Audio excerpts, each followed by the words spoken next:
Ladies and gentlemen, after a 26-hour delay, you are now live at the 2022 Rip Curl Nationals presented by Red Bull and Heineken 0.0. We are here at North Chesterman's Beach. It is beautiful, sunshiny. There's a light onshore. It is brisk. There is no doubt about that.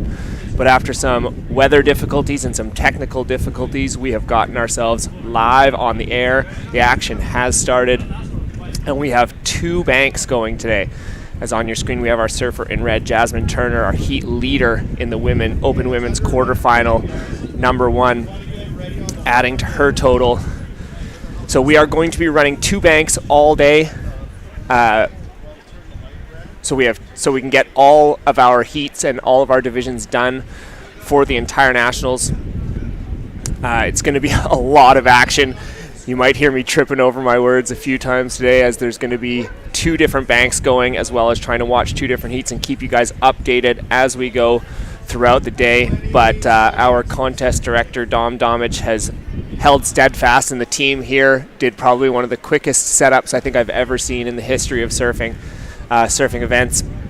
And we are up and going, and we are going to make it through, as we are already counting down the Open Women's quarterfinal heat #1 and the men's longboard round 1 heat 1. As that is the horn, and we are finished. Our first heats are officially complete. We will get some scores and some final results for you as soon as they are locked in. As it looks like on the longboard men's side, we did have a little exchange of scores and maybe a little switching of situation. So we are going to wait for that to come in. So on the main bank, we do have the Open Women's, and it looks like we are going to have our surfer in red, Jasmine Turner, who put pretty unreal performance out there considering the smaller, a little bit more onshore waves that we have here today, and our surfer in white, Dory Sterling, that made it through to our next round. And our longboard, we had our surfer in white, Darren Lundquist, who was really excellent throughout the heat, even though you did not see him on the screen. He was really quite incredible. And our surfer in blue, Morgan Rogers, are going to be making it through to the next round. That panel of judges done? You guys good down there? All locked in? Okay. So as we wait for our Open Women's quarterfinal heat #2 and longboard men's round 1 heat 2, a few more things. We are going to be shortening heats down today. We are going to be doing 15-minute heats, so it's going to be a lot of high octane action.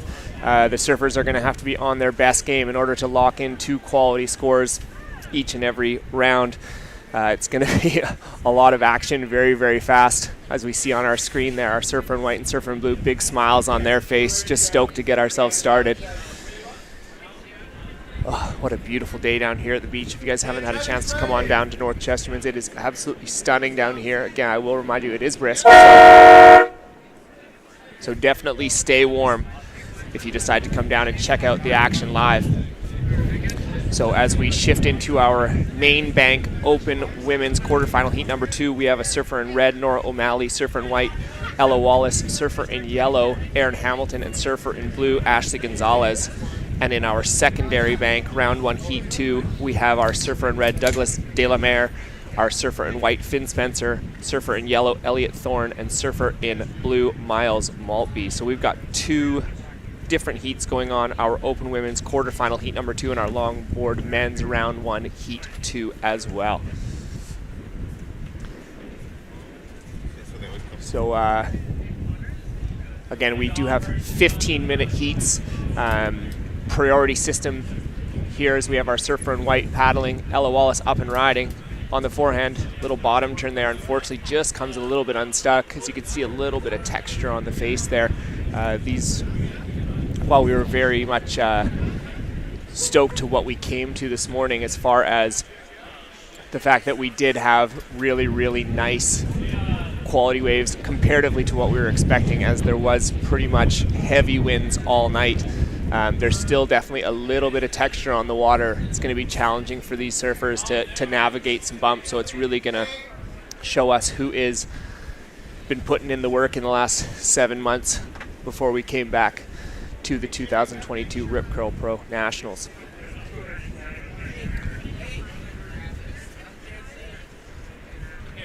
Yeah. So a few sponsor shout outs here while we have a little bit of a break in the action. We are really, really thankful for all the support we get here at the Rip Curl Nationals. Of course, Rip Curl Canada, such big supporters of our local surfers. They did last year. They did take home 2 champions, which was really, really incredible, in Reed and Matea. So big thanks to Rip Curl Canada. They've also held steadfast here with all the weather stuff, and they've been nothing but supportive, so we're very appreciative there. We got a new title sponsor this year, Heineken 0.0. I know personally I've been waiting for the day for a non-alcoholic beer to be one of the title sponsors, so I know I'm super stoked because I never get to drink the other beers. So big thanks to Heineken 0.0. It is a zero alcohol beer that delivers all the quality you expect from Heineken. Enjoy its soft, malty, toasted grain and refreshing fruit character. Serve anytime as the perfect palate refresher. Wow, that's a really good selling point.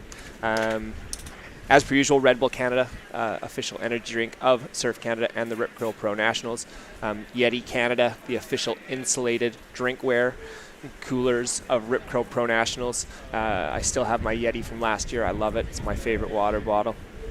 Island Savings, Mill Bay Marine Group, Endless Surf, Marwick Marketing, Hotel Z, Network Music Group, and of course the Government of Canada. And lastly, we want to, because we have a little bit of red up on screen, unfortunately just a little bit of a whitewash wave there, and we want to gratefully acknowledge the traditional territory of the Taloquit First Nations in support from Destination BC, the District of Tofino, Tourism Tofino, and Tourism Ucluelet. As we hit about the 11-minute mark, we got 11 minutes left here in our open women's quarterfinal heat number 2. Still kind of waiting for some scores to get locked in. In our longboard heat, over across on the secondary peak, we do have Finn Spencer way out in front. He's already locked in a 6.83, so that's maybe even the highest score of the morning thus far. Finn Spencer, one of the local Spencer brothers who were big-time standouts last year in both the longboard and the shortboard divisions. So he's probably feisty and looking to improve upon his performance from last year. So as we have our surfer in yellow with a little backhand, unfortunately just coming unstuck there. She did well to get herself down the line there, but unfortunately that wave just shut down on her and she couldn't get herself into any sort of critical turns. But at least she has opened up her account, because we still have no scores yet to be locked in. So we have our surfer in blue getting nice and low, get a little open face here. Tries to throw it up into the lip, but unfortunately she just becomes unstuck as well. So we're just going to wait for some scores for our open women's quarterfinal heat number 2 here. We have had a few technical difficulties this morning, so just bear with us. Even if you guys out there in webcast land do not get a good chance at seeing what the scores are, don't worry, everyone will be scored fairly and we'll get them all through. Just sometimes technology, especially when you have to do a site change early in the morning, can be quite a challenge. So again, a big thank you to the whole crew here at down at North Chesterman's. It was really, really incredible what they put together in a very short space of time. When we got here this morning, it was actually snowing. That's what we started with, was snow, just to give you an idea how cold it is. Yeah, we made it. We did it. As we're starting to see a couple of the first scores locked in. As Nora O'Malley locks in a 0.9 and Ella with a 0.77, so just a couple of small scores, but again, they have opened up their account here. And on a day like today, when you've only got 15 minutes, it's important just to get some scores on the board. So we still have a few more scores locking in here. Even though you can't see it on the secondary bank, we did have Finn Spencer lock in another score, and Douglas De La Mare sitting in second there with a 3.50. Elliot Thorne with a 2.5, and Miles Maltby with a 1.00. Very tight for that second place and that transfer spot in round 1, heat 2 of the longboard men's on our secondary bank. So as you can see, time flies by as we're already about halfway through this heat. We do have a little bit of change. There's a couple of scores coming in for our surfer in blue, Ashley Gonzalez. And now she's sitting in first place with a combined heat total of a 3.63. So we do have a paddler, our surfer in red, coming on down the line. Ooh, that was Nora O'Malley. Oh, that might have been actually secondary peak here. You might get that a couple of times today as they switch back and forth between peaks.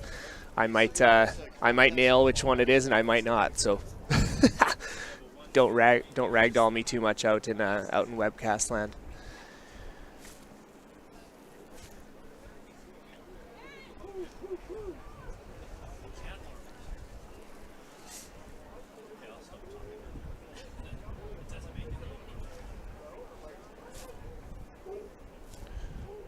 So that last of red was actually Douglas De La Mare from our secondary bank in the longboard men's. Just locked in a 2.67. Unfortunately, just not quite enough. But it's actually locked in a second score with a 1.67. So now he shifted himself up into that transfer spot, as we still have Finn Spencer sitting out in front, Douglas De La Mare in second, Elliot Thorne in third, and Miles Maltby searching for a mid-3 to get himself into that transfer spot. As on your screen there, we have our surfer in white, Ella Wallace, with a little backhand turn. That wave, unfortunately not, that wave not really given her enough. But as we hit about the 6-minute mark here in our quarterfinal open women's heat number 2 and our longboard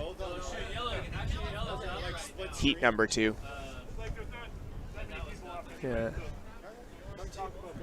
So super exciting news. They're discussing a split screen. We're talking about doing a split screen here. I think they made a bet of who could make my brain melt the most.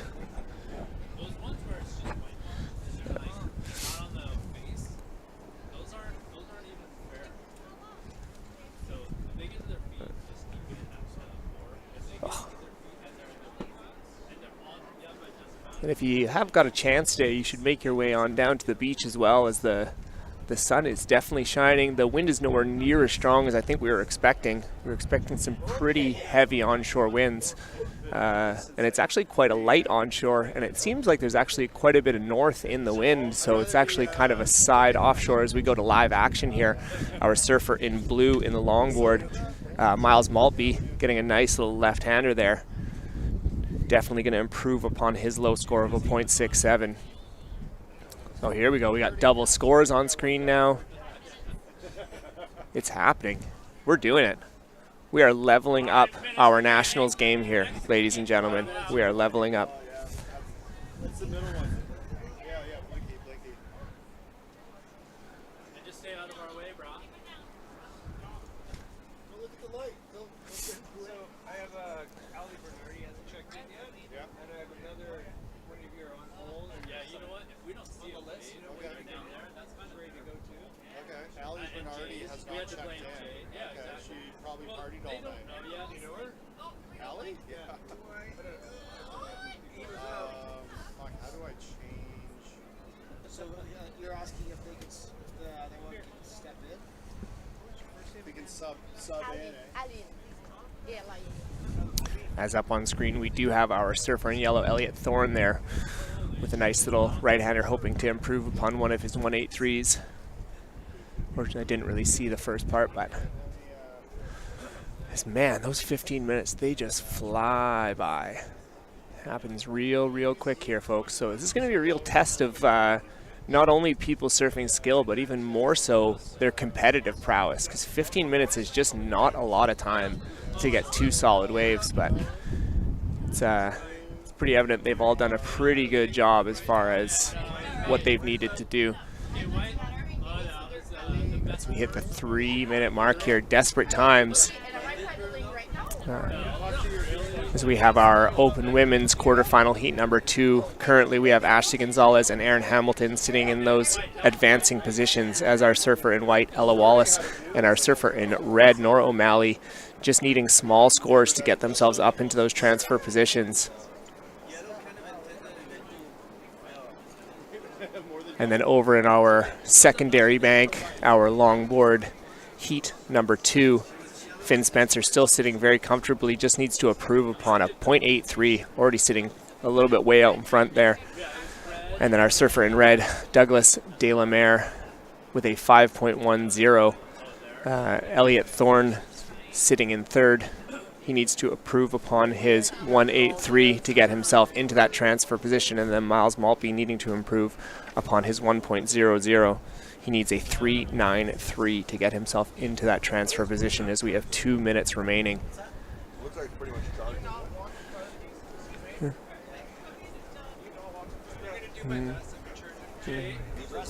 Yeah. Oh, as we have a new score coming in for our surfer in white, our heat leader on the longboard, with a 3.00. He's now at a 9.83 combined heat total. So he's sitting pretty comfortably in that first place position. Under 2 minutes. As again, we have our surfer in red, Douglas De La Mare, getting a nice little left-hander. Ooh, watch out, surfers paddling out. Do not paddle out in the way. Oof. You guys almost get bonus points for dodging all the surfers paddling out. Wow. It's a pretty solid looking wave for Douglas De La Mare, so we'll see if he improves upon his heat total. He's just looking to replace a 2.43.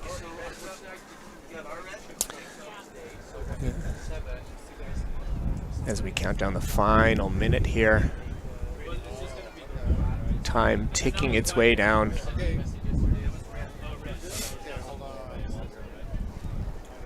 1 minute to go. Yeah, I didn't. Here, let's get to you as soon as I gotta give it to work, but like, yeah, you guys. Sorry, what was your name again? And 30 seconds, desperate times, really tight in the open women's quarterfinal there.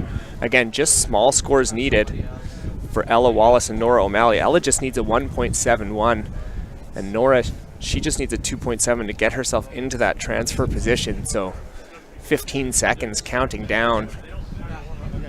Time is getting very tight as we will count this heat down. Okay, we're down to 30 seconds, dude. As this heat will come to an end. It would be a little bit off timing wise because the horn is about to blow. White's down. Give white up and down. Blue.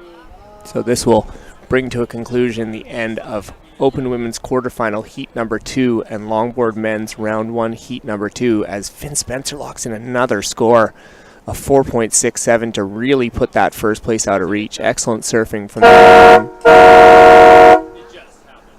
as that will count down the end of Heat 2 of the women's quarterfinal and the Longboard men's, and we'll be back with Heat number 3 right after this at the 2022 Rip Curl Pro Nationals presented by Red Bull and Heineken 0.0.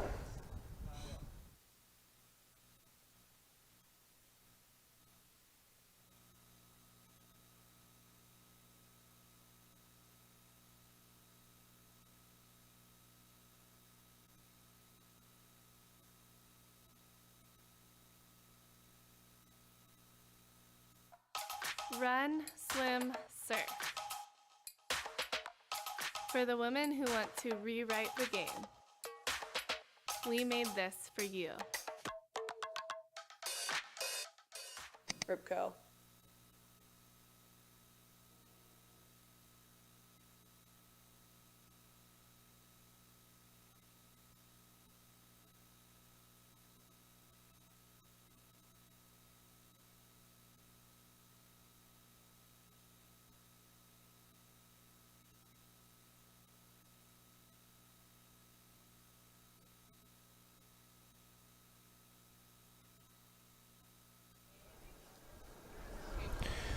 And we are back at the 2022 Rip Curl Pro Nationals presented by Red Bull Canada and Heineken 0.0. We have just had the conclusion of quarterfinal heat number 2 of the Open Women's and Longboard round 1 heat 2 of the men's.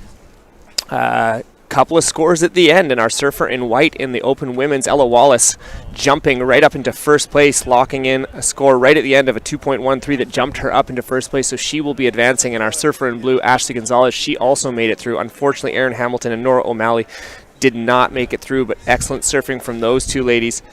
And then on the opposing, sorry, I'm just learning technology as well.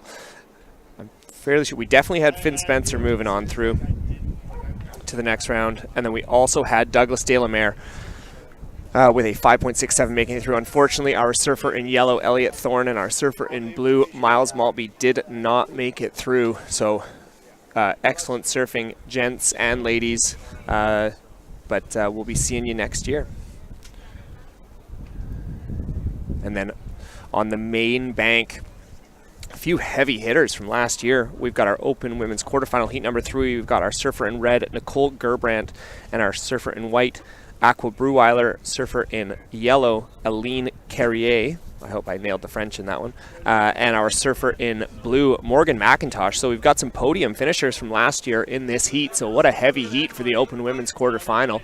And then in the men's, we have, in our secondary bank, the men's Longboard, we have our surfer in red, Peter Newman, a good friend of mine, one of the best beards in the game. And then we have our surfer in white, Russell Roper, our surfer in yellow, Denny. I'm not even going to try, Denny. You are an awesome dude, but I'm not even going to try on that last name, no offense. Van Weinzenberg? I tried. And then our surfer in blue, Anthony Redpath. So we do have quite a heavy heat in the longboards and the opens, especially for opening round heats. This is some pretty solid people in here. So I expect fireworks in the next 12 minutes or so. As I know there has been a few waves ridden, but we'll wait to see some scores lock in. This is going to be a doozy. This is going to be a doozy. As we had our first of what I'm sure to see as many Brewweilers come through in this Open Women's Heat. Morgan McIntosh, I think she came in, I think she was third in the women's longboard last year, so probably doing some double duty here as we have our surfer in red paddling. Ooh, just couldn't quite get into that one. Trying to scratch her way in, but no dice. Another really good thing about the conditions today is the challenges, challenging as they are, kind of waste to maybe chest high onshore, but there's lots of waves, which again I think is so crucial for everyone to get a good solid chance. I mean, the last heats it was like everyone got their 2 waves, which is what we want to see. We want to see everyone get a chance. I mean, it's barely 4 minutes old in this heat, and there is 11 waves ridden. So, I mean, that just goes to show that Norchesterman's got lots going on here.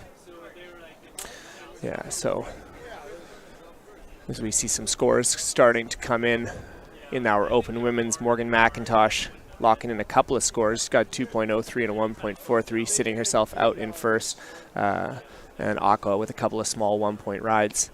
And then Nicole as well with a 1-point ride. And then the Longboard men's heat hasn't really gotten started yet down on that secondary bank, but I've definitely seen some really good waves come through. Yeah, really lots of opportunity here to lock in some good scores. So I get a kind of a good view from where I am. See a couple nice little left-handers rolling down the beach. Some really good opportunities for these gentlemen down on that secondary bank. As we go to live action, we got our surfer in blue, Morgan McIntosh, just rodeoing that drop in. Oh, is that an Aftana stub she's riding? Oh, it's a quality board there. As our surfer in red, Nicole Gerbrandt, unfortunately just trying to hit that lip. Again, sometimes you just got to get a one-turn maneuver, but I know these judges will reward when they get a big solid turn, a big solid blast off the lip. You'll get rewarded up into those higher numbers if you go for broke and just nail that landing. So I think Nicole had the right idea. Unfortunately, that wave just didn't really provide for her. Yeah, back to the Aftana stub. I mean, I don't know if probably most people here that surf have ridden or do ride an Aftana board of some variety. You know, if you live in Tofino, you've probably had an Aftana board. I think that's all I've ever owned. You know, big shout out to my boy Stefan. He's probably one of the darn nicest and best conversationalists you'll ever meet. We've definitely run into each other, and we've had to stop each other from starting to talk because a 30-second conversation can turn into 90 minutes before you know it. But yeah, I mean, he's done such an incredible job of really giving Canadian surfers the right equipment to be able to navigate what we have to deal with out here. I know he's never steered me wrong. I think I'm at eight boards made by him, and every one of them has been just as magic as the next. So big shout out to you, Stefan. You're an absolute legend. Love you, buddy. Champion. So we do have a couple more scores rolling in. A little bit of live action. Unfortunately, that wave just not delivering for our surfer in red. And then pretty low scores over in that longboard men's there. Again, there's some pretty quality surfers there. Yeah, I like to always shout out to my friends, but the surfer in red there, Peter Newman, is a man I worked with for 10 years. Incredibly talented surfer. Definitely he charges on that longboard. I've seen him on some very alarmingly sized waves, and just darn well one of the nicest guys you'll ever meet. Maybe even the nicest, who knows, but who likes to compare, right? But a big shout out to his wife and family, Rosalind Newman, his lovely wife, and John, Jayla, and Juniper, the Triple J. One of my favorite families in Tofino. Absolutely, unequivocally some of the nicest people you'll ever meet. So hopefully you guys are listening, or you're down at the beach watching Dad. We made a joke at the shelter the other day that Jayla and Juniper were gonna carry him up the beach when he won the longboard, but they're also, I think, 5 and 2. So that'd be a big weight to carry. I digress. As we have some more scores.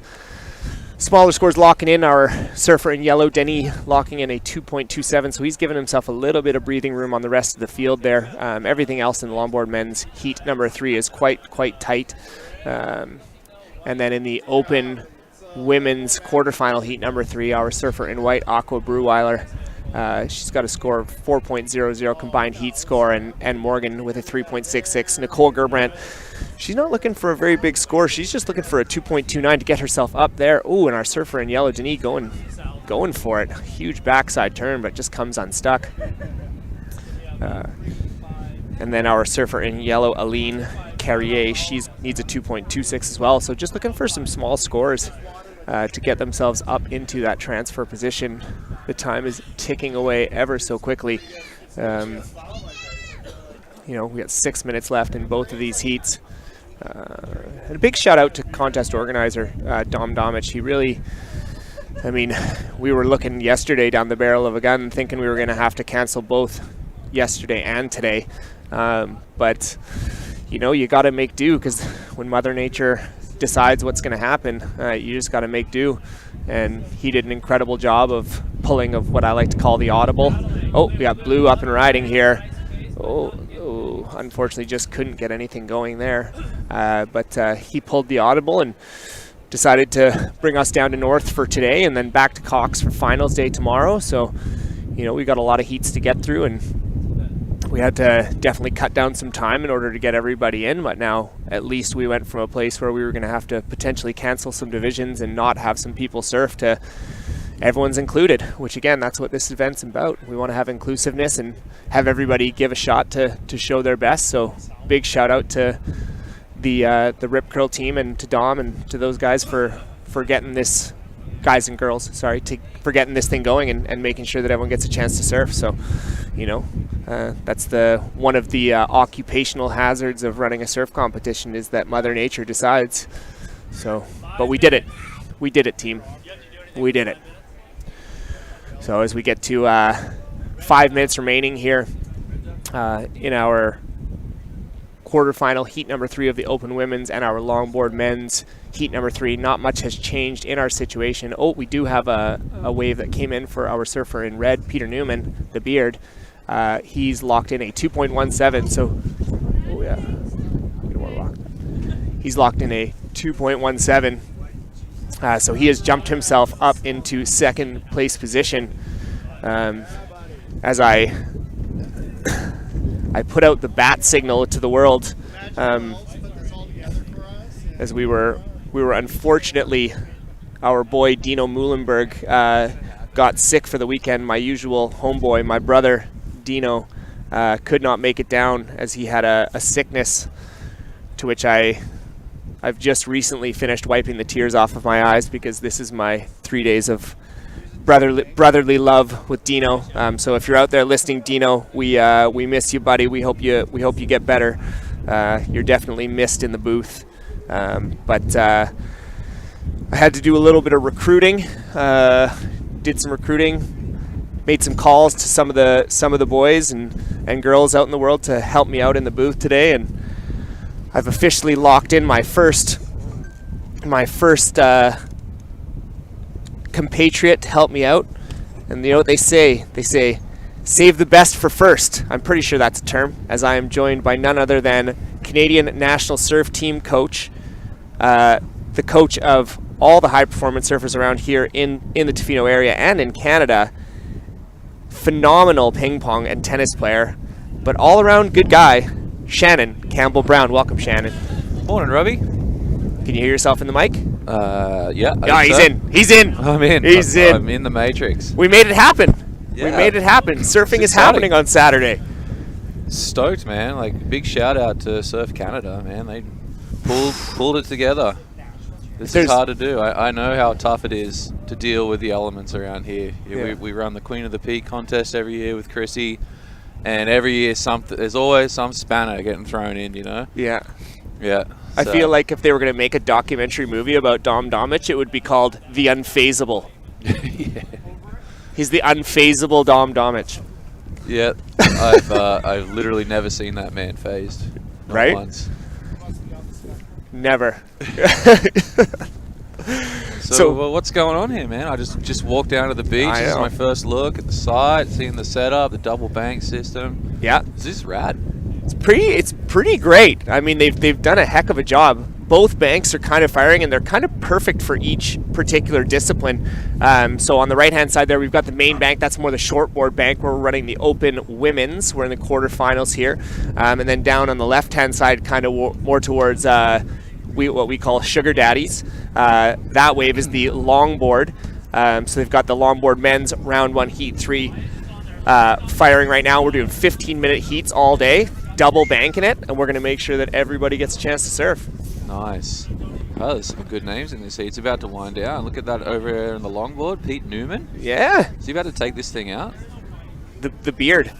We were. I was saying on the webcaster. Oh, there he is. All right, little live Check him action. out. Wow. And that's on his brand new Walden that he had. Oh, Although- there's cross back. He shuffled up, but he crossed back. I was about to say the purists will be up in for the rent there. I love having you in here. Someone needs to be a little bit more on people. I think I'm at times maybe a little bit too positive of every single wave that comes through. Someone's got to keep Robbie, reality positive. Someone's got to keep reality in check here. That was a nice wave from Blue, Morgan McIntosh too, over there in the open women's. Wow, there's just so much action. What we got there, Nicole Gabrandt? It's definitely tough conditions, but it's conditions, and the contest is running. You know, Right. Everybody's in the same boat. It's tough, but it's tough for everyone, and two people are going to advance every time. So, you know, who's going to put their hands up and make sure it's them? Well, and just to drop a few different Shannon Brown quotes, when the surf is bad, that's when technique shows up. Or when the surf is struggling, that's when the real technique is. And, again, 15 minutes. That's a short amount of time. So yeah, it's like, I mean, these heats become a bit of a wave-catching contest. Oh, she's up in time there. Aqua Breweiler. I would have definitely had her as a favourite from this heat, and what do you know? There she is getting first. As we in have, a grindy heat, look at that. I know, right? Good on her. As we have counted down our open women's quarterfinal heat number 3 and our longboard men's heat number 3, we'll come back with official results right after this.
And we are back here at North Chesterman's Beach. This is the 2022 Rip Curl Nationals presented by Red Bull Canada and Heineken 0.0 as we head into our open women's quarterfinal heat number 4 and our longboard men's round 1 heat number 4. Again, another, it seems for early days, you got some pretty heavy hitters as we have our open women's quarterfinal. We have our surfer in red, Amy Shimizu, our surfer in white, Jordan Johnson, our surfer in yellow, Kat Rosine, and our surfer in blue, Chloe Platinius.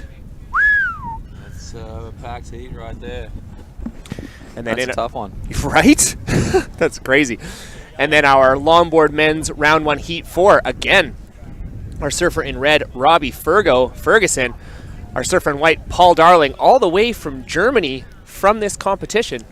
Our surfer in yellow, Curtis Coney Bear, which is, I think that might be the first place for names. Yeah, I was Coney going to Bear. say, that sounds cuddly. Yeah, and then our surfer in blue, Andrew Ruloff. I hope I said that correctly. Let's start with the longboards. A couple of heavy hitters in this one. Yeah, well, I mean, look no further than Mr. Robbie Ferguson. I mean, he's won this event before. He got knocked out first round last year, if I'm not mistaken. So, he needs redemption in this one. He's out there looking for blood. Oh, for sure. Look out for Robbie this event. Yeah, and we always joke the most Robbie Fergo surfs is that 1 week before the comp every year. Well, it's funny. I mean, I just recently got back from a string of events on the QS, and I had a couple of training sessions with some kids here, and towards the end I looked out and I see this big yellow board going across. I'm like, there must be a contest. There must be a comp. If you didn't know there was a contest, now you know. Robbie's out there training. Totally. Well, the good thing about this heat, I think it's fair game because Paul surfs about as much as he does because Paul's local, the elder brother of one water spider, Michael Darling. Equally stylish. Very, very good surfer. Funny enough, incredible on a shortboard, but has kind of transitioned to longboard world because he only gets to surf twice a year. But when he does, he's pretty much like 2 or 3 a days. Like he must have surfed 10 times in the last week. He's out there all day, man. So, all day. I mean, he does definitely surf more than Robbie.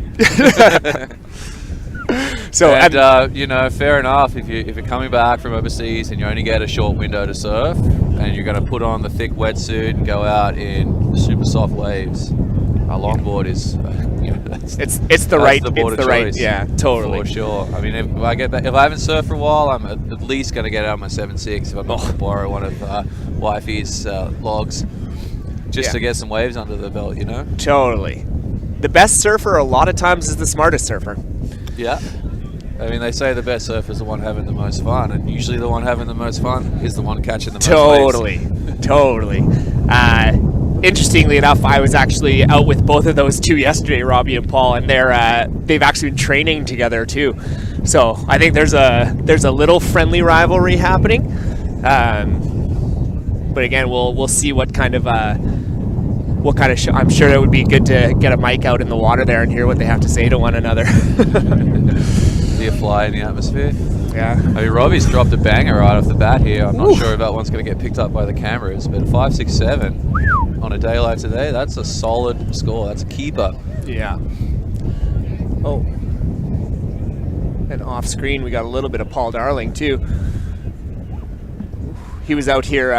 When we were doing the surf club on Wednesday, and he was looking pretty good. Yeah. He was looking pretty solid. Yeah. And then back to our open women's heat, quarterfinal heat number 4. Again, a couple of big names in here as well. Again, Kat Rosine, a perennial favorite. She's been in the finals a number of times. Young and up and coming Chloe Platinius. Got some good genes there. Yes. Yeah. Got a pretty solid older brother there to look up to and learn from. Yeah, and Amy Shimizu, who's always in and amongst the conversation. Jordan Johnson's new to me, but obviously she's done quite well, sitting herself in that second place, that transfer spot. So she's gotten off to a quick start, and that is so important.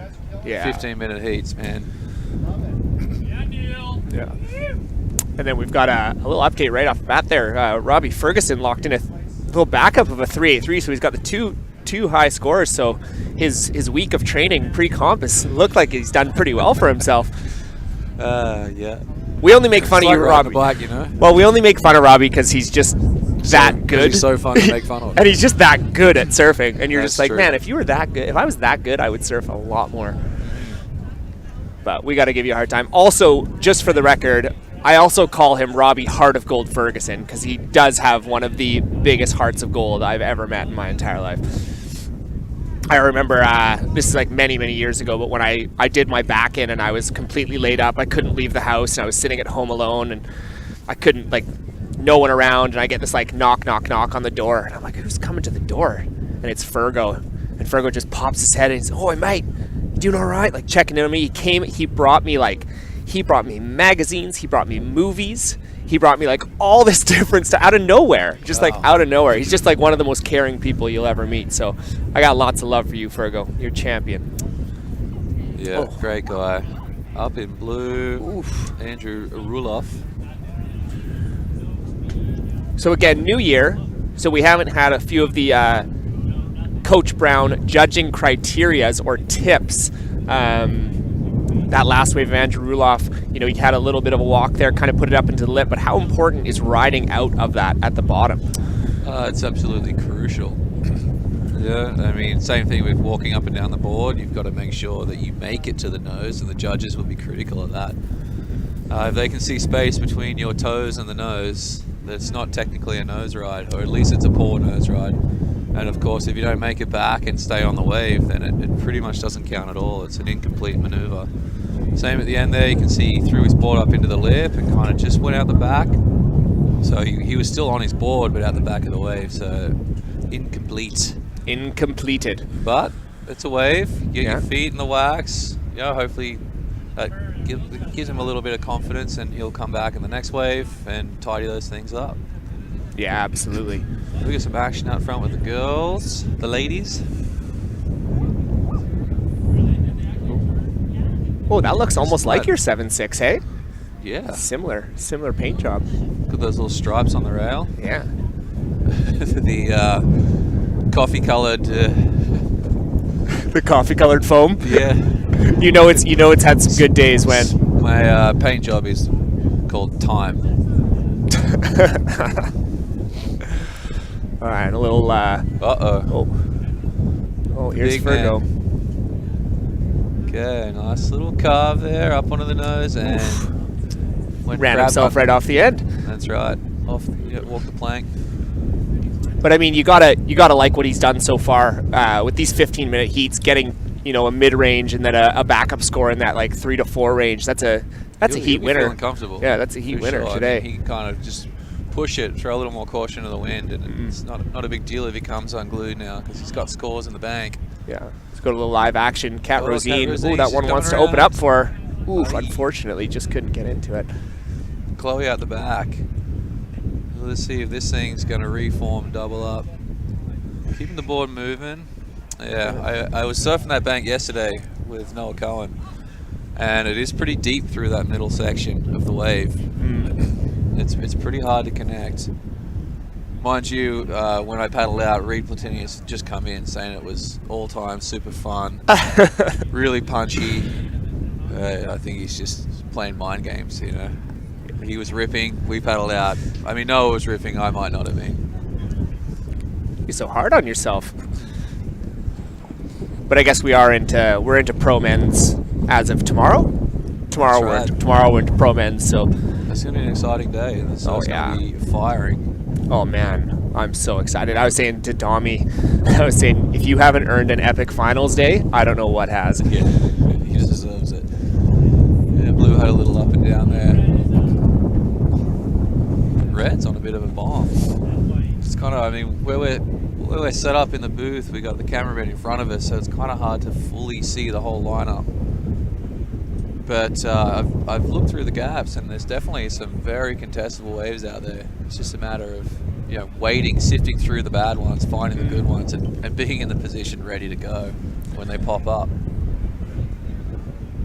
Again, I'm just going to drop Shannon Brown quotes all day. Sometimes the best wave you catch in a heat is the one that you don't go for. As off screen, we had our surfer in white, Paul Darling, go into the lip, super critical. You ride out? Ooh, he did ride out quite comfortably, so I have to assume he's got to be replacing that 2.5. It'll be really interesting to see where that lands, because that was a solid hit off the lip.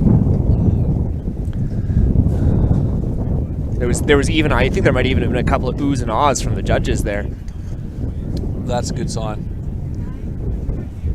The R factor. The ah factor. You can make the judges make a noise, that is points. Yeah, that's what points equal. Yeah. And not sneaking up from behind them and stabbing them in the ribs. It's more of an ow than an ooh. That usually happens after your heat. When Yeah. you think you should have got through and you Totally. didn't. Little shiv. Get it right next time, judges. Yeah, as we hit about the 4-minute mark here in both our open women's quarterfinal heat number 4 and our longboard men's round 1 heat number 4. The open women's quarterfinal is really, really tight here as we have our surfer in blue, Chloe Petinius, not sitting safely with a 3.97, and all of the surfers underneath, they're literally all just looking for very, very small scores. Nobody's safe. Nobody's safe. We did have another little switch there in our situation. Our surfer in yellow, Kat Rosine, just jumped our surfer in red, Amy Shimizu, and our surfer in white, Jordan Johnson. She's only looking for a 1.24, so it's well within the wheelhouse. That's almost even an up and down. A nice corner here. Oh, here we go. Yellow. Here we go. Little cut back. It's going to count for something. For sure. We'll see. Red up behind. Maybe not the best choice of wave. But it's tough, again, these short heats, it's really easy to panic Oh, yeah. and not take the time to really assess the wave in front of you.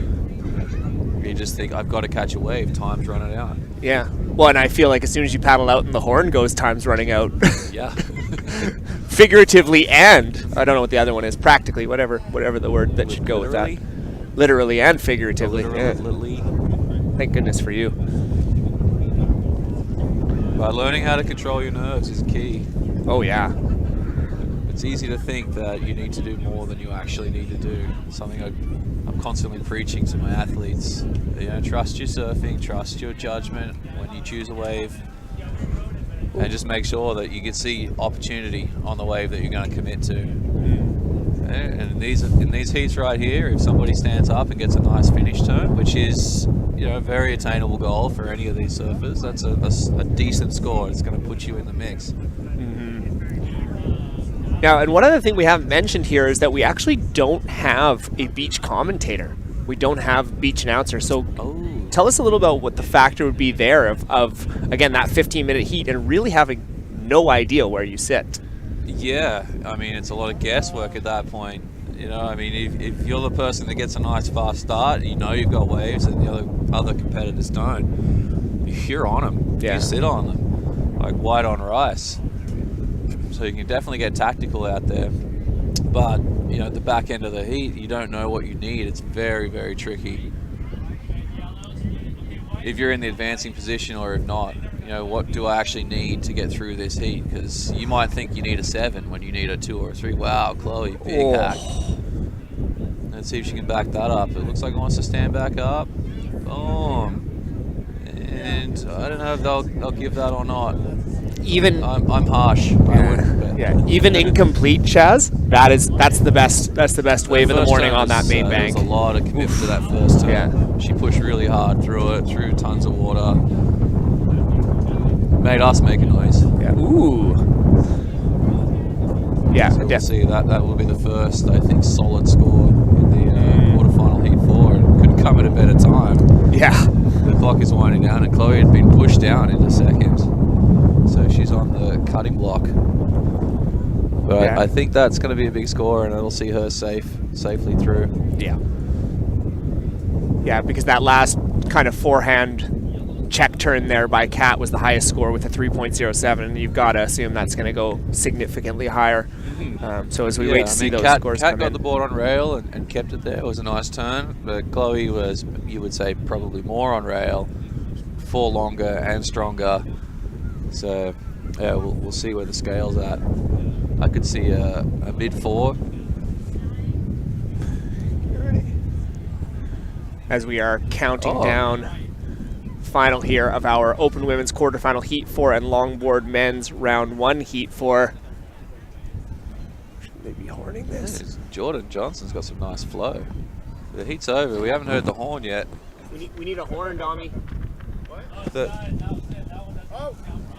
Go for the push. As we count down. Maybe a couple seconds late, but Hey, that's fine. yeah, it's all good.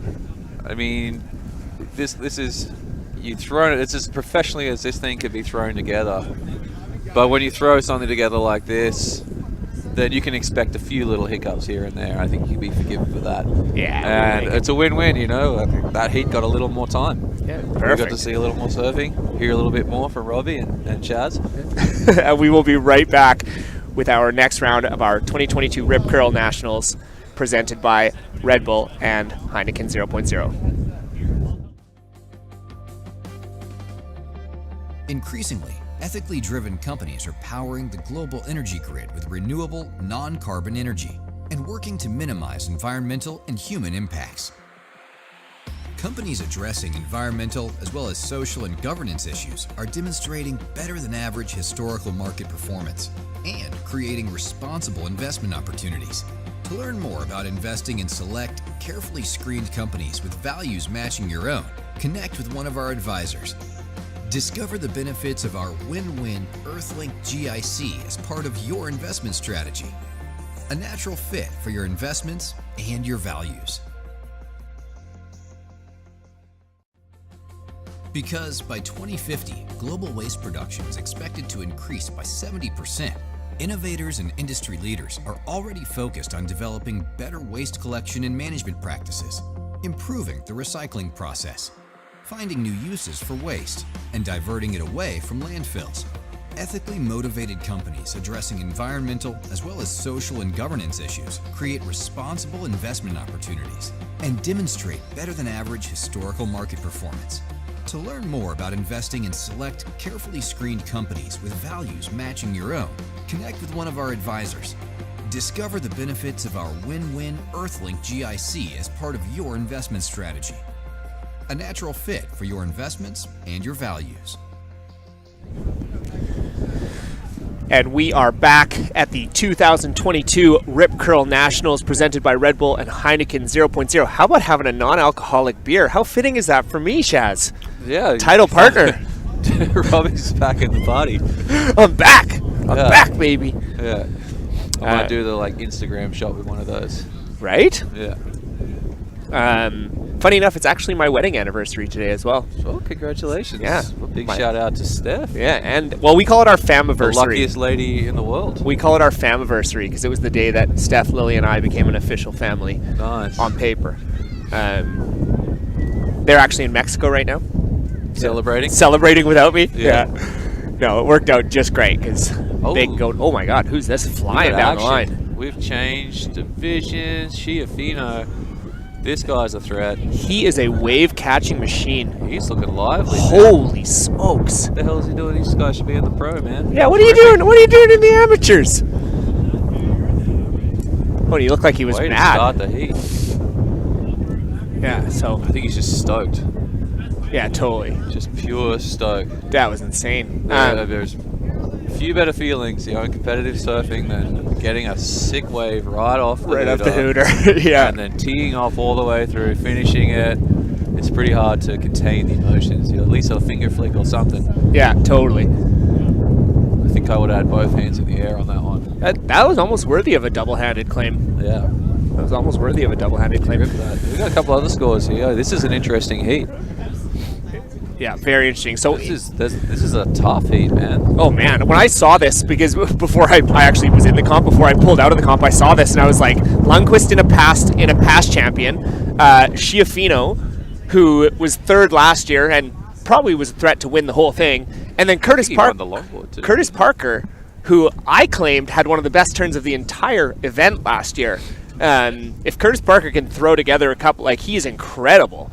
That's your round one, heat one. Yeah, those three surfers could easily be in the final, and let's wait and see what Mr. Aaron Tyron Webb can produce. And also a very good surfer as well. So it's that's your round one, heat one.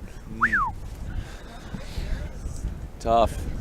Yeah, as the judges I feel like the judges are really deliberating here. Let's chat a little bit about our secondary bank here as well. So we have our longboard women's getting started now. The men's round one is now completed. Our surfer in blue, Victoria Woowell. I really hope I said that correctly. Weewell? I don't know. I'm going with Woowell. I'm going to call her Victoria. Vicky. Yeah. Our surfer in red, Nora O'Malley, already doing double duty. Our surfer in white, Aaron Hamilton, also already doing double duty. And our surfer in yellow, Alyssa Nickel. So we've got some good solid stuff going down on that secondary bank too. And that secondary bank's looking pretty fun. There's a couple right-handers that are just reeling down the beach right now through the competition zone. So as tough as it is out there, I mean, so I feel like we should have a nickname for Schiaffino, like Shaffa or something like that. I feel like something like that. Shivy. Yeah, because he was just like a knife there, just like cut through the wave like a shiv. Totally. To a judge's rib. I know, right? After he made me third instead of second, and I got knocked out. As we have a little bit of live action here, former event champion Darren Lundqvist. Oh, nice little turn. Yeah. Solid turn. The wave let him down there. Yeah, unfortunately, he's just he's got a 3.00, so he's just looking for a backup score.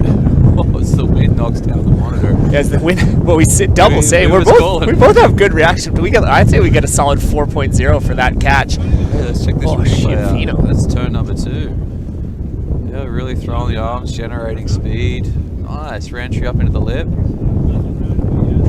If you're finding lip and hitting that, that's deep in the critical section. Judges, they'll throw points at you. Totally. Well, good stuff there from past event third place in the Open. As we got a little party wave happening here. Our surfer in red, Nora O'Malley, doing a little shuffle, trying to get herself up to the front there. Definitely still a little bit of a distance between her and that nose, but she'll look to improve She's upon milking that wave for everything it's worth. Yeah, you kind of gotta. You never know. It could be an extra 1/10 of a point, and people have lost with less than that. That is for sure. I've lost a heat 400ths of a point from the final of the state titles in Australia. That was the shiv you were talking about for the judges. Yeah.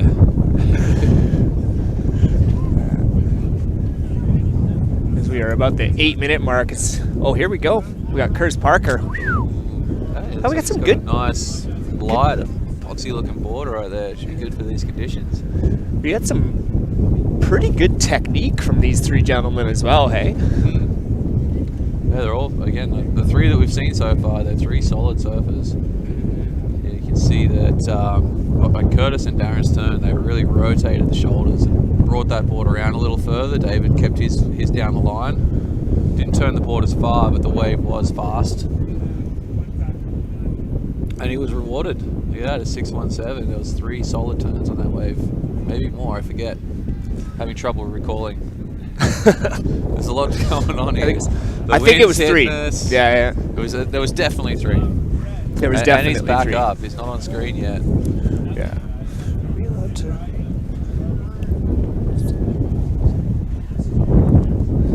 So we're just gonna try to work our way through some technical things. We got the best view in the house as far as TVs go, but we also have some wind going on here. Oh, we've got surfer in white. This is me, Mr. Aaron. Oh, here he goes. Oh, okay, I know Aaron. Yeah. Oh, that was a nice hit. Well done, buddy. Yeah. He's we get to play a lot of basketball together. He's a very good basketball player. Nice. Got mad handles. He's like one of those dudes that just all of a sudden will just bust out Harlem Globetrotter stuff, and you're like, how exactly did you do that? And so, little situation update down on our secondary bank there. Our longboard women round 1, heat number 1. Vicky in blue locked in a 4.17. That's a solid score down on that end. Yeah, the girls will be playing catch up on that one. But it looks also as though that second place position is quite tight. So again, one of those nobody's safe kind of situations for our surfer in yellow, red, and white, all sitting on relatively small scores. Oh, we've got Aaron up again. He's like, man, I gotta get busy here. These guys are.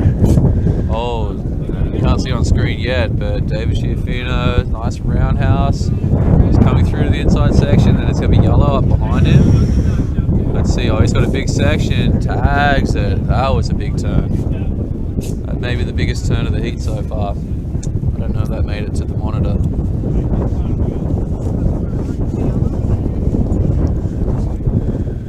So we've just had a whole bunch of stuff just happened, just kind of off screen there. Our surfer in red, our heat leader, he's definitely going to improve upon that 1.0, Shaz. Yep. And then our surfer in yellow, Darren Lundquist, he's just got an empty space there, so we'll see what he ends up locking in. Oh, I think he got a 3 for that kind of snap carve turn a minute ago, and then we'll see. Because again, the last turn, he had a big section, and he threw his board up into it, hit it pretty hard, and he's up again. Oh, shoot.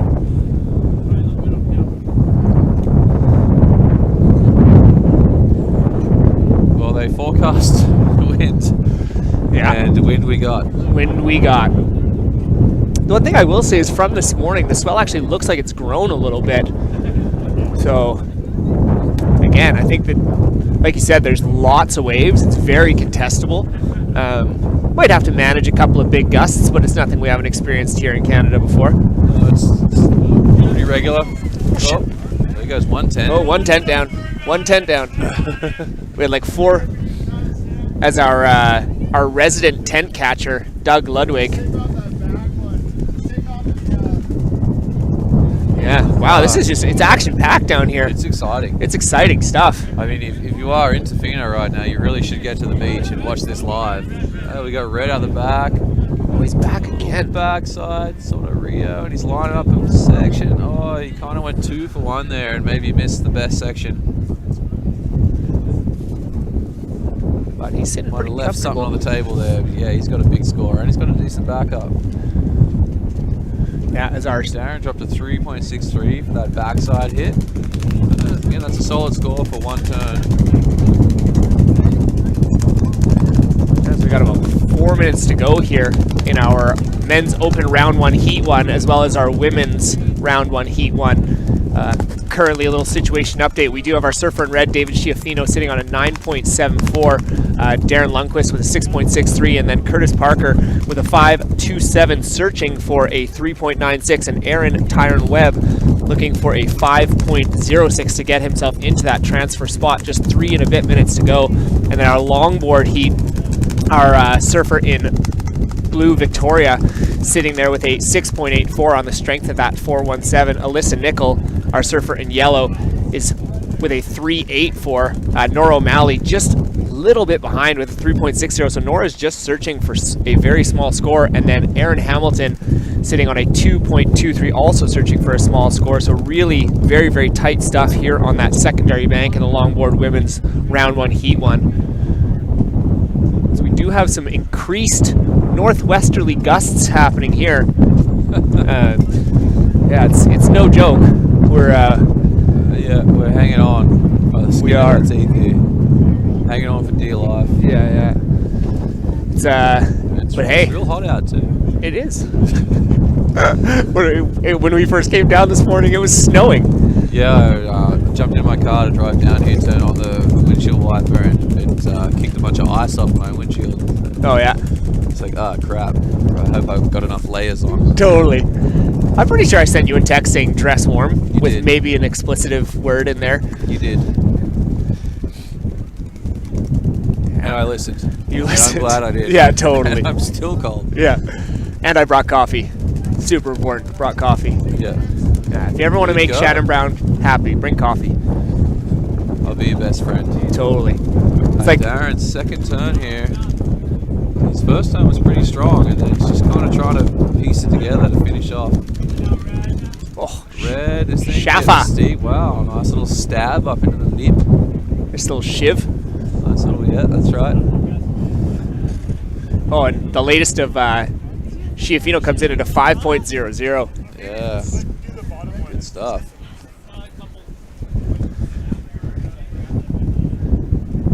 Shaffa, he's finding him out there. man. Just when you thought you're like, oh well, it's tough out there, it's tough. Then he comes out here and I don't think he's been off his board since the first hooter. Wow, he stayed busy, and yeah, Well, looking at that Getting little paid. left running down the bank too. I don't know. I might be out there soon. There's waves to be had. Oh, here we go. Just steal Here a he is. rashi and paddle out. and take Here he it is home. again. Oh, he's looking for a section here. Getting some Oh, speed. He's got a good section. Oh, I got there maybe a little late. Is that Oh, a is that a claim? little bit of a soul claim right there? It's a touch of a soul claim. Yeah, really good Not stuff. sure that's going to go into his scoreline, but Nah, looked like it felt good just going fast for a second there. right? I think he knows. He knows he's in the box seat. Oh yeah, we got our surfer in yellow doing the old rodeo. Alyssa Nickel. Unfortunately, just couldn't. Wide. That's another one that's kind of ran off. There's a really nice left rolling through out the back. You don't go left, do you? Me, no. Never.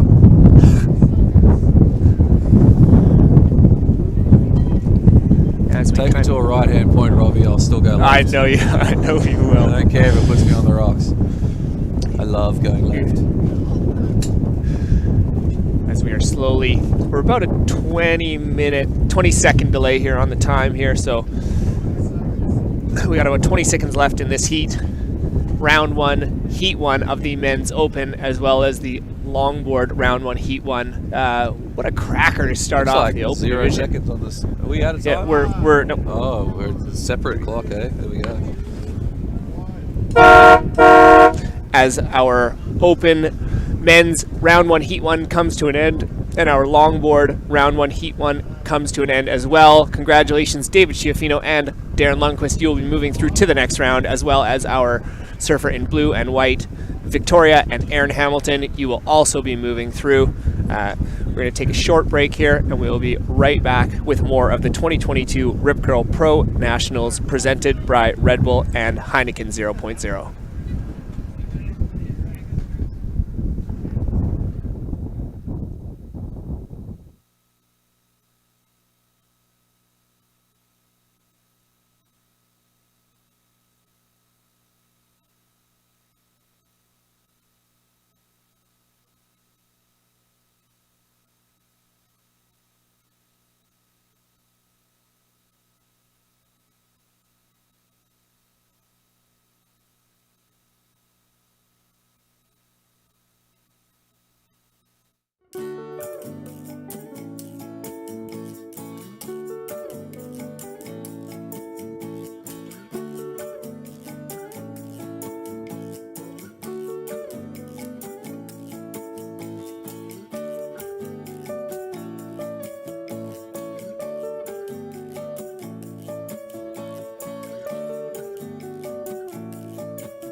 Surfrider Pacific Rim, Cloquet Travel Parks, and the West Coast challenge you to take back the tap and enjoy one of the finest offerings this coast provides, clean, locally sourced water. This rainforest-fed elixir will give you superior surfing abilities and help fuel the rest of your seaside adventures.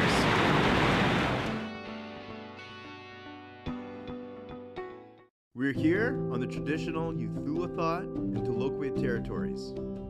Surfrider Pacific Rim was inspired by the Cigarette Surfboard Company, and as a surf community with strong environmental values, we wanted to make the first Canadian cigarette surfboard to use and educate people with.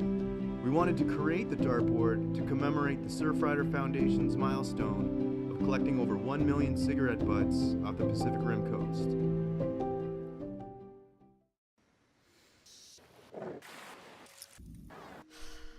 Summer, we've missed you.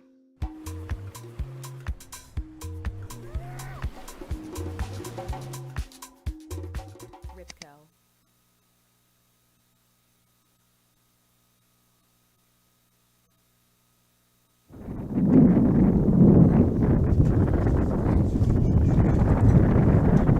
And we are back here down at North Chesterman's Beach.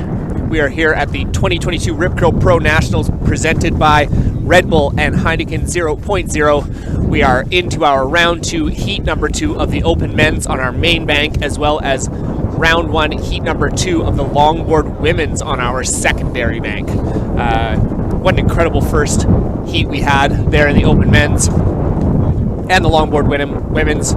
So we are, it's happening. It's happening down here. It's a windy time. It's a windy time. But wind creates waves. I'm pretty sure that's how physics works. I don't know. Not much of a scientist, but it's not like you can't try, right? Wind, waves. Wind equals waves. Yeah, so there's no shortage of either today, which is great.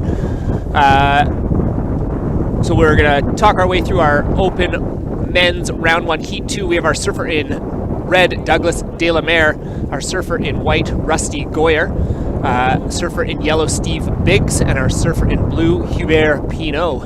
And then down in the longboard there, we have Ella Wallace in red, Carolyn Day in blue, Ashley Gonzalez in white, and in yellow, Anya Christina Pasemko. On screen. On screen. Perfect timing. She knew. She knew. And if anybody out there has blankets, feel free to bring them down to the judging booth and the webcast booth, because it is cold down here, and we will take we take blankets. We take blankets. Yeah, blankets and hot coffees. If anybody has blankets and hot coffees and you're just feeling especially giving today, you come on down. Come say hi.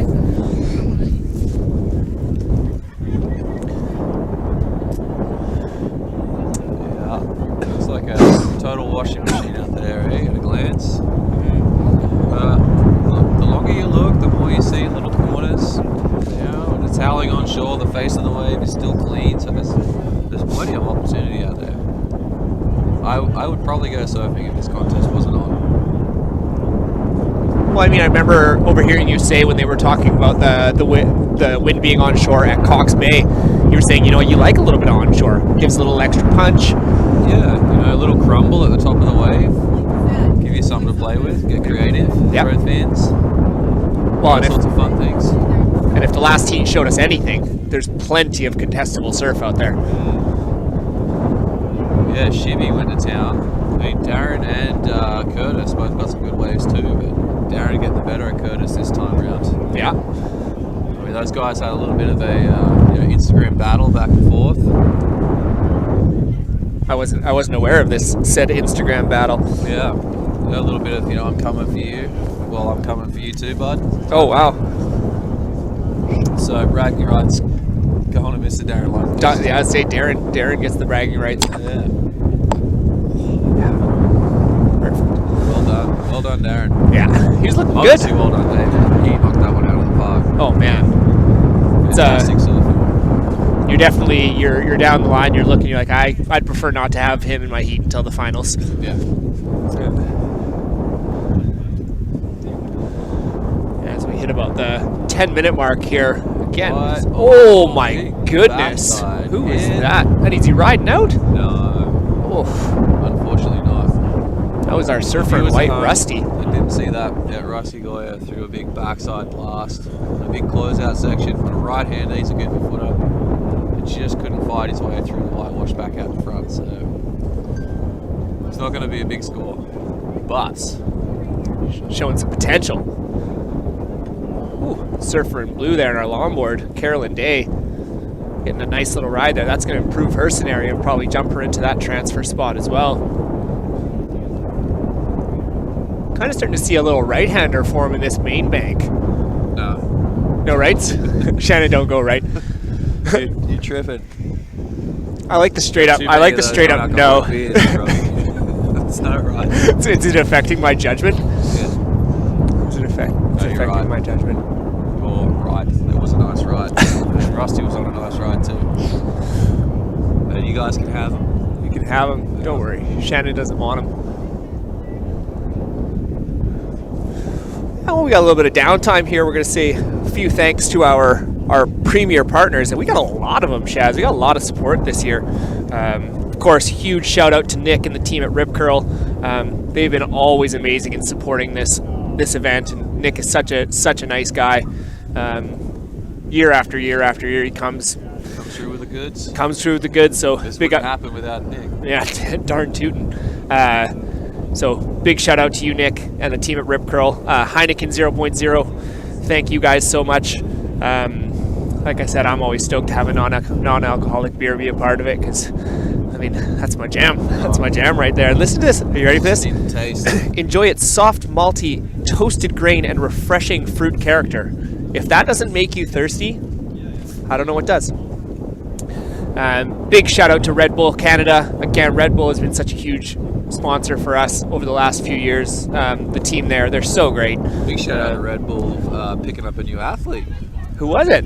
Sanoa. Oh, no way. Sanoa Holland. So now they have both. Yeah. Both Wow. sisters crushing it, man. That is a sick team. Yeah, that is huge. So big up to you for your support for Canada Red Bull. Yeti Canada, I still have my Yeti. I love that thing. It's all winter. I filled it with hot water and I have it in my bin for when I get finished surfing. It's a game changer. Let's not forget, I mean, we're sitting on a Yeti chair right now. Oh, And these we are chairs. comfortable. Oh my goodness. This is by far and away the most comfortable I've ever been in a webcast. So thank you, Yeti Canada. You guys are legends. More than just the coolers and cups, man. There's a little jealousy from the camera crew here, because they've got more of the auditorium chairs, traditional auditorium chairs. As our surfer in white up and riding, Ashley Gonzalez, getting a little bonus section here. Big shout out to Island Savings, our official financial service provider of Surf Canada and the Rip Curl Pro Nationals, where members make an impact. Mill Bay Marine Group, founding partner of Surf Canada, the Rip Curl Pro Nationals. Endless Surf, the official surf park technology provider. We have a surf park technology provider. That's pretty cool. Something in the works. I might have to interview Dom Dominik about that. He'll know more. Yeah. He's got enough on his plate as it is. Yeah. Yeah. Fair enough. Marwick Marketing, the digital marketing partner of Surf Canada and the Rip Curl Pro Nationals. Hotel Z Tofino, the official hospitality partner of Surf Canada and the Rip Curl Pro Nationals. Don't know if you guys have tried it, but I highly recommend checking out the dance floor and over at the Hotel Z. That's an Elliott family night. We do it once a week. Hit it up, throw a big dance party, sweat it up, and go home. Oh man, it's so good. How's your moves? What, are you asking me or are you asking anybody who sees them? Because I think my moves are great. They're fantastic. They're fantastic. It's got a little bit of live action there. Surfer in white, Ashley Gonzalez. We've seen you see good waves, actually. You know, from the boys out front, the girls down to the other bank. Yeah. Then we have our, obviously, participation from the Government of Canada. This event was funded in part by a grant from Sports BC, or via Sport BC, and the province of British Columbia. So big thank you to you guys, and we always want to gratefully acknowledge the traditional territory of the Tloquit First Nation. Support from Destination BC, the Tourism Tofino, District of Tofino, and Tourism of Ucluelet. Thank you all for your support of making this happen. Without you guys, it wouldn't. So big ups. Well, there you go. That was like half the heat. Yeah, man. You're good at that. Yeah. Nailed the whole reading thing. It's good. And you get to throw in your own flair as well. So we are going to give you a little update. We are in round 1, heat 2 of the open men's on our main bank. Our surfer in white, Rusty Goyer, sitting in first with a 5.84. Steve Biggs, our surfer in yellow, with a 4.57. Our surfer in blue, Hubert Pinot, with a 2.90. He is looking for a small score. Oh, sorry, wrong one. Oh. We're looking for more now, man. Rusty just threw some. Rusty throwing some spray or what? Rusty. That was a sick finish turn. Yeah, he's searching for a 3.0 to get himself into that transfer spot. Douglas Delamere, unfortunately, has not opened up his account yet as time is ticking away. And then down on our secondary peak, we have the Longboard women's round 1, heat number 2. We have Carolyn Day. Oh, as we got up and riding, Hubert. Sorry, our Longboard round 1, heat 2, the women's. Carolyn Day has a 6.0 there. She must have got an absolute screamer. So she's sitting on a 6.67. She just needs to improve upon a 0.67, and she's sitting pretty comfortably out in front. Our surfer in red, Ella Wallace, sitting in second with a 4.5, and then Anya, our surfer in yellow, is just looking for a really small score to get herself up into that transfer position, and Ashley Gonzalez as well looking for a small score in that 2 range to get herself up into that advancing position. But time is ticking away. That 15 minutes just flies by. So we hit about the 4-minute mark here. Well, I looked away for a second. I was saying hi to a good friend, Jack DeGrucci there. Came up from Barbados. He was on the junior team for a couple of years. Great young surfer. Yeah. Now he's all grown up. It's cool to see. But I look back over and there's a 6 on the board from Carolyn Day. I think that was we caught the tail end of that wave. She was really cruising on that one there. So she must have got some really good work done out the back.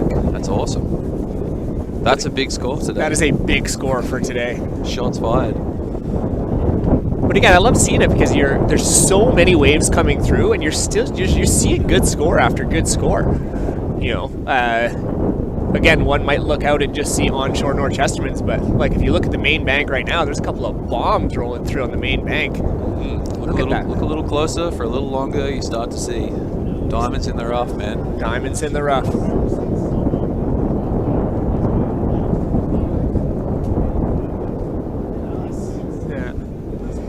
More lefts, just wow, that left went forever. How many turns did you do, Shaz? In my mind, like 7, obviously. 7 turns? Yep. That's not funny, you. Perfect. Got a 7.77. On 7 turns? Yeah. If I would have judged, you'd have been higher. On 7 turns, you'd have gotten higher than a 7.77. Well, I didn't say they were good turns. That's fair. 7 wiggles. 7 wiggles. We got a little bit of live action. Our surfer in red, Ella Wallace. Oh. Which Ella's been a sick hack. She's stuck with going for it. Maybe she thought she was on her shortboard. Yeah, that's right. I've seen Ella out a bunch lately. I remember her parents are friends of mine, and after last year, she was just so fired up, and all she wanted to do is competitively surf. And I remember seeing her a couple times this winter where she's literally running down the path at Maltby Road, and it's getting dark, and she's like racing down after school to just get like 2 waves, Yeah, she's a keener. Oh, you love to see that fire. Love to see that fire. So, and she made it through. Well too. Yeah, she can she get made on it a through good her open wave. heat. She's a threat. Yeah. Shortboard or longboard. Yeah, she made it through her open women's heat this morning. So, Did she? That's great. Yeah, so we'll be seeing fella. her there. And she's just a mere minute and 20 seconds of potentially making it through this longboard women's heat as well. Well, she's got the second best score. The heat there, the 3:17. So what's that mean? The girls behind her are going to need something similar, and threes they're not nothing. You got to do something to get a 3 down on that bank on the longboards. Yeah, absolutely. So her goal right now would be to get up nice and close to white and yellow. And a little bit of how you going. A little bit. A little bit of how you How's going. it going? You guys Yeah. are. What are you guys in? 3rd, 4th? Yeah.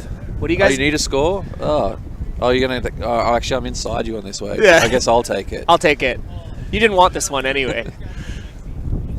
Yeah, it's the Shannon Brown School of Competitive Surfing. It is a contest. It is it's a okay contest. to be competitive.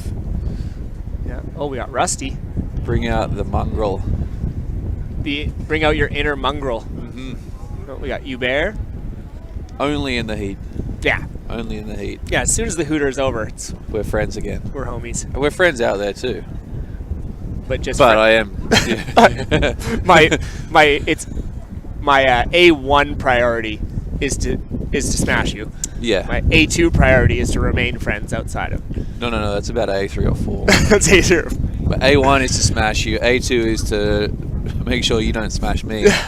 That's fair. As we're kind of counting down here. Again, we got a little bit of a delay on the time here. It's our final 10 Douglas. seconds. First turn. Hey, he's kind of on a good wave here. Second, bit of a carve there.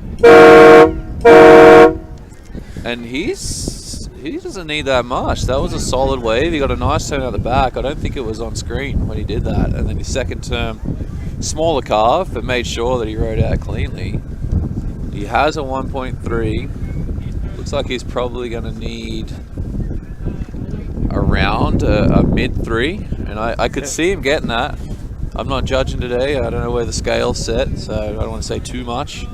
But what we will do is we will leave you to a commercial break, and we will be back with the official results here at the 2022 Rip Curl Pro Nationals presented by Red Bull and Heineken 0.0.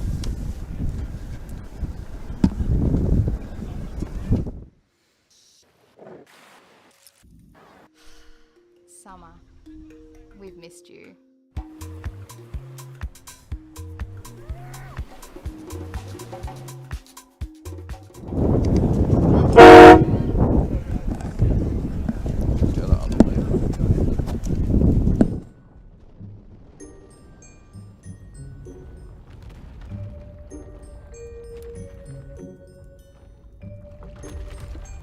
Imagine you are the best. Rip curl. Run, swim, surf. For the women who want to change the game, we made this for you. Ripco.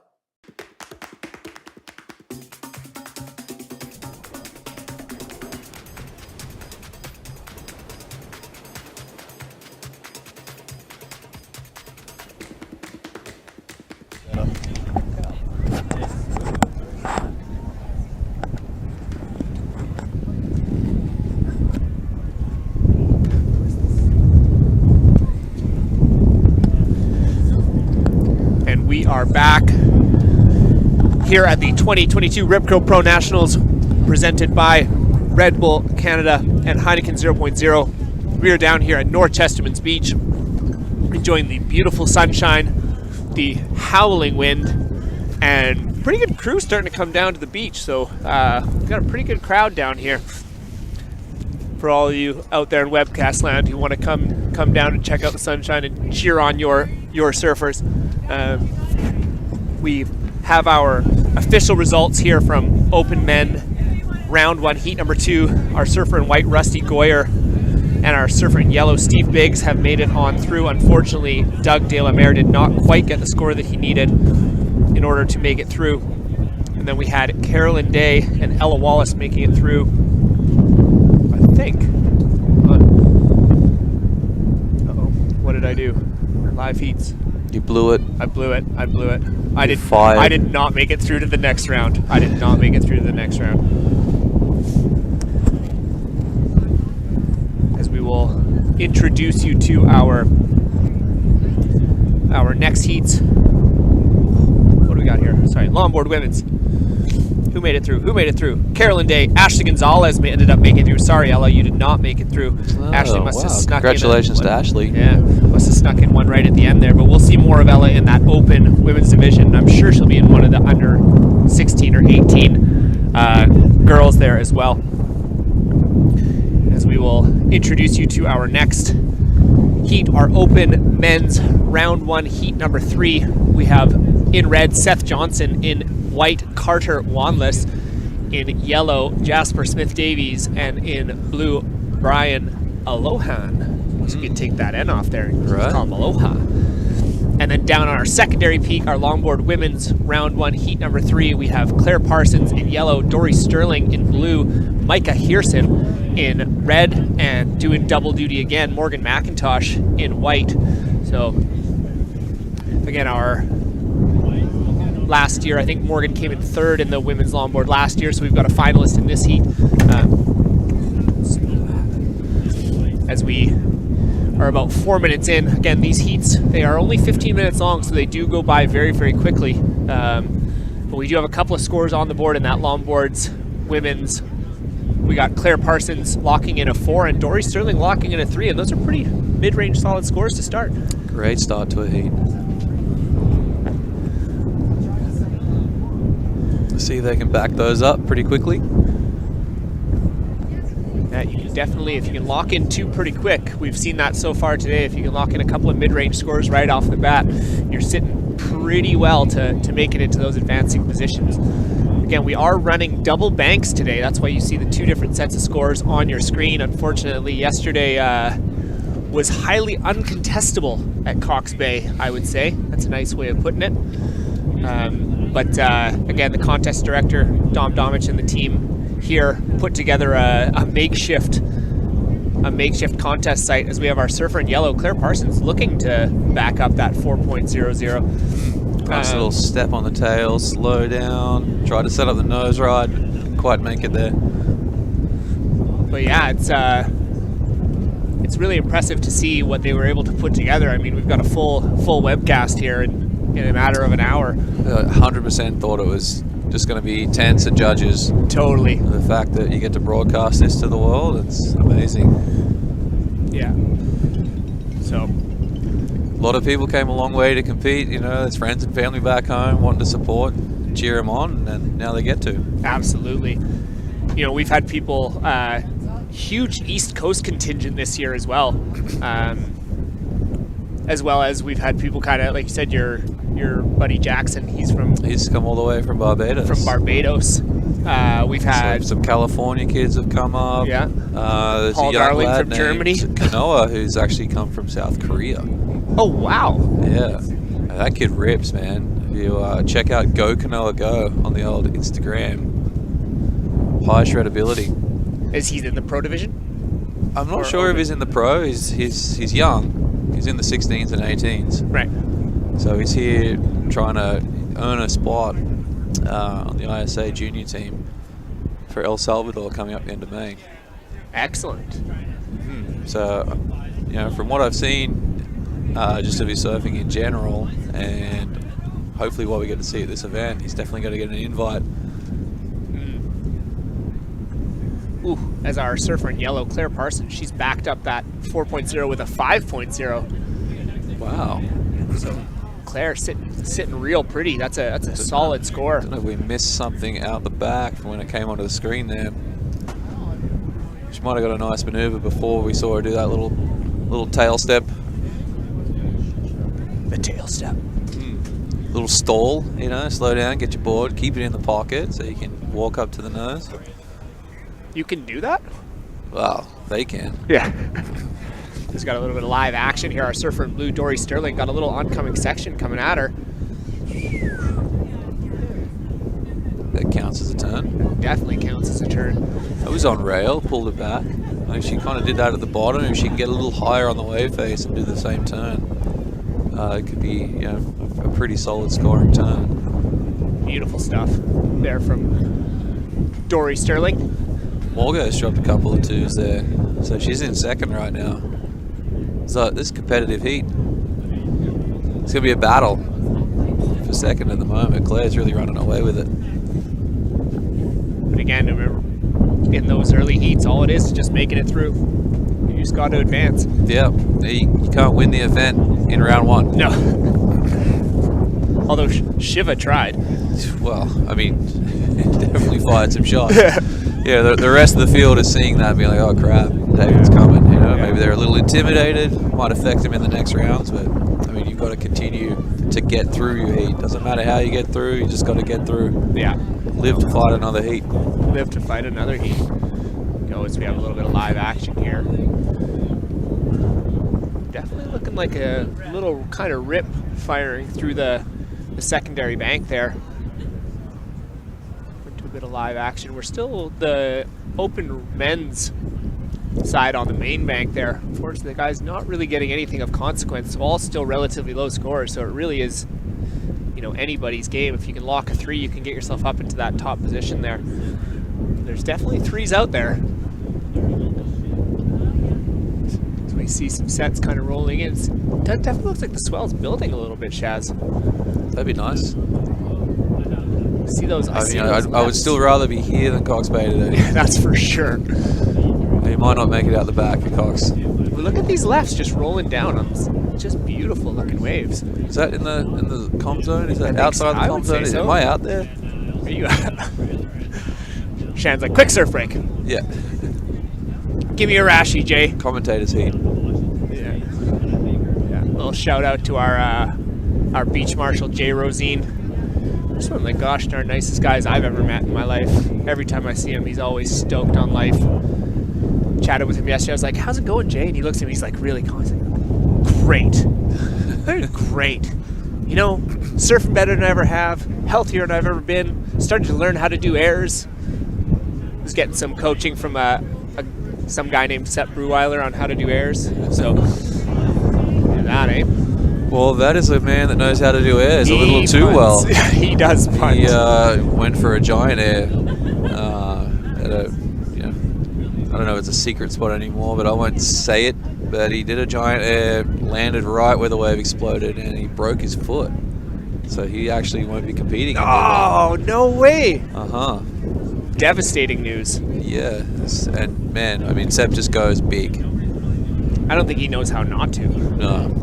I mean, he knows how not to, but why would you do that? It's called breaking your foot. Why would you go small when you can go big, Robbie? It's a very good question. Why do a small air when you can do a big air? Well, as a guy who doesn't really go in the air department, I don't know. But I mean, your logic makes perfect sense. Yeah. It makes perfect sense. And when you're one of those guys that goes big all the time and you see a big section, you go big. I'm sure his eyes just lit up. And if you look at his gram, I think there might be a sequence of it and a couple of photos. Like, it's sick. Yeah. I mean, if it didn't blow up right underneath his foot, he would have rode out of that. He had it. As he always does. As he does. Guy's gnarly. He is definitely a gnarly individual. Well, it's too bad that we won't have him this year because he... No, it's devastating. I mean, that's your runner-up from last year, and I feel like he was one of the real... You know, obviously Reed, it was such an amazing story, but he was such a feel-good story in there as well. You know, and that first whichever one of those guys got up last year was going to be an epic story. Yeah. It was fun to just be in that heat with those boys. Yeah. Even if I got smoked. His I wasn't comboed though, Rob. You were? I wasn't comboed. I could have got back in one wave. Yeah, unfortunately you might have had to go right though. That's the... There was better rides than left. So I was toast. That's We're hitting about the 3-minute mark on our split bank setup here. The Longboard women's there. Claire Parsons still sitting pretty comfortably in that first position. Our surfer in blue locked in a 4.33, so she's now sitting with a 7.33. So Morgan McIntosh, last year's finalist, she's in a bit of a dicey scenario here with about 3 minutes to go. You really hear the wind. I think I'm getting blocked by the telly. Maybe we can even shift you down a little. Is it my mic? It's definitely not mine. Just trying to bring the atmosphere yeah, to totally. the viewers at home, man. It's blowing a gale down here. Someone's at home. They've got the computer turned right up. Yeah, just like turn that. Just turn it down. Sorry if anybody was wearing earplugs there, but oops. We like to have a little bit too much fun up here in the booth. I guess we're not even up. We're down on the beach today. Down in the booth. Down here in the booth. Which again, I'm gonna keep putting this out here until it happens. But if anyone wants to bring blankets or coffee down, we'll take them. We'll take them. We're accepting now donations of blankets and coffee at Norchesterman's. Come to the Rip Curl tent where you see a bunch of TV screens and drop off a blanket and some coffee. We've even got these beautiful Yeti chairs that have drink holders, and these drink holders are so empty. It's just so sad to see. They could have a hot coffee in there right now. Give it a couple hours, they could have a nice Heineken. Well, we have no shortage of Heineken 0.0s here, just for the record. I mean, it's 12 o'clock somewhere. Yeah. I think at 0.0 you don't even have to say that anymore, do you? I don't know. It's trained into me. Trained into you. All right, as we get down to the final minute here, open round 1, heat 3. This was actually the heat that I was supposed to be in. Really? Yeah. Who took your spot then? Brian? The guy in red. Brain? Seth. Brain. You're welcome, Seth. By the way, Brain aloha. You can thank my boy Adam for the errant elbow to the face that I took and knocked my brain about. The doctor told me not to surf, so. But. Hey man, he's just being competitive. I got nothing but love and respect for Adam. He's an awesome dude. He felt terrible. If you ever get a chance to, you got to check him out on TikTok, the Tofino kid. Have you ever seen his trick shots? I think I've seen a couple. Oh my god. Yeah. You got grab a Heineken 0.0, belly up to the bottom, just hang out for an hour and just check out some of the shots that guy has made are so insane. Yeah. They're shocking. They're just shocking. And the best part about him is that he just gets stoked. It doesn't matter. Like, I've shot some balls to him before and hit a trick shot, and he gets so stoked on anybody. Like, it doesn't matter who hits the shot, which I got mad respect for. As we count down the final 30 seconds here of our open men's round 1 heat 3 and our longboard women's round 1 heat 3. Dire moments here. It's close down there. I mean, Morgan's within shot. She's going to need another 4, and she's good. Oh, Claire's just adding to her running total. away with it. As we're going to count it down here. I couldn't see past the cameraman to see if Morgan had an opportunity or not. I don't think she did. I can still see her out the back there. Gotcha. Well, she made it interesting. Dropped a good score, so at the very least she can feel good about the heat when she comes in. For sure. But congrats to Claire and Dory. I mean, Dory just kept upping it there. You know, started with a 3, got a mid-4, got another mid-3 to She's going to make it through. Yeah, good stuff. We are going to take a short break here at the 2022 Rip Curl Pro Nationals presented by Red Bull Canada and Heineken 0.0. Do not turn the dial. Run, swim, surf. For the women who want to rewrite the game. We made this for you. Ripco.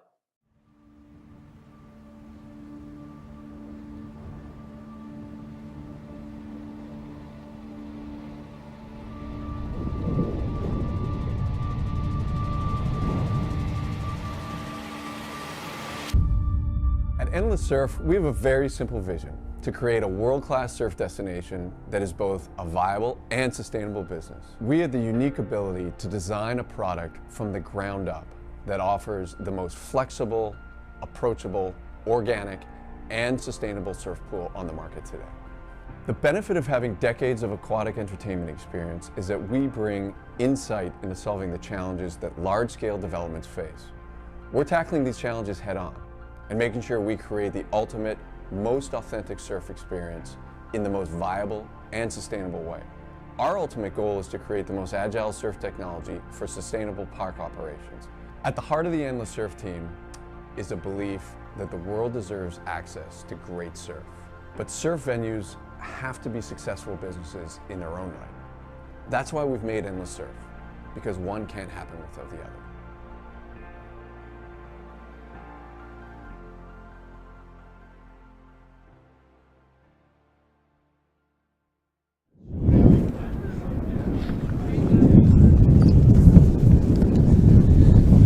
And we are back here at the 2022 Rip Curl Pro Nationals down at North Chesterman's Beach. It is windy, there are plenty of waves, there's plenty of action, especially for first rounds. We've had some really tight heats. It looks like the swell is starting to build. North is starting to show a little bit of a more solid swell as we are heading into our open men's round 1 heat 4 in our main peak, and then our secondary peak we have Longboard women's round 1 heat 4. Cool names here, man. Some great names. In round 1, open men's, we have Grant Guitar in red, Jason Brown in white, Randy McDonald in yellow, and Alec McPherson in blue.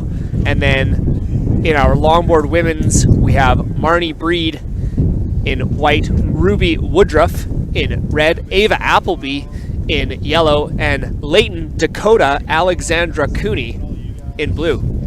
That is a heavy. That's the most names, I think. Yeah. I like the quotations too. Mm. Yeah. Man, next time I sign up, I'm going to throw some quotation names in there. Maybe Do you think that's like her actual name though? Is that on her passport? Guess we're going to have to ask her. Yeah. Once we start to get beach interviews on, we'll have to ask her. Jason Brown's got a couple waves. JB. Doing the Brown name proud. Yeah, there you go. Epic last name. Some might Here say. we go. Oh yeah, look at this right. LDAC. Came up with that Nice quick. little fade back.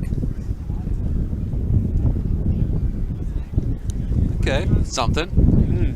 Interested to see where that comes in. A couple of 0.67s already on the board. Yellow, Randy. Randy. Oof, up in the lip, come on. Get out at the front of that. Oh, Randy. not quite. Is that Jason? I think Jason, is that Jason from Live to Surf? I think so. You can always tell because he has a big puff because of his dreadlocks. Well, he's got a hood on though. Big hood full of dreadlocks. It's a big bulbous hood. Very bulbous. Man, you got some great English. Seeing as how it's your second language, past Australian, it's pretty good. I don't speak any language right.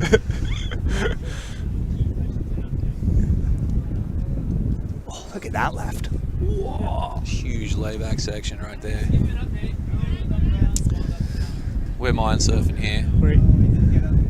Can't help it. You can't sit here and watch waves for this long and not visualize. Not visualize. Yeah. Visualize yourself ripping the bag. Oh man. Oh, someone's getting caught inside. That's a thing. That's a thing now. That's a good sign. I mean, it's no fun for the people getting caught inside, but it's a sign that there's swell. That is for sure. But you have not surfed on the West Coast out here and not got caught inside. That's just not a thing.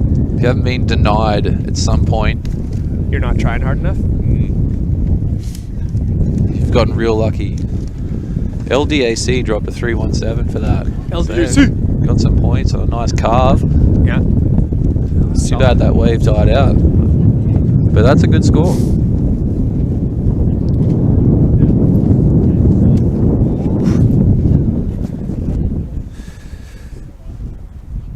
All right, so if you guys do decide to make your way down to the beach, just a few little messages from the old Surfrider Pacific Rim chapter.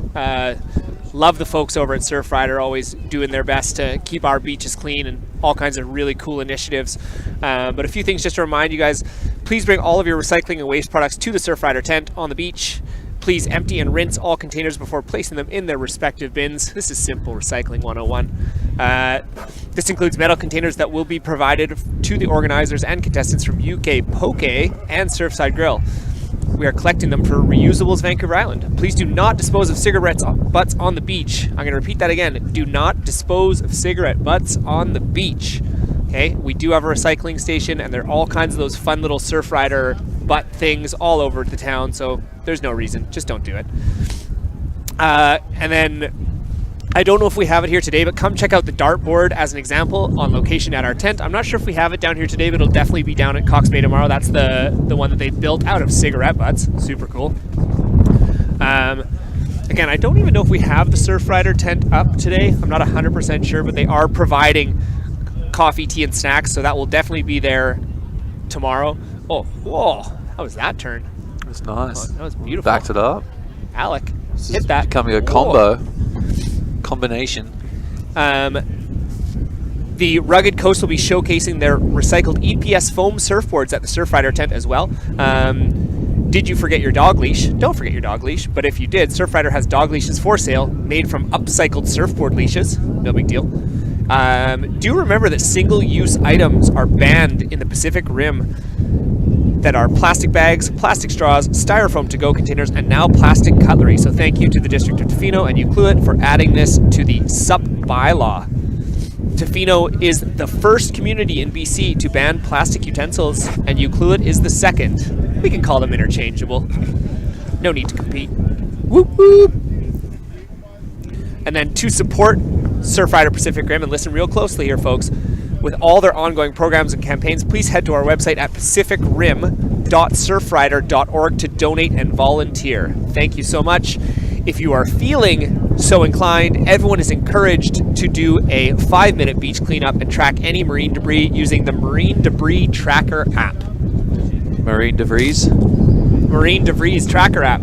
So thank you so much to Surf Rider Pacific Rim chapter. You guys are absolute legends. We appreciate all your hard work in keeping our coast clean and pristine. Nailed it. Nailed it. You've done it again, Robbie. Man. I get first place in comments. Look at that. That was a bomb set. Big wave for money. What have you seen while I was chatting? Not too much. You know, we saw, was it Blue?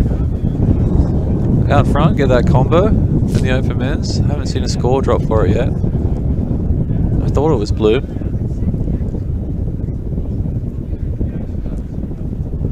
Oh yeah, that right-hander. Yeah. Well, there was a couple of turns in there.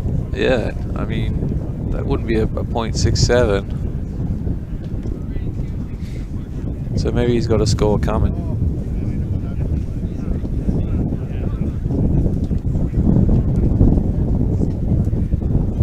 Oh, everybody's paddling for this one. Yellow gets it though. Hasn't come into screen yet. It's a little foam climb. Oh, just couldn't come down with it. Hard work for the cameraman. Oh yeah. It's tricky trying to film 2 banks at the same time. Oh man. One and again, these folks, they don't generally do surf comps, and it's got to be one of the most challenging things to film. Yeah, I mean, as somebody who films all day, every day, as part of his profession, people really don't understand how hard it is to be able to stay focused and find your surfer every time.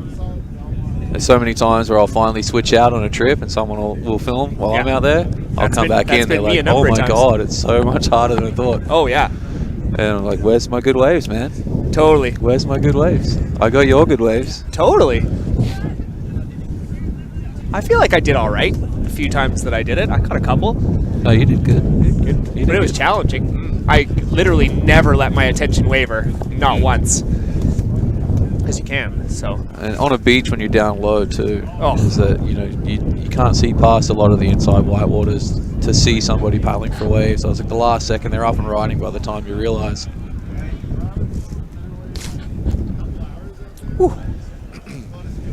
Kind of like that. Kind of like that, yeah. Right there. So lots of low scores down on the board. Again, it's kind of a big pile of anybody's game right now. So in our open men's, we have our surfer in yellow, Randy McDonald, and our surfer in white, Jason Brown, currently in those advancing positions with Alec McPherson. He ended up locking in a 2.57 for that. Yeah, I think that's the one I saw. That was the highest wave of the day, or highest wave of the heat so far. So he's just looking to replace that 0.67 to jump himself up into And the. there he goes. Ooh, fortunately, that Might be wave. a little bit of a panic move. Yeah. You know you need something, you know, like that's a wave, I can catch it, and up you go, and it's a closeout. Just devastating. And then in our longboards on the secondary peak there, we have our surfer in blue, coined LDAC by Shaza, with a 4.34 on the strength of that 317. Can we do better than that? LDAC? LDAC?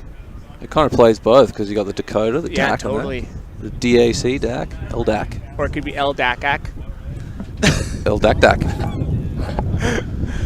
So she's sitting in first with that 317. She's got a little bit of breathing room, but can't be feeling too safe. And our surfer in red, Ruby Woodruff, with a 3.84. Surfer in white, Marnie Breed, she's got a 2.67. She's not looking for much.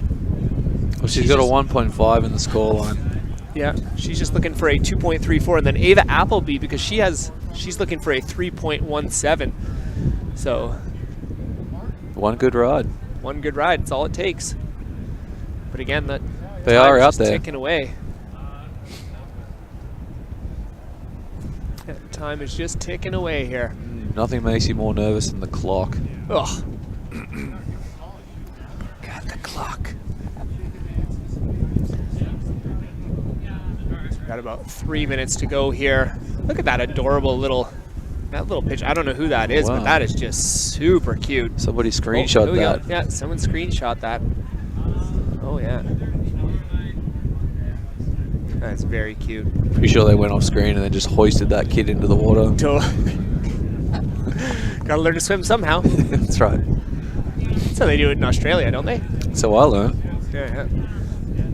Dad paddled me out the back, just pushed me off, and then he surfed in. Said, "If you make it back."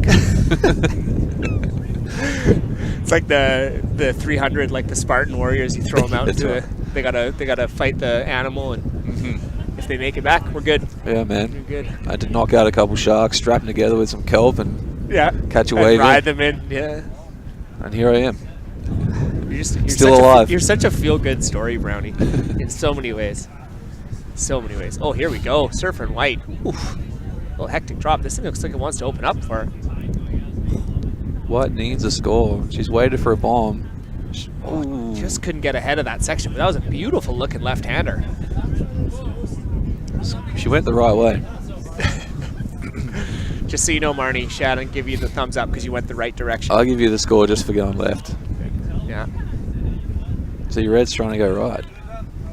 No score. I'm just kidding. Kind If it wasn't obvious. Kind of. You're kind of kidding. Oh, here we go. Our surfer in we got a red, step. Ruby. Oh, nice little weight shift. These the longboarders are starting to take a little bit more of a beating now with that increasing swell, and starting to see them take a few in the head because again, there's just so many waves. The waves just never really stop coming. It never really goes flat.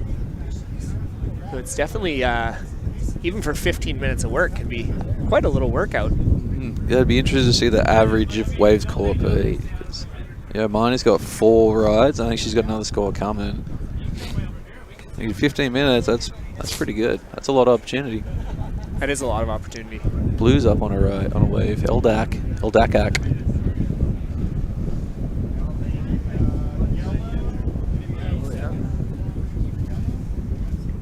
As we get into the final minute here of our split peak scenario. I think, is this a first? I feel like this is a first. Running 2 banks? Yeah. Running 2 banks at the Nationals? I think so. That's a heavy audible call. But hopefully we don't have to do it too many more times. Yeah, no doubt. But it's going to give everyone a chance, which is the most important part. Maybe we do, and then we can open it right up. Right? Like, the open divisions and longboard divisions are so popular. Oh, man. It's like a shame. There's a huge wait list to get into these things. Yeah. So, we just double bank a little more. Double bank it. Well, everyone's in. Yeah, everyone's in. Whoa. Alec McPherson. He just needs to replace that 0.83. Well, he hit that lip pretty hard, man. That should be a score. I think if he doesn't get it, he storms the tower. We got a replay? Yeah, let's go. Well, here he is. Yeah, that thing standing up. Boom. Up into the lip. Alec. You're kidding me. Coach Brown liked what he saw. The drama too, you know. The clock's winding down. Pressure's on. Whew. Drama points. As we are going to take a quick commercial break here. More action to come here at the 2022 Rip Curl Pro Nationals presented by Red Bull and Heineken 0.0. Do not go away.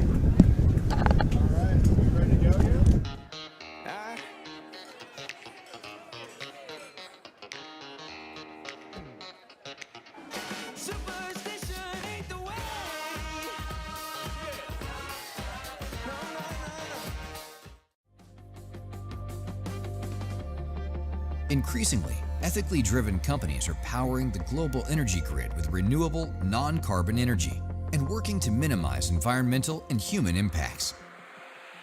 Companies addressing environmental as well as social and governance issues are demonstrating better than average historical market performance and creating responsible investment opportunities. To learn more about investing in select, carefully screened companies with values matching your own, connect with one of our advisors. Discover the benefits of our win-win Earthlink GIC as part of your investment strategy. A natural fit for your investments and your values.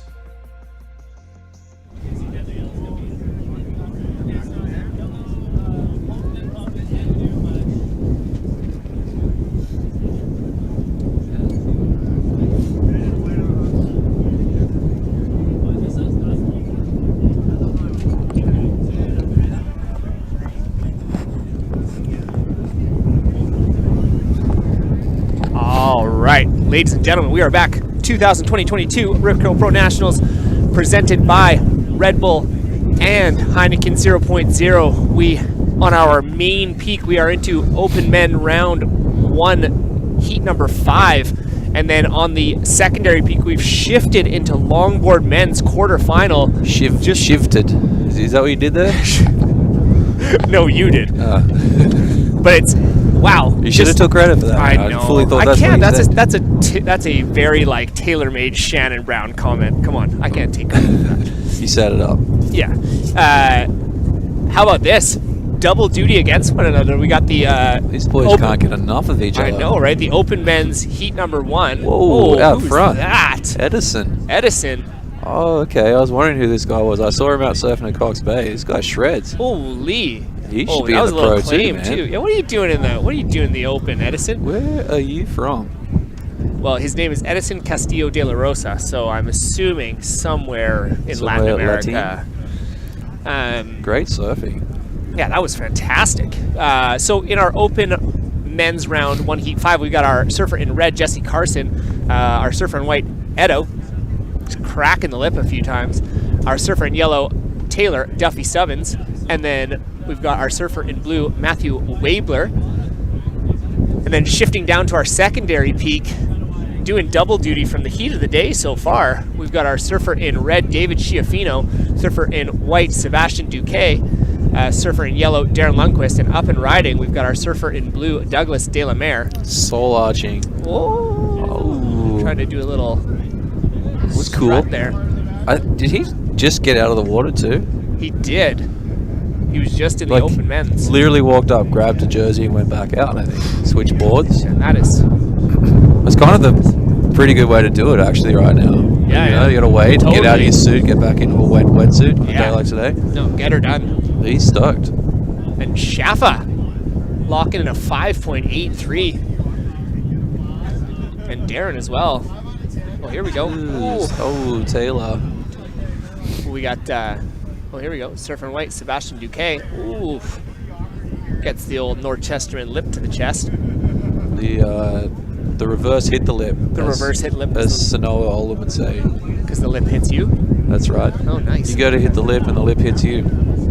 She's been coining that one since she was like 8.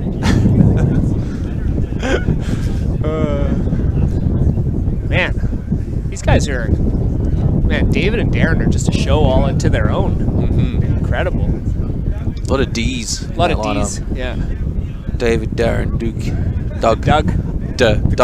Quad D. Well, there's 5 D's there, bro. Oh, there's 5 Look D's. closer. Oh, Douglas D. Yeah. Oh, wow. You got D, D, D, D, and D. Oh, nice little backside hit. Backside schwack. Holy oh, smokes. shoot. I don't know what happened at the end there. Might have went for the old toes on the nose. And I think he forgot that he's on. I think he forgot that he was on a longboard on that backside turn and just went shortboard style. No, he knows. A guy can swing. Oh yeah, swing it. Yeah, again, past event champion in the open men's, Mr. Darren Lundqvist. I think he took a few years off, and then as far as competitive goes, and then now he's kind of snuck his way back into the draw.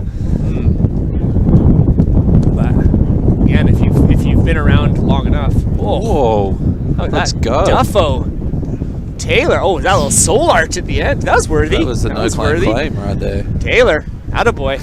Although a soul arch is not nothing. It's not nothing. No. It's the attempted no claim, but he claimed. He claimed.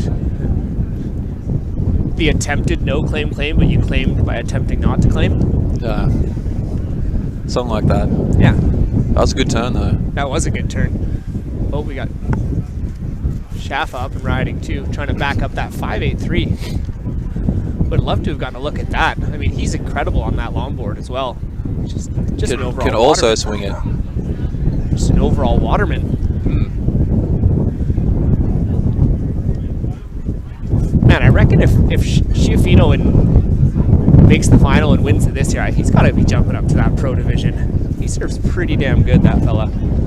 If he wins the Opens? Yeah. Yeah.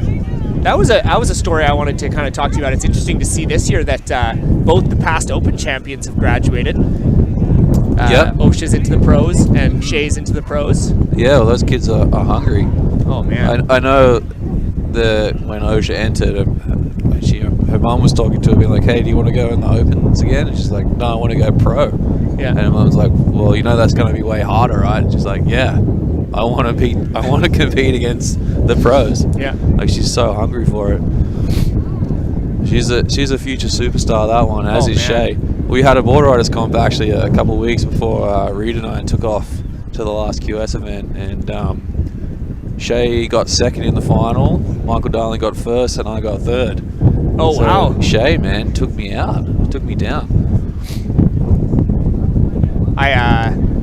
So he totally belongs in the pro. Definitely. If he's sandwiched between you and Michael. I was surfing a lesser known spot, a not too secret but somewhat secret spot about a week ago, and I saw Eddie. I've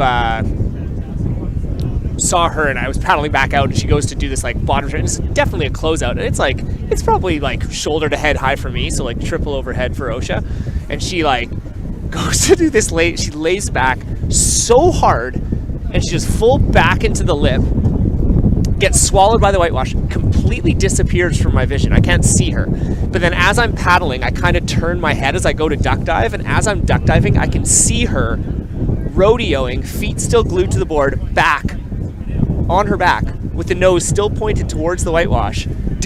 So like tail first. Yeah, tail first. And I was like, she was still standing. I was so shocked.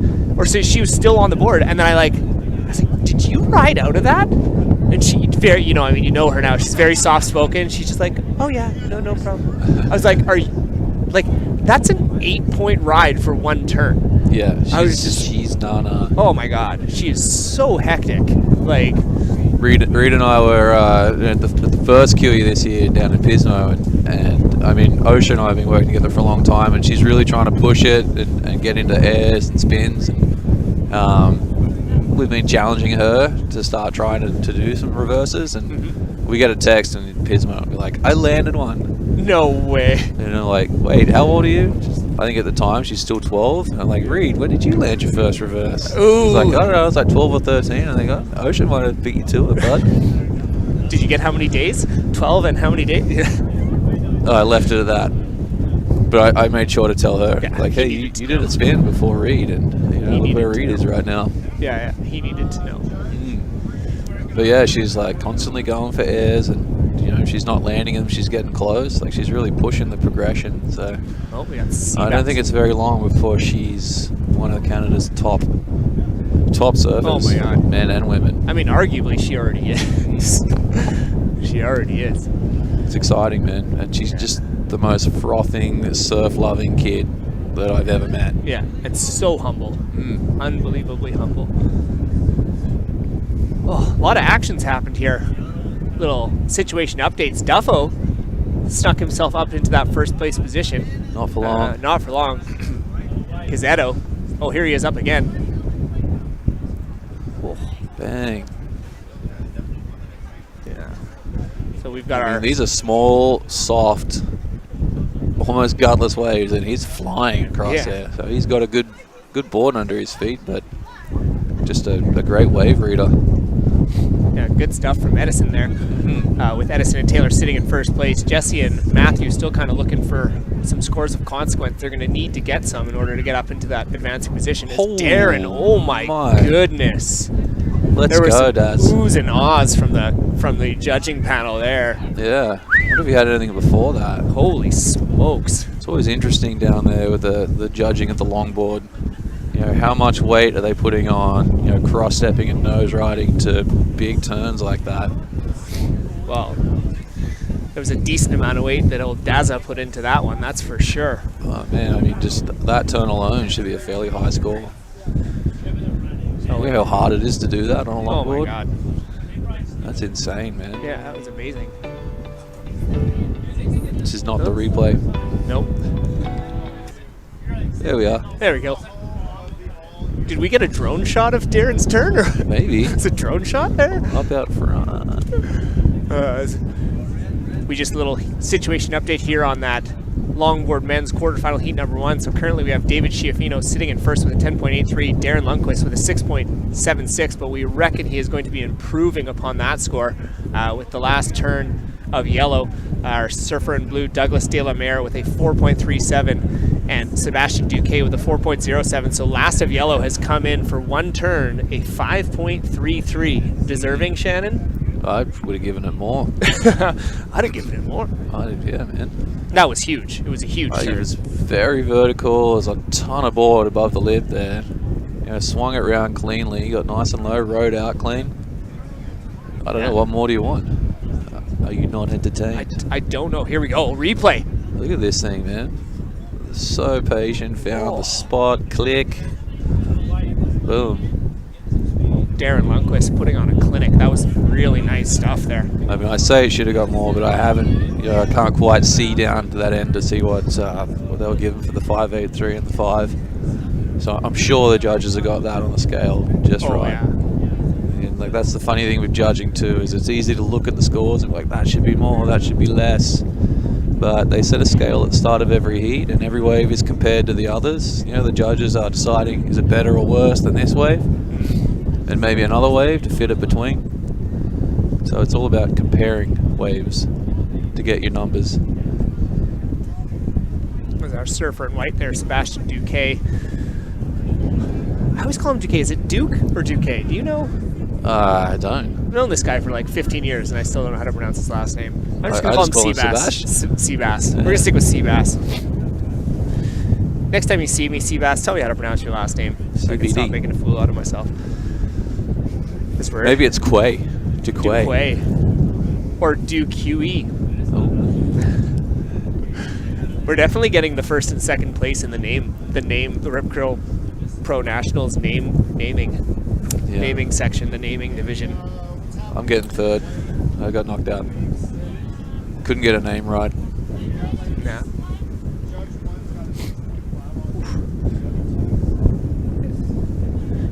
It looks like we've still got a score to come in for Edo. I think one of his bigger ones here. But just kind of waiting. He's sitting here. comfortable. He is sitting pretty comfortable. He's doing some really good and he surfing. should, from what I've seen. Oh, me too, mate. Me too. He's been ripping. Yeah. destroying it. And he might be about to get a wave here. He's not on screen yet, but he's come hard off the bottom, found the lip. Big hack.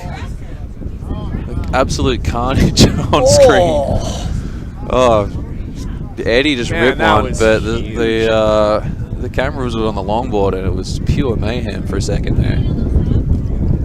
Then we got Taylor out the back. He's putting a good heat together too. You know, at this point, it's like there's a clear 1-2 in the open heat 5. Hopefully some good waves can come through for red and blue to have a crack here, but white and yellow are running away with it. Yeah, well, there's not a lot of time left. Oh, here we go, Edo. So this is just the end turn. You know, he had a really good re-entry at the start of that, a real powerful hack, and then pumped through the inside and did that. So what do you got? Well, and he looks like he's improving upon his lead here, Shaz. Yeah. Locking in a 4.9 for the last of white here. Because again, we do have a little bit of a 30-second delay when it comes to the horn. So we're not quite done just yet. And then Shaffa locked in a 6.5 off screen. Damn. Oof. Man, he doesn't even get out of bed for anything less than a 6, eh? Definitely nothing less than a 5.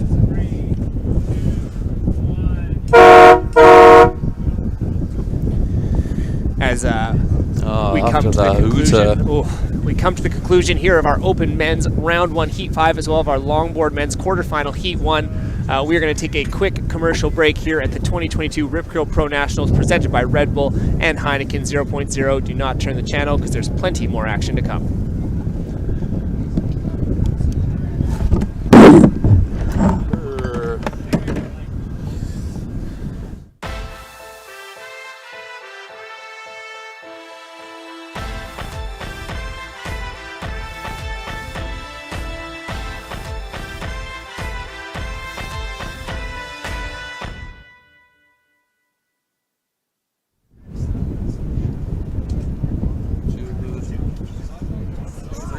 There we go.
All right, are we back? We are back. Can they hear us? Man, oh man, Rito. We're here. Rito on the mic. Rito and Chaz. This is finally taking over. This is finally happening. It's a long time in the making. Wow. Here we are. And we got action right off the bat. Look at that, Kiz O'Connell. Kieran O'Connell, one of your students. Yeah. Kieran's been ripping. He's a big small wave grinder too. I feel like he's a small wave, big wave, just a grinder. bit of a dark horse in this open men's category, I'd say. I feel like he could take it out. Give him a walled up left, and he'll tear the bag out of it. One of the fellow goofies, so close to our heart. Hey, Reed? Oh yeah, we've had a lot of sessions with him. He loves to go left, and then in the right way. In longboard, we got kind of a stacker in this one, honestly. Oh, as we see, a lot happened. Worlds colliding right there. That was hectic. It looks like the banks are kind of overlapping right now. Yeah, what's going on? We need to send someone out there to separate these guys. As we see yellow, that was Morgan Rogers. Or maybe Trent Gammon. So let's introduce the heats. So open men's round 1, heat 6. We got Kieran O'Connell. We talked about him already. Guy's a stud. Xavier Bolu? Blue? I'm going to struggle with that one. Blue. Let's say it fast. Xavier Blue. Trent Backgammon. And Kai Bray. Isn't that your buddy? Kai Bray is my buddy. Your bestie? Fellow high schooler. He's a legend. Son of Mike Bray, the founder and owner of Relic. But yeah, Kai's a character. He's a legend. I love the guy. How's he go out there in the surfs? You rip? He's been shredding. You know what? He's gotten a lot better this year. He's gotten really into it. We've been surfing a bunch after school. It's been nice kind of having a partner in school to surf with, because honestly, there's not that many people in our school that surf. So we've kind of... Well, it's pretty tricky. Yeah. It's not like you guys get a lot of time exactly, before or after school, especially you got the bus ride. It's funny, he lives in Yuki, so after school in the winter, we'll just grab his stuff super quickly and rush out and get a quick little 30 minutes at Wick, and then I'll drop him off and we'll get pizza or something in Yuki, and then I'll drive home. But yeah, it's been nice. Now that you got your license. Exactly. the license is here. So we see yellow. It's Trent Gammon. And white. Might be switching down to longboard here. Andrew Sadler. Another stud. Saddles the horse. He made the final last year in longboard, didn't he? Yeah, pretty sure he did. Looks like we got Xavier. It looks tough out there. But it looks fun. For sure. There's sneaky little peaks to be had for sure. It's 100% if this contest wasn't on, you and I'd be out there. Oh, well, we were both out there yesterday. Yeah. And it was fun. I just missed you. I think it got worse because you said it was really good. And then I got out there and it was really hard. I think you were just trying to play mind games. Oh, as we see a little shuffle from Finn Spencer, one of our good buddies. Was it a shuffle or was it a cross step? I don't know. That was a cross. But then he shuffled that last little bit. The purists will be at him. The purists will say he shuffled. We'll see. That's going to be a good little backup score for Finn, as he already has a 4 in his scoreline. Mm-hmm. As Asia, he's a dark horse to take out this longboard. He's been ripping. Not even a dark horse, man. Everyone knows he's a straight horse. Yeah. We should introduce the longboard men's quarterfinal heat 2. In blue in the lead currently. Well, hang on a minute. Kyle Schwab off the top. He's got his hood off for some reason. It is freezing on the beach right now. I don't know how he's doing that. Mind games. More mind games. Yeah. He's that tough. Definitely got me already. Yeah, we have in blue Finn Spencer. He's already got a solid heat total. If anyone's used to a bit of wind in the surf, it's going to be Finn Spencer. That is true. It is never not windy there. Trent Gammon. Wow, that was a sick little I know swap. Trent rips. Oh, he's going to get a little double up on the inside in here. Let's go. Oh, go. Is he going to get there? Can't even introduce this heat. There's so much hard. action. Speaking of the horse. Asia. Oh, a little recovery.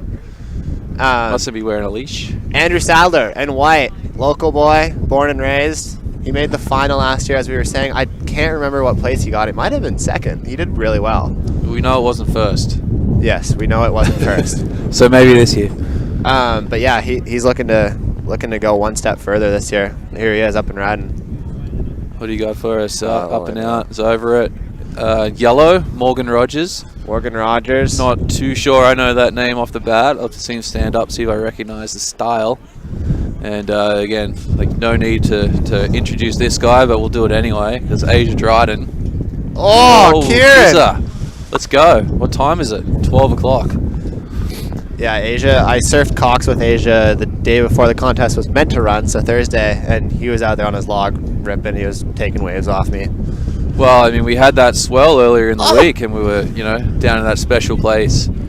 Asia was out on his longboard at this, my favorite left, and he got so shacked on his longboard. He got pitted. So shacked right in front of me. I almost could have reached out and touched his nose. He definitely got the wave of the day that was insane. That whole day. And not to mention, he actually stuffed Harold Sadler, who is Andrew's dad, to get it. So I wonder if that was playing a little bit of a mind game. If he knew this heat draw coming into this. Yeah. So up to Andrew to give the payback to Asia for that one. Andrew was actually out that day too, but on a shortboard, so he was probably. Was he at the point? Yeah, he was at the point. He was at the right. Yeah. Oh, mistake. He was probably. I wonder if he must be doing open men's as well. I think so. Yeah. There's Yeah. a few double duties in here. He reps on the shortboard as well. Finn's a double duty, but he's in the pro. Yeah, Finn, foil boy from Maui. Oh, if there was a foil division, look out. Finney and Jeffrey would smash it. They can do the craziest Nice little flips. cutback. Oh, Andrew. This is a the good wave. inside, I mean, not quite on the nose, and he's blown out the back anyway. Incomplete. It's really about getting on a wave that'll give you the opportunity to do a little cross step in a turn, because there's so many waves, it's hard to pick and choose. Mm-hmm. It seems hard to tell which ones are going to be the obvious good ones. You got to think the full nose ride in this stuff is going to be really tricky, so they've got to score that high.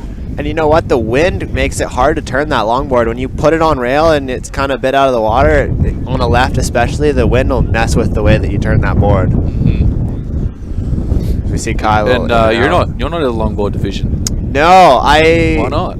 I had I'm doing U18 and pro. I wanted to focus on that. Maybe next year, now that I've aged out of U18, I'll jump in longboard. I love longboard. It's so fun. Well, I would, I wouldn't say dark horse with you. I've seen you longboard. It's fun. I think you'd probably smoke most of these guys, huh?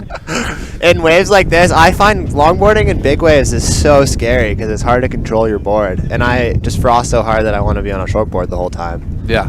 So it's hard for me to longboard. Even something this size is almost a bit too big for me on a longboard. But if the conditions look like it was going to be relatively small for this contest, I would jump on a log for sure. Asia, speaking of good waves, looks like he gets shacked like he did the other day. No, that's maybe going to run off a bit. Someone kind of got in his way there. He should throw his arms up, try sucking it and See what he can do. Yeah, he's whatever it takes to win, Exactly. We're winding down already. This heat's are these 15-minute heats? 15-minute heats. Right. Wave catching contest. Yeah, that makes it tough. That kind of changes the strategy in these heats. For me, I'd say it's definitely about catching a lot of waves. My sister surfed a heat earlier, and I went up to her and I was like, "What's the plan?" And she said, "Catch a lot of waves." And I was like, "That is a good plan." Mm-hmm. And it paid off. She won her heat. It's tried and true. Yeah. Again, like you look at the statistics. Most of the heats, the people that catch the most waves advance. Exactly, especially when it's small and onshore and unruly. And 15-minute heats. Exactly, yeah. I surfed WSAs when I was younger in California, and they were six-man 15-minute heats, and it was brutal. It was definitely about who could catch waves. You might remember I was on the beach. Oh, yeah. I might have taken you there. It was brutal. Yeah, it's tough with all those. It definitely teaches you to catch waves, though. Kieran. Oh, he's gone off screen. He's so fast, he's gone out of the screen. Looks like he had a good little first turn there, though. Yeah, and he's come through. Whoa! Off screen again. He's thrown it right up. He's still going. I think that's going to push him into the lead. I'm thinking. He's got a 2.8. He needs a 3.07. I want to say. Looking at that math, someone can correct me if I'm wrong. That open men's heat is still wide open. Anyone can drop a mid-range 5 and they're into the advancing position. I'm going to backtrack. He actually needs a 3.06. So we see Kai dropped another little score. I'll push him into third. This longboard heat, Finn's kind of ran away with. It's just 3 minutes Well, you drop a 6.1 in these 15-minute heats and you're pretty set. I mean, he's backed it up. He's got a 4. What's that total? 10.10? 0.10. As Asia... Heat strategy. Get 10 points as quick as you can. Yeah, right. However you got to do it. Oh, looks like Finn. Oh, that was pure shuffle right there. Oh, there's his shortboard background. I'm not sure how I feel about turns on a longboard, but that was a pretty good turn. I feel pretty good. If you throw it up like that, I don't care. I don't care what craft you're on when you throw it up bird. That's awesome. It's hard in small waves like this too to do that, to really turn those logs. I think just hard in general. Yeah, with the wind, like I was saying too. So much action. I don't know where to look. It must be hard for these cameramen on the beach to catch everything. Yeah, there's a lot going on. This wind swell is tough. We were talking about that a bit earlier. You know, all the years that I've spent coaching and filming all you kids in big groups, you know, just trying to swivel the camera around and capture everything. It's so hard. Oh my gosh. Yeah, and every now and then, you know, one of the parents, your dad, or maybe Dion once or twice, tried to take the camera and do it. Yeah. Oh yeah. I'd come back in, they're like, we didn't get anything. It was so hard. As a spectator, your eyes are like so good at catching people that you're like, oh, that must be easy, and then you get behind the lens and it is really hard. Yeah, you're on camera, and by the time you actually pick somebody up, they've already ridden half the wave. Yeah, case in point, right there. Yeah, Andrew, he's gonna. It takes a lot to be able to anticipate where a wave is going to be ridden. Yeah, for sure. So it certainly helps if you have a surfing background. You can see a wave coming in, be like, well, that looks like the optimal takeoff spot. That's where I'd want to be. Yeah. And you know, with good students like you and the kids, you're right there. You're always in the right spot. But you know what? The right spot on a day like today can be anywhere. Mm-hmm. It's really hard to tell what waves are going to do, and especially we have 3 cameramen who are filming 8 people right now. So yeah, it is tough. Yeah. That's it's not even like it's a 6-man heat and chaotic. It's 2 4-man heats. 8 people. Yeah. Longboard is catching everything. And they're in a span of Kieran might have done something there. A little backside rear. They're in a span of like 300 to 400 meters. So it's spread out. These guys' eyes are on a swivel. Oh, you see yellow. We'll see if this thing opens up. Get around it. Let's go, Morgs. Get there. Oh, this thing might open trying up to set for that him. up. Oh! Yeah. That is going to be a good score. That was sick. I don't know, man. I mean, that was a real nice cross step. Yeah. But he was still about 2 feet from the nose. I feel like we haven't seen a clean, proper cross step yet in this heat, though. I feel like that was it. Haven't seen.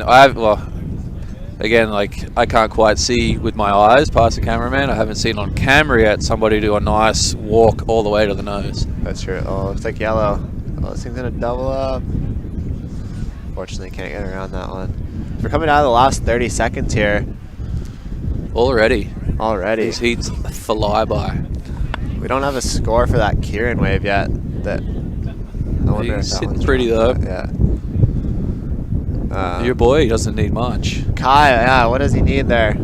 He's got to need what, like a... There's also a delay on this. The clock's going to run out on camera, on screen here, but it's actually like a 30-second delay. Andrew, this thing looks like a nugget. He's found himself a little left. Couple little fades. Weaving around. He's thinking about it. Go up to the nose. Thinking. It's not there yet. Oh, shuffled no! the last bit. Oh, Flipped off the front. That heat's come to an end. Or is that... You're saying it's about to. Yeah, there's a little delay. So the heat's over on screen, but you know you're probably going to hear in a second here. Tommy's coming up to the buzzer. He's about to press it. So White's up on a wave here. Yeah, he didn't get too much. Yeah, so for the people at home, he didn't miss anything. There he goes. You guys can probably hear that horn. It makes your heart shake. All right, I think we go to a break in between here. Yeah.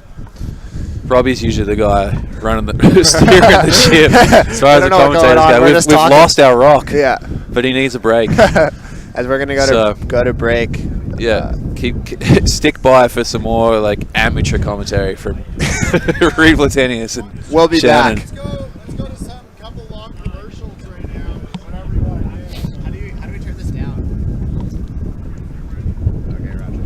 Thank you.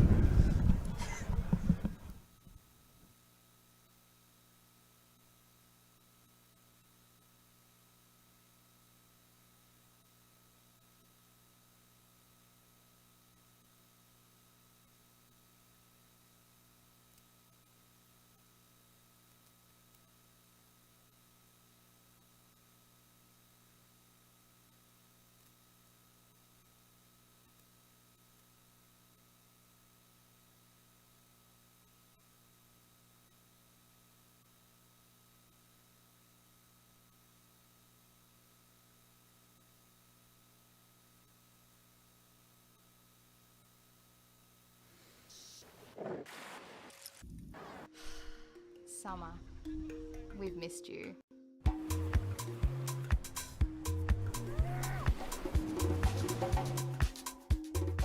Rip curl.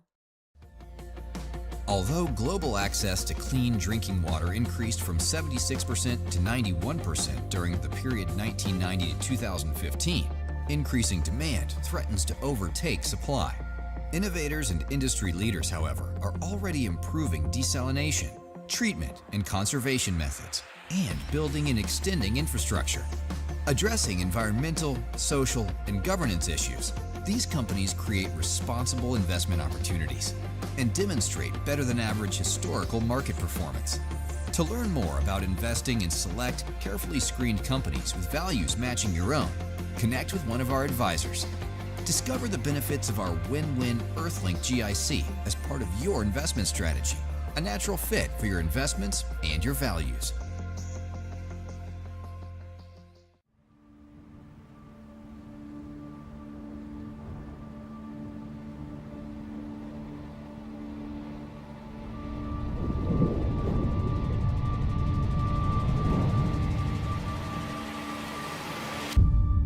At Endless Surf, we have a very simple vision: to create a world-class surf destination that is both a viable and sustainable business. We have the unique ability to design a product from the ground up that offers the most flexible, approachable, organic, and sustainable surf pool on the market today.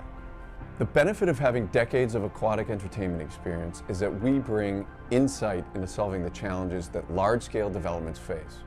We're tackling these challenges head-on and making sure we create the ultimate, most authentic surf experience in the most viable and sustainable way. Our ultimate goal is to create the most agile surf technology for sustainable park operations. At the heart of the Endless Surf team is a belief that the world deserves access to great surf. But surf venues have to be successful businesses in their own right. That's why we've made Endless Surf, because one can't happen without the other.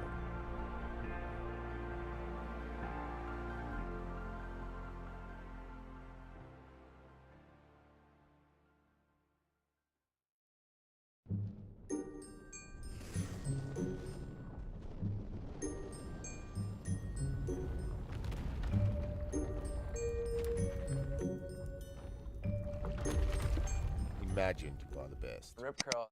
Run, swim, surf. For the women who want to change the game,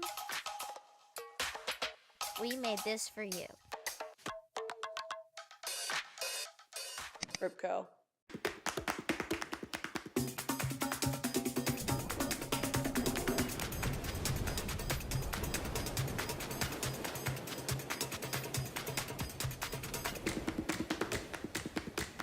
Ripco.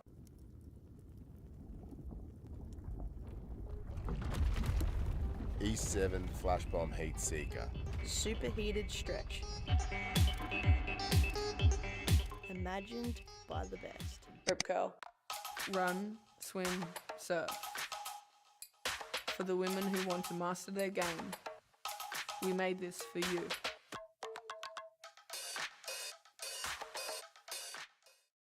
Ripco.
Volume.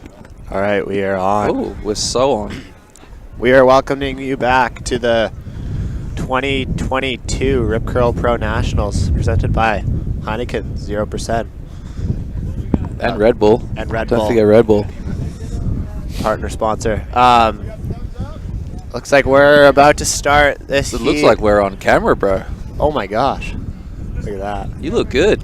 Hey, you're looking pretty good too. We're freezing. I actually shaved yesterday. Lucky. It's cold on the beach right now. We're all bundled up in our jackets. How many layers have you got on? Coffee. I got coffee's a must. One. I got a jacket that has this fur, this rip curl jacket. It's really good marketing. Then I got a hoodie and a t-shirt. Oh, there's the hooter. There we go. We're on round 1, heat 7 of Chance of open men's. I mean, it's going to flash up on the screen here, but Chance McCullough in blue. We'll see who else. Sten Peterson. And Sten Peterson's my buddy from Victoria. Vico guy. Yeah, we got a Vic guy. South Island? South Island Loke Dog. No way. He's a second peak grinder. Has he got the South Island face when you go surfing down there? You know what? He is the nicest guy you will ever meet. He is not. You sure? He's not fit for down there. He gets torn apart. No, I'm sure he could put a front on, but he's the nicest guy I've ever met in my life. It must be hard for him down there. I feel bad for him. And then we got Longboard men's quarterfinal heat 3 in the water. TJ Atwood, a maybe finalist last year. I think he did well. He's a really good longboarder. Yeah, so if he wasn't in the final, he would have just gotten pipped in the semis. I actually forget who was in the finals. And then we got Hubert Pignot in white, Pete Newman in yellow. And then we got Paul Darling in blue. That you might recognize that last name as a very, very famous family name here in Tofino. The Darling older brothers. brother, Michael. Water Spider Darling. Paul shreds on a longboard and a shortboard too. 2 stylish dudes. They're really good. Yeah, Paul's back in town. I believe he moved to Germany to go to school or run a business there, but he is back for this weekend. He's looking to go deep in this draw. He's already into the quarterfinals of longboard. Yeah. I mean, he was out not too long ago. So we're really mowing through these heats. Yeah, that's true. The 15-minute heats go quick here at North Chesterman. I'm going to be surfing too. I got to almost go home. Oh, they're running the juniors today? Yeah, we're surfing U18. Hot damn. I'll be down to commentate that one. As we see Red up and riding TJ. Hopping and hoping. And kind of closed out pretty quick. But he got up into the lip there for a second. That's not nothing. That's something. We'll see what he gets there. Yellow Pete Newman. He's just styling it. They let him out of the kitchen at shelter for a hot minute. Yeah, Pete Newman. Pete Newman's a good buddy of mine. Kinda. He's lived here for a while. He's always the nicest guy in the water. He's always smiling. Early scores here. Paul Darling dropped a 4.67. Hubert Pignot, a 3-point ride, and then TJ Atwood just a 2.17. That was on the little closeout he got. Let's pull up again. Paul backing up with a small little closeout score. And then no one has yet to open up in the open round 1, heat 7. Still Sten Peterson and Nick Moras and Chance McCullough. So good heat right here. This is going to be interesting. Chance shreds. I know you know him really well. Yeah, and I mean, any of the people that surf around here in Tofino probably do as well. Chance is usually on a lot of waves when he goes out. Yeah. Used to really bug me before I knew him. This guy's always on a wave. It's funny, those guys who actually catch waves here, and you're like, oh, this guy's so rude, he's so annoying to surf with, and then you end up talking to them, and Chance is the nicest guy you will ever meet. Well, the funny thing, for you and I, we're those guys. Those guys to everybody. Here we are complaining like this guy's catching too many waves. Like they're not catching as many waves as us. Yeah. We're the problem. Whoa, Paul dropping the 6. Get out. Let's go. That's a big number. When you start a heat that quickly, oh, he's up again. Maybe this was the 6. I'm not sure how I don't see replay written anywhere. Oh no, he's up and riding right now. That's roundo. Live. He shreds on a log. Oh, the man can turn. I was talking to him out in the water. I was calling him out for not quite making it to the nose, and he's like, "Yeah, I'm really trying to practice my nose riding." He's so good at doing turns, but he hasn't put the time into actually nose riding here. Yeah. I mean, if he's dropping a 6, then he's probably made some progress. And then the open man Sten just started off with a quick little throwaway score, and there's Chance. Oh, there we go. He's dropped a 3. And again, you're between waves. Like, I'm looking out and I'm seeing so many fun little corners out there. Yeah, it's funny on your camera there. That's the longboard podium, and then there we just switched over to the open men's podium where it's a little bit bigger. It's smart the way that it's arranged. So the longboard's a little bit smaller, and then as you move further north down the beach on this northerly swell, it gets a little bigger on the right side of your screen. But there's also always a bank down where they're running the longboards right now. Oh, yeah, here it we might be go. a little bit smaller there, but usually it's a little better quality. So it's kind of everybody's winning here. Yeah, that rock gives it a little bit more shape down there. It kind of bends around and breaks it up a little bit. Wedges up a bit more. It looks rippy down there though. As we see Stan Petey, South Island. Let's go. Oh, click. That was sick. That is a solid score for him right there. Ooh, I don't know. We'll see. We'll see if they deem that a complete or not. I mean, the open men's maybe. I feel like he rode for a little bit before he caught a rail there. I mean, he was riding down the face and it kind of poked at the bottom. So We'll get a little replay to see if this is complete or not. For the people at home, what do you think? Got some nice speed. He really placed it well. He's come around, but then kind of. I feel like that was on the kick out though. Oh, we can argue forever about this. We do this all the time. Well, I mean, we've talked at length, you and I, the importance of a controlled kick out. Yeah, it's that lasting image that you leave with the judges is so important. I get lazy on my kick out sometimes. I know. I'll do a bad turn or something and just be like, oh, I don't care about this one, and fall or just kick out earlier. Yeah, and sometimes that may have been the wave that got you through. Exactly. It's about habits too. You develop those bad habits of bogging when you're or just kicking out early or whatever. That score is yet to drop for Sten. Oh, he's up again. This is a running little left. You can't stop him. Look at the corner if he had got there. That's kind of a ramp. I think he just did a full rope. That little left is going to be fun to tear apart. I can't wait to get out there. Yeah. I've been kind of taking it easy the last couple days and not surfing a ton just because I've had a couple little lingering injuries. So I've been frothing to surf, especially on a left. We were just in Barbados together and it was all right. So I don't think I mean there's a little bit of left off that little bank, but I didn't catch a proper left for. I didn't even go right at Sioux Falls.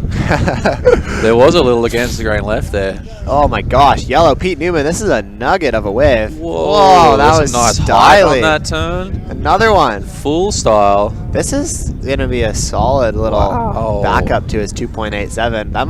That might push him into the advanced That could be position. crazy. Like TJ has got to be one of the favorites of this whole event. For sure. If, Pete kind of gets that's going to put him up there. Might apply the pressure. If we had commentators right now, if we were on the normal bank, that would be applying the pressure onto TJ. It's just so smooth off the bottom and made sure he turned right at the very, very top of the wave. You know what? That little compression into the foam right there is kind of something we've been working on. He did that really well. That's right. Pete Newman, he's a dad, father of 2, I'm pretty sure. Yeah, you're wrong. Oh, really? 3. The man's been busy. Yeah. Very virile, I guess. He's still smiling though. He's always got the biggest grin on his face. I love to see that smile. Yep. Guy's a legend. He was actually out at Cox when Asia was out. Lovely wife, Roz. Yeah, Roz is a beauty. When I worked at TCG. Now that is the Tofino family from way back. Yeah. The Newmans. Well, it's not Newmans. Oh, right. Roz, what's her last name? Well, it's beating me right now too, so. Okay. I think Roz goes by Newman now, though. Yeah, she does. I would always deliver her TCG box, and she was always Roz Newman. Yeah. So it's blanking me, but yeah, her mom lives I'm just so used to Newman that I've forgotten, which is terrible. Yeah.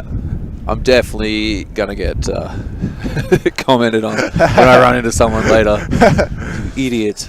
As we see red, there we go. That's our favorite, the red jersey, the top seed in this heat. He got to the nose on that. Looks like he's gonna try and go up again. Oh, wow. A little shuffle back. Is that I don't complete? know how that butt ride is. As we see Stan, he's in first right now with a 2.5 and a 1.97. He's gonna hit this. Oh, just can't quite ride out.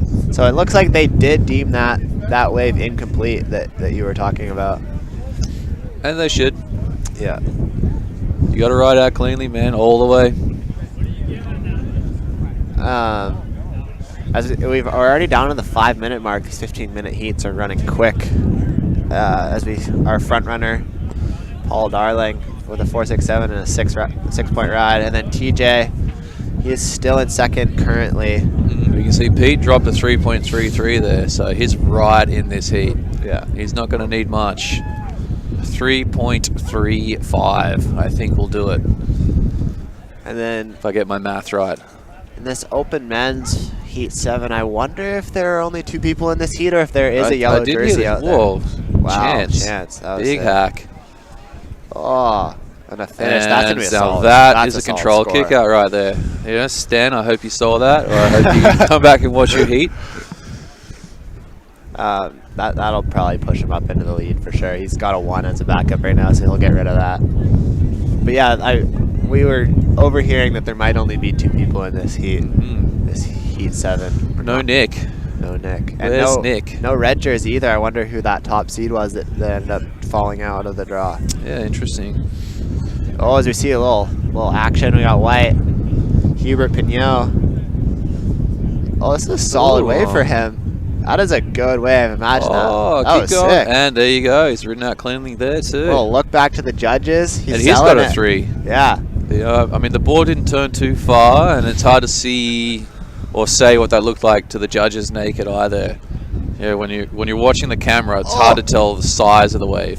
You know, the camera does a great job of making big waves look small and small waves look big, where everything looks the same size. But it kind of looked like that might have been a bomb that Hubert was on there. Yeah, that was a good wave. I think really opened up for him. It might have looked exciting to the judges. We'll see what they score it. And he's had a good, solid stand up and look back to the judges after that wave. We love to see the those. Costa Rican claim. Yeah. We were traveling with some Costa Ricans for these couple QS Big events. shout out to Darshan and Tal. Darshan and Sam. Tal. I doubt that they are watching right now, but you never know. No, I'm sure they're out surfing somewhere, finishing their rides and looking into the beach at no one. Exactly how Hubert just did on that wave.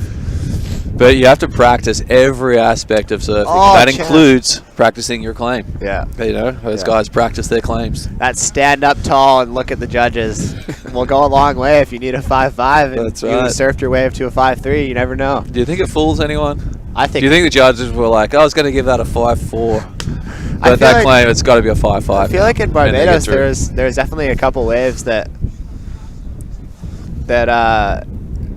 could have gone lower than they did, and Darshan claimed them. So that's actually pretty full. So I get sidetracked. Robbie's trying to fill up my coffee like an absolute gentleman he is, but Rita just filled it up, so we're actually set for coffee here. So we're down at the 2-minute mark. It's just out of habit, you know. Someone's like, "Hey, do you need a refill?" Of course, I need more coffee. It's cold down here today. We're trying to keep warm. This wind has really been a shock to us. This was not really expected. We could see it on the charts, but I think it came in a stronger force than we thought it would. And if you just spent 2 weeks in Barbados, yeah, it was windy there. We're used to the wind, but yeah. Not so much the cold. I have my fleece pants on and my puffy jacket. I know you got snow pants on right now. I've got long johns, I've got sweats, I've got snowboard pants, I got 2 pairs of thick woolen socks. I got like an undershirt, a regular shirt, a hoodie. Wow. A new rip curl jacket that Noah just gave me, actually. The thing's dope. Look at that. Shout out team manager, Noah Cohen. Yeah. He's standing Put behind Noah us right now. For a couple of nights before he moved into his hotel. Oh, yeah. And then I've got my rip curl overcoat. My Team Canada Chance, rip curl he coat. just banged that one time. That might, I don't know if that will go into this top 2. We'll see what the judges say. But we're winding down this heat already. We're at the 50-second mark. 1 minute and a half. Stan Petey. I don't think this matters too much, but we'll see if he... Oh! Ooh. He's going to make that. Sticks with it. This wave's going to wind down. Let's go, Stan. Nicest guy in the world, according to Reed. He is. So he is an absolute beauty. I love the guy. I go down and stay at his house in Victoria when I go down and surf the waves down there. He's always a good host. There's no waves down there. What are you talking about? Yeah, there's only lefts. Really good lefts. There's a wave in Victoria that breaks on a strong wind that might look somewhat like this on any given day.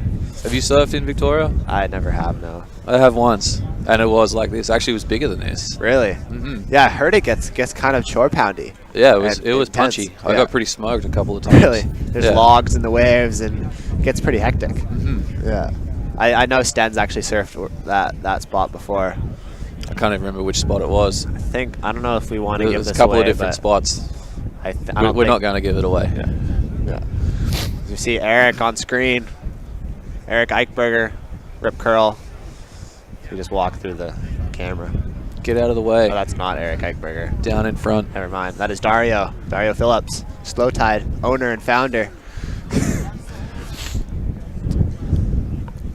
Oh, this heat, I think it's wound down. Here we go. Apparently this heat just ended.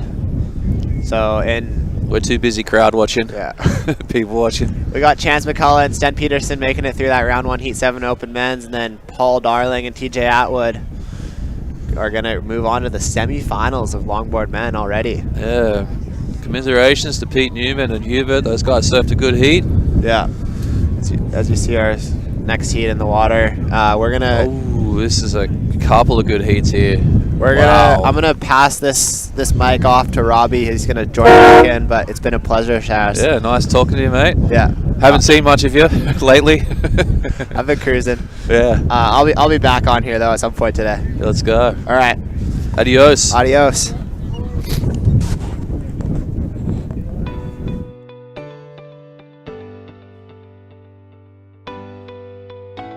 Surfrider Pacific Rim, Cloquet Travel Parks, and the West Coast challenge you to take back the tap and enjoy one of the finest offerings this coast provides: clean, locally sourced water. This rainforest-fed elixir will give you superior surfing abilities and help fuel the rest of your seaside adventures.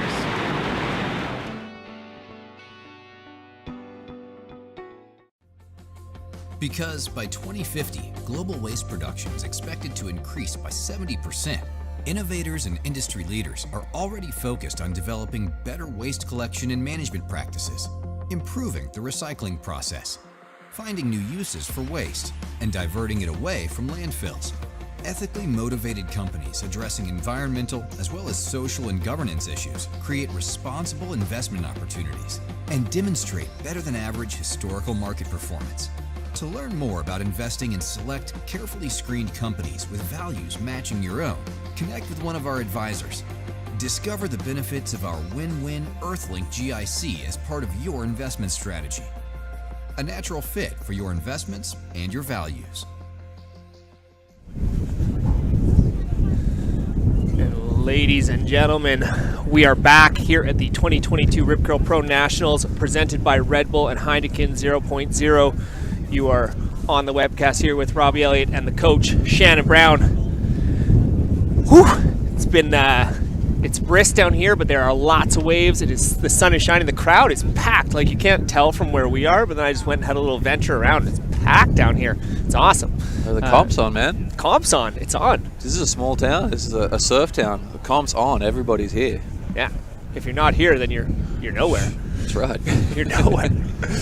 As we head into our Open Men's Round 1 Heat number 8. Kind of a big With heat one of the here. youngest competitors in the Open Men's. Yeah. Young Clay Shavidi.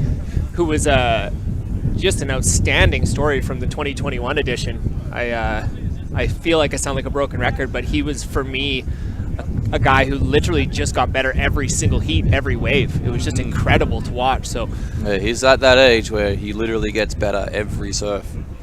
I always laugh because I remember being that age too. Coming home every day saying to my dad, I just had the best surf of my life. Yeah. And he would say, you said that yesterday. And I was like, I'll probably say it tomorrow. Probably say it tomorrow. So in that heat, we do have surfer in red, Clay Chiaviti. Our boy in white, Marcus Palladino. MP, who I've surfed with recently a few times, has been ripping. Super, super good. Up and riding. We can see it. The cameras don't have it yet. Yeah. Clay with a little gouge. We've got in yellow Benjamin Kirkland, and in blue 00 Ollie Ouellette. Ooh. And then in our secondary peak, we got a bit of a heater of a longboard men's quarterfinal. We got our surfer in red, Jeffrey Spencer, who I'm fairly sure was a finalist last year. Incredible incredibly talented young man. Might have got runner-up. Might even got runner-up. On the strength of some vicious hacks on the longboard. Yeah. He's a little lacking in the twinkle toes, you know, but we'll see if he's made the adjustments. Maybe he's made the adjustments, yeah. Our surfer in white, Jean-Laurence Vachon-Vigneault. And then we've got our surfer in yellow, Denny Van Wensberg. Sorry, Denny. And then Robin Ferguson making it into the quarterfinals. Doing one better from last year. Yeah. Back with a vengeance. Let's see what he's got. See how many coffees he's had. Whew. Yeah, it's just a beautiful day here down at the beach. Well, the kids are having a go too in their gummers, the gummy boots. They don't go too far, kids. Yeah. Next thing you know, you're in the comp. You're in the comp. Here we go, Jeff spin. A bit of a cross, then a shuffle. Never actually made it to the nose. We'll see. Oh, I think he's back down. It's all sorts of action. Oh wait, here we go. I don't know if there's any scoring action there. But he's got a 4.83 in the bag already. So he's sitting pretty. Yeah, and our surfer in white on our main peak there, Marcus Palladino. Unfortunately, that wave not giving him much. But, Marcus had some photos in the photo contest. Do you know who won the comp last night? The photo comp? I heard one Kyler Voss. Kyler, who's that? Yeah, I don't know. Just look up. Look for the tallest guy in the crowd. There he is. Well, except for Sheldo. I see Sheldo more than I see Kyler. True. I think Kyler's taller, though. Is he? Sheldon's a little more heavy set. Yeah, he's a big boy. He is. Oh, there's lots of action out there. Not on screen. So, you know, for those at home, you are missing out. You don't see everything.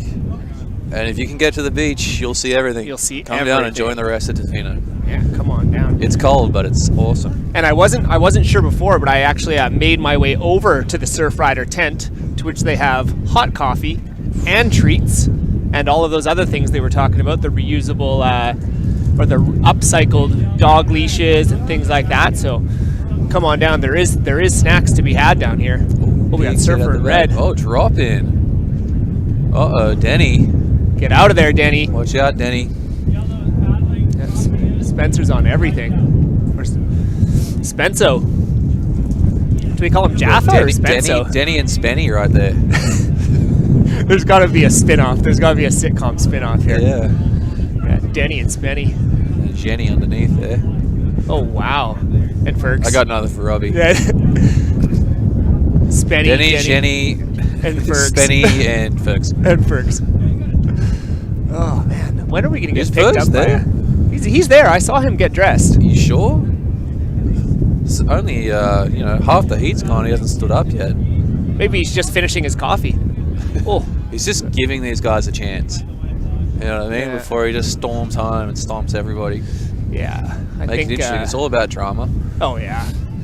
I think with the scores that are on the board there outside of Jeffrey in that second-hand spot, I think that's all well within Mr. Ferguson's range. Well within. Oh, no, there he is. He's got a 2.5 and a 2. Just took a while to come through. Yeah, and he jumped. Fergo, always late to the party, but never... Fashionably late. Fashionably late. He thinks about that. Yeah.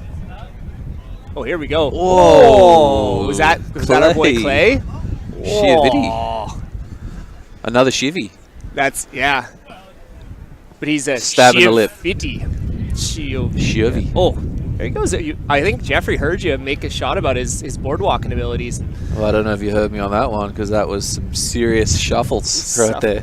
Some shuffs. Again, the purists. They're livid right now.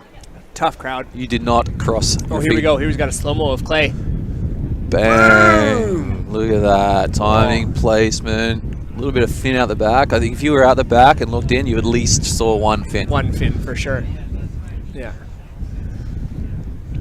No, that was some really, really good surfing from Clay. That's going to put him up into first without question. Hopefully he gets rewarded for that.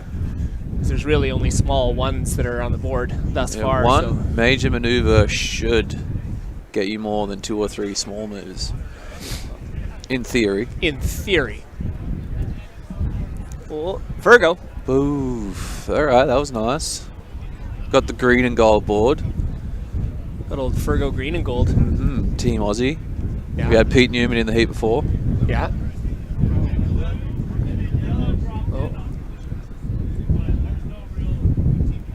More action. People are dropping in all over the place. Yeah, I heard drop in from down the judges' way. Hopefully no one was interfered with. Oh, is that Mark McKeough? Looks like him. Big shout out to Mark, walking his newborn kid. See him almost every day walking that. Getting his kid acclimated. Totally.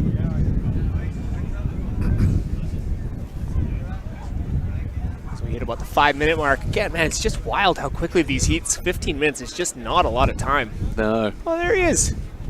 Doo-doo-doo. It's a long-time local resident. Point the stroller out to sea, man. Totally. Get that kid. Give him a look at his future. Yeah.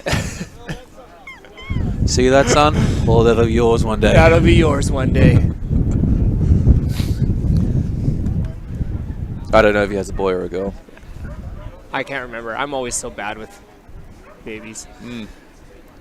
Well, Jaffa, Spenso, he's just blowing up over here. He just locked in a 7.33. Whoa. It definitely wasn't the wave that we saw that I called him out for shuffling on. Oof. He's done something big. Yeah, tough crowd.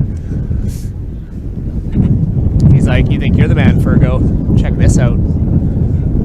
Check this Jeff is an absolute stud on a sup. Oh, yeah. He's used to swinging around a big surfboard. He's a very strong young man. Yeah. So swinging around the longboard is nothing crazy for him. So I'm sure he's doing some pretty big turns out there. And if he can mix it up with some nose riding and some traditional stuff, then devastating. Yeah, exactly. Did we get no Finn this year though? Finn's in the longboard. Oh, he's in the longboard. Okay. Yeah, and in the pro. Okay. Yeah. He's ripping. He's through to the quarters at least. So this is quarterfinal heat 4. I think Finn's through to the semis. Oh, here we go, Clay. Ooh, wow. Whoa. Bang.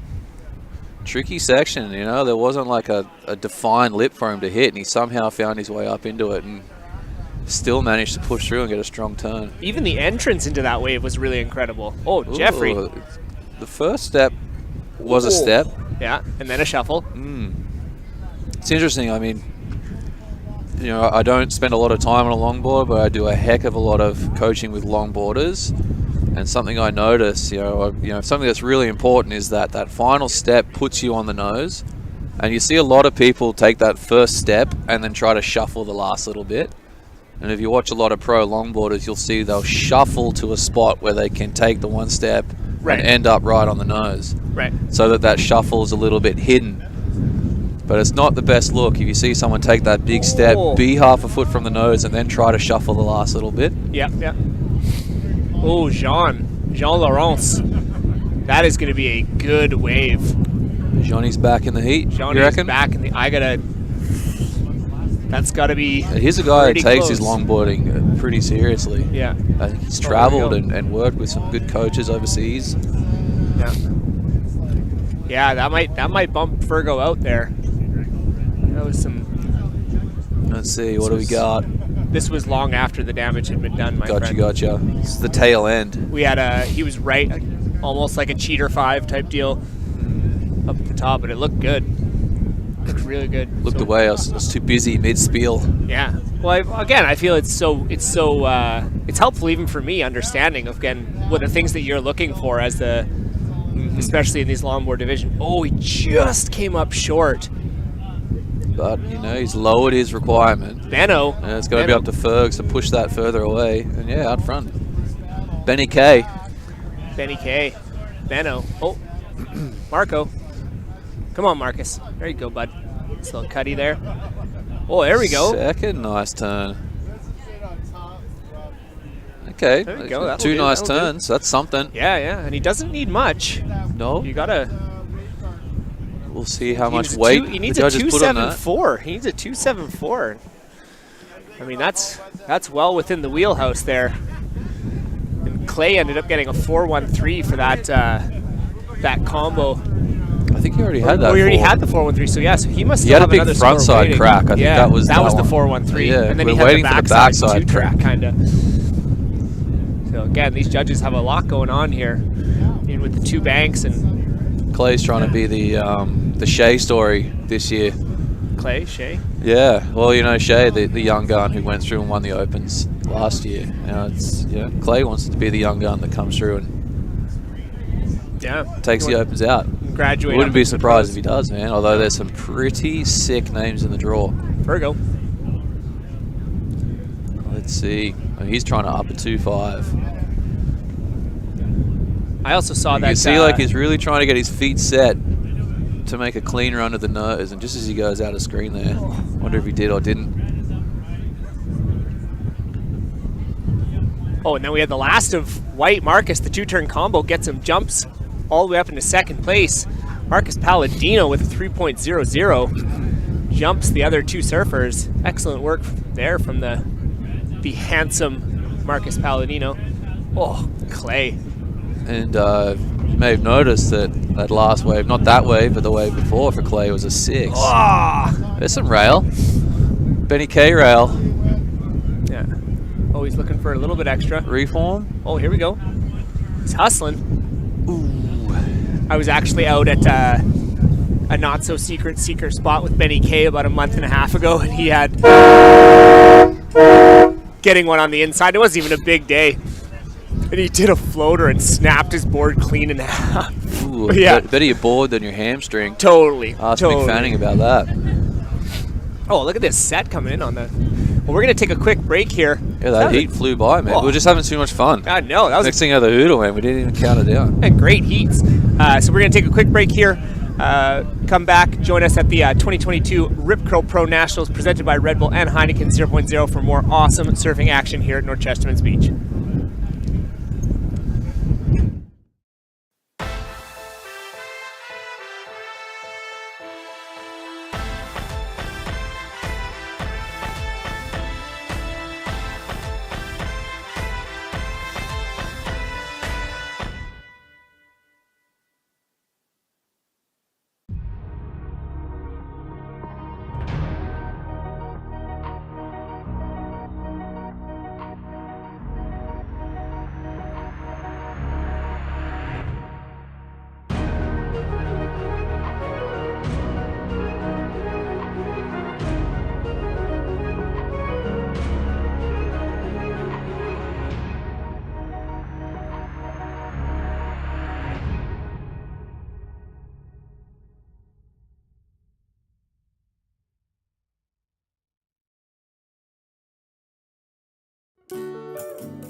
Summer, we've missed you.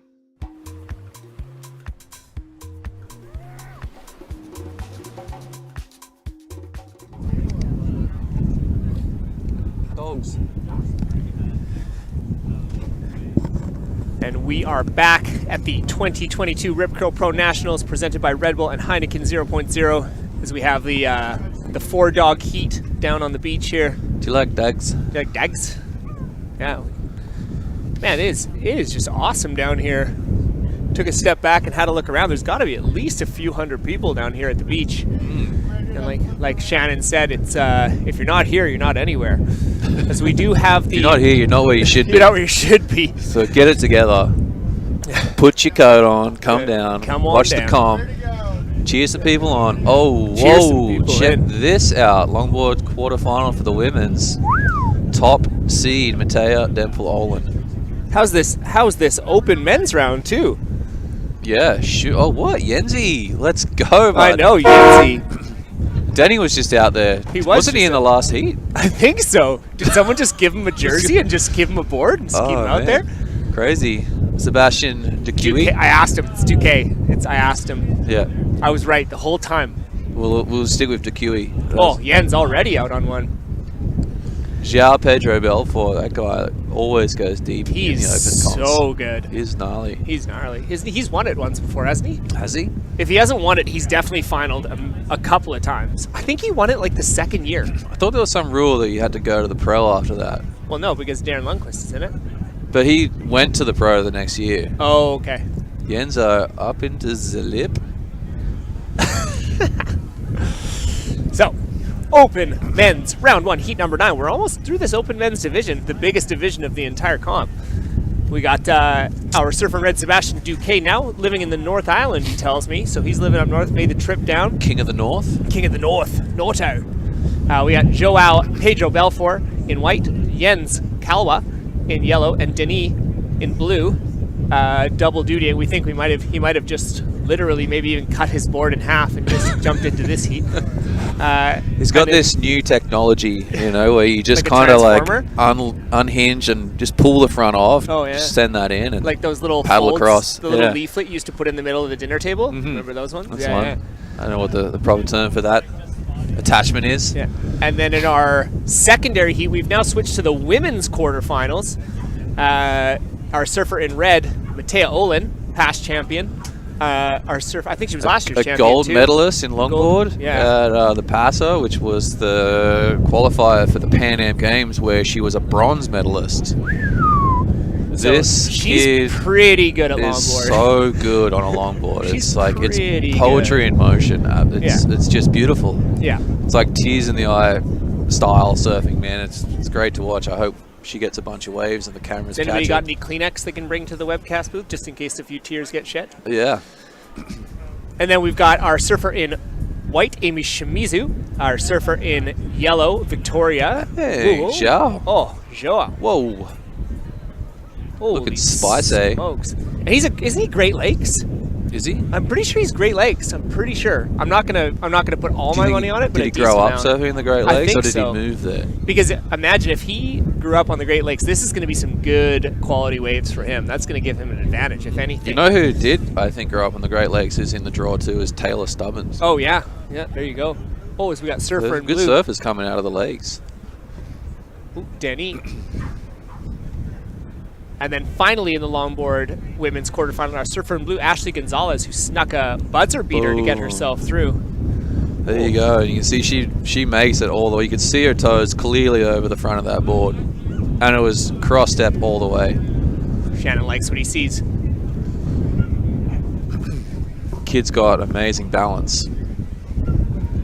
Is she Gymnast. Is she a kid anymore, though? Yeah, I guess not. She's 19, right? I mean, I was still a kid up until like last Thursday, but I feel like she's a bit more mature than I was. She'll always be a kid to us, to the oldies. You know, I'm a kid still to someone. Yeah, totally. The guys I grew up underneath in Australia would definitely still think of me as a grom. Rightly so. You also still surf like a grom, which is good. Keeps Grom you at young. heart. Yeah, grom at heart. Heart grom. Grandpa and body. Nah, you're like a crazy uncle at the body. Yeah, something like that. Not quite grandpa yet. No, well, yeah. Right, as we... No cuds yet, eh? I don't even know what that means. That's probably one of those Aussie things that I can't understand. And I think we're still waiting for a few scores to lock in. The judges definitely have their work cut out for them today. There's a lot going on, so... And interestingly enough, because we had so many longboard women, we had to actually run around one. So if you do notice, it's the surfers that are going to be in the next round that are going to be in red and white are the highest seeded surfers. So they got an automatic buy-in to the quarterfinals. So Matea and Amy got an automatic buy straight into the quarterfinal. Yeah, actually, we saw Victoria and Ashley not too long ago. Yeah. A couple of great surfers as well. Matea dropped a 5 for that first wave, you know, and that was a small wave, and I think all she did was that nose ride. But and again, like how difficult it is to do that in these waves where it's small and soft, but lumpy and bumpy. Yeah. Like trying to do that through the chop is very difficult. So rewarded. Duly rewarded. Mm-hmm. Duly rewarded. So good surfing there from our past champion, surfer in red. Mateo Olin? Just about untouchable in this division. There's a couple of, I mean, longboarding's so popular up here in Canada. There's some great longboarders, but you know, Mateo's like next level. Well, generally, when you win a gold medal on an international stage, that shows that you're pretty darn good. I mean, if she wanted to, she'd be on the world tour for longboarding, I think, if she wanted to do that. But she's also so gnarly on a shortboard. Oh yeah. So what do? You got just always too many options. How do I want to have the most fun today? Oh, here we go, Sebastian. Ooh, little two-stager there. Him and I were watching. I told him to have a look down at these lefts. They're there. You what? Well, he's a goofy footer. We got to stay together. You're not even out there. You're not even out there, mate. Apparently, keep your lefts secret to yourself. spot, bro. Keep your lefts to yourself. Key your car. Telling people about the secret left. Some heavy localism in the booth today. Yeah, locals only, mate. Yeah. Here in Canada. Totally. It's really tough for me to get local on people here. You know, I've lived here for 15 years. So you battle out and be like, locals only. Yeah, but you got to do your really good. You got to do your really. You do a good Canadian accent. Locals only. A. Oh, here we go, scratching. Oof. Not quite. Vicky not getting into that one. It was a good wave, though. That was a good wave. So she identified that. That's a positive sign. She knew that was a good wave. Unfortunately, missed it. Yep. Oh, here we go. Jens. Oi. Stepped off. And before you even know it, half the heat is gone. We're heading into some kind of lower tide conditions here, Shaz. When we get to kind of that lower tide North Chestermans, what are the kind of adjustments you need to make here? I mean, there isn't too many to make, really. I think it's better on the lower tide. It's like a little steeper, a little more punchy. It can shift onto that outside bank, though. It's really just like between the tides where it gets real tricky. Once it gets low enough and it's proper on the outside bank. So kind of looking more for those steeper sections like Clay was doing in that last heat, going for those big kind of 1 to 2 turn combos. Just choosing where you sit, because every now and then, like as the tide drops, one's actually going to break all the way out the back. Right. And if you're on one of those from the breaking point, then I mean you're on your way to a big score and get through the heat. Call those a heat It's just wiener. like, do you sit out the back and wait for that, or do you try and scrap a few on the inside before you move out? But now that the tide is proper low, then it's kind of all out there, so pretty easy decision. Just don't sit on the left. Or else. Unless you want to get burnt. Unless you want to get by some stinking Aussie. Oh, here we go. Joao. Here we go. Little right-hander. Oh, come on. Let's go. Oh, man. He's a nice extension through the back foot.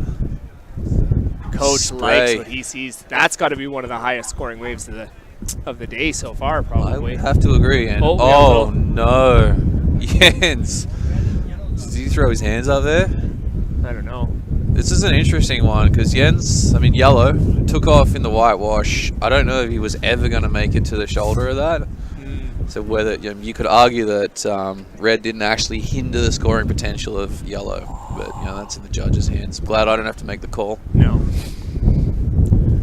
Oh, come on. That was sweet.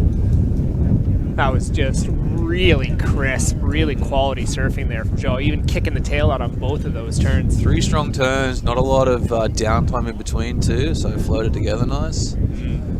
Yeah, styling in yellow. Oh, too bad. Again, you can see that lump that she ran into there. That's what makes it so tricky to actually get all the way to the nose right now. So we do have one more score to come in. 2 more scores, actually. One for Joao and one for Seabass. Both guys sitting in 1 and 2 here.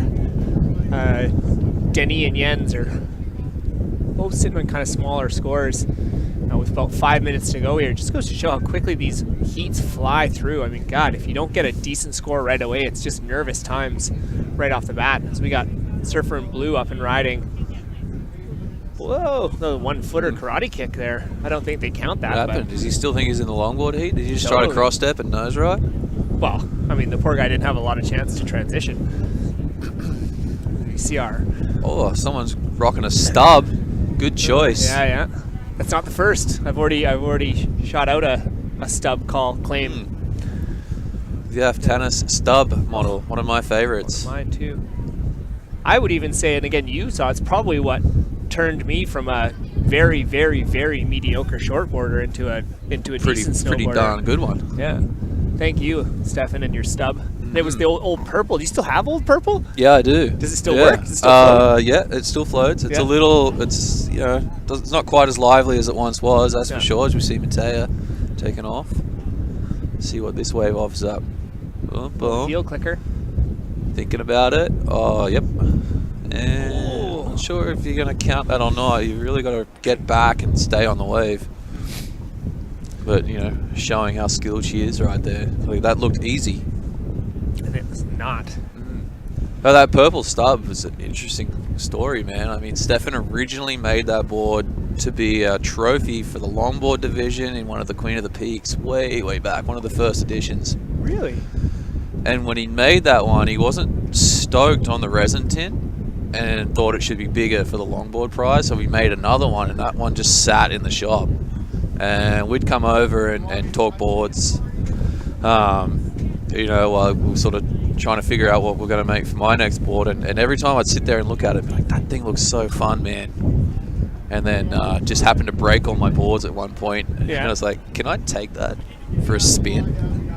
And he let me take it, and I took it down to Orlando, paddled out on like a knee-high day, and the thing just took off like a rocket. And I called him up. I was like, can I please keep it? And I didn't get off it for like 2 years. Yeah. It was my favorite board in every condition.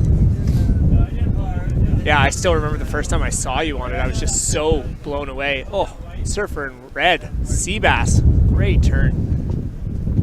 Unfortunately, that one just not giving him what he needs to link it together. Looks like it wanted to double up there. If he could have taken the low road, there was one more turn waiting for him. Oh, yellow. Oh, big section. Genzi. Whoa, big hit from the big man. Oh, confident kick out. We still haven't gotten that 3-turn wave, that 3-turn combo from Joao. Like, having a big long think about that's it. gonna. Oh, here we go. 5, 6, 7. Yeah, it feels good. Again, I'm not a judge. I almost would have gone a little higher. I almost could have gone a little higher on that one. Well, thinking about the conditions, how tricky it is to get a 3-turn combo, that's a big hit. That's one of the bigger turns of the heat, for sure. And he doesn't look like he needs much. He only needs a 4.74 to get himself up into that transfer spot. I mean, the judges want to see big moves. Yeah. Like, that was a major maneuver for these conditions in this division. And it should be rewarded. We'll see. I have done a lot of judging at these events before, and if I was writing scores, I'd write him up a big score for that. Yeah. Yeah, timing was good. He was patient too, like he built up some speed and made sure he kind of waited, got around that section and unloaded in the right spot. Back to secondary bank here. Matea. Little elasto. I mean, she's still got the 5 and a backup with a 317, so she's sitting pretty safe. She can kind of relax and have some fun. Yeah, she rode out of that one. That would have been a pretty solid score. And here we are, the end of another heat. Man. I think what are we, 30 seconds ahead? There's a little delay. Yeah, a little bit of something like that. Yeah, we're about 30 seconds ahead there. So the heat's not actually over. Still time for some last-minute heroics. There's still a moment. Ashley and Victoria are right in it, like literally just a wave. Can't see around the corner to see if anything's coming in or if they're about to stand up. Yeah, they've shifted a little further. Jens though. Oh, Jensi's not done yet. Oh, here we go. Come on, buddy. Oh, he's giving up on it. He's got to hope that that last big hit's going to get him there. Oh, buzzer. You can see in the background there, Amy Shimzu. I didn't see anyone else get a wave, so unofficial advancement there. Unofficial advancement. But we are going to take a quick commercial break here at the 2022 Rip Curl Pro Nationals presented by Red Bull and Heineken 0.0. Don't go away. Join us for some more action here from North Chesterman's Beach. Run, swim, surf. For the women who want to rewrite the game. We made this for you. Ripco. Did you find the bathroom? No, but I'll go now and find it. I think it is. I think it was. I made the club. Are you taking it?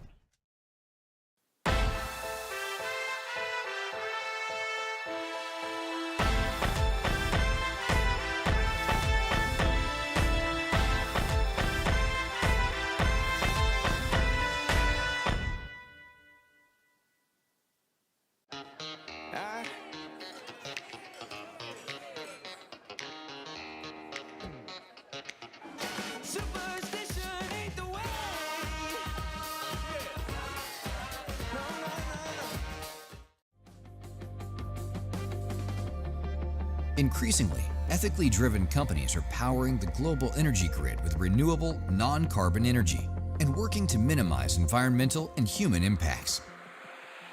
Companies addressing environmental as well as social and governance issues are demonstrating better than average historical market performance and creating responsible investment opportunities. To learn more about investing in select, carefully screened companies with values matching your own, connect with one of our advisors.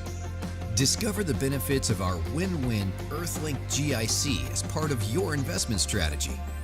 A natural fit for your investments and your values.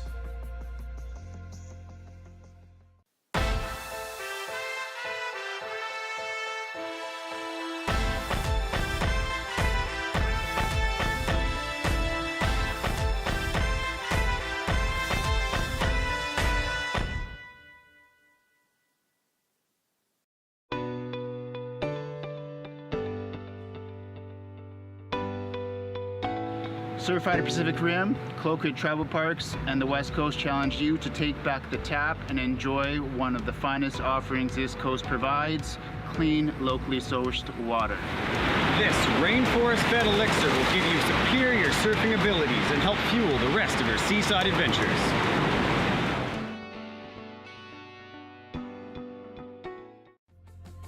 Because by 2050, global waste production is expected to increase by 70%.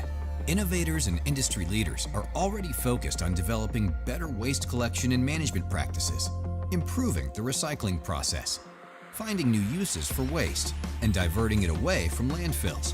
Ethically motivated companies addressing environmental as well as social and governance issues create responsible investment opportunities and demonstrate better than average historical market performance.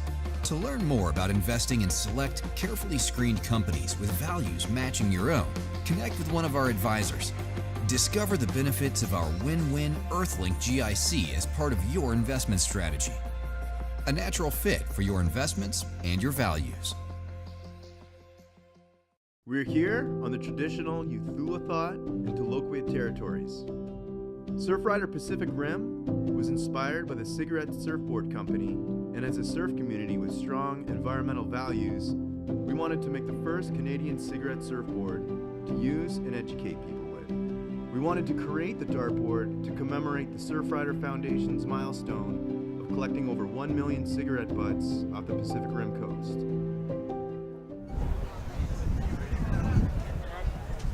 Are you still just shooting like the other guys? Camera 3 still shooting like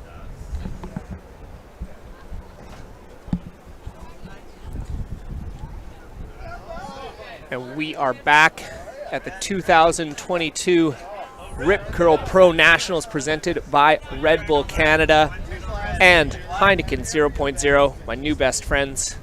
We are heading into, on our main bank, the Open Men's Round 1 Heat 10. And on our secondary bank, we're doing the Longboards quarterfinal Heat number 2. Results from our previous, oh, here we go. Sorry, I'm struggling with my technology. I'm fairly sure it was Joao and Sebastian that made it through. And then in the women's, it was Amy and Matea Olin that made it through. But I will check just to make sure. Because like I said, my technological skills aren't necessarily the best. But at least I'm generally pretty good at talking, so that's a good thing. So our Open Men's.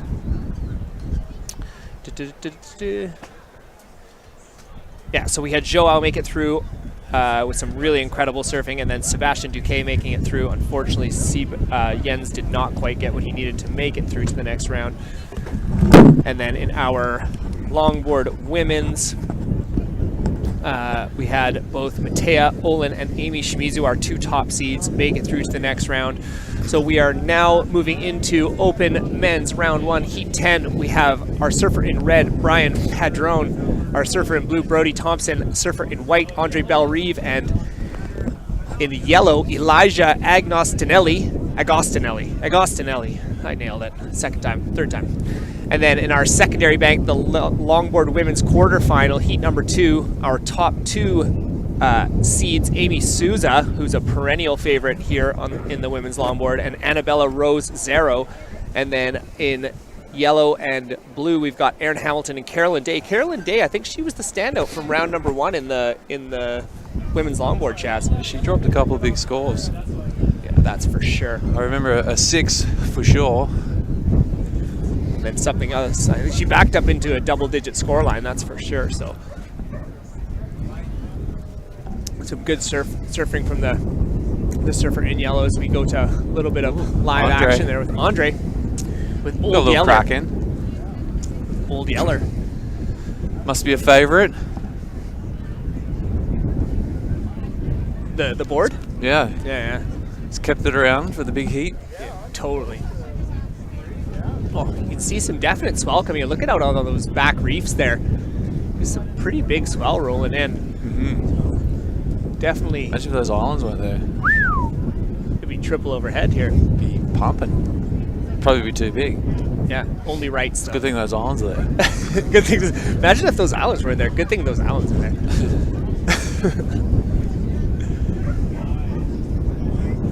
Ooh, red. Oh. Cut to white. Cut to the one up and riding. Mm-hmm. So they go back to red. Looked like she was about to paddle into something nice. Nice.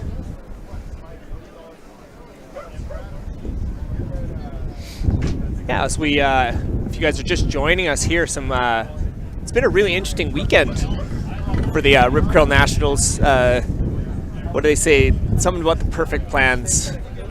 There's some sort of saying about the perfect plans. Well, the perfect plans did not work out perfectly this weekend, but there's been a lot of adjustments made and audibles called. So unfortunately, yesterday we had to call off the entire event due to dangerous conditions, high winds. If you had made your way down to the beach, you would see that the Red Bull tent had been ripped apart. Really? Yeah, fully ripped to the ground. I heard there was some damage. And then the scaffolding, again, if we were having to go up top there, I was not feeling super confident about being up high in the scaffolding. A little shaky. What's that? A little shaky? A little shaky for sure. So we had to call off the whole day, and we were actually on the verge of calling off today as well, just because, again, Cox Bay would not have been surfable. It had been dangerous conditions again, but Tower would have been even more shaky. Totally. So, but our contest organizer, Dom Domich, and the CSA team and the team at Rip Curl put on their work boots and made the shift, switched up the whole schedule so that we could run double banks today and make sure that we're able to get everybody through so that no divisions needed to be canceled. We shifted locations. We had a makeshift. When I came down here at 6:30, there was nothing here. They were just starting to set up tents. By 7:45, we had a full event happening. So it's been quite the adventure to make this happen. So big shout out to all the organizers and all the volunteers and everybody. I mean, so many people to get this thing happening, because it's just such a huge part of this town, and we love running the event. So, you know, it's as hard as it will will be. I'm sure that Dom's probably going to spend 3 days at the spa just trying to get rid of the stress. But we made it happen. Nothing phases that guy. He's like I said, the documentary, the unfazable Dom Domich. Unfazed. Yeah. He definitely. I don't even think I've. He just. Yeah. It's the same emotion. Like they should have an emotion called the Dom. It's just like its own emotion. Dom motion. You know, the Dom. So, big ups to the team making that happen. And here we are. We're in our 10th heat of the day already.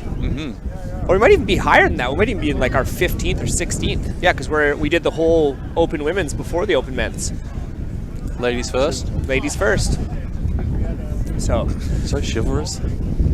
So here we are. We got on our main bank there, we've got our Open Men Round 1 Heat 10. We got Brian Padron sitting in first with a 5.9. Brody Thompson 4.07. Then we got Andre Belrive just in behind him on that old Yeller. And then Elijah Agostinelli just sitting on a 2.97, but that's a pretty solid score. He doesn't need much to hop himself up, and he's basically a 1-point ride to hop himself up. Second best score of the heat. Yeah, solid stuff there. And then down at the secondary bank, our longboard women's quarterfinal, we've got our surfer in red, our top seed Amy Souza sitting on a 4.17, and then not a lot happening outside of that. So again, that one's definitely still up for grabs. At about the halfway point, but again, you know, we saw Carolyn just throwing together two pretty big scores about halfway through the heat, and here she is halfway through, and she hasn't got a wave yet. It just goes to show how challenging these conditions can be and how really short that amount of time is. It's just 15 minutes. It's just not a lot of time. Hey, speaking of, oh, she heard us. She's like, I got this. Got to get the heat started. There's a little turn in there. Oh, split peak out the back. Whoa, Yellow's just finished a pretty nice hack. Elijah. Here he goes. Oh, just got a little cord coming off the bottom there. Caught his rail. Little heavy on the front foot. Just a little heavy on the front foot. Just sign him up, get him to work on that. We also did want to send out a little food thank you to the Surfside Grill. The team over at Surfside Grill has set us up a little bit of food today. It's been delicious and delightful and keeping us warm. So big thanks to Jeff and the team over there. Super, super appreciative, you guys. Again, we're hungry. All this talking makes you hungry. It does, man. Oh, Elijah. How'd you like that on rail? No, I loved it. He did so well. Yeah, build up a nice bit of speed here, and then you just see, I guess you can't see, but he just got a little too over his front foot coming off the bottom and caught a bunch of rail. But you got to reckon... Couldn't get clean into live there, but that first turn was money. Yeah, you got to reckon he's got to be improving on that 2.97, so he all he needs is basically a 1-point ride, so you got to think he's going to jump up into that second spot. Because that was some really good surfing there from him. With 5 minutes left, you want to be in that top 2 spot. Absolutely. I think he's going to be. Well, Carolyn. There we go. It's a small wave. Trying to keep busy. Oh, a little 360 there. 360 maneuver. Not sure how that scores. The criteria for the longboarders. A little swizzle in the middle of the board. Eli's up again. It'll be interesting to see where that score comes in for Eli.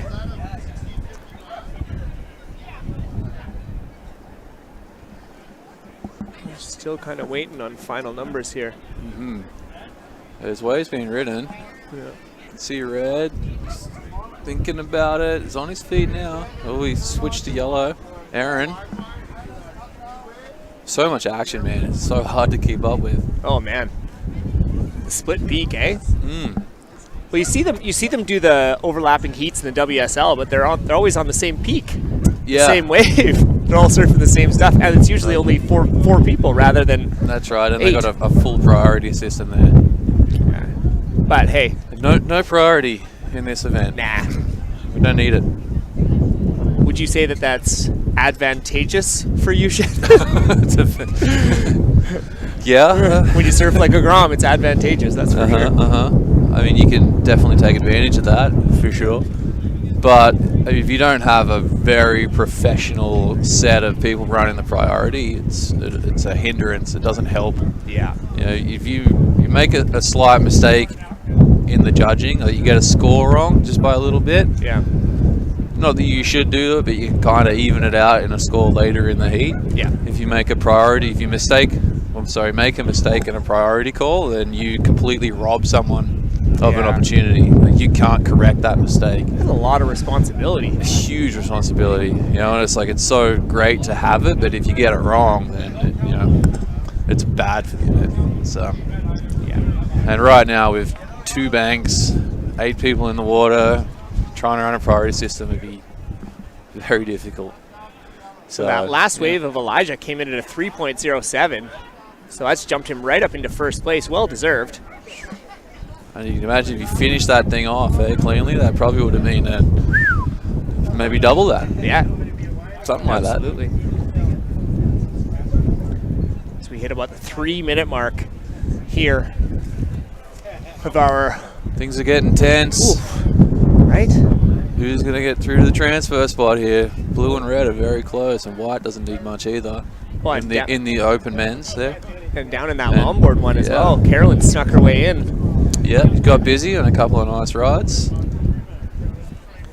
But again, she's not sitting, she's definitely not sitting confidently in second place.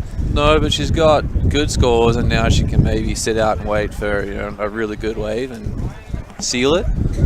I'd rather be where she is than where 3rd and 4th are right now. You'd rather be having a score than needing a score? Yeah. Yeah, I feel like that's a pretty good way to put it. I'd rather be in 2nd than in 3rd chasing.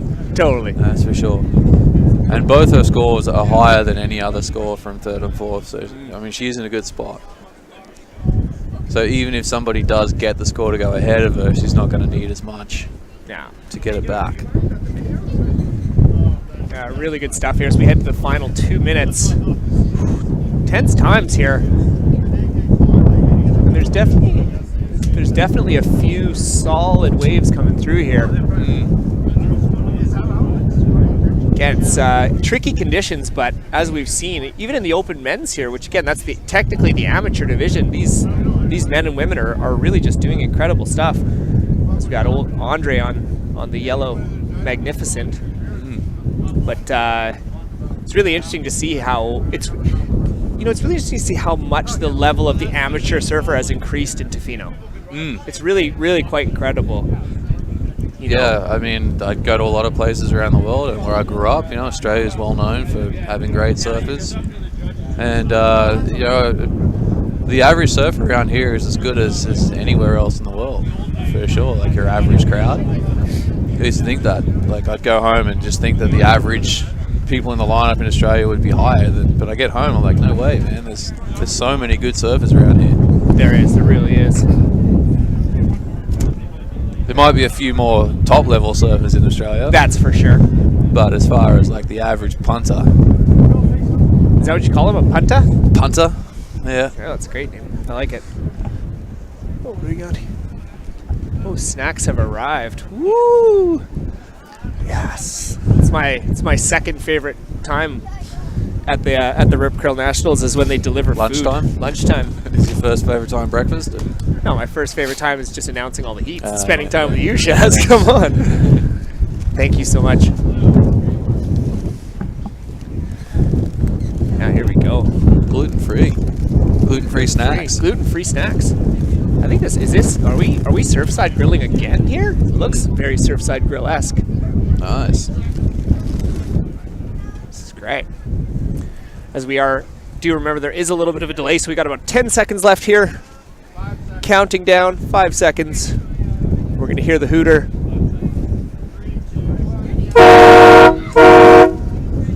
Which is much, much louder down here than it is in your guys' computer screens, I can tell you that much.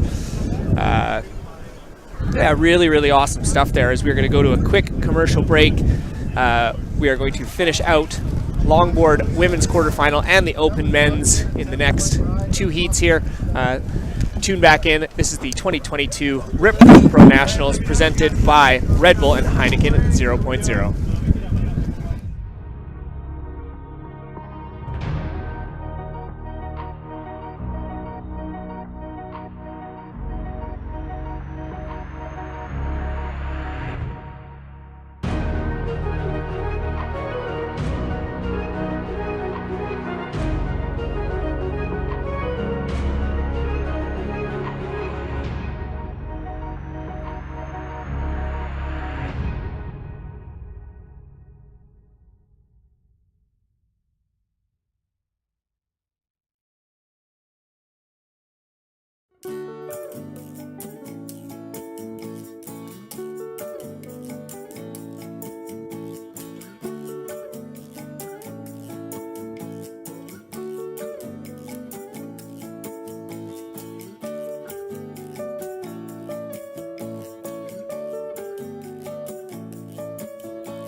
Summer, we've missed you.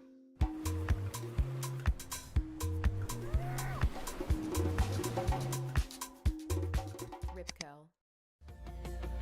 Although global access to clean drinking water increased from 76% to 91% during the period 1990 to 2015, increasing demand threatens to overtake supply. Innovators and industry leaders, however, are already improving desalination, treatment and conservation methods, and building and extending infrastructure. Addressing environmental, social, and governance issues, these companies create responsible investment opportunities and demonstrate better than average historical market performance. To learn more about investing in select, carefully screened companies with values matching your own, connect with one of our advisors. Discover the benefits of our win-win Earthlink GIC as part of your investment strategy, a natural fit for your investments and your values.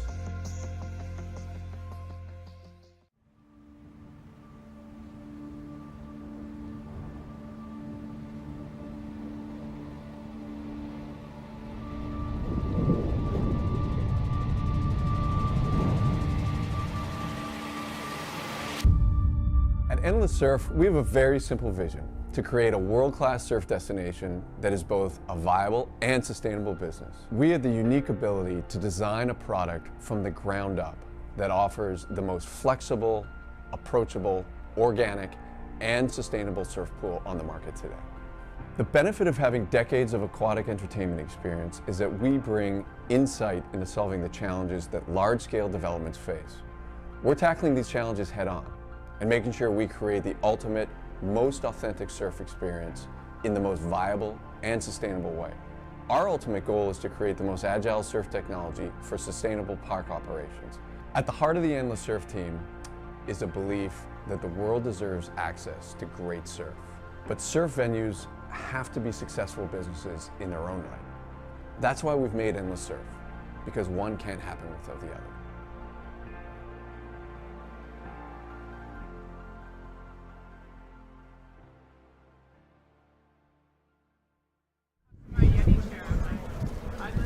That mess with me because my last name's Elliot.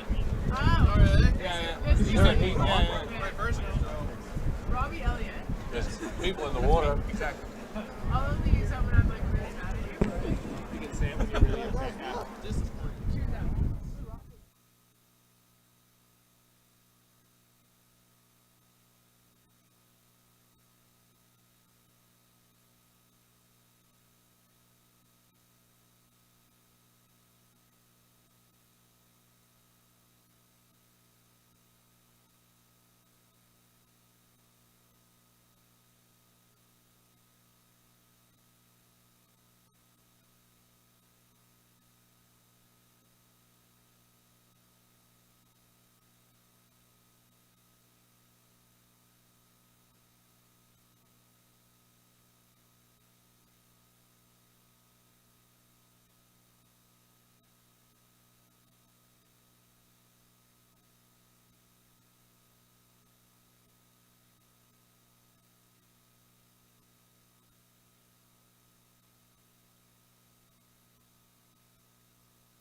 we are back.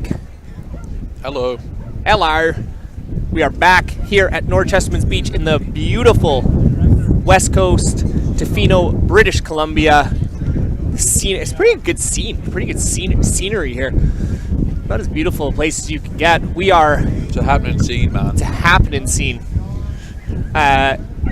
Thanks for joining us here at the 2022 Rip Curl Pro Nationals, presented by Red Bull and Heineken 0.0.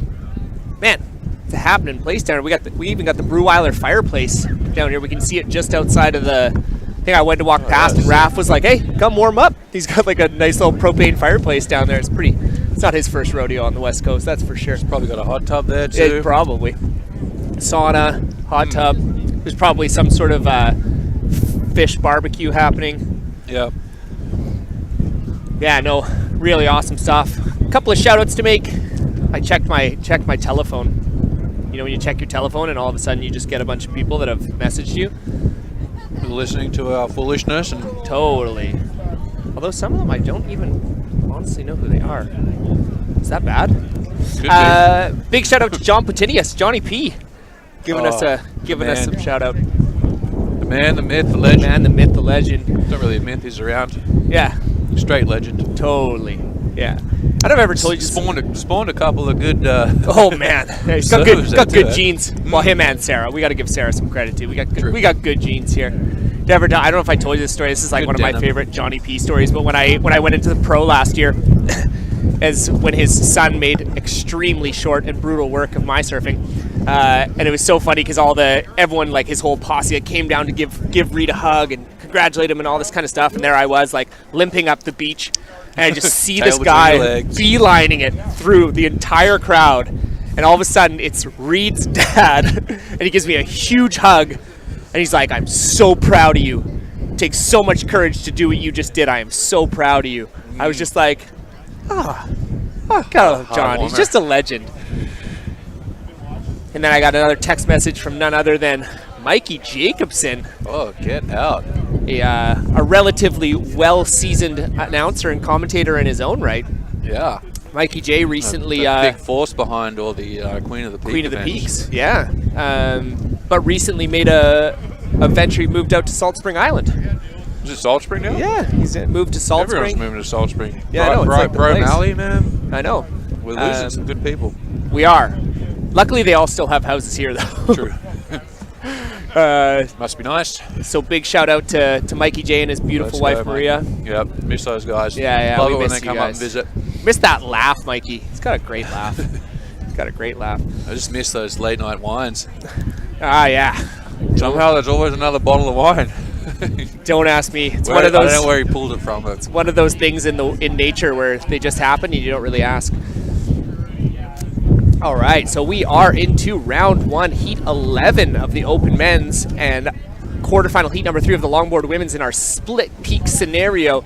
So in our round 1, heat 11 of the Open Men's, we've got in red Keaton Bush, who I've seen out here practicing quite a lot, man. He is looking real sharp, real spicy. He's one of my picks for sure, man. He's come a long way in his surfing, and yes. Yeah, he's so frothing. He works hard at it, and he's low key ripping. Yeah, I wouldn't say it's low key. Like if you're at the beach and you see him all the time, you see how good he's surfing.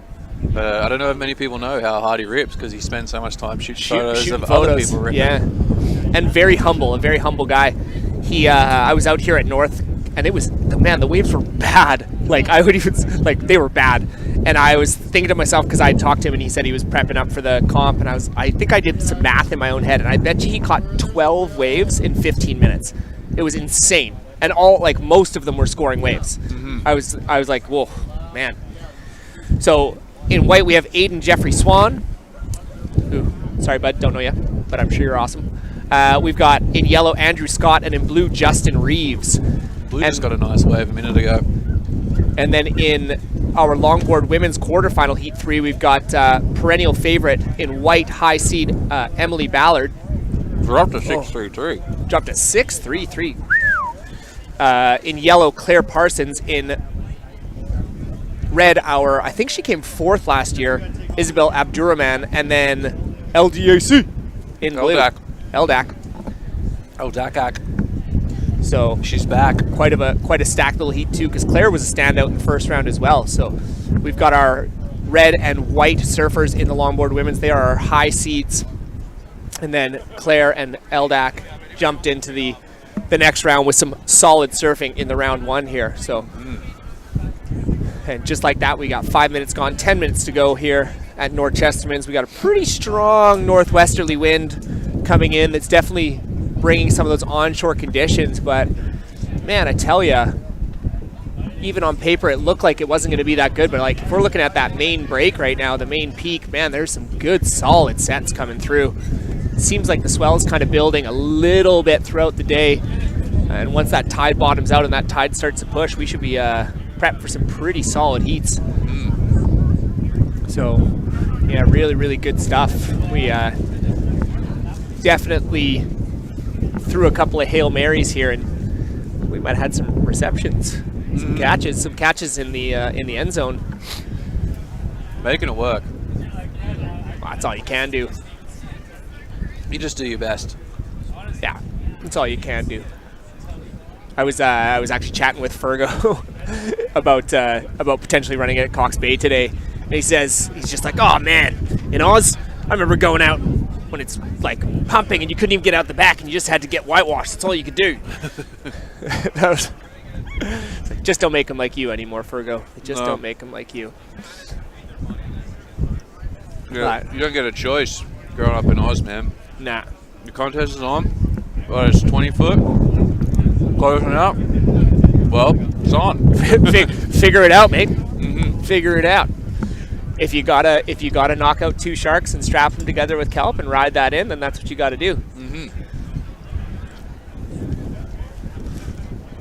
For those who heard that story earlier, how I learned to surf. How Shannon learned to surf. Yeah, no, really, really good stuff here. And man, the beach is just getting more and more crowded down here. This is really awesome. Good to see a lot of support down here. You know, a lot of judges and volunteers and putting in some hard shifts, some hard yards. Big thanks to this guy beside me, Shannon Brown, for subbing in for my usual partner of Dino Muhlenberg. Dino unfortunately came down with a little something and wasn't able to make it out here.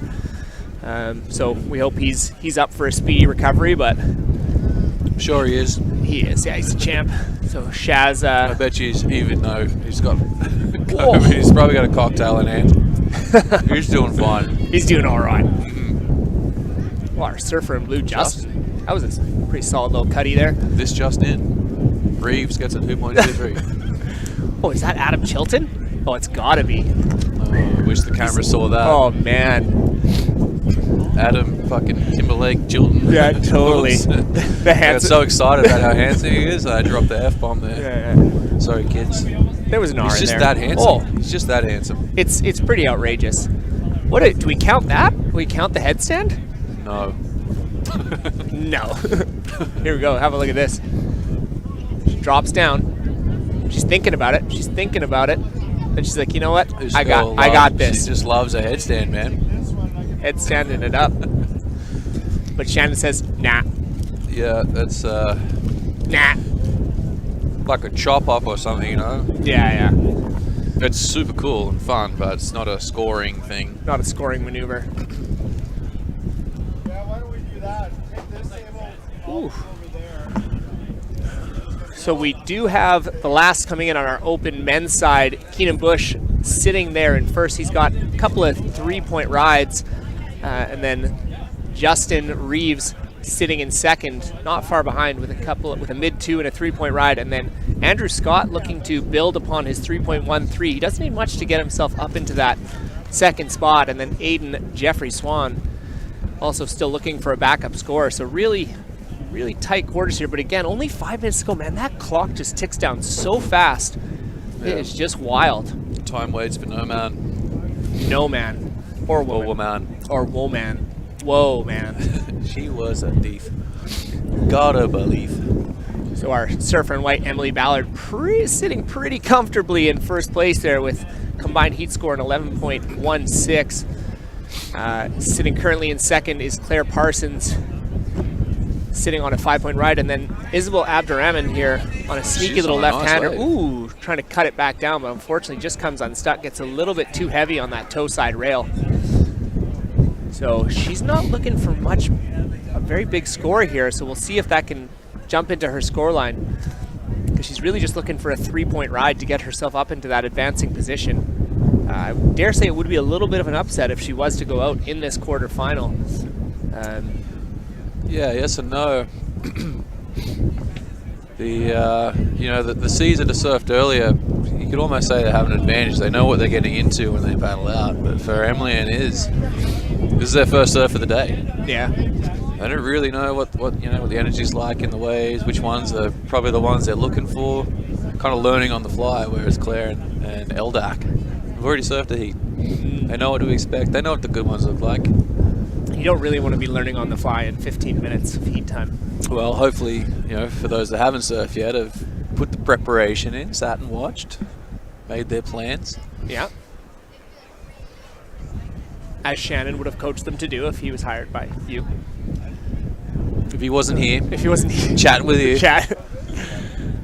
Yeah, you better get your advice today, because he ain't gonna give it to you tomorrow.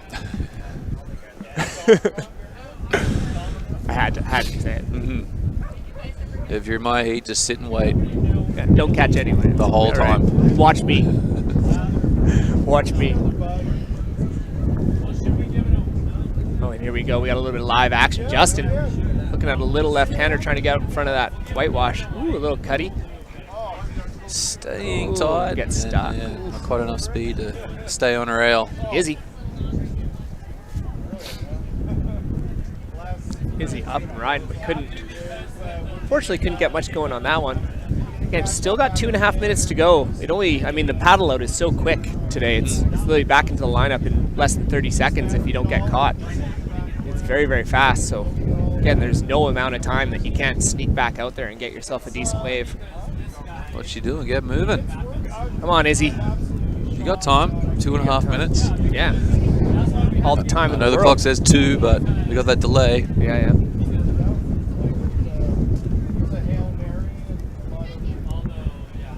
Boom, boom, boom. Here we go. So we do got about 2 minutes to go here. Oh, we got some sets rolling in. Look at these. Whoa. Look at that little straight hander. I didn't want to say left because I didn't want you to give me a Charlie horse or something. There's no lefts. There is no lefts. There's right or straight. Those are your two choices. Those are your options. We got Andrew trying to back up that 3-1-3. He doesn't need much. But unfortunately, that one just not providing him much of anything.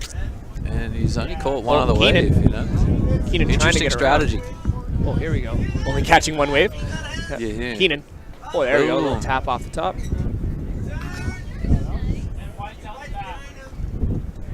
Let's go, buddy. Finish that thing. Come on, Keno. And look at that. Stayed with it. Made sure of it. That was a little seminar on how you want to be making it out of that, riding out with confidence there. Well, it's a little seminar about not giving up. It would have been easy right there to just throw it away. Be like, whoa, no, I need this turn. I got to make sure I ride out. Yeah, good stuff there from our heat leader, surfer in red, Keenan Bush. Again, he's just needing to improve on that 2.73, and I dare say that he's done that for sure. I would actually probably say that's the best wave of the heat thus far. Look at that left. Oh, right. Ado should have turned around and took that. Ado. All right, as we start to count down, Longboard women's quarterfinal heat number 3, as well as the open men's round 1 heat number 11. Man, it's a big open division. Lots of gentlemen in that division. That's the biggest division of the whole comp.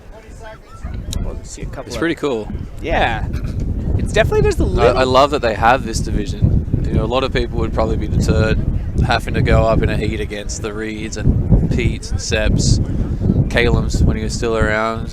You just kind of know that those guys are gonna win the heats. But this is like, it's like the midfield. Totally. And the F1, you know, this is the exciting ones to watch.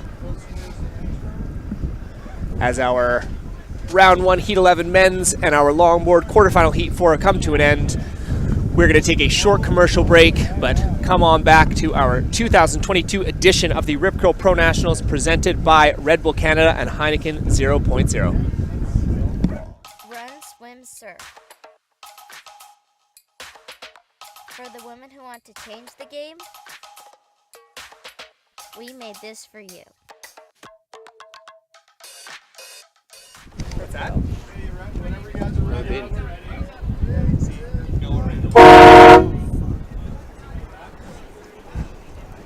Gets you.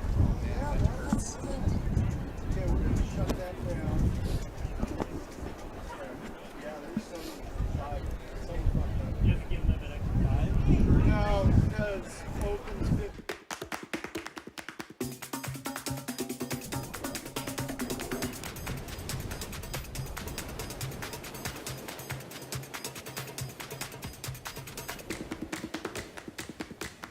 Ripco.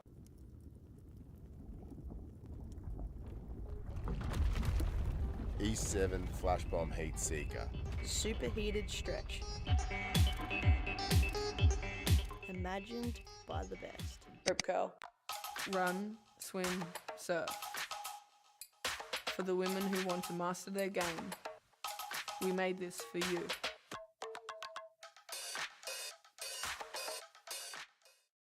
Ripco. And then you remember the feeling of being startled.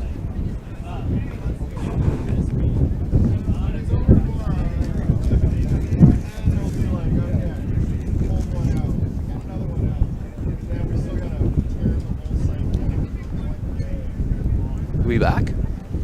We back. Another heat. Another heat. Exactly. Oh, how's right? this? Oh. Great camera work. Capturing 2 divisions at once. Oh, who who's that going for?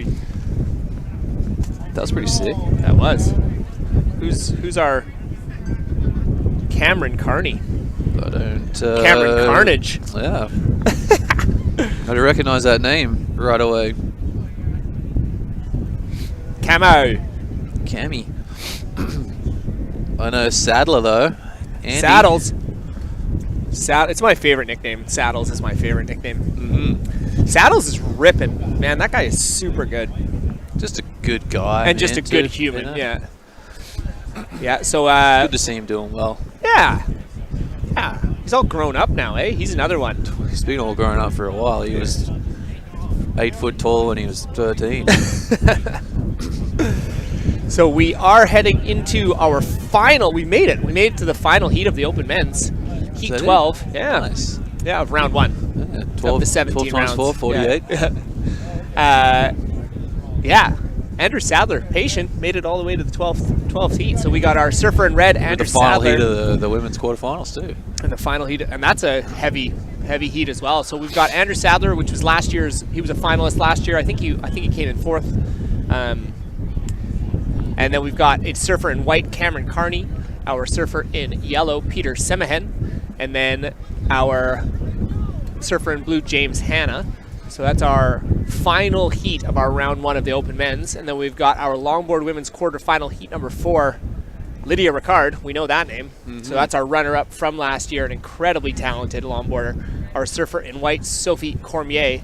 And 2 of our standouts from the first round, Dory Sterling in yellow and Ruby Woodruff in blue. So Cameron's getting some work done here. Camo. Looks like a Grom. Watch out, Grom. You almost had the ball blow on your face. Yeah. Yeah, Lydia and Sophie, couple of surf sisters. Mm. Spent a lot of time coaching those guys. And Lydia's gnarly, man. She can toes on the nose. Yeah.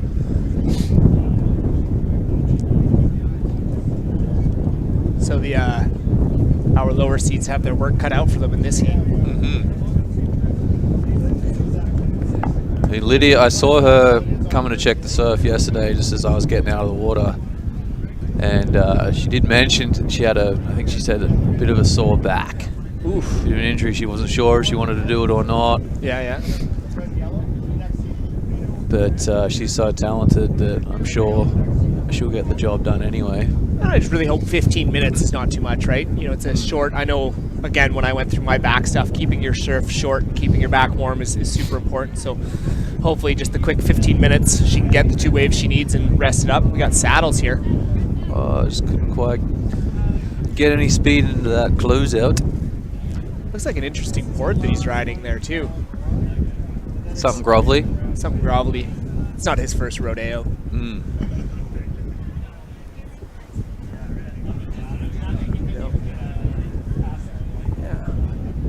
Beautiful, beautiful scenery down here at North Chesterman's Beach. I mean, come on down and check it out. We're still going to be going for a few more hours at least here. We've got some pretty cool setups. We got the Yeti tent. We got the Surfrider tent where they've got some hot coffee and some snacks. Which our surfer in yellow there, Peter. Unfortunately, just that one not giving him what he needed. But See that wave yeah, ran into the back of the one in front of it. Disappeared on him. Didn't get the memo. Didn't get the memo to stay out of each other's way. No, and as we have a little break in the action, we're going to throw out a few little thank yous here to our premier sponsors and our premier partners here at the Rip Curl Pro Nationals. If you want to make your audience aware, these are actually supposed to be the same. Oh. Just so they know. Dom, you're just so on it. It's crazy. So What just we had a little glitch in the system here. Our open men's heat as well as longboard women's heat. You can focus on the time in the open men's heat. The longboard women's heat is counting down till our next cup of coffee, Shaz. 13 minutes to go. 13 minutes to go. Why does 15 minutes feel so short when it's a heat, but feels so long when you need a cup of coffee? Right. So we're all fired up, man. Coffee. Let's go. Let's fire it up. So a few sponsorship thanks here. We are going to thank Rip Curl Canada, who is the official apparel and wetsuit partner of the Canadian national surf team and the title sponsor of the Nationals, and sponsors a couple of pretty good surfers. Heineken 0.0, the proud presenting partner and official non-alcoholic beer of the Rip Curl Pro Nationals. Cheers with no alcohol. Now you can with Heineken 0.0. Red Bull Canada, the official energy drink of Surf Canada and the Rip Curl Pro Nationals. Yeti Canada, the official insulated drinkware and coolers of the Rip Curl Pro Nationals. Island Savings, our official financial services provider of Surf Canada and the Rip Curl Pro Nationals. Island Savings, where members make an impact. Mill Bay Marine Group, one of the founding partners of Surf Canada and the Rip Curl Pro Nationals. Endless Surf, the official surf park technology and provider of Surf Canada and the Rip Curl Pro Nationals. Marwick Marketing, the digital marketing partner of the Surf Canada and the Rip Curl Pro Nationals. Hotel Zed, our official hospitality partner. Network Music Group, official music provider. And with participation from the Government of Canada, this event was funded in part by a grant from Via Sports BC in the province of British Columbia. And of course, and always, we want to gratefully acknowledge the traditional territory of the Toloquiet First Nations. Thank you guys so much for allowing us to use this space for this beautiful competition. And then the support of Destination BC, District of Tofino, Tourism Tofino, and Tourism Ucluelet. So big thanks to all of our partners for being able to make this happen. Pretty much takes half a heat for me to say the thank you to all of our different members. So we really appreciate all the support for making such an incredible event. I'm glad you're here for that. I couldn't say that many words that fast, that cleanly. Saddles. Oh, get out of the way. Shivering me timbers, mate. Ooh, almost swore. That looked heavy. I hope everyone's okay. That was almost a run over the back of the Achilles heel there. Not good. Yeah. And Saddles isn't small either. No, that's a fair bit of weight coming down on your legs with the fins. Now, I wonder. I'm not sure what's going on in the longboards there. I don't know if there's been a wave ridden yet. And I know the clock says 10 for those, and you just pointed out that it's actually only 5. It is only 5. So we'll, as best as we can, we'll try and get some updates for you there. Maybe it's a little bit of a malfunction on the scoring system, but I'm sure that there's been some waves ridden by this point. You would think so, but maybe not. Everybody's staying patient, waiting for the bomb.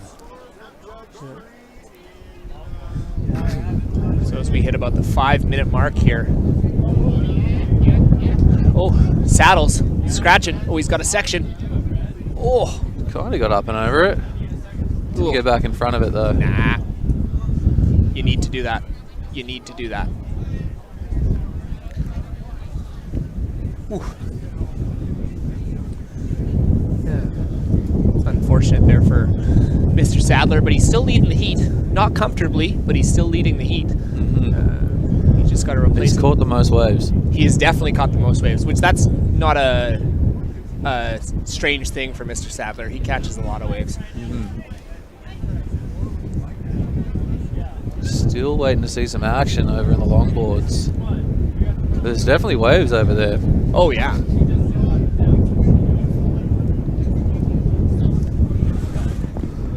Hey, if this is the most technical difficulty that we have, then I'm okay with that. The clock here? Yeah. The beautiful thing is that the other thing is that sometimes you can get a little bit of a delay because they are doing it old school quill and paper style first before they input. Dipping, just to make sure. Dipping the quill? Dipping the quill. Maybe there's an ink. They've run out of ink. Writing it They upon just haven't been able to parchment. write it down yet. Yeah, they're writing it on parchment. And do they get like the wax seal and send it over to the main computer? They get carrier pigeons to send it down to Dom. Yeah.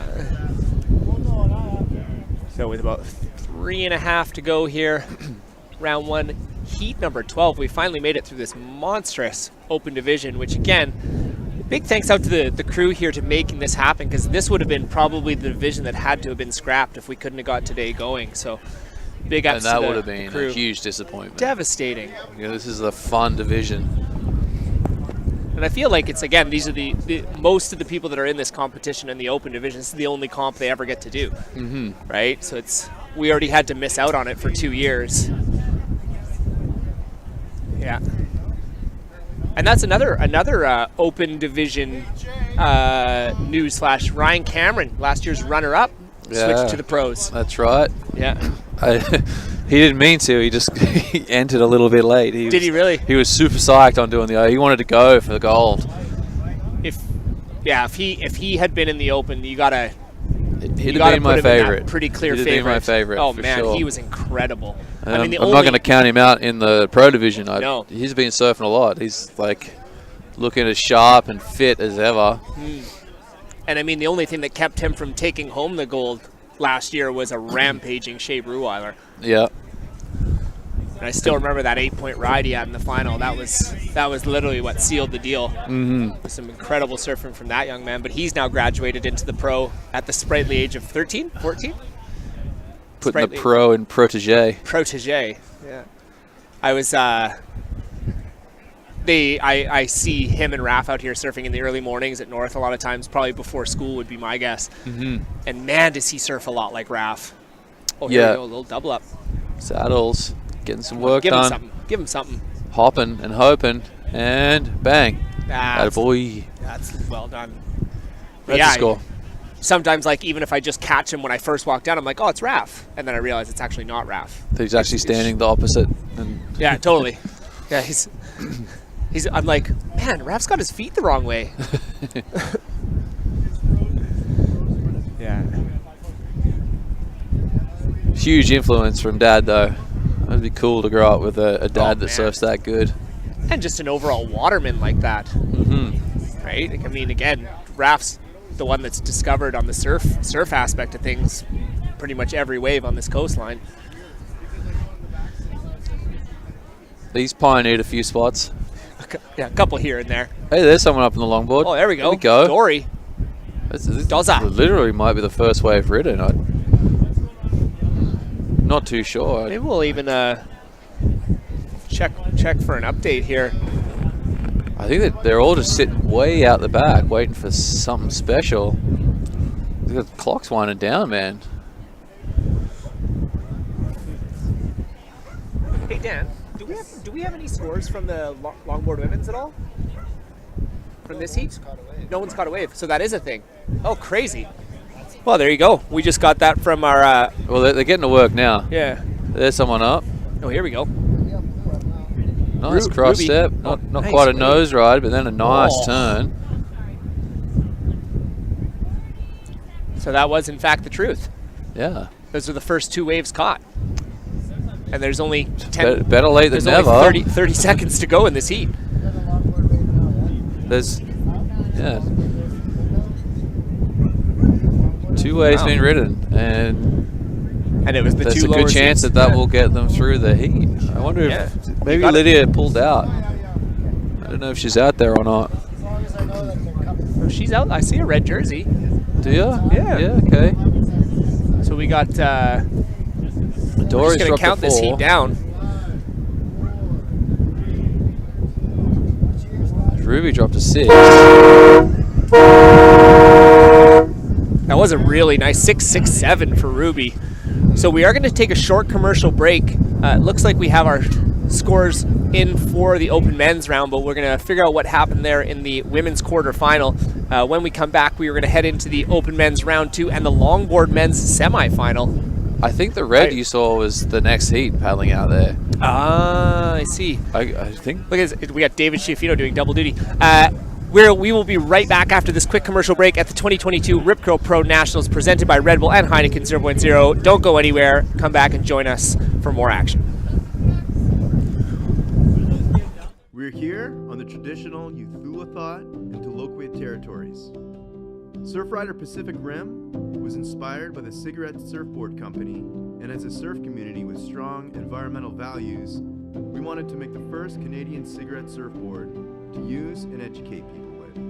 We wanted to create the dartboard to commemorate the Surfrider Foundation's milestone of collecting over 1 million cigarette butts off the Pacific Rim coast.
Summer, we've missed you.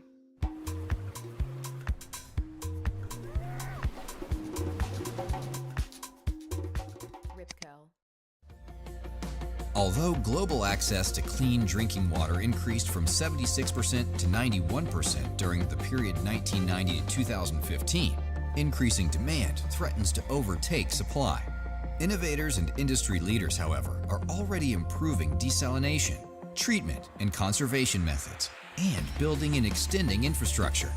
Addressing environmental, social, and governance issues, these companies create responsible investment opportunities and demonstrate better than average historical market performance. To learn more about investing in select, carefully screened companies with values matching your own, connect with one of our advisors. Discover the benefits of our win-win Earthlink GIC as part of your investment strategy, a natural fit for your investments and your values.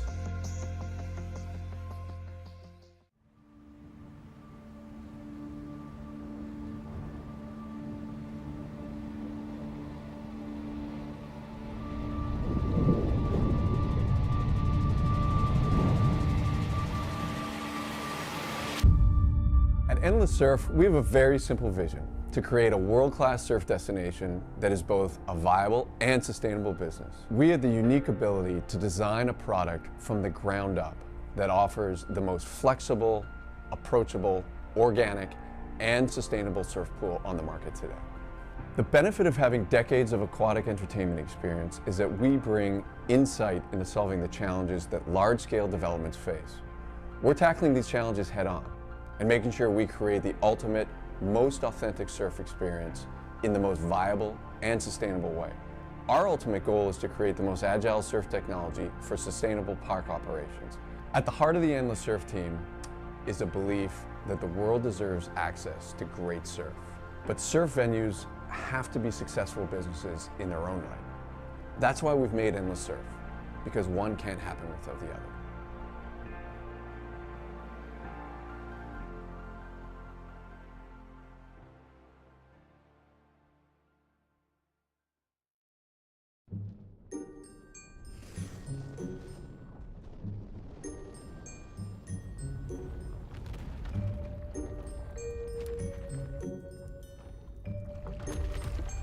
Imagined by the best. Rip curl.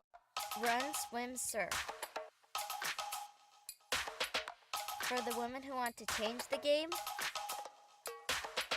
we made this for you. Rip curl.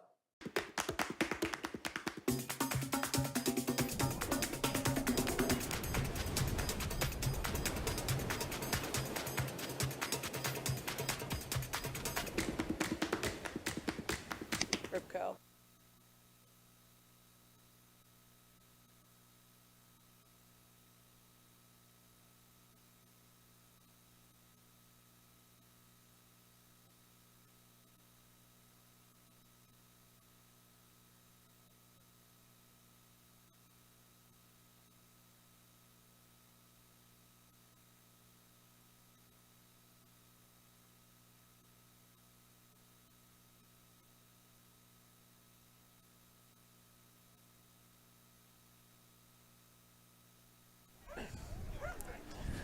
All right, ladies and gentlemen, we are back at the 2022 edition of the Rip Curl Pro Nationals down here at North Chesterman's Beach, presented by Red Bull and Heineken 0.0. I'd love to be able to explain this properly to you, Shaz, but this is what I understand. There are two surfers, because we had to condense all of this into 2 days, there are two surfers that are actually currently surfing in two heats right now. So two of our highest seeds, David Tofino and Darren Lundquist, are right now currently surfing in the Longboard semifinal. But it appears that one of the surfers might actually try and ditch the Longboard halfway through the heat, shift into the other heat, grab his shortboard and go for the open. Oh, Darren. We might see both of them, man. I mean, Darren gets a couple of those. Mate. So, yeah, I don't know. So Which again, one's more important to you, the longboard or the shortboard? That's the question, right?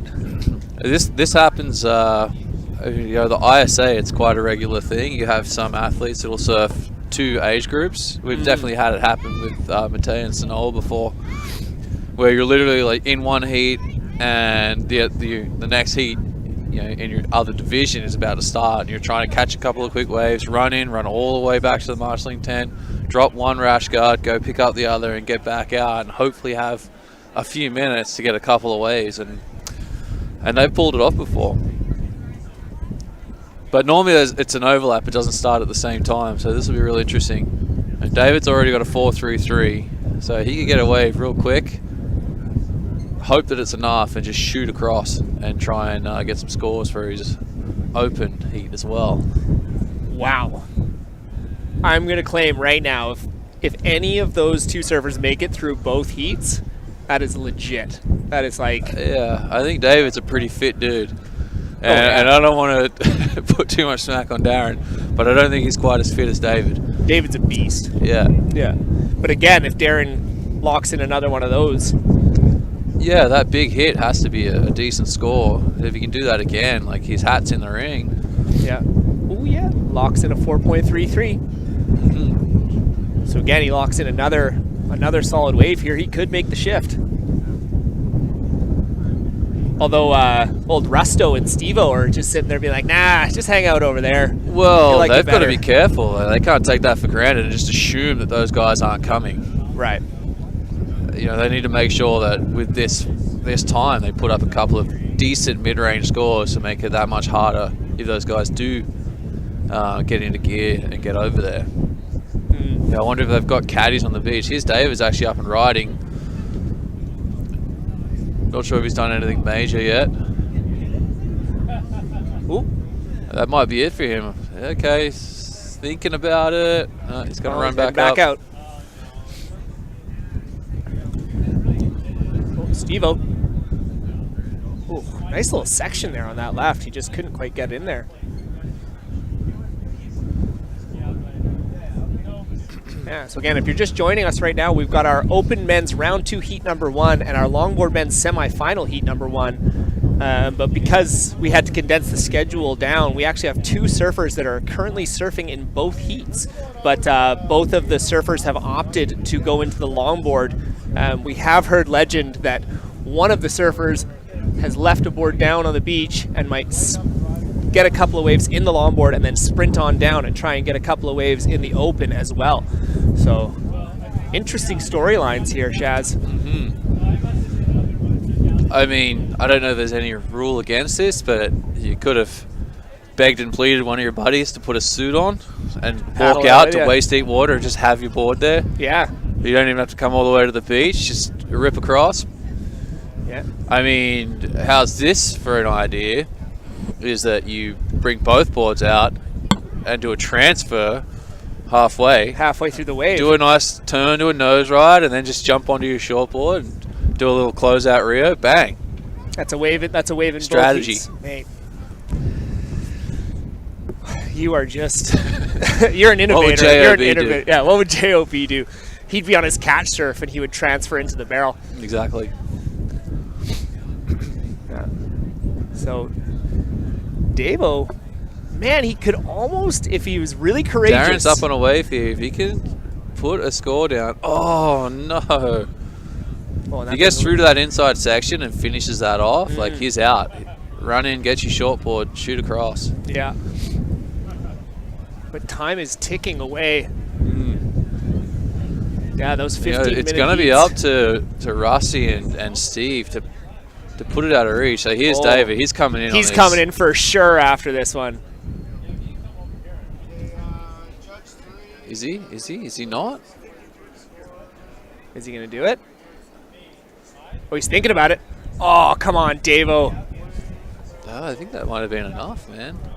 Yeah, the score's definitely like way in the nose riding favor, and you got a nice nose ride. But if they don't go through, the really incredible part here is that kind of blows up the whole open division. Well, it takes 2 very solid names out of the draw. Like I would say in that it takes out you take out the former champion in Darren, and then also take out David, who I would say he was the informed guy in the first round. Look at that, he dropped a 5, 6, 7 for that. Man, I don't know who his people are on the beach. They got to get him in. Come on, mate. Get him in, get him across. Wow. That'd be so sick if he can pull it off. Oh, man. Oh, we got Darren. Got Darren. Oh, there we go. Tried to wrangle that one.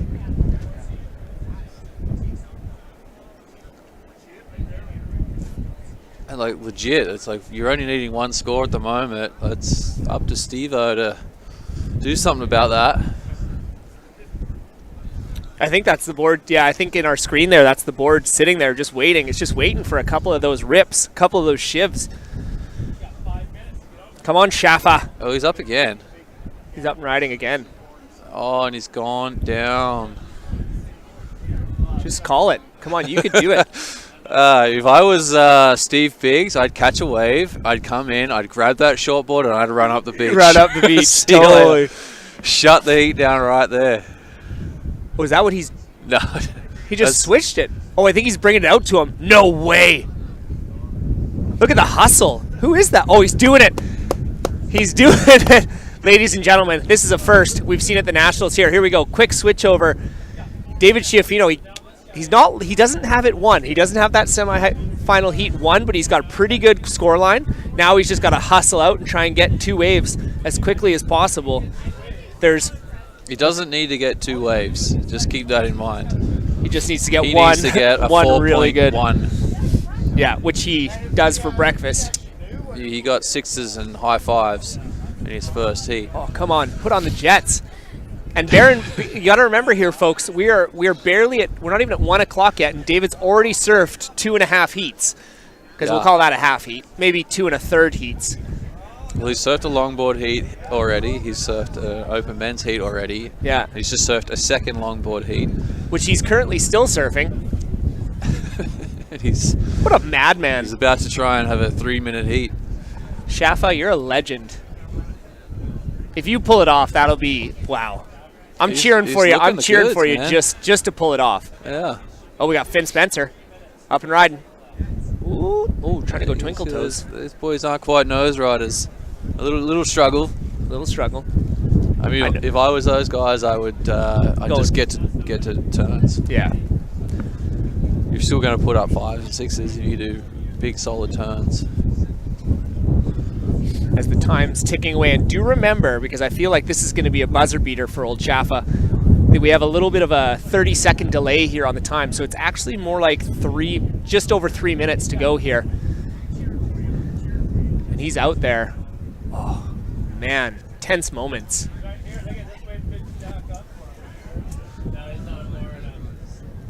And even the judges are excited right now. Here we go. And he's kind of a grommy. Yeah. He's got grommy vibes to him for sure. He's a froth dog. Yeah. Oh. He started to paddle for some now. Here we go. What do you reckon? 2 minutes and 30 seconds? He's going to do it in 1. In 1 minute. No, 1 wave. In 1 wave. Yeah. That's your claim. That's my claim. He's done it already. He's definitely done it already. Yeah, we are. So we got about 2 minutes and 10 seconds left here. We've got our open men's round 2 heat 1 going, and we got a little bit of live action. Darren, oh man, going for it. This is needed going to be harsh for Daz if he doesn't get the job done in the longboard. He's kind of sacrificed his open campaign for this. He's a great longboarder, so he's putting his eggs in that basket. So fingers crossed, like he gets the wave and gets through here.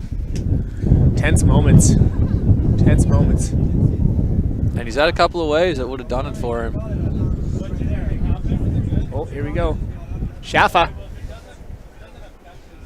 Oh, here he goes.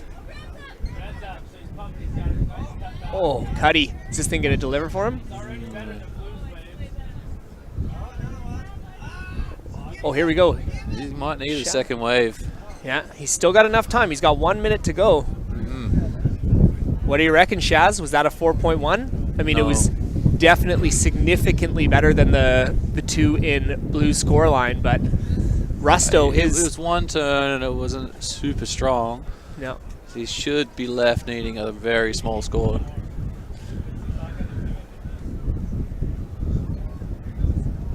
Finn just got a nice turn. Couldn't quite see what Asia was doing. Nobody at home saw it. Oh, so he's got a 3.93. So he literally, that was maybe he needs generous, a 0.5. He's still he needs a 0.5. He needs to get up, get down the line, and do pretty much nothing. That's pretty much what he needs to do. Stand up. Oh man, and there's waves coming through here too. Where is he? Seconds. There's 20 seconds. 20 seconds to go.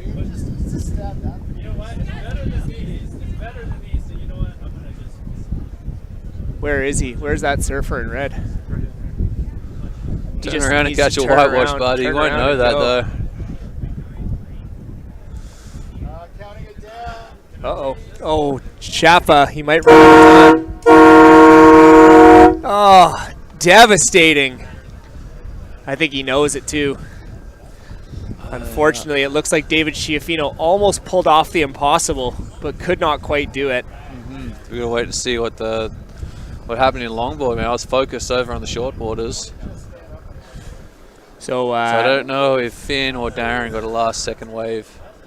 Don't think so, but I'm not sure. But we are going to take a quick commercial break here, and we will come back with some official results at the 2022 Rip Curl Pro Nationals presented by Red Bull and Heineken 0.0. Do not go anywhere. There's plenty more action to come. Run, swim, surf.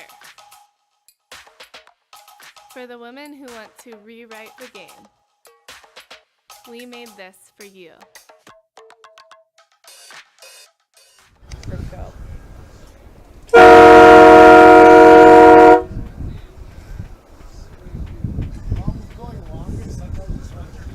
Well, I guess it depends if there's a wave when it's hitting when you're like, you don't have to hold it for the duration of a set to go cycle too. See, look, it did it again. And we are back. We are back at the 2022 Rip Curl Pro Nationals presented by Red Bull and Heineken 0.0. We had a really, really incredible last heat. Unfortunately, the feel-good story, David Schiaffino could not make it through both heats. But in the longboard men's official results, we did have him make it through. And then we also had Asia. I think we had Asia Dryden make it through. Uh-oh, Robbie's having technical difficulties. Malfunctions. Why does it look like it's a firing left point right there? Because you're looking at it.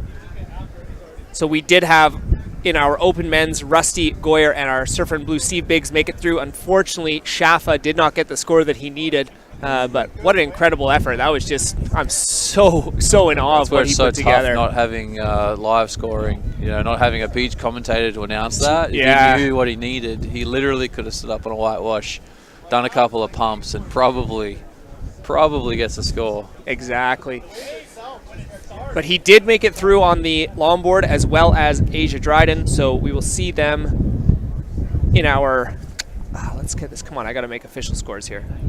Longboard, I can do this. Longboard men's. Take your time. Yeah, it was Asian. Okay, we did it. So a couple of big hitters in Darren Lundquist and Finn Spencer going out as well. So we do have our open men's round 2 heat 2 up here. We've got our surfer in another stacked heat. We got Clay Chiaviti, our surfer in white, Joao Pedro Belfour, surfer in yellow, Marcus Palladino, and surfer in blue, Sebastian Duque. Saw Zhao get a nice wave. Zhao, yeah, he did too, for sure.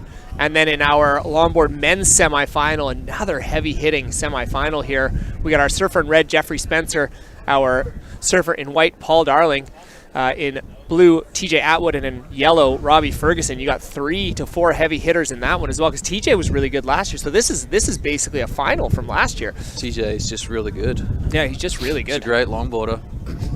Yeah, he does a top job. TJ, I see what you're doing there. I'm trying to. Yeah. Trying to. Well, let's see. Like Robbie and Paul, you said they've been kind of like training together. They have. Now they're against each other. Again. Do the gloves come off? Yeah. Again. Just saw TJ finish a wave really strongly. Nice end section Rio. And just a quick technical update. Just remember that the clock on the open men's is the proper clock. The 16-minute clock is hopefully our next cup of coffee again. Or maybe it's our first Heineken 0.0. We're allowed to drink those down on the beach. It's great. Nice. I know, we got a full flat sitting right next to us. It's kind of neat seeing everybody drink beers down on the beach when they're allowed. By law, it's all good. They're all there all was zero a time, alcohol. That's just how it was anyway. I know, right? Back in Australia. Well, even back here. Didn't used to get bylawed so heavily. I think it's for the best, that you keep most of that stuff off the beach. Yeah. People get a little inebriated, they're just not responsible enough, and stuff gets left, cans or bottles. It's not good. Then our friends at Surfrider have to work even harder, where we had our surfer in white, Paul Darling, finishing off a nice little right-hander there. Yeah. Paul. Yeah. Looks like hopefully we can get a replay of that last of white. Just really good surfing there from Paul Darling. Again, a little Paul Darling story. Paul grew up in Vancouver, but his parents Jim Darling and Marilyn Horn, both very good friends of mine, own a house down at Tonquin there. And Paul was actually one of the first people I ever started surfing with back in the day. We used to hang out a lot, play a lot of video games, and then surf all day long. Gamer, bro? Only hockey. I think it was like NHL 2000 and something. Gotcha. 2000 and not very much. NHL 2K4 or something like that. But Paul then became an architect. He moved to Germany to do his architecture masters. He's currently an architect in Germany, but he actually flew back home specifically. He claimed it was for a visit, but I think it was specifically for this competition. Conveniently timed, eh? Yeah, very conveniently timed. But incredibly talented shortboarder. Again, I think he was just fearful he might not have the paddling power to throw down in the open division. So he you just pick up a stub from Stefan. I know, right? You're good to go, man. I don't know if someone needs to tell Paul that. I know, right? Get it together. Get that man a stubby. Get it together, Paul. Oh, and here we go. That looks like Noah Cohen right there. That's not a competitor. Excuse me, sir. Please get out of the... And he's on my left. That bugger. I put him up, stays in my house, takes my waves. Wasn't he supposed to be in the booth as well? Man. Yeah, that's right. Guys. Did he? I don't think he got the memo though that his feet are the wrong way. That's true. He'll learn. He'll learn. He's got a nasty backhand on him though. Yeah, don't blame him for Can't always blame going him. left. Yeah. And I say he stayed taking my waves, but Noah grew up here. Yeah, he's also he grew here. I flew here. Okay. He's also very photogenic. He managed to make it into the broadcast, not even in the comp. He surfs well. He's a good-looking bloke. I mean, it's the Rip Curl Pro, and he's become the North American team manager. So Nick Russell's somewhere like, hey, cameraman, make sure you get Noah. Get a little bit of Noah, yeah. Don't miss Noah's waves. Yeah. Zoom in on the wetsuit. Totally. Oh, guys, we've got quite an update here. In our open men's round 2 Heat 2, Clay Chiaviti has locked in a couple of solid scores with a 5.83 and a 4.03, so he's leading the heat with a 9.86. Sebastian Duque had a 5.17, and he's just got a 2 as his backup, and then Joao has a 4.37, so he's in need of a small score as well to jump himself up into that transfer position. And then Marcus Palladino is still just kind of waiting to open up his account. He just has a 2-point ride there, but I know he's got the potential to put together a whole heck of a lot more than that. Speaking so there he is. Oh, look at that hand drag. Got caught on that rib. Beautiful hand drag, though. I like that. That was cute. Good stuff from Marcus. Hopefully gets a few more attempts here. And then in our longboard semifinal. Well, that's unfortunate. TJ was way up on the nose and then ran into the back of the wave in front of it. Nose dived. Yep. Dove off the nose. We got our surfer in red, Jeffrey Spencer. He's sitting on an 8.83, and then Paul Darling not far behind there with an 8.10. Fergo still sitting on a 4.5, so in a bit of a dangerous spot. And then TJ, again, unfortunately coming unstuck on that nose ride there, but... No, he had a good wave before. I just saw him get a really nice finish turn. I don't know if that's the 2.5. Clay staying busy. Staying busy, Clay. Kid's good, man. He's, oh, yeah. He's feisty out there. Catches a lot of waves. He throws himself at sections. And I definitely say, comparatively to last year, too, what I've noticed from seeing him surf here is he's definitely smoothed out his style a lot more. You could tell he was learning how to do some of like the bigger maneuvers, but he was maybe a little bit more jerky and like, but now he's definitely cleaned up. Joao. Who's in blue there? Sebastian. He was too busy him the staring him King off. of the North Island. Totally. Death stare. Get out of my way. Oh, Jaffa. Oh, a little spinsy. Trying to get fancy.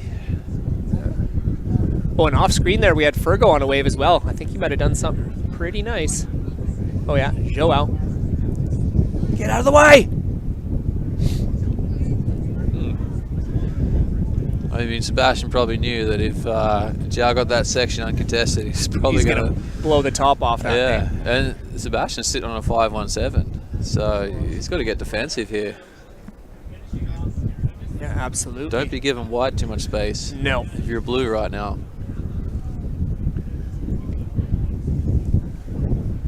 As we hit about the 5-minute mark, oh, it's 6 minutes left if you count in the delay of our open men's round 2 heat 2 and our longboard semi-final heat 2, and we're just still waiting for a score to come in for our surfer in yellow, Fergo. I think he just locked in a decent one. Too, so CJ. Again, my view is obstructed by the cameramen who are bringing this webcast to you. So I can't quite see what's going on, but there's definitely waves being ridden down there.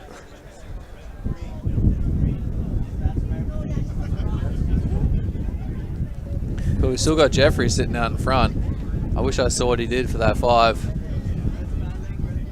Bet you it was turns. Or a turn. Oh. Clay. I think he got pretty vert there. Bit of rail. Is he going to get another one? Oh, he almost could have got around that. Did he have a turn before? Ciao. Again, Seabass was like, hey. Ooh, you're going to want to ride out of that one. Oh, Jeffrey. Well, standing up. Hit that. Oh, nicely placed. Yeah, that'll be an interesting score. See how the judges view that one. Take 5-minute warning. Ooh, wow. So look at that. Look at the score lines there in the longboard there, Shaz. It's looking like pretty tight days here. Yeah, we got 4 5s, 4 8s, 4 4s. Everybody's got a decent score. Yeah. But it's only Jeffrey that with 2. It's a race of the backups. Nobody's safe. Again. And that's what we love. Makes it interesting, man. Bit of drama. That was a good way. Put it in a good scale. Like, what are you talking about? Like, that was not purely. Yeah. So, why is it a 3? There's fire going on at the judges' table right now. They want to definitely want to make sure they get the best number in there. Mm-hmm. I like it. I like it when there's a little fire. Open discussion. Yeah. That's judge sports, you know, that you're there to give your opinion. What Subjective. You see. As a judge, as long as you can justify the score you give, that's okay with me. You get the Shannon But Brown if seal you of can't, approval. then you're going to get a lecture. Yeah, I love it. But as it what should. part of the criteria did you see to score that up, or what part do you think was missing for you to score that down? Yeah. And then what wave are you comparing it to? Totally. Because you've got a whole schwack to compare to. Mm-hmm. It was better than that wave. Why did you score it less? Totally. Well, it looks like they've come to a conclusion for the last of red as he drops a 5.5. Great surfing there from Clay. So now he's sitting on 11.33, sitting pretty comfortably out in front there. Giles moved himself up in a second too. Oh, yeah. So pressure's on Sebastian. Like, he's only needing a small score. And then Marcus locked in a nice little score too. Oh, yeah. And oh, here we go. Right now. This thing might form up. Boom. Oh. All right. There we go. There we go, Marcus. All right. Feeling it. He's not needing much. He's not needing much to jump up there. No, I don't remember exactly what he did for that 4.1, but there's a major hit at the end of this turn, at the end of this wave. Unfortunately, just couldn't get it up into that first section. No other turns, just the one. Boom. Strong turn. Pretty strong, yeah. Probably needed a turn at the start of the wave. But again, I don't know what he did for that 2.9, but that might have been the 2.9. No, that was already there. Was it? Yeah. So he's going to improve. Glad you're paying attention. Well, sort of. Yeah, tense moments here. And we got about 1 minute and 30 seconds to go here in the open round heat 2. Yeah, and interesting over in the longboard. Again, you got Jeff and Paul sitting first and second. TJ's up and riding right now. He's just on a big hack. And now there we go. Oh, mate. Kind of shuffled back. And I bet you the judges maybe couldn't see that his toes went over the nose. Holy cow. But that's a nose ride. So he had a big turn out the back, got clean up to the nose for a nose ride, and then a big hit to finish. That could be the best wave of the heat. That's gonna boggle up those scores. Red's on a wave too. He's up and out. Oh, Joe out. Oh, here we go. Switching banks. Totally. Oh, here we Okay, go. It's nice got a little carve. section here. Oh, it's up into the lip. Counts. Oh, wow. Yeah, he's flowing this together nicely. Really good stuff there from Joao Oh, Pedro is that a look Belfort. back? That's kind of a little claim right there. Love it. Feeling it. Oh, Fergo. Not sure what he did, but it was off screen. You definitely check the time. Oh, TJ, 6.33. There you go. That feels right. This is definitely from a heat that is not right now, because that is not Paul Darling. No, it looks like Jean.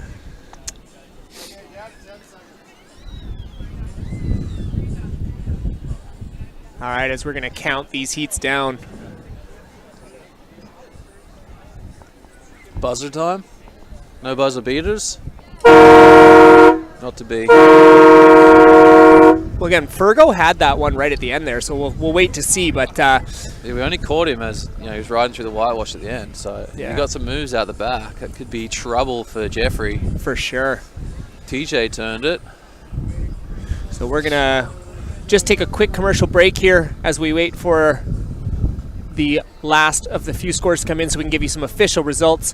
We will be right back here at the 2022 edition of the Rip Curl Pro Nationals presented by Red Bull and Heineken 0.0. Do not touch the dial. We will not either.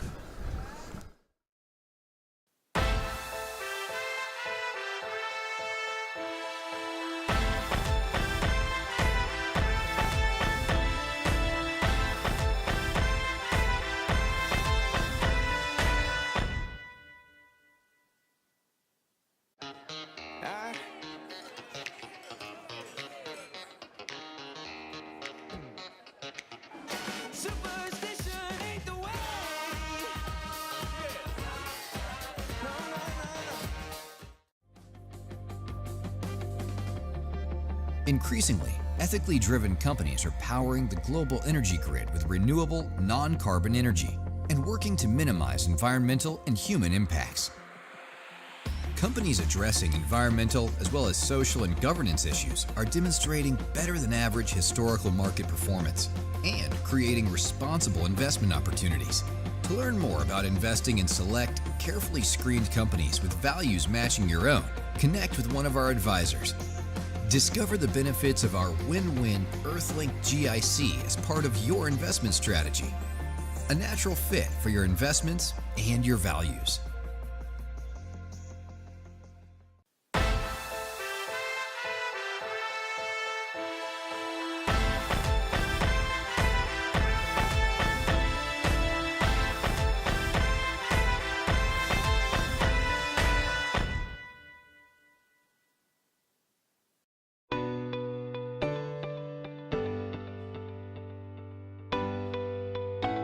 Surfrider Pacific Rim, Cloquet Travel Parks, and the West Coast challenge you to take back the tap and enjoy one of the finest offerings this coast provides, clean, locally sourced water.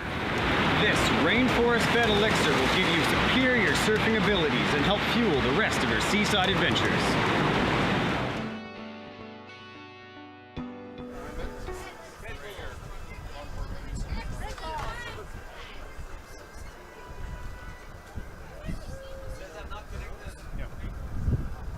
You're so disconnected from it all. 5 o'clock we're done. Man, round 2, heat number 3, judge number 1. Where? Right. Where? On the right. Pumping, not doing anything. Go up and riding, red. That was awesome. That's an average wave for here, right, guys? Dude, that actually is pretty good. We are back in business here at the 2022 edition of the Rip Curl Pro Nationals presented by Red Bull and Heineken 0.0. We are down here at North Chesterman's Beach. We've had a full day of action. Ooh, Marcus Palladino claim on the screen there. Marcus, you legend. We are running split peaks today all day to try and get through the day of canceled competition from yesterday. So again, it's a high octane, lots going on. Your head is on a swivel the whole time. We are now heading into round 2, heat number 3 of the Open Men's, to which we have in red Chance McCullough, local legend. I love Chance. Is great. He's such a sweet dude. He recently moved out to Yuki, but a very, very talented surfer. Oh, let's speak of the devil here. Oh, nice little turn there. Oh, get that next section. Oh, attaboy, Chance. That'll work. That'll work. We've got our surfer in white, Elijah Agostinelli, who was one of the standouts in the opening round there. Yellow, Sten Peterson, and in blue, Brian Padron. And then down on our secondary peak, whew, heavy hitting longboard women's semifinal. We got Matea Olin in red, Amy Souza in white, Amy Shimizu in yellow, and Carolyn Day in blue. Stop the clock. Stop the Amy clock. Shimizu. Finish the heat now. I'm through. Yeah, I'm good. We're good. Yeah. 383 for Chance.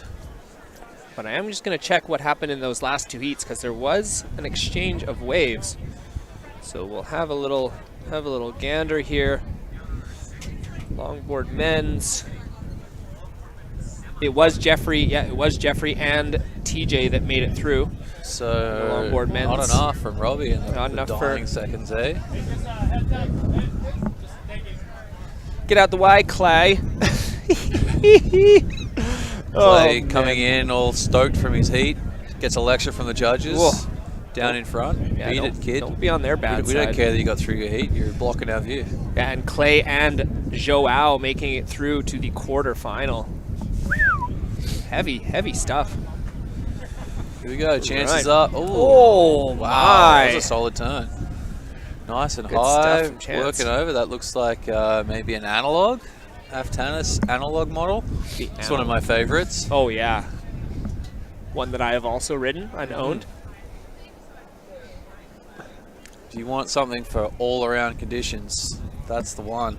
That is definitely the one. Yeah, the stub will cover you in a lot of soft stuff and still sort of work in the bigger, punchier stuff, but the analog has got you from 1 foot to, you know, double overhead. Gets you in early, goes fast, still holds. Are you not sliding out? Yeah. There you go. You're like a walking commercial for Aftanis. It's great. Well, you know, I've already the stuff before you were works. here. I was It's easy to talk about. Yeah, I was when it bragging works. about him.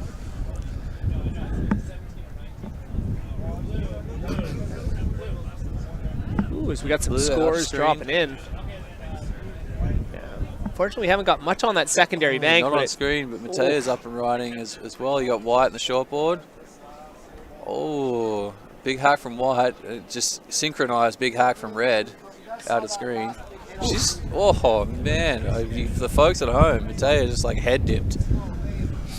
It's pretty sick. Boom. That's Full nice. rail.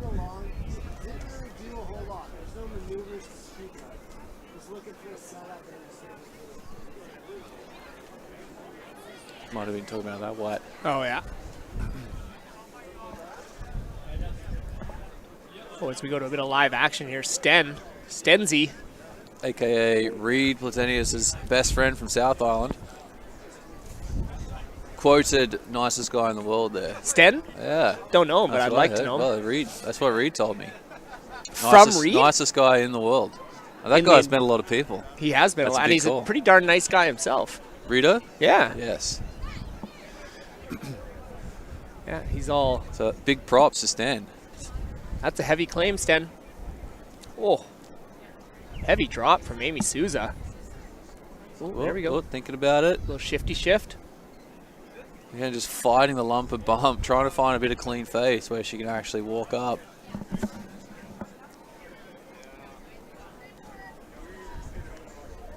And Chance has improved on his total too. He's kind of taking a little bit of a grip on this heat here. With a couple of mid threes there. 7-point scoreline's been getting people through, so. Mm-hmm. Oh, Brian. Boom. Brian. Who's very, very styly. I like Brian. He's got really good style. Have you ever seen him skate? He's a really good skater. Oh, yeah? Yeah. Really good skate style. Oh, Carolyn with the left, right, left, right. Which way are you going? didn't even know there's too many choices. Directional changes. They count. They can count as turns. They count. As we have a look down at the... So it's good to just kind of like throw your arms around a little bit just to make it a bit more obvious that it's a turn more than a fade. Yeah. Oh, here we go. Your heat leader, Mateo Olin, setting up. Nice. Oh, that is full toes over the nose. And complete. I think she was back and still riding before that wave died out. It's amazing when she gets up there, she does that little pause, that hesitation with the cross step, and then shifts. What's she waiting for? She's always done that. Just making sure, I think, that the section's there. Yeah. And that she feels comfortable and balanced. There was a big bump that she kind of had to go over. Right. So if she'd gone too early, she probably could have dug the nose. Well, potentially. Most people probably would have dug the nose. Yeah.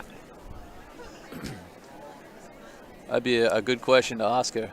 Oh, she's back again. Yeah, so she gets right up there, like shuffles back a bit. Give herself space to get a clean step. Ooh. Oh, I just missed it. Unfortunate there. So an interesting topic that you hear a lot of longboarders say no shuffling, but there's so much shuffling in longboarding to set up clean steps. Right. Like she's shuffled back. She shuffled back, yeah. And then sets it up. So that would have put her perfectly on the nose with one step. Right. So no obvious shuffling is what they're saying. Yeah, I think it's just really important that you don't step and then shuffle that last bit to the nose. Like, yeah. Shuffle your feet to a point where you can either step cleanly twice or step cleanly once. And that second or the finish of the step lands you right on the nose. Yeah. Is that cameraman It's a setup. got a helmet on? It's a setup shuffle. Safety first. Totally. Is that cameraman on a bike? Oh. It looks like it, doesn't it? Yeah. Yellow. Off the top. Stenzi. World's nicest man. He heard about the lefts. Mm-hmm. Well, again, it's good buds with Reed, and Reed is definitely Reed likes pointing lefts. out that left down there. Oh, for sure. Probably offering up some advice to his buddy. This could be a nice wave. Things setting up. Got to get over that last little lump, and here we go. Just shut down a bit too soon. But again, she's not sitting too far out. I mean, it's Matea's definitely running away a little bit with this heat, but that race for second place is very much open. It's alive and well. It's alive and well. And I think same in the men's heat there. Chance has got a little bit of breathing room, but not a ton. Just barely. Yeah, Brian's got a 3.4 as well. Any of those guys, if they get on the right wave, can get the job done. Souza.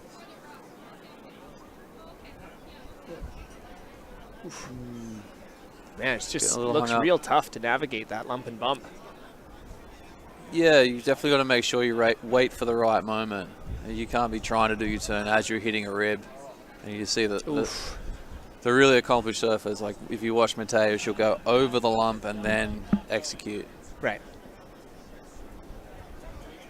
Just a slightly heightened awareness of the wave overall. You can see those lumps coming, make sure she sets up to get around them and place her turn in a really good spot.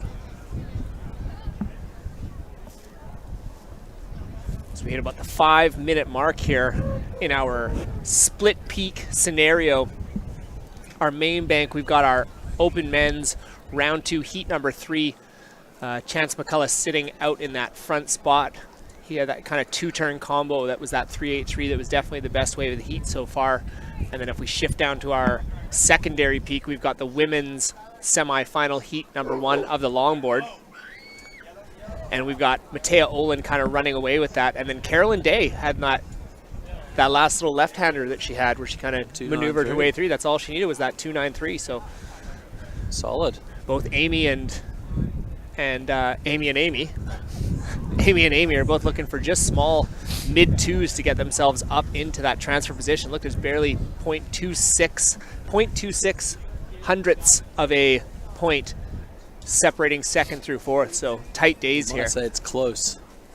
You might say so. There you go. Someone took your advice. There you go, son. This will be yours one day. This will all be yours.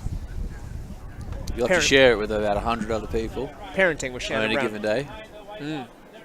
Stenzi. Yellow. Oh, we get around that. That's too bad. Kind of ran out. Yeah, unfortunately. Got a nice, relaxed looking stance. Man, I could see him doing really well on some better waves. Or in any good wave. Or in any good wave. There's a couple of good waves near where he lives, and I'm sure he styles it out well down there. It almost seems like the wind has died off a little bit. The conditions are starting to look a little bit smoother, a little bit nicer, Shaz. I don't feel like we're getting blown away like we were. No, we did almost lose a tent earlier in the broadcast. Like full tent getting blown away. So this is a dramatic increase. Or is it a dramatic decrease? You talking about wind still? Still wind, yeah. Still wind, yeah. What were you talking about? Well, you said a dramatic increase. I thought I said decrease. You said decrease? I don't remember. Could we agree to agree then? We could agree to agree.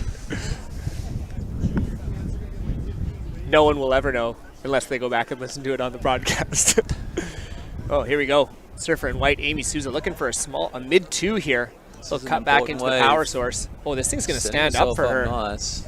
Ooh. Boom. She never made it to the nose. And again, that's where if she'd moved forward before she stepped. But all she needs is a mid two, Shaz. I mean, I like what I saw there comparatively to what we've seen in the other waves of this heat. So I like Amy's chances. She just needs a 2.27. That's all she needs. Get up into that transfer position. We got just over a minute to go. So we have our heat leader, Matea Olin, just waiting out the bump, like you say. Ooh. Oh, what do you call that one? I don't know. The on the toes to dolphin dive. Felt like she could have kept her legs a little tighter for the full dolphin effect. But did she put her hands out? No, I was growing that up, was head first. We'd call that the bond dive. The bond dive? Yeah. Oh. I don't know why. Here we go. Put our hands behind us and just jump forward, face first. Oh. Stenzi. Oh, here we go. Ooh. Just gets caught up there. But in our secondary peak there, Amy Souza ends up locking in a 3.67, Shaz. Boom. 3.67. So she jumps up into that second place position. So healthcare hero, Amy Souza. Healthcare hero, Amy Souza. I like that. That's good. As we are counting down the seconds here. Oh, we got red up. Got about 15 seconds to go. Frame. Job done. Job done. Actually couldn't tell if that was shortboard or longboard. I think it was Matea.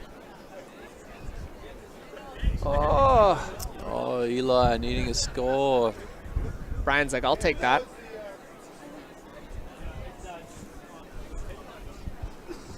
Great stuff.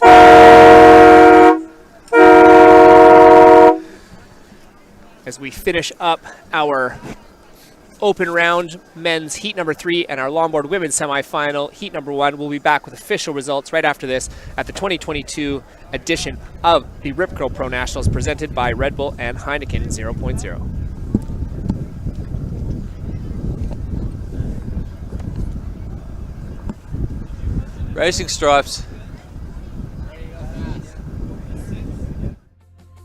Because by 2050, global waste production is expected to increase by 70%. Innovators and industry leaders are already focused on developing better waste collection and management practices, improving the recycling process, finding new uses for waste, and diverting it away from landfills. Ethically motivated companies addressing environmental as well as social and governance issues create responsible investment opportunities and demonstrate better than average historical market performance. To learn more about investing in select, carefully screened companies with values matching your own, connect with one of our advisors.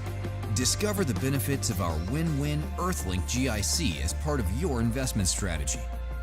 a natural fit for your investments and your values. Or is it just on? We're back. Dogs on a beach. That looks like an Instagram dog right there. Yeah, I'm totally talking. The mic's on. We're talking about Instagram dogs. That was a real cute looking dog. I bet you has more followers than you, Reed. And with Reed, he doesn't have the mic on yet. He's just sitting next to me with his fresh racing stripes. Compliments of Sea Lion Barber. Hello. How come every time we sit down together, Kieran O'Connell's in the water?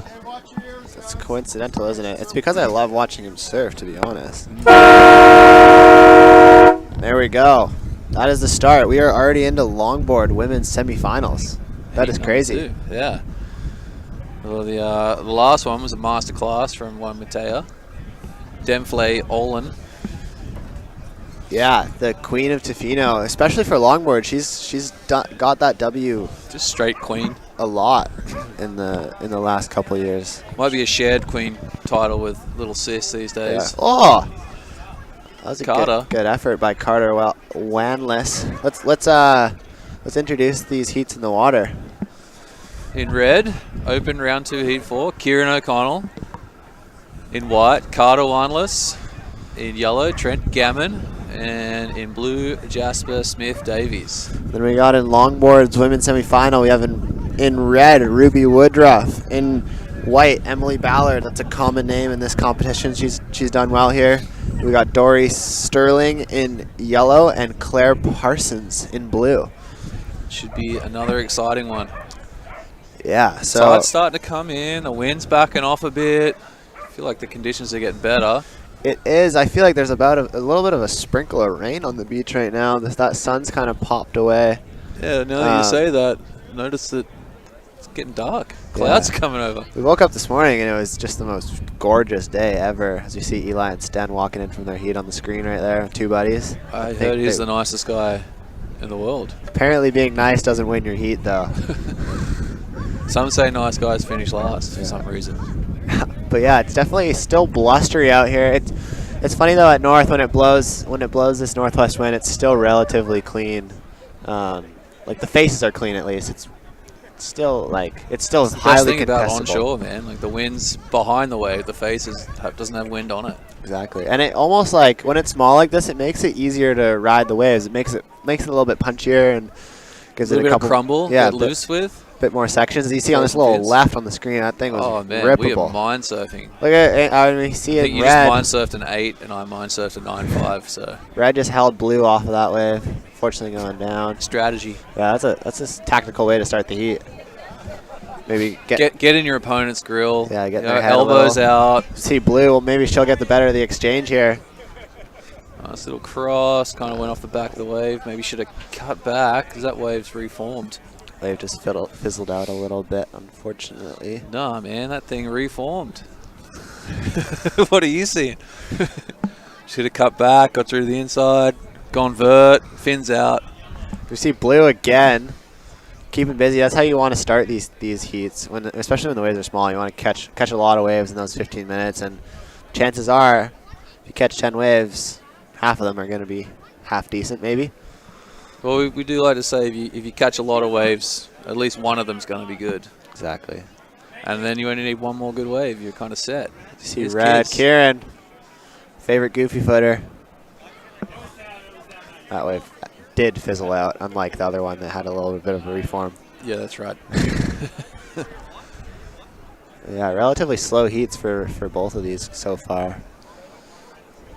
Like you said, as that tide comes in, hopefully the swell will start to push a little bit, and we'll get a little bit of a peak and swell for my heat later on at 3:30. Is that how long I have to wait for you to surf? Yeah, I still got 2 more hours. I might go for a little free surf. Being in this booth kind of gets me hyped up to go surfing. Yeah, it's the best seat on the beach, man. You see so many right in front of the waves. screen, Oh, you can see both. Cross step by blue. That's Claire Parsons. That's going to be the best wave of the heat so far. Bringing the heat. That's a good opening score for her. Out of screen. Oh, yellow almost got a good looking wave. As we see White. Oh, that's unfortunate. Oh, look at this left on your screen. Oh, as you see Blue too. So everyone's now opened their account in round 2. Oh, as you see Yellow. Trento. Wow. Turn of the heat so far. He's going to get another one. Little foam climb. Oh. That's the same board he rode earlier. He might have switched up equipment. Gone for something a little with more volume. Wow. But be smart. That was sick. That first turn was really, really nice. Good direction change. Threw a little bit of spray. Even got a little grab in. Oh, that didn't happen. That might be the best wave of the heat so far. Couple slashes, couple gouges. Looks like Blue's giving this one a paddle. Clear, grab man. rail. Relentless. Oh. Yet to see the score of her opener yet, but. Okay, kids, what do you got? On his fresh, what is that board he's got there? JS maybe it looked like? No, it's a Hayden. Oh, gotcha. Oh, Blue. Ah, just unfortunately going down. We had a board riders comp the other week, and yeah, me and kids are kind of the same size. I wanted to give his board a try. Yeah. Get out for the final. Yeah. How'd it go? Was it good? Well, I didn't really get too many waves. Yeah. But it felt good when I got up and going. Were the conditions a bit better than this for that? Yeah, probably. Yeah. I ended up getting third to Shea Brewweiler, so I don't know if I can directly blame that on the board. Those board riders are so helpful for all the kids and the adults, even as you were saying, Kieran surfing and that. It's funny up here you don't get to surf heats that much, and just those little added bits of pressure really helps when you get into a real contest like this. And yeah, it's the little things that you can't simulate. Exactly. You know, in any practice or training. Wow, and that just clock's putting the winding jersey down. on is a total different thing. Yeah, it's funny. Like you can you always say this. You can simulate it all you want when you're doing a coaching session or like start a timer on your watch, but it's never the same as a real contest. The pressure's not real until there's actually consequence. Yeah. See Jasper's another little up and down. It doesn't mean you shouldn't practice those things. Exactly. You know, and then practice seeing what you can do in those time frames. As we have, I think everyone's scores on the board now. See that first wave of Claire, 3.33. That was the best wave of the heat. That was the one we were frothing over, the little cross step to just about to the nose. She didn't quite get up there, but then Emily's caught 2 waves, 2 little low 2s, and she's in second. Yellow too with a 2.67. So real tight between white and yellow right now. Yeah, all these heats are relatively wide open. Trent's kind of almost ran away with this. Yeah, 4.83 is a healthy score. Yeah, as you see Kieran, he's going to have his work cut out. Yeah. Kieran's got to find himself a wave that'll give him a little bit of wall. So that he's a big boy too, so it's kind of tough. He's got to make sure he finds one that doubles up. Yeah. So that 4.83, that would have been the yeah, those two big hits we saw. foam climbs, yeah. Or not, the first one was a bit of a slash, but. Or was it a gouge? Did he get a grab in? Inside jokes.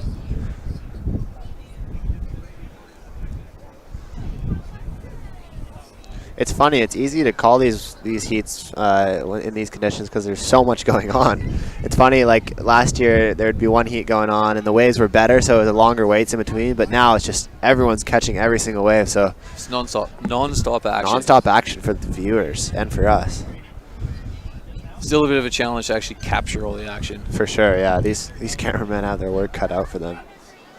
Doing a great job there. As you see Leonard Island in the background. Lenny. That's not actually Leonard Island. That's Leonard Islet, it's called. This is it? Yeah, it's second cousin to Leonard Island. Leonard Island is the one with the lighthouse. And then that smaller island is Leonard Islet. There's a couple little rocks in there called the Leonard Islets.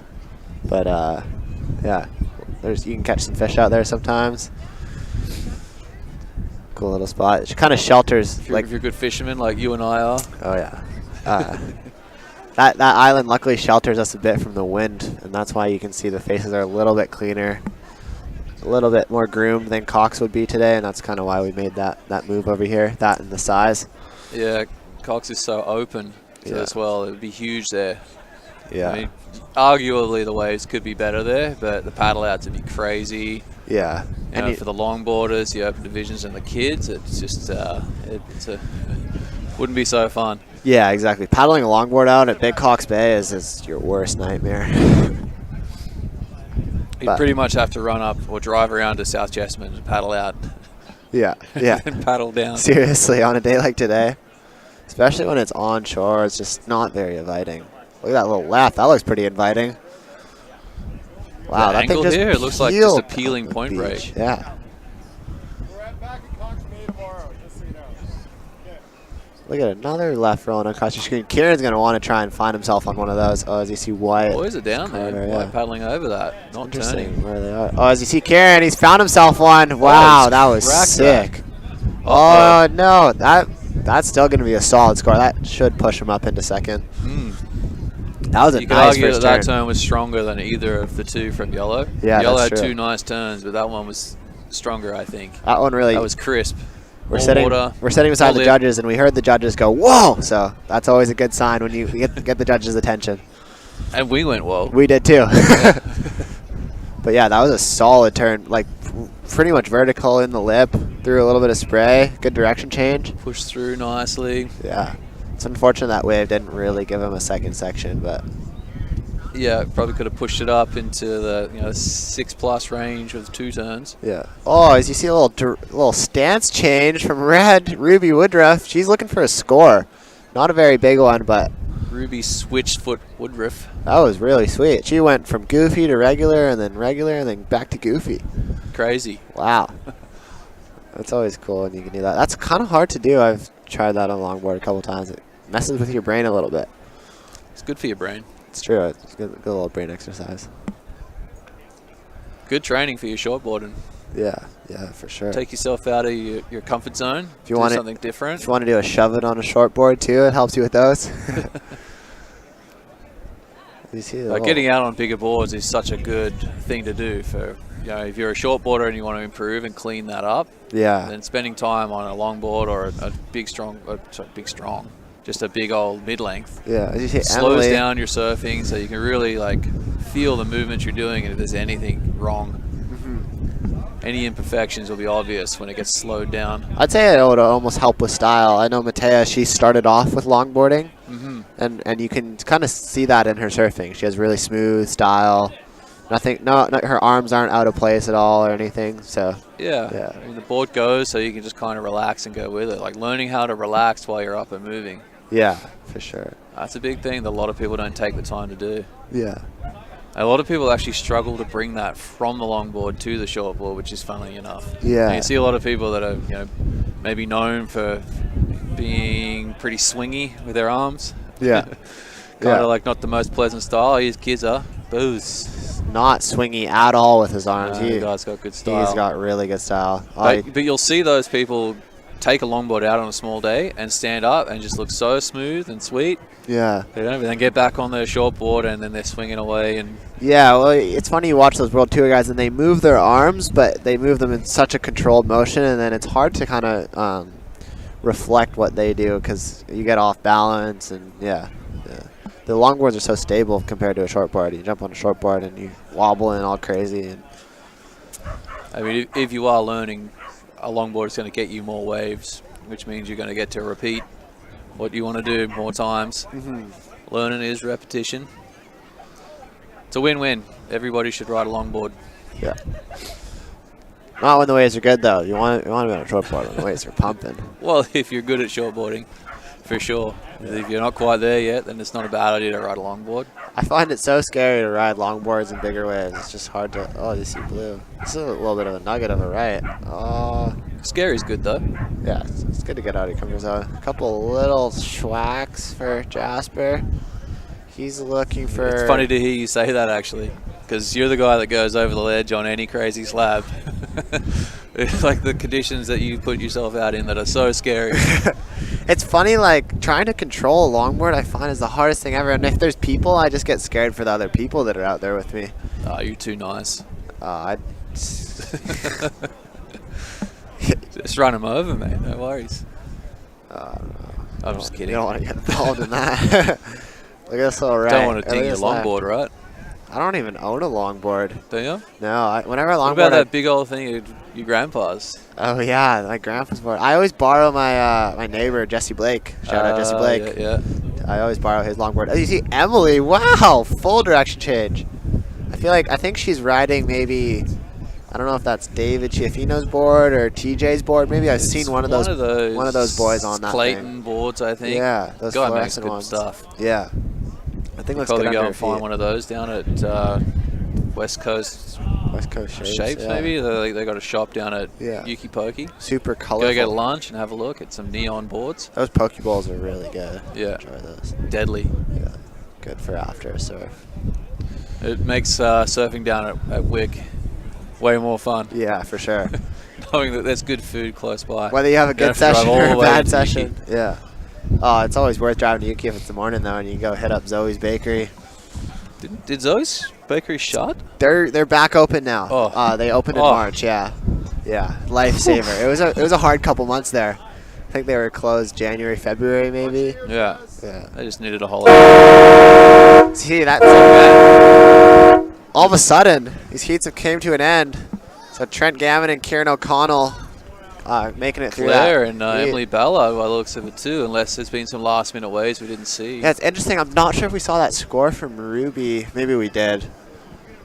But yeah, that was a little bit of a sweat for Kieran on that one.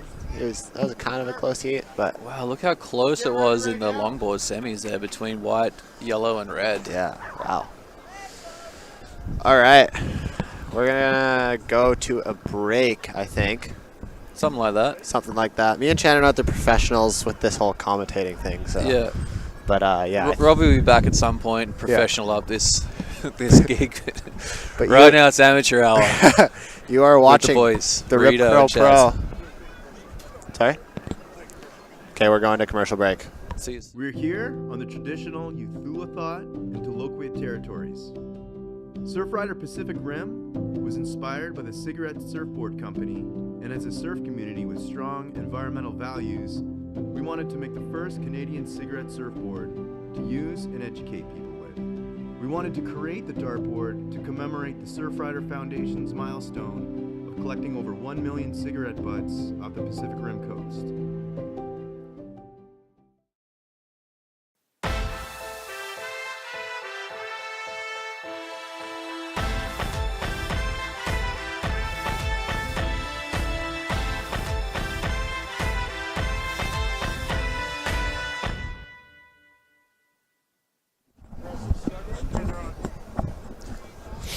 Back on. Rito, get your headset back on.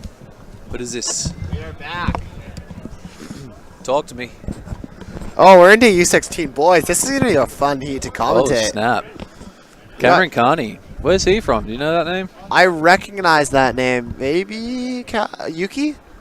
Is he Yuki? I'm not sure. I can't honestly remember. He surfed in the open heat, though, and he got a couple of real nice waves. Yeah, I was stoked. seen him around. That's awesome that he's in the U16 too. Yeah, so speaking of U16, we got in red Shea Breweiler. You're defending runner-up in U16 to Wheeler Hasberg, and then we got in white Cameron Carney. In yellow Tyler Craig. I just about forgot that color, the name of that color. And then we got in blue Sloan Zuck Schmidt, and then in the open division, he might be the youngest kid in the contest altogether. Really? How old is he? I'm not sure if he's 10 or if he's younger than that. Wow. But we've been doing some sessions with the Yuki crew, and on a day like this, you know, he's like almost not quite big enough to get out the back, and and his dad would swim out with him and help him get waves. But once he gets up, he's like he's ripping and he charges. You know, he's like trying airs off the lip and stuff. He's pulling in, getting smoked, and just loving it. Well, that's sick that he's out there, and he's thankful that this event did get moved to North, because he probably is out the back for this heat, and he's stoked. Yeah, he might have had to pull out if it was at Cox. Oh, as you see, this is the open heat. Big exchange for blue and red. Oh no, Randy didn't quite make it out there. Yeah, so red's still going. You went right on that wave that blue went left on. So we got in red Edison Castello de la Rosa Did you think it's Castello or Castillo? Castillo. Yeah, you're right. It's a Latin-sounding name. It's probably a yeah, right? Castillo. This guy rips. That was a sick little turnout he rode out of it. I saw him out at Cox the other day, and he was smashing it. Sick. Like, who is this guy? I actually did see him too. Yeah, it would be interesting to know if he lives here. I'd never seen him before, so maybe he's just moved here. Yeah. Or maybe he's just up for the contest. And then we have in white, Alec McPherson. In yellow, Taylor Duffy Stubbins, he rips. And then we have in blue, Randy McDonald. We saw him on that left open up his account. And he was ripping right up until he wasn't. Yeah, so this is a little bit. If he had rode out of that last turn, that would have been a score for sure. This is a bit of a stacked second round heat for the open man. As you see Shea. Shea B. He already has a 5.83 on the board. This is going to back it up nicely, unless this is the 5.83. No, this is live. Wow, and dude, boom. that was a string of turns for Shea. He went up in the lip a couple times. You see the new sponsor on the nose of his board. Yeah, he's joined the team, right? Team rider. It's been sick having Shea on the crew. He's such a smiley little kid, and it's funny. He's a little bit shy at first, and then he opens up, and he's hilarious. Yeah. We did a little trip with Noah and Kyler to a little wave on a boat, and he was stoked. Dope to hang out with. It's funny, I've known him my whole life. That wasn't the trip that Kyler shot the winning photo. That was, yeah. For that photo shoot-off thing, whatever, yeah? Damn, yeah, sick. Kyler Voss, winner of the last night's, what did you call that thing? The photo showdown. Well, I didn't call it anything. Yeah. Is that what it was called, though? I think so, oh, yeah. Eddie. You see Eddie again. Oh, he's going to look at the... Wow, dude, this guy shreds. That was a sick turn. Wow, the style, too. He's got really cool style. Nice form. That board looks good power under his feet, too. It looks like a bit of a wider shape. Maybe like a fishy... You got two guys out in the water right now who'd be threats in the pro. One of them is actually in it. This guy should be, too, I think. This guy's ripping, yeah. He's got to be one of the favorites for the whole open division then. For sure, he's shredding. That board looks really good for these conditions, too. It's funny when... I saw him surfing at Cox. I'm not sure he was on that board. No, he wasn't. Yeah. So interesting, making a little switch. I say that not knowing when you saw him. Well, I think when I saw him at Cox, he wasn't. I'm pretty sure I saw him on a little JS. Yeah. But that board looked good on his feet too, but maybe for a bit bigger waves. But yeah, Shea is a big threat too. He is in pro. I think he might be in my heat. Yeah, he's in my pro heat. Well, be careful, man. That'll be fun. Don't take him lightly. Team riders. Hopefully the team riders get through that first and second. I don't know who else we have in that heat, but I know team manager Noah and team manager Nick would be hyped to get both of us through. Well, I got team manager Noah in my heat. Do you? Yeah. Wow. That's going to be a clash of the ages. I can't wait to watch that one. It's full-on clash of the ages because I think the other guys in the heat, we got Christian Mattino. Wow. Masters heat. Almost. I mean, Noah's not quite Masters. Oh, but I think you got to be over 35 for that one. I'm not too sure. But I think Noah's been around enough to call himself a master. He's old enough, Jedi. maybe. And originally we were going to be getting first or second from one of the other rounds. It was probably going to be Raf. Again, it's the open is the right time. The U16 points. Okay, we were just informed. If you guys were confused on the screen here, the right time is the open time that you see, the 8 minutes and 40 seconds, and then the less time. The less time, yeah. The U16 is a little bit of a mess up. Technical difficulties. Yeah. Dommy's been dealing with it all day. He's not phased. It's tough. They set this whole setup up overnight, so we're stoked that we're here. Mm. And yeah, we had all this computer equipment. There's so much stuff that you guys don't see behind the scenes. Taylor, he's been ripping. He's coming around this thing. He surfs a lot. It's funny when I swear whenever I surf, he is out there. But yeah, he shreds. He's just trying to get in your head, man. Little claim. Is that a little finger flip? I think that might have been a little bit of a fist pump. That was sick. If it feels good, man, do it.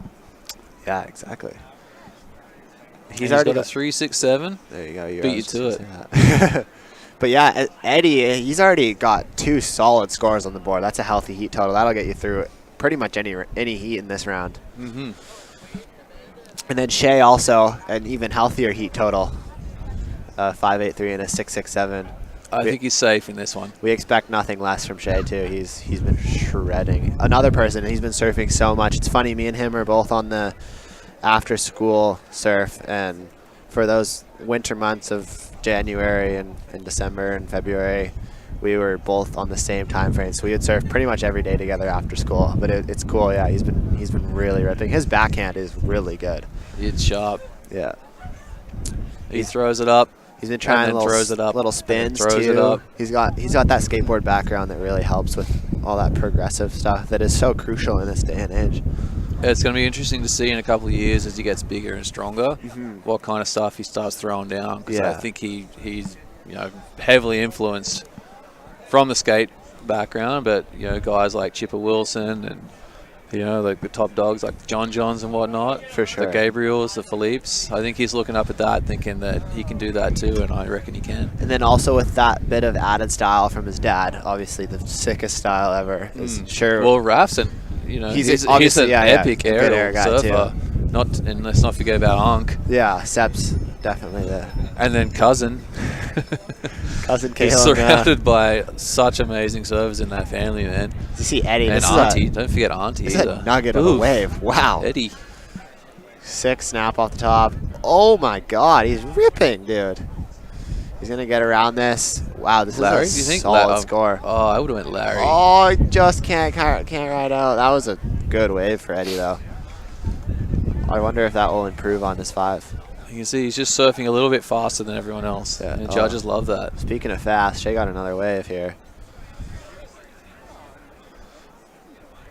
It's lost that one, but I think this was Eddie's 5.7. The judges will probably compare the 5.7 to Eddie's last wave and see if whether it'll go higher or lower than that. I don't know if that was the 5 or the 5.7, but either way, that's kind of how these judges base their scores off. Yeah, it's interesting. It's easy to get caught up in the numbers. Yeah. Yeah, the judge's job is to see the wave, compare it to something else, and then set the score. Yeah. So what they'll do is, assess what they've seen and then compare it to another wave that's similar. Yeah, it's better than one they saw earlier, but maybe not as good as another one. Wow, and then fit it in between. Shea just did a really sick wrap, and then wow, 2 more turns. He is just having a freaking ball out. There's a free surf for him. He's having a field day. But yeah, that roundo he did, I'm sure you're going to be very proud of. That was so sick. A full on rail with a sick rebound, and then he did a little check snap after that, and then finished it off critical. So that's going to be, I guess that 6.67 was his right, where he went up in the lip a couple times. It would be cool to see how that compares. That compares to the 3 big turns. Different look. His other scores have been on right. So is that it? 7.67. Wow. I wouldn't be surprised. Is this the highest heat total we've seen? I think so. That is sick. Should be some sort of award for that. Yeah, that's a benchmark. That'll be fun for me. Give him a Red Bull. There's a bunch right here. Sugar-free. I don't know if that kid needs a Red Bull. He's not honestly that hyper of a kid, but he's got energy in there. You can see it in his eyes, and you're seeing it right now when he's out there. He's been probably frothing all day. Oh, Taylor. Ooh. I feel like something sick just happened on that wave. Kind of caught the tail end of it, right? Yeah, we'll see if our cameraman caught this. Can we get a replay? Our cameraman did not catch this. We just got informed. But that was, hopefully the judges definitely saw that, and they'll enter a score in for us. That last turn looked speedy and cool. For Taylor? Yeah, for Taylor. Yeah, he definitely came out of it real fast, right? So it looks like, a little bit of spray coming down with it. Is that it, the 3.67? Yeah, maybe that was the only turn. Yeah. But that's still a good score. That pushed him up in a second over Alec. Yellow out front. Is that Taylor again, or is that one of the Groms? Is that Taylor or Tyler? You got Taylor in yellow and Tyler in yellow. That's a little bit confusing. But yeah, one of the Groms. Just say the name fast enough, and you're definitely right. Yeah. Yeah, we're already into the 3-minute mark here. Oh, as you see Eddie on another good wave. Catch up. Oh, wowza. Oh, unfortunately that thing ran off. doubt that will improve on his 5.77. But that other wave of Eddie went 6.57, so it did improve. There you go.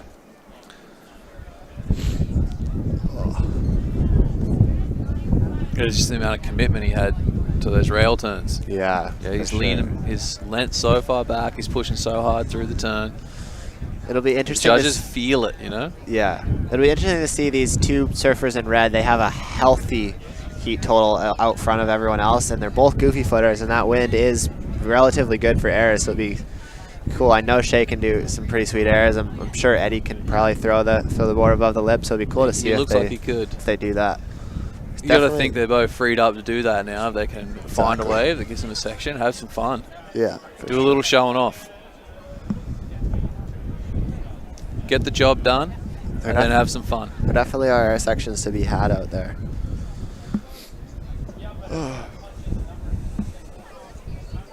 As you see, everyone's bundled up on the beach today. It's that wind is brisky. Yeah. The sun will fool you. Bring your quilt. Yeah. We were talking about layers earlier. No, we've got a couple layers on. I've got fleece pants on that are dreamy. Is that it though? No long underwear, no nothing? No long underwear, no. Good. My ankles are a little bit cold. I don't have high socks on. It's annoying. Is that just not the trend? I woke up and this is untrendy to wear high socks, Reed? What are the kids wearing? This is what was in my sock basket when I woke up this morning. Low socks, racing stripes in the hair. Yeah. If you guys don't know, I just got racing stripes in the right side of my head. They look pretty sweet. I got challenged to a race last night.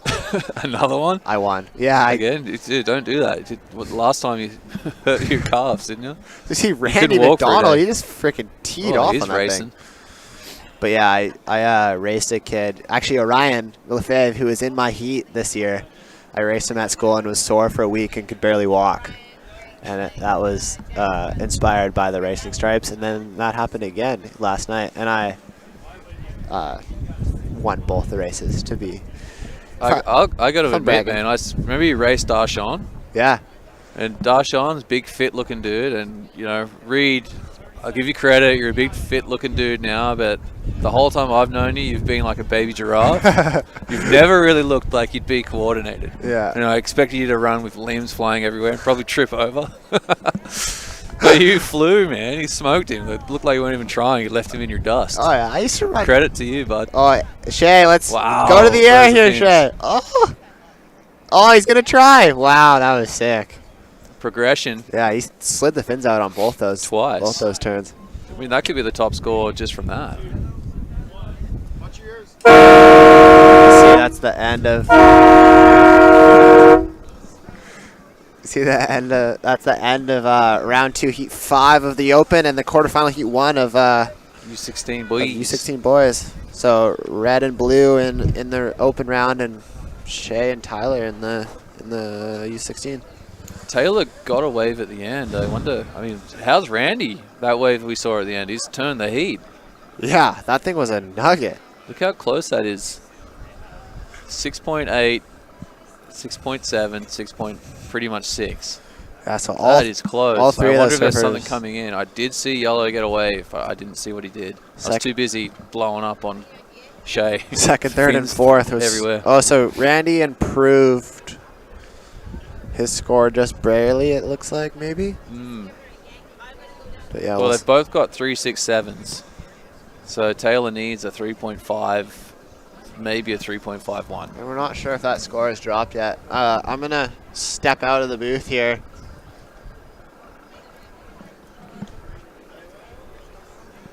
I'm going to pass this mic off to Robbie, but it's been a pleasure. You're going to get professional again? I'm going to go surf a heat. Good luck in your heat, mate. Thank you. I hope you're here commentating. Yeah. I hope I watch this heat later and you're critiquing me like crazy. Criteria-reeking? Criteria-reeking. Yeah. All right. I think you got it. You'll be fine. Here you go, the man, the myth, the legend, Robbie Elliott.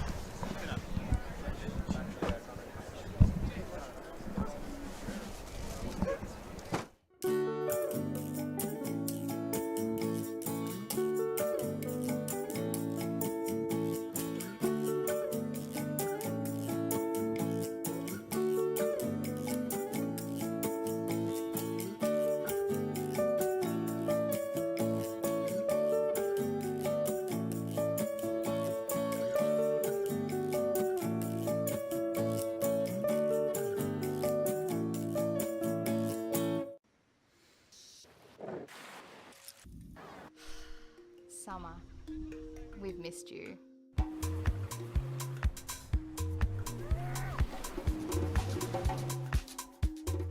Rip curl. Although global access to clean drinking water increased from 76% to 91% during the period 1990 to 2015, increasing demand threatens to overtake supply. Innovators and industry leaders, however, are already improving desalination, treatment and conservation methods, and building and extending infrastructure. Addressing environmental, social, and governance issues, these companies create responsible investment opportunities and demonstrate better than average historical market performance. To learn more about investing in select, carefully screened companies with values matching your own, connect with one of our advisors. Discover the benefits of our win-win Earthlink GIC as part of your investment strategy, a natural fit for your investments and your values. Judges ready.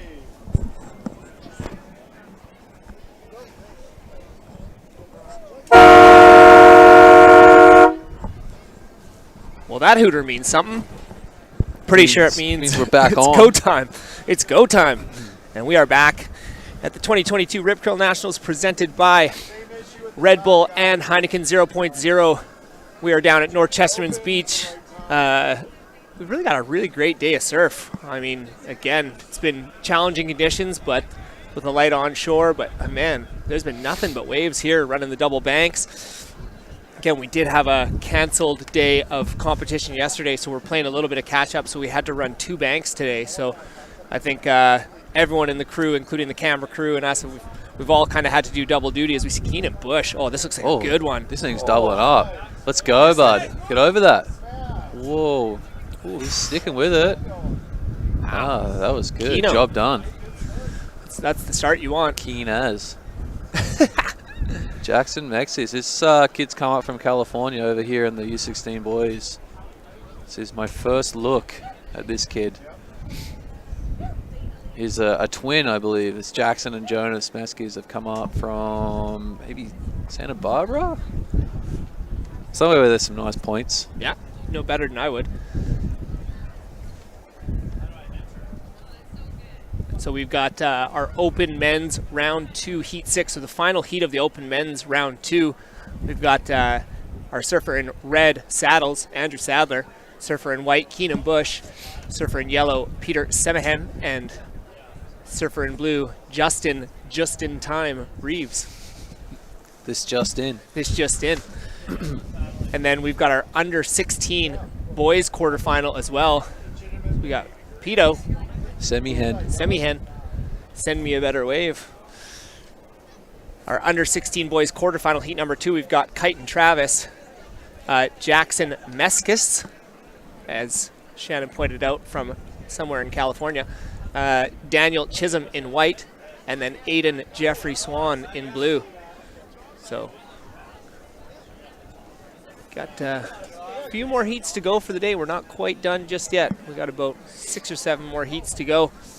Those quick 15-minute heats. Oh, look at this. Who's that guy? He's winning something. He's winning something. Where'd he go? So fast, I lost sight of him. That left-hander, Keenan Bush, the last of Keenan Bush came in at a 5.47, and he's ready to do some more damage. Ooh. And it's going to get a section. Bang. I'm telling you, man. Keno. Sneaky winner, I think, right here. He might take it. Yeah. Don't ever mess with the photographers. He spent enough time looking at good surfers. He knows what's up. Got a little stuck on that first one, but this second one, I really like the work he did. Boom! All the way around. Yep. Second turn was clean and mean. Clean and mean. Clean and Bush. Oof. I'm catching up. I'm catching up in the sweet name competition for the Rip Curl Nationals. You definitely had a clear lead for most of the day. Yeah, wasn't even close. But trying to see if I can make some headway in the last little part. Make tomorrow a little more interesting. I feel like everyone could have a good nickname. Oh, yeah. We should really sit down and study before the event. Go We through should. every name. Every name. Everybody has a nickname. That's ours for next year. We'll get Or maybe I'll just spend tonight at home alone and just get a nickname for everybody left in the comp. Ooh, Kaido. Getting a couple of turns. He's picked a nice wave here. Yeah. Boom. Oof. Oh, buddy, come on. Recovery. You got those Gumby legs. You got to be making that. But he did some good work on the outside there. I think he's going to improve on his 2.0. There's no question about that. I would even say that's probably his best wave of the heat so far. We haven't seen either of Jacko's. We caught the tail end of one from yellow. Yeah. Oh, let's go over to Keenan, who's just up and at him again. Oh, this thing's going to give to him. Oh. Yeah. Come in, have a rest, bro. Yeah. Get your camera, take photos of second, third, and fourth. Totally. Holy cow. And then post about it. Totally. He could do the David Tofino. He wins the heat, comes in, and gets paid a little extra coin for some good shots. Win, win, win. Win, win, win. And we're not even 5 minutes into this heat, and he's got 3 keepers already. So we're waiting to see what those last 2 waves come in for Keenan, because they haven't even got that second left in yet, that 2-turn combo. And that last one, man, that was solid. Really, really good stuff there. Shannon's sneaky pick to win it all. Keenan Bush, not disappointing. There's a couple of good names popping through there that are really standing out. Shivy would have been one if he hadn't had the overlapping heat there. Yeah. So would Darren, actually. Totally. Totally. But in the last heat, we got Eddie Castillo. Yeah. I'm looking at that guy being like, he's a solid threat. Oh, man. Yeah, Keenan's a sneaky threat. Eddie's a solid threat. Yeah. I don't think a lot of people realize how good Keenan is. Oh, man. I do. Makes you feel better. I do. Like I said, I see him surfing a lot. And when I first caught him surfing a few times, because he's so athletic, he's very, very quick to get to his feet and get down the line. Very fast. It was a big day at North. I remember being like, who is this guy? He is just flying. And then I was like, oh, it's Keenan. And it all kind of dawned on me how good he was. But said he gets waves, lots of them, and real fast. So we're still waiting on scores to come through here for... They'll come. They'll come. Give it time. He's got 3 good waves. Yeah, he's got 3 good waves already. It's pretty impressive. There you go, 4.93. Yeah, for the second. We're assuming that's for the second one. I assume that's. Look at that left-hander. Wow. Oh, we got Danny. Chisholm. Danny boy. Getting a little... Danny Chi. Yeah. Oof. We just got inundated with scores here. That is the battle when there's so much action. The judges have got to make sure they get everything in. It takes a bit of time, and because you want to get every score right, you really got to stop and think about it. Like you're praying for a break in the sets, so that you can actually like calm down, reflect on what you're seeing, and try to get the score right. Yeah, absolutely. I don't know if we've seen the third for Keenan there. Oh yeah, it came in at 3.33. Yeah, that's a smaller wave. Fair enough. And that first wave, especially that 5. Both of those lefts were really solid. Wave. Yeah. Red's up and riding down the beach. Saddles. Pulling it around.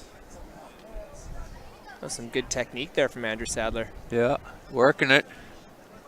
The big man's working it. Yeah, he's locked into a 3.33, so he's just looking to back up a 1.87, which I dare say he's done. There we go. A bit of lip. He's getting a little bonus section here. Building up some speed. I don't know if he wanted to wait and maybe lay it all on that end section. Is he going to ride out? Ooh. He's riding a 20. Is he? I thought I saw a third fin. I don't like that nice. technique. Yeah. That was solid technique right there. Unfortunately, that wave he needed to be on Petey's wave right behind it. But now he's got a couple of waves. Yeah, he probably feels a bit more comfortable to sit and wait and pick a better one. So here we got Jackson. Jacko.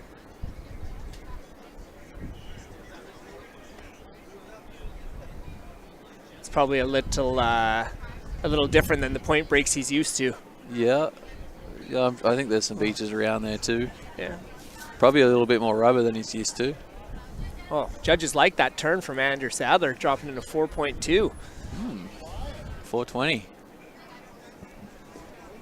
Oh, here we go. Kino back up again. This kid's insatiable. He's having fun. Yeah. Oh, look at this double up section. Is it gonna Might get a stand little up? section. For real? Let's go.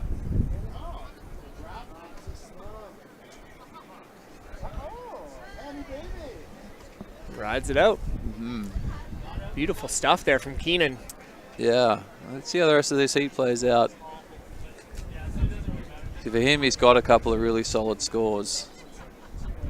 The smart thing would be to sit and wait and make sure that he only goes like proper bombs now. Because another medium-sized wave is probably not going to help him. And if there's anything that would be his downfall, is that He misses a set wave and someone else gets it. well, he gets a good start, yeah, and then catches a whole bunch of small waves, and you know the rest of the guys end up on bombs and catch up to him. Right now he's sitting Heat strategy. pretty right now. Oh, just got the tail end there of Kitens. Well, he's still sitting good in second. I haven't seen the other guys stand up yet, have we? Did we see Daniel get away? Yeah, we saw Daniel get one. Yeah. He's kind of a smaller right-hander. Didn't really have a lot to offer him. It's cool seeing Kiten come along. He's an incredible skater. Yeah, I was just gonna say, like he's put so much of his time into his skating, and he travels and competes, does well. Surfing's been kind of a side passion, but he's getting more and more into it. His friend group, he's really tight with Clay and Osha, and a few of those other guys, Luke and Cole.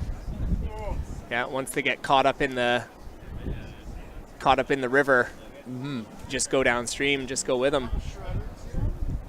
But he's a really good student.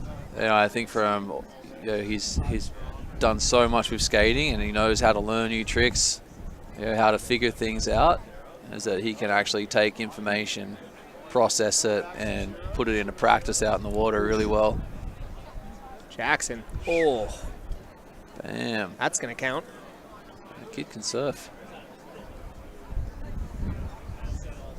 Yeah, really good stuff there from our surfer in yellow, Jackson Meskis. So we get a little replay here. Little two-stage bottom turn. Good little schwack off the lip. And this thing kind of doubled up nicely for him. Oh, nice. Really well done to get a little finishing move right out of that with confidence. So it might go into a score. He's got a couple of mid-range scores there, so it might go into a score line. But he's definitely the clear favorite in this heat after the first 10 minutes. Only if people didn't know who he was, they do now. And there's another one. He's a twin brother. Is he here as well? Yeah. Oh, wow. We're going to get to see it twice. I was going to say, we'll see him in the next heat.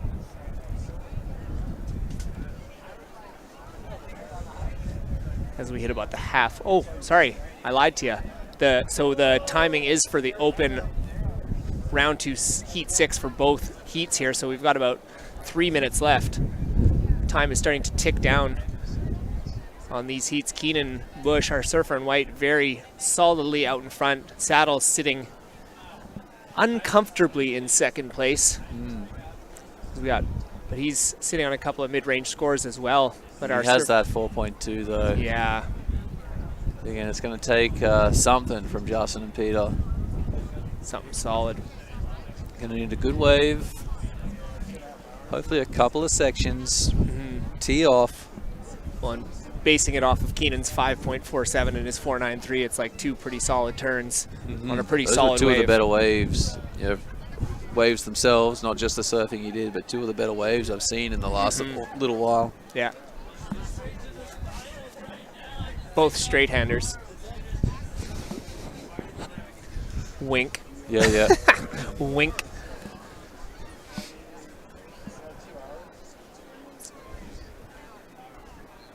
Yeah, we've had a pretty heavy day of action. I'm kind of shocked at how many heats we've gotten through. I think we have about 6 heats left, maybe 5 heats left. We got to check the schedule here. View schedule. That seems like a logical Well, Rito said he was surfing, so they must be finishing with the U18 heats as well. Oh yeah, we got 2, 3, 4, 5, 6, 7, 8 more heats to go. Woo! Putting in a shift, Shaz. Putting in a shift. 8, so as in 4 on each bank? No, 8 on each bank. So 16. 16. 16 heats to go? I think the secondary bank might finish a little earlier. Oh, no. Gotcha. No, it doesn't. Yeah, U16 well, boys, all the quarterfinals. What looks like maybe the U16 girls paddling out. Yeah. Who's going to be in that heat? We're going to, I can see Ella Wallace there. I recognize that board. Yeah. Kyton getting some work done on the backside. Oh, it's not the U16, it's the Open Women's. Oh. Yeah, so it's just the U16 and U18 boys quarterfinals that are running today on the secondary bank there. Gotcha. Oh. I just spotted Ella and assumed maybe it was U16. Did Keena just do something? Nana? Definitely threw it up into the lip. I hope someone's down there with a camera taking photos of him. Totally. He's ripping.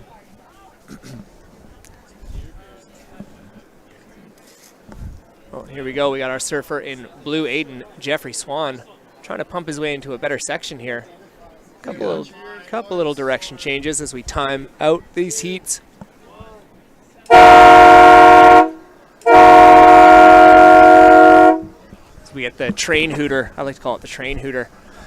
As we finish up Open Men's Round 2, we are all done with Open Men's Round 2, and we are halfway through our U16 boys quarterfinals. We're going to take a short commercial break here at the 2022 edition of the Rip Curl Pro Nationals presented by Red Bull and Heineken 0.0.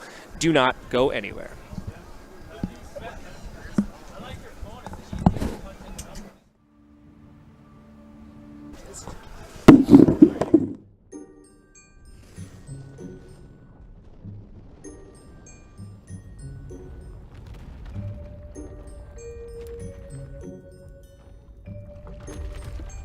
Imagined by the best. Rip curl.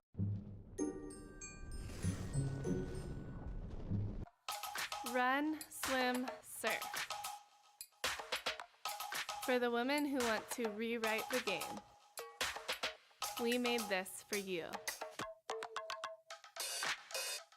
Oh, a bit chilly, So we're running 2 banks, yeah. 15-minute heats. Let me know when What, and do they have both heats webcasted? Like, they both pop up whenever there's action? hit the horn again, guys.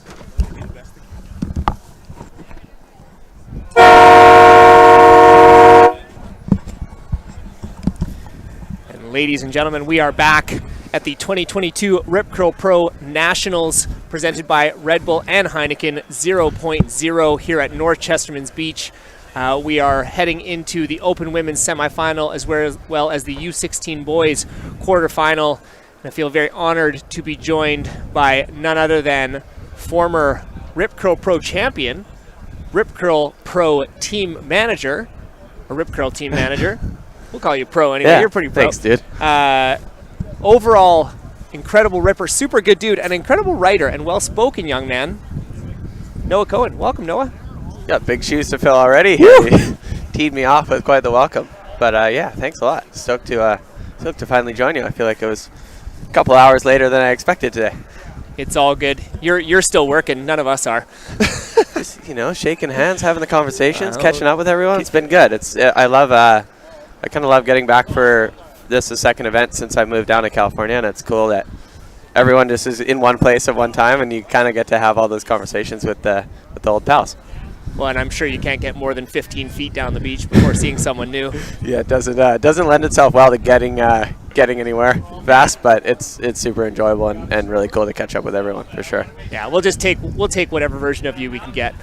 I appreciate that, and yeah, to speaking to this heat, especially to the U16 heat, it's crazy. Like it literally has been 10 months since I moved south, and there's so many new kids that I don't really recognize or hadn't seen much of, and so many, like I surfed Cox the first night I got back, or the second night, and there was like 6 kids that I'd never seen ripping. So it was super cool to see some of the new talent emerging, and it's crazy how quickly they improve at this age. Oh, it's insane. It's absolutely insane, like you say, and there's this whole, you were here around, remember it was the whole Grom squad with you and Yannick and Kai and Rycam and all those guys, and then now all of a sudden it's like this whole new group of kids from ranging from 11 to 15 that like Shannon and I talked about, they're literally just getting better every surf. It's not even like, Yeah. oh, a year. It's like every time you see them, they're getting better. Yeah, and speaking to Shannon too, I think, we have a rider up in red. Speaking of exactly what we were talking about. I think he was one of the kids that I saw ripping the other day, Clay, who he would have probably been in the event last year too, but I kind of just seen him last year, and he seems to be one of the young boys that's just every single time you watch him surf, he's getting better. Yeah, he was actually the title of that particular quote for me last year. It was like every heat he surfed, he got better and better and better. And we were watching the U16. It was pretty impressive when we were watching Shea Breweiler, and he was just steamrolling everybody. And then all of a sudden he ended up in a heat. I think it was either the Open Men's or it might have been the U16 with Clay. And they both had huge score lines, but it was so close. Yeah, back and forth battle. Back and forth battle. Yeah. It was insane. And we're just like, who is this kid? Where's he coming from? So where again, is he coming from? Is he a Tofino? Yeah. Tofino born and bred? I think it's Rich and Michelle. Okay. They're next door neighbors with Rob Wheaton. They live in that Gibson, the Gibson complex. Yeah. Okay. Gotcha. Super nice couple. But yeah, so I've known Clay since he was a little kid, and all of a sudden, yeah, he showed up in that, and I was like, okay, he's surfing well. And then next heat, he's just getting better and better and better. And now he's just, I would say he's a threat to take out the Open Men's and the U16. Yeah, I guess. There's kind of picking up at the end of a ride there. Yeah, the Open Men's. Shea and Ryan 1 and 2 from last year both up into the pro this year. World. So yeah, as we see Blue, it's kind of a little up and out. The 1 and 2 from last year's Open Men's have kind of gone to the pro division, so it kind of leaves the door open a little bit in the Open Men's there. Well, and then David Schiaffino's out as well because he tried to do the double duty of 2 heats at the same time. I don't know if you noticed that. Oh, no, I missed that. Yeah, he was in the Longboard semifinal and the Open Men's. Did he try and catch half a heat in each one? 2 scores, won his heat in the Longboard Men's, jumped in, and he was like 0.5 of a point from making it through in that both would have heats. Been insane. As we see, red is at Jazz. JT. Yeah, getting a nice little cutty in there, and that was kind of a cleaner wave. Obviously, it's pretty onshore today, and finding that smooth face is definitely a challenge at times, but I had a quick wiggle up to the north end of the bank, and it definitely feels like the lefts are a little smoother than the rights. They kind of have this little bit of a, kind of bending at you feel, and I think that's what I'd be looking to get scores on if I was out there in a heat right now. Yeah, absolutely. So we will talk you through who we have going. So we have the Open Women's semifinal heat number 1 in red. We have Jasmine Turner. In white, Ella Wallace. In yellow, Dory Sterling. And in blue, Ashley Gonzalez. And I think Ashley, Ella, and Dory have all surfed about 4 heats today. So good on you, ladies, for a long day of competition here. And then in our U16 boys quarterfinal heat number 3, we have the other twin. We just saw the other Meskis twin, Jackson, and we've got Jonas in this heat. In yellow, we've got Clay Chiaviti. In red, Jai Koivunen. In blue, and Finley Ochni. I made an attempt, but I like Ochni. I like Ochni. It's almost Aussie sounding a little bit. Yeah. So, and then Ochni. We saw Jackson, the other twin brother in the last U16, very, very good surfer, and obviously Jonas is no slouch himself. So we've got people coming up from California as well in this U16 division, and really quality surfers. Yeah, I haven't seen a ton of these guys. Oh, as we got a paddle here. Oh, hustled for that one. Scraping in, but going to kind of get caught behind that a little bit, I think. That was one of those ones where you're just trying to get there. I think they're Ventura boys, okay. I'm pretty sure. I'm not 100%, but I think they ride for Rip Curl Ventura down there. So I just met them at Cox for the first time as well, but they're definitely ripping and kids to keep on the radar for sure. Mm-hmm. Yeah, 2 of them too, which makes it even harder. Working together. Yeah, working together. And he's jumped out to an early lead in this one. It puts another 5.83 on the board. So 5.83 and a 5. He's already got score line into the double digits, which, in conditions like this, a 10-point total is, you're going to be in every heat with 10.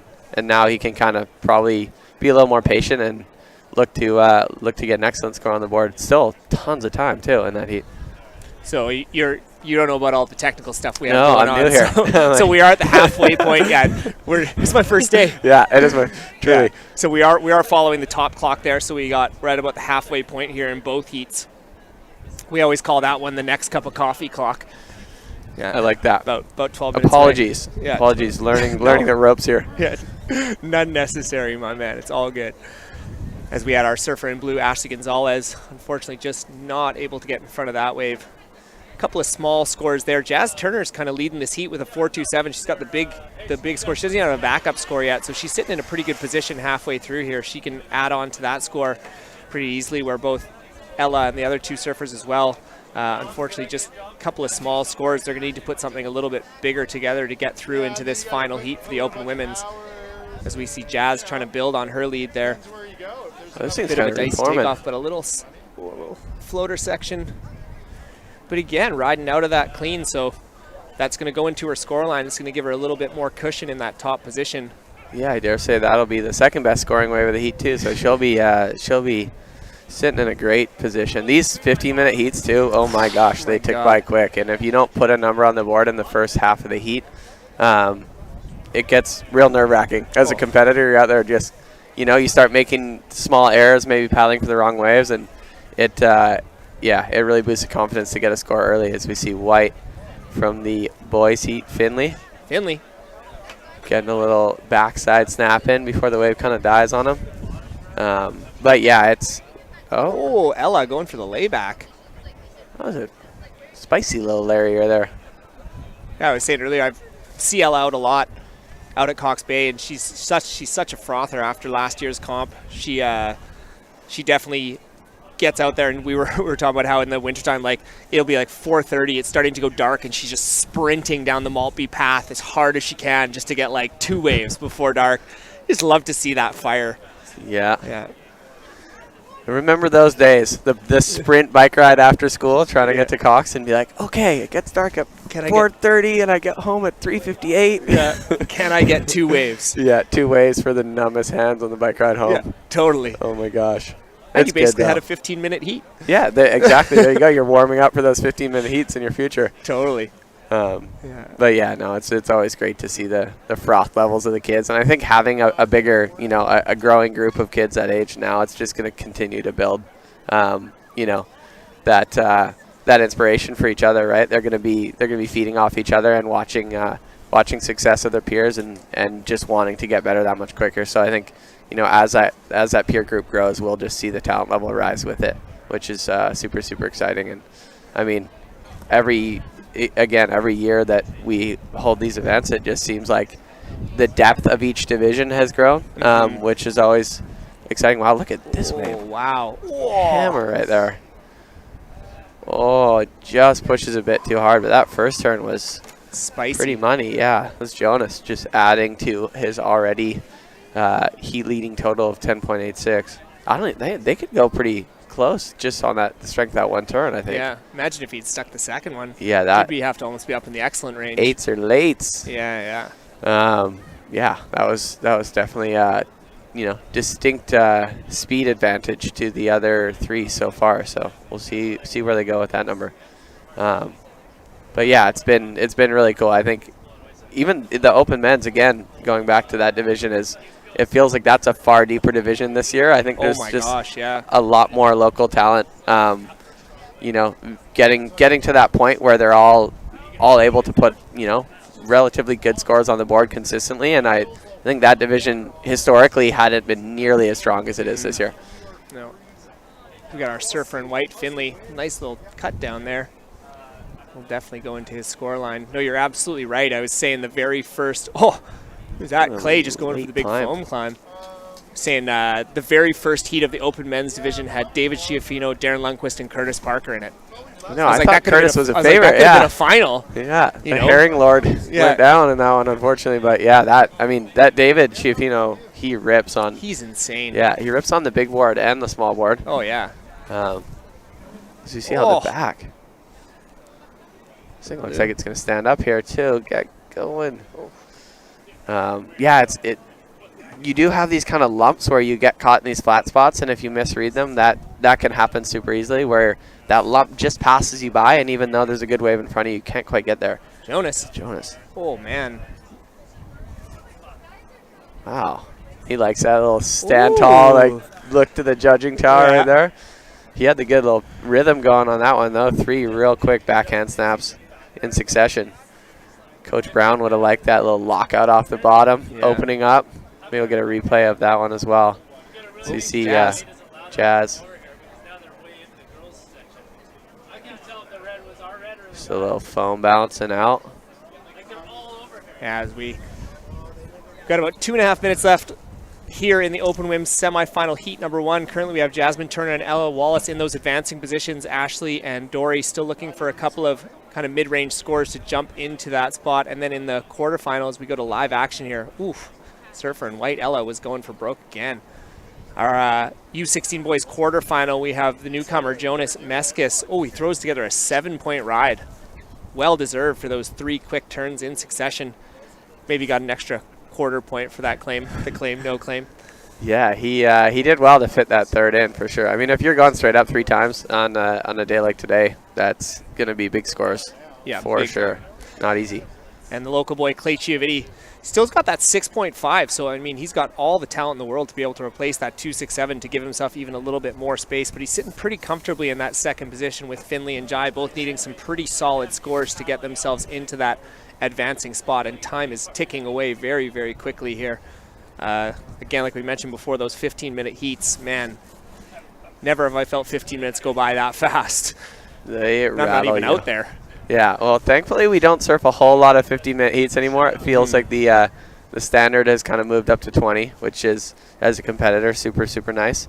As I'm sure you guys have touched upon, unfortunately we were unable to run yesterday due to weather, so we're cramming heats in a little tighter, hence the 15-minute heats today. But we'll be back to 20s tomorrow, I think, for finals day, which is definitely. I think every single competitor likes a 20-minute heat. I don't think anyone's lobbying for a 15-minute. Big time. But you will see upsets, and I see it tons down in California actually with some of those amateur events that have 15-minute heats. You can see people who, you know, might have less of a chance to beat the favorites. You can see them slipping through heats because a lot of athletes will catch one wave and sit and be stuck needing a score, and you know, with 1 or 2 minutes to go, and pressure mounts and they don't get it. So you see these upsets by way of those 15 minutes, which is exciting too. You know, there's something to be said for that. That's the fun part of the sport is on any given day, you can see massive upsets, and the favorite doesn't always win. So I think by way of those shorter heats and the changing playing field, you'll see the upsets that make it exciting. Yeah, I feel like a good way to put it is sometimes it's actually the better competitor that makes it through rather than the actual better surfer. As Clay backed up his 6.5 with a 5.17, just a little reminder to Jonas that I'm here too, brah. I'm here too. I don't know if we saw that last score. I don't think it came up on the screen. But we are going to take a short break here. We will return to the 2022 Rip Curl Pro Nationals presented by Red Bull and Heineken 0.0. Don't go anywhere. We have a couple of really amazing heats coming up, and we will see you very shortly. Whoa.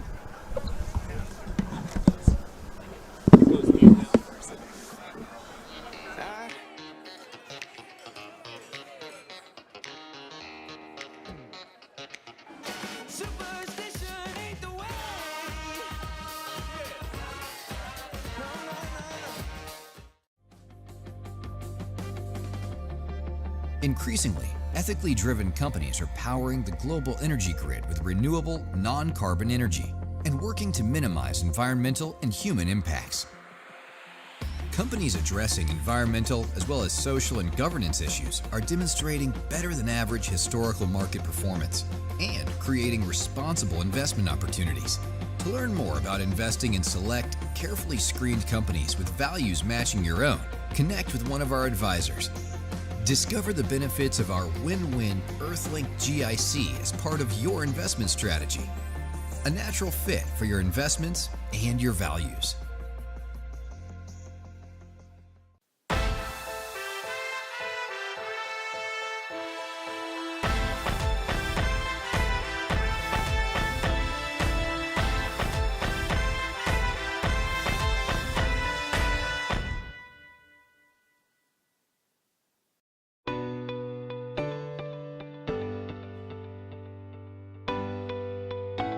Surfrider Pacific Rim, Cloquet Travel Parks, and the West Coast challenge you to take back the tap and enjoy one of the finest offerings this coast provides: clean, locally sourced water. This rainforest-fed elixir will give you superior surfing abilities and help fuel the rest of your seaside adventures.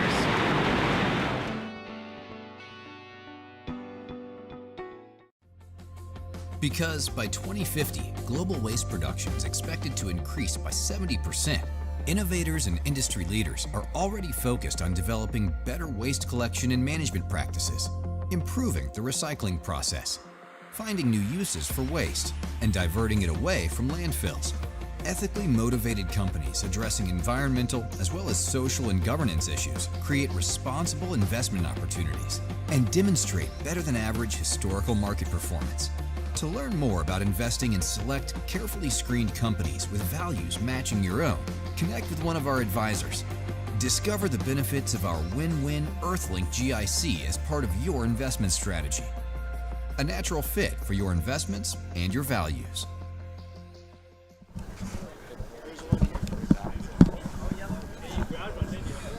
Are we on? Do I have to turn up the volume here?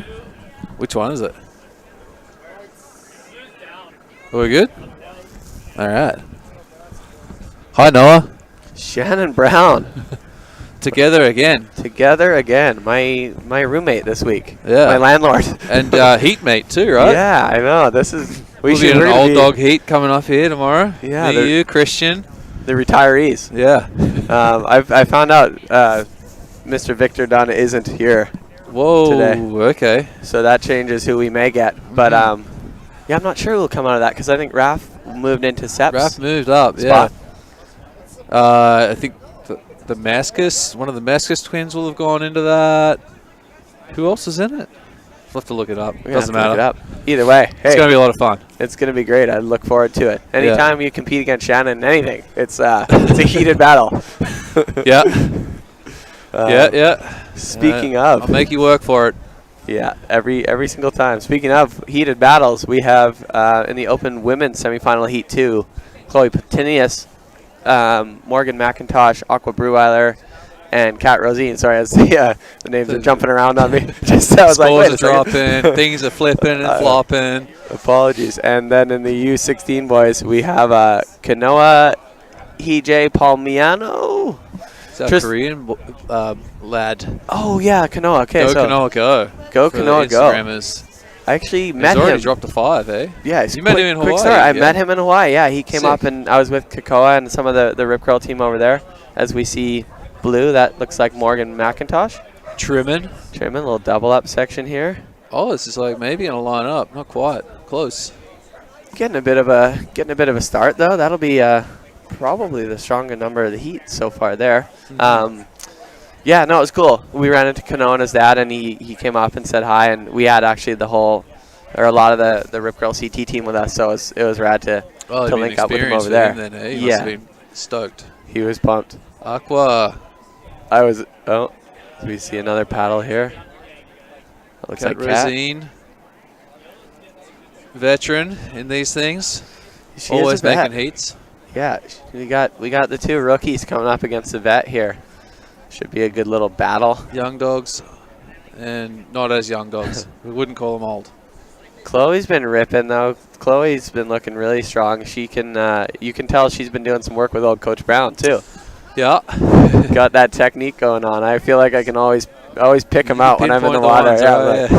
Yeah, Shannon's been instilling the wisdom. You can see just in the simple stuff in the arms and their approach and eyeballing the sections and there's some simple things that you can see are implemented in their game once they've worked with you comparatively to the kind of blindly as you go. Yeah, blindly blind learning. Yeah, which is fun too. Gotta say. Yeah. Hey, as long as you get there in the end. Just lots of little things that can fast track that, you know? 100%. How long do you want to take? How long do you want to struggle to learn some of those important things? Well, I think back to when I was a kid, and as we see red with the little kind of up and out, and just the lack of intention. Like, you're just going surfing and having fun, but you're not really truly analyzing, you know, okay, when I fell, why did I fall? Or when this happened, what did I do that created this good or bad scenario. And in hindsight, I feel like there were so many sessions where I'm like, I didn't really get anything out of that. You know, I didn't take knowledge and move forward.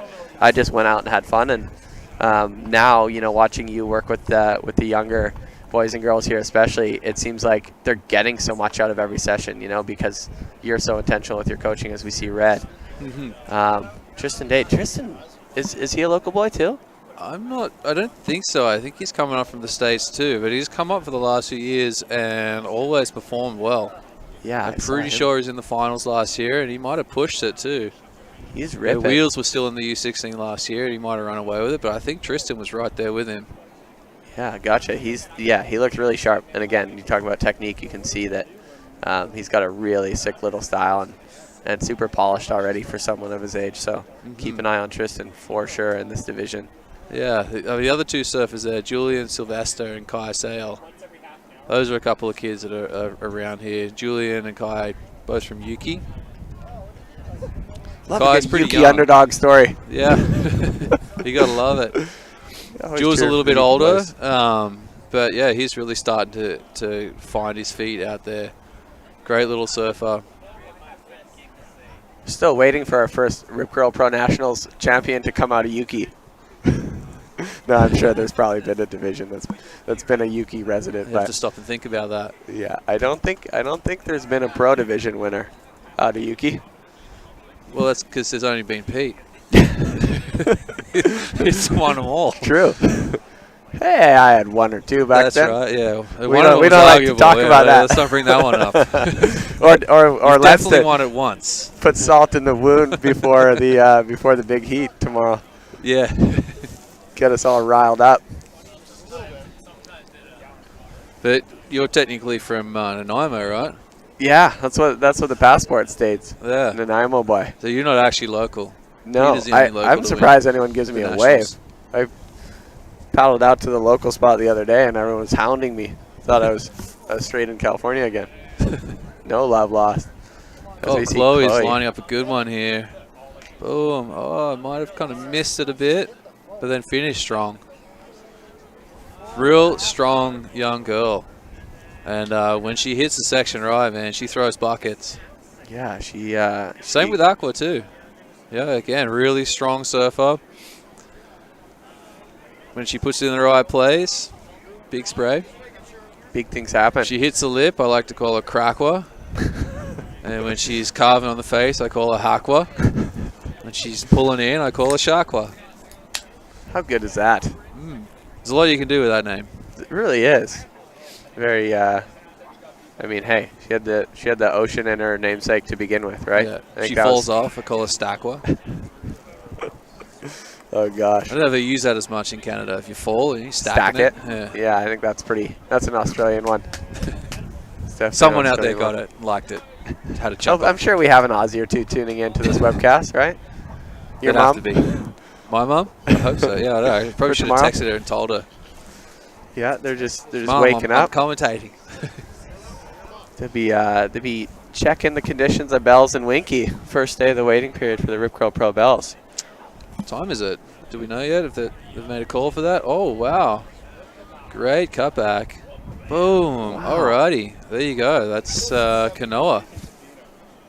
That was sick, man. That was really sick. He's got the sickest little style and technique. I'm a big fan. That's the first wave I've seen of him in person. I see a lot of like awesome clips on Instagram. And I know he's vying for a spot on the U16 team, and I think we're going to have an invitation out to, I think maybe 4 athletes from here to come down to El Salvador and try out for the team. And he's one of them. And then you'll have the top 3 from that tryout go on to represent the country. That was smooth. Yeah, there's 3 spots per gender, per division. That was smooth, man. Yeah, very well done. It's for the first time in a long time we're having the problem of too many good surfers per division, and you know it sucks that someone in each division is going to miss out. That's painful, but it's what a great problem for us to have. Like the level has risen. There's so much talent coming out of Canada now. Yeah, and just through the last heat, Robbie and I were getting to that discussion where, like, you look at all of the divisions now and the depth through these divisions comparatively to what they were a few years ago has, I think, significantly increased. You're looking at, you know, before there was maybe only a handful of names that you'd throw in the mix for potential winners, and now you're looking at, you know, 8 or 10 names where you're like, okay, if they have a day, they could take this event out, and that's super cool to see across all the divisions. Especially the Canadian kids. surfing's in a good place. Fun to watch. Heck yeah. They got some good veterans to look up to there, right? Yeah, Coach Brown, always leading the charge. Well, you know, you've got yourself there, Noah Cohen. You got Pete DeVries, Sepp and Raf. Who else is in it this year? Did Ben Murphy? He didn't do it this year, did he? I don't remember seeing his name in the draw. No, I was surprised to see Christian coming back. That's exciting. Yeah, that was kind of Have you seen the him? trade. Run into him yet? He must be around somewhere. I actually haven't. Can't wait to say hi to that man. He is, yeah, he's been around on the coast for, shoot, I don't know. He's probably getting on around 15 years or so. Yeah. Similar time frame to me, eh? Yeah, you guys both came over around the same time, didn't you? I feel like he was already here when I got here, so even a little bit longer. Yeah, right on. Yeah, he's more local than me. Dang it. Well, depends on where you're surfing, I guess. Yeah. If you're Either south way, of I Tofino. was laughing with Robbie. You know, if I paddle up and try and get local on someone, you know, with that thick Aussie accent. Yeah. Same thing for Christian. It's thick Brazilian. Grow the beard, and keep your mouth shut, and everyone will just. It's crazy what a beard and a hood can do for your intimidation factor, huh? Yeah, that's right. It's wild. I feel like whenever I surf those more territorial zones, I look over and a guy with a beard is just that much more intimidating. Yeah, you're not paddling in front of that guy. No, it's crazy how it does that. You're like, then you meet him on land, you know, actually like super high pitched, friendly voice. Yeah. Happy go lucky. Yeah. Oh, man. Oh, I gave you so many waves Yeah. that I didn't have to. It was a horrible idea. It was good strategy. Don't shave. Never shave. Don't shave, don't smile.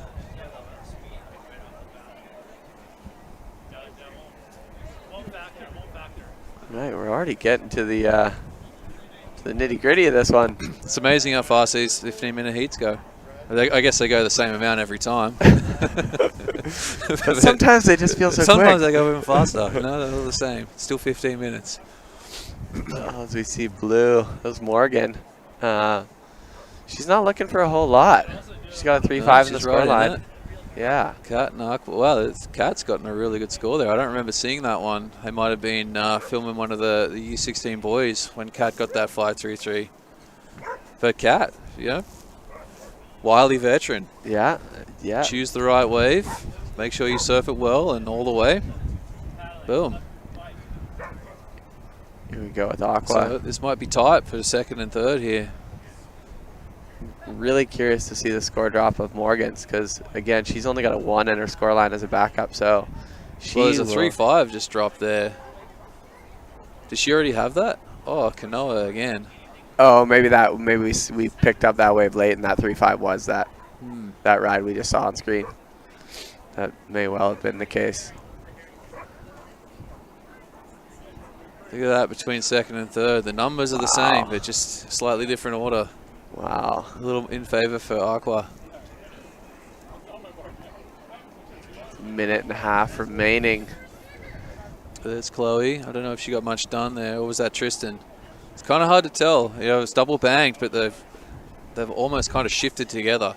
I know in that last heat, I just sort of stopped over and said hi to the judges, and they were like, "Can you tell them to split up, please?" Yeah. Yeah, make our lives easier. So we see Tristan. This is Tristan. Oh, he's hopping with some intention. This little tap off the end whitewater there. He looks like he's on a little Channel Islands there too. It's copycatting you, hey? Or maybe I copied him. I don't know. Oh, yeah. Quite possibly. Mind blown. Yeah, it looks like Didn't it goes. think of that. Looks like it goes for him for sure. As we see Kanoa getting a little score there. Doubt it's going to replace either of his top two. No, he's comfortable though. He is looking good. Time winding down. He's got a couple of big scores. This is going to be interesting watching this division play out. Again, you've got the Maxis brothers. You've got Kanoa. You've got Shay, Tristan. Yeah. And then Clay. Like, there's a lot of talent in this division all of a sudden. Yeah, no doubt. It's, again, speaking to that depth, it's really cool to see. I mean, it's always great from, from a spectating standpoint when you truly aren't sure who the top, top 4 finalists are going to be. It's nice when you can still feel like there's surprise. Kat So you see Rosine Kat. off the top. Look at that. She's done well, and she's been on the best waves. You took the words out of my mouth.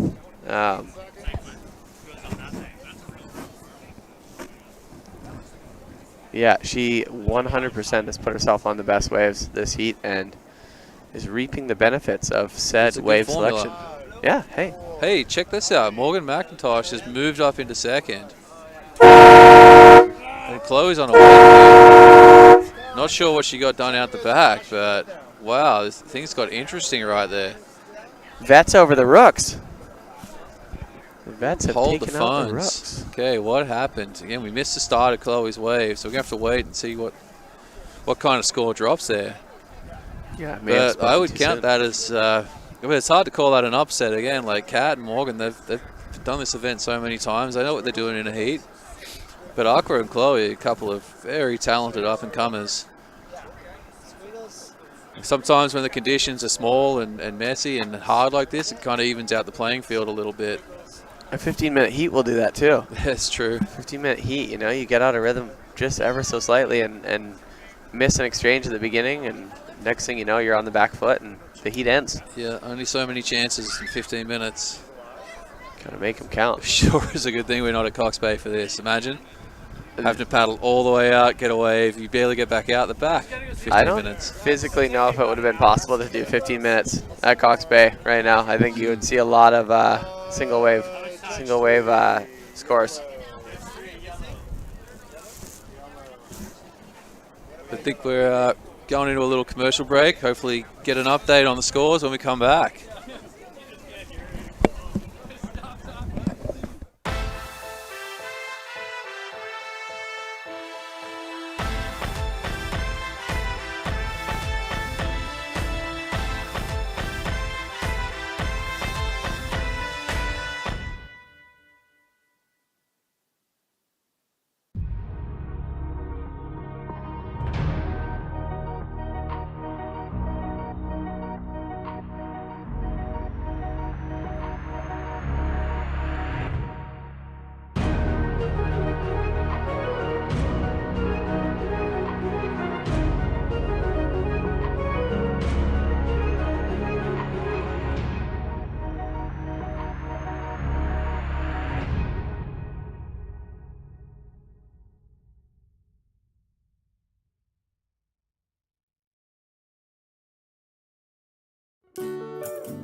Summer, we've missed you.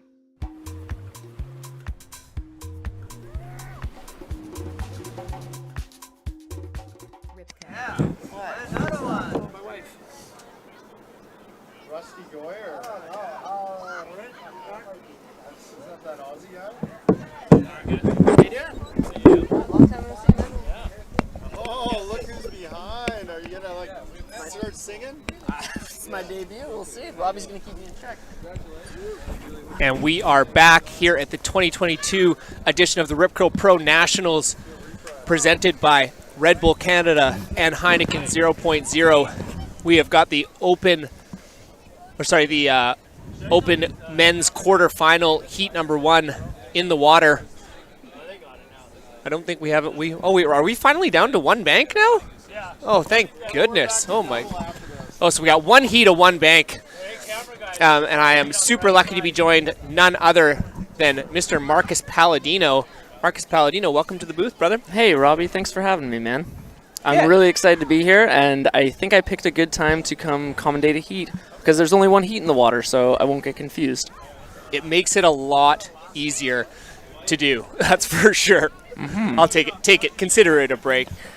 Unfortunately, not making it through to the quarterfinal. Marcus, you were doing super awesome out there, but just looks like pretty tough conditions in the water. Yeah, tough is one way to put it. Yeah, there's a lot of current going on, and it's interesting how the bigger waves end up being the worst waves because they kind of close out and are a bit faster than you expect.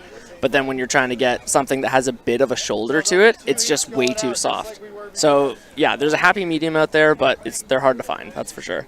Yeah, but he did real well. Looks like this peak's kind of starting to pick up a little bit. Ooh. Ooh, Surfer in Red, Rusto. Nice little backhand hook there. Oh, with another one. See if he can finish it.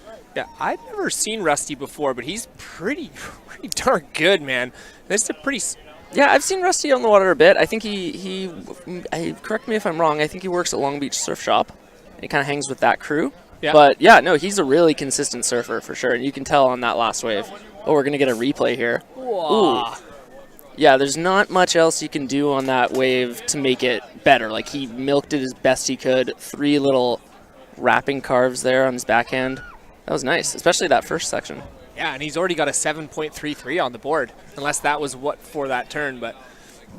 No, I think the 7.33 was earlier, before we started commentating here. Oh, here we go.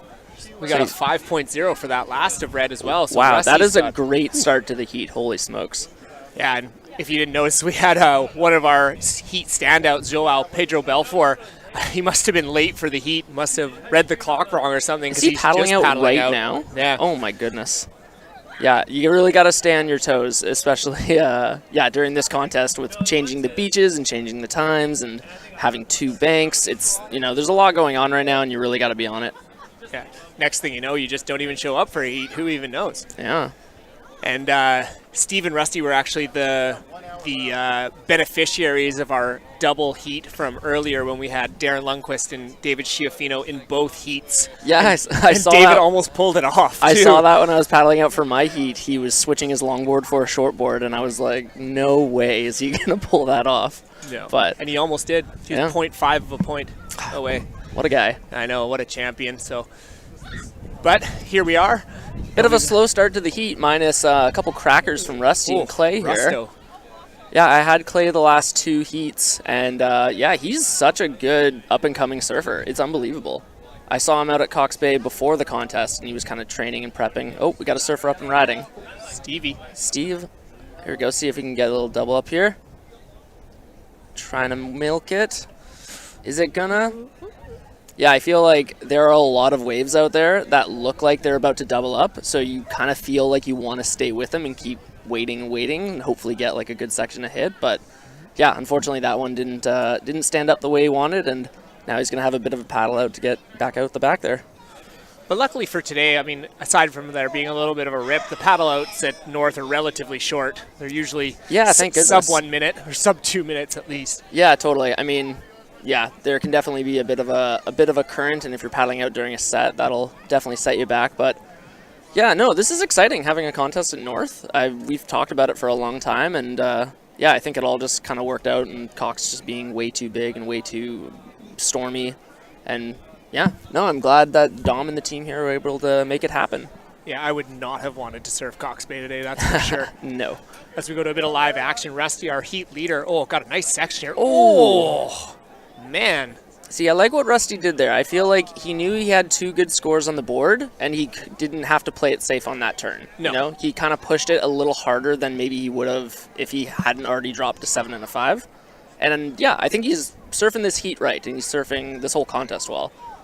Where we were saying, like, there's so many added challenges to today with having shorter heats, so 15-minute heats, then also no beach commentator, so you really have no idea where you stand. Oh yeah, it's total mystery out there. Total mystery. Boom! Ooh. Oh, just if there wasn't that lump there, that would have been a beautiful turn. Yeah, any other day, a bit cleaner conditions, he would have came right out of that. But yeah, unfortunately kind of bogged his outside rail there, and alas, the rest is history, but he still has a secured position in first place. The other thing I really like about Rusty is style. He's got a really nice laid-back style. He's got great style, yeah. Really, really good. Again, I don't know how I've not seen this guy before. I'm a big fan of Rusty. Yeah. I don't know him personally, but I bet he's a really nice guy. I feel like you couldn't have the name Rusty and not be a pretty sweet dude. That's true. Rusty, we don't know you. We want to meet you. Just a heads up. Yeah, We'd like to meet you, Rusty. Looks like he's throwing up his hands. I don't know. He wants to know what's going on, maybe? Yeah. I don't know. Maybe if he has his waterproof phone out there. Interesting. Rusty, you're winning the heat by a lot. Maybe he's if you want to know, you're winning the heat by a lot. Maybe he's trying to psych out Clay. Maybe. Or maybe Clay pulled on his leash on the way by. Yeah, something like that. Yeah. Because we're still waiting for our surfer in blue, Joao, to open up his account. I mean, he's been a standout the whole day so far. Unfortunately, he showed up a little bit late for his heat and had to race out there with.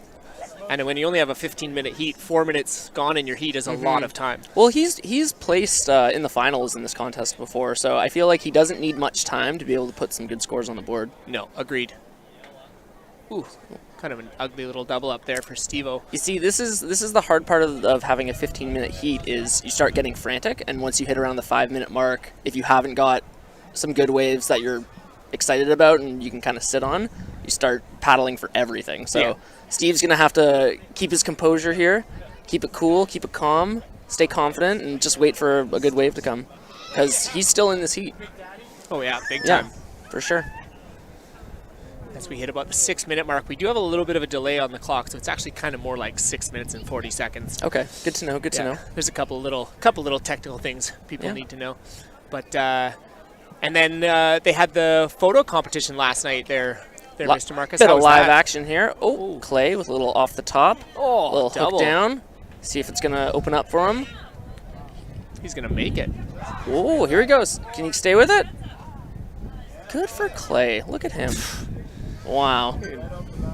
Well done. You know you're good. You know you're really good if you can link together like 4 or 5 turns on a day like today. You know, you could tell he was really trying to stay in the wave after each turn, but he wasn't making it obvious to the judges. You know how you can really end up pushing that front foot down? Yeah. I felt like he did everything right there. Rusty, little cutty. Little cutty from Rusty. Keeping busy. That's what I like to see, Rusty. Well done. Yeah. I mean, I think really he can sit back in that, what he did before, and just wait for kind of a bigger set wave through and just throw a huge turn, huge couple of maneuvers. I mean, he's not really going to build off of that 5.0 on a small inside one. Yeah, for sure. He's going to have to surf strategically right now. But again, it's crazy because you don't know. He just doesn't know. He has no idea what his score line is. Yeah, it's a different kind of contest this year, not having a beach announcer right now. But yeah, I feel like tomorrow everything will have some sort of normalcy, normality to it of you know, having some music and having some more people on the beach and having maybe even some offshore wind. That would be nice. Yeah. I hear that's going to be a thing. Yeah, it's basically today just seems like you got to survive for tomorrow. Yeah, you know, totally. Try and get just through make tomorrow. It to tomorrow. Make it to tomorrow, and you'll get to surf some good waves. Yeah, absolutely. But that being said, like, these waves aren't horrible. I mean, as I was paddling out for a wave for my heat, I thought to myself, I've surfed worse North Chesterman. Yep. Yeah. Agreed. Oh, agreed. Yeah, definitely. 100%. Significantly. Yeah. Yeah. And you know Shannon Brown has seen like 1,000 good waves, right? Oh, for sure. Froth Dog. Yeah. Still waiting in the surfer in blue to catch their first wave. Yeah, where's Joao? Oh, there's definitely just off screen. There's a really nice right rolling through the lineup. Yeah, I just saw that one. Oh, got a surfer in yellow paddling. There he goes. Steve-O. See if he can hit this end section here. Oh, there you go. There you go. Might get a decent little score for that. Might help his situation a bit. See, now, yeah, the time is not in your favor here. You got to try and get out as quick as you can. Keep your arms fresh. Keep your breath, keep your breath slow. And try and get another wave as quick as you can here. Yeah, absolutely. That's disappointing for Joao because, like I said, he's been a kind of a perennial favorite in this competition. He made the finals multiple times. True. And, hey, don't count him out just yet. I feel like he might come through at the last second here and surprise us.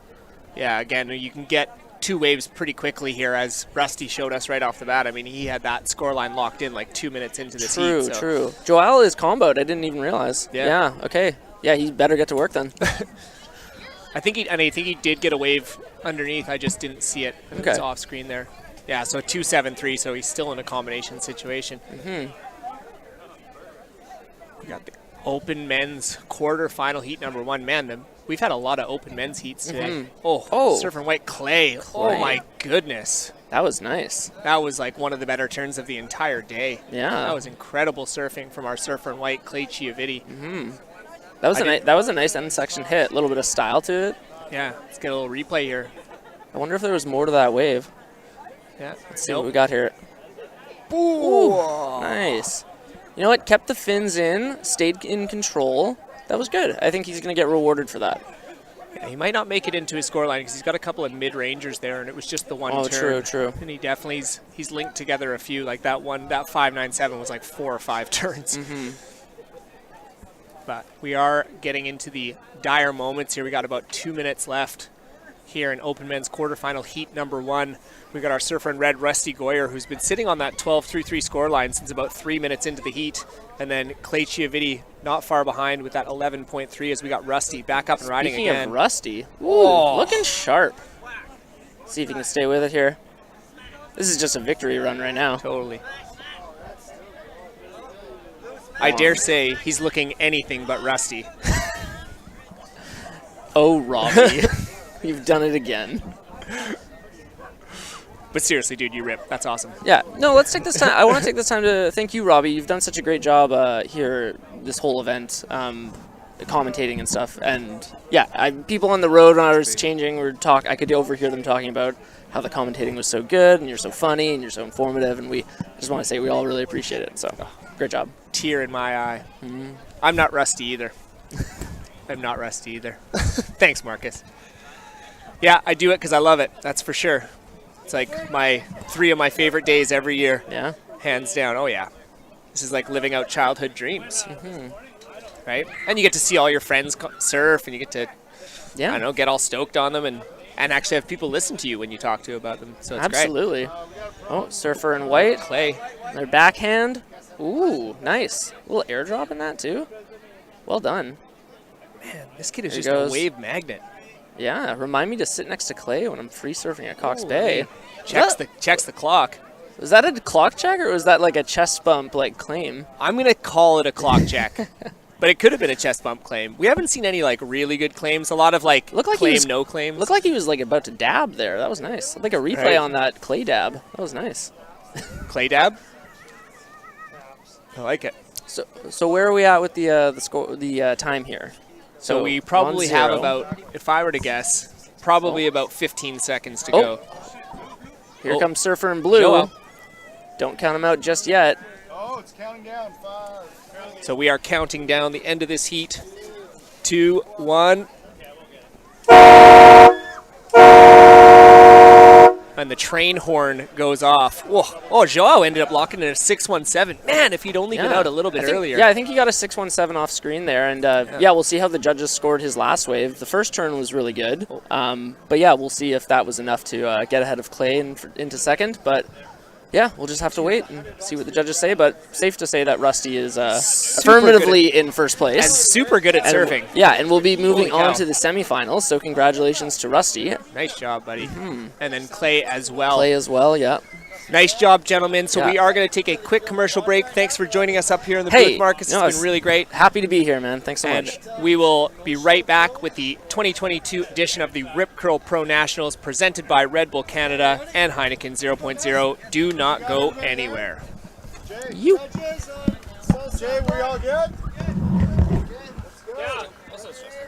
Got your... Although global access to clean drinking water increased from 76% to 91% during the period 1990 to 2015, increasing demand threatens to overtake supply. Innovators and industry leaders, however, are already improving desalination, treatment, and conservation methods, and building and extending infrastructure. Addressing environmental, social, and governance issues, these companies create responsible investment opportunities and demonstrate better than average historical market performance. To learn more about investing in select, carefully screened companies with values matching your own, connect with one of our advisors.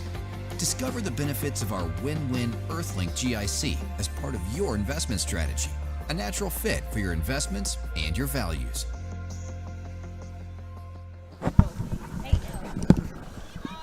Ellie. And we are back here at North Chesterman's Beach. Woo! Back. Whoa, look at the names. Yeah, you missed out on there was only one heat last one. There was only one bank. It was so much easier to call. Oh, yeah, It was shoot. so much simpler, but I don't yeah. want things to be easy. Nah. Look at this guy. Who's that? Ooh, Oh my goodness. schwack. Big dogs out there. Oh my god. Did that guy like win last year or something? Something. Oh Wow. my god. That was pretty good surfing. That was Coach very Brown? good surfing. Look at Oh, this it's got the replay. tail end of that. I mean, these waves are tiny, and he's flying, going fast. And he's big. He's big. He's big too. He's big and he's strong. Yeah. And he's finally gotten control of all his limbs. Yeah, was telling us. Are we gonna? I was reminding him of racing. Each burn on Reed. That Yeah, you yeah. get, I'm gonna mark down a mark. But yeah, he's big and strong, and he's coordinated all of a sudden. He didn't used to be. He was always big and limmy, completely uncoordinated. Oh, that was great. So we are back to 2 heats going at the same time. So on our main peak, we do have the Open Men's Quarterfinal Heat number 2. We got our surfer in red, Chance McCullough, our surfer in white, Trent Gammon, surfer in yellow, Brian Padron, and my boy, surfer in blue, Kieran O'Connell, Goofy Is Reed Footers up Unite. again? Oh my God. Is this on fast forward? How's it going that fast? What is under his feet? A rocket ship? Pretty much. A rocket ship? The Aftana sled almost died. Yeah. He got in that guy's way. He should get an interference. Paddling interference for Rito. Oh, that's a big board. Yeah. It's U18s. I think this guy might have come over from the East Coast, maybe? Orion? Maybe. Orion Lefebvre. That's a very bad. Oh, no, you know bad what? name. Actually, I was going to mention, talking about Reed and his baby giraffing, is that he got a racing stripe cut into his head. Oh, here we go, Kanoa. Oh. Wow, that was a nice wrap. This kid is spicy. And boom, nice high foam climb. Is he going to get through there? Do you know who he reminds me a lot of? Is Wheeler. Yeah, goofy-footed Wheeler. And like super fast, like say spicy, like wah. Is also very similar to Shea, who you could say is also a goofy Wheeler. Totally. Couple of very talented surfers. But back to that story, as I think Reed got this racing stripe cut into his hair, and he said that this kid in his heat challenged him to a race. No like, way. Because of the racing stripe. So he said he raced that kid, and he said that kid was in his class at school. So maybe this guy Orion is actually from here. That was a long-winded way of getting around to saying that kid might be from here. I don't know him. Right. But always stoked to see new faces in the lineup and in these events. It's cool. Yeah, so we do, in our U18 boys quarterfinal heat number 1, we do have surfer in red, Reed Platinius, pro champion of last year and U18 boys champion of last year. We have in white, Jonas Meskis, who showed up in the U16 division, fired some shots for sure in his heat, winning it pretty handily. In yellow, we have Kanoa Hije Palmiano. And then in blue, we have Orion Lefebvre. And you said you have a little bit of history on Kanoa for us. I mean, I don't have too much history on Kanoa. More than I do. I believe he's from South Korea. And I just, he started following us and anyone involved with the CSA on Instagram there. And I obviously followed him back and checked out what he's doing. And the kid rips. And he's a hard-working little kid. He's so motivated to get better at surfing. He works really hard. And, yeah, you can see it. Yeah, that first wave was... He's fresh off a big stint in Hawaii. He was over there training, working with some good coaches, and just surfing every day. And yeah, now he's here, and he's likely to earn a spot, or at least a shot at earning a spot for our U16 ISA World Junior team in El Salvador next May, or this May, coming May. Cool.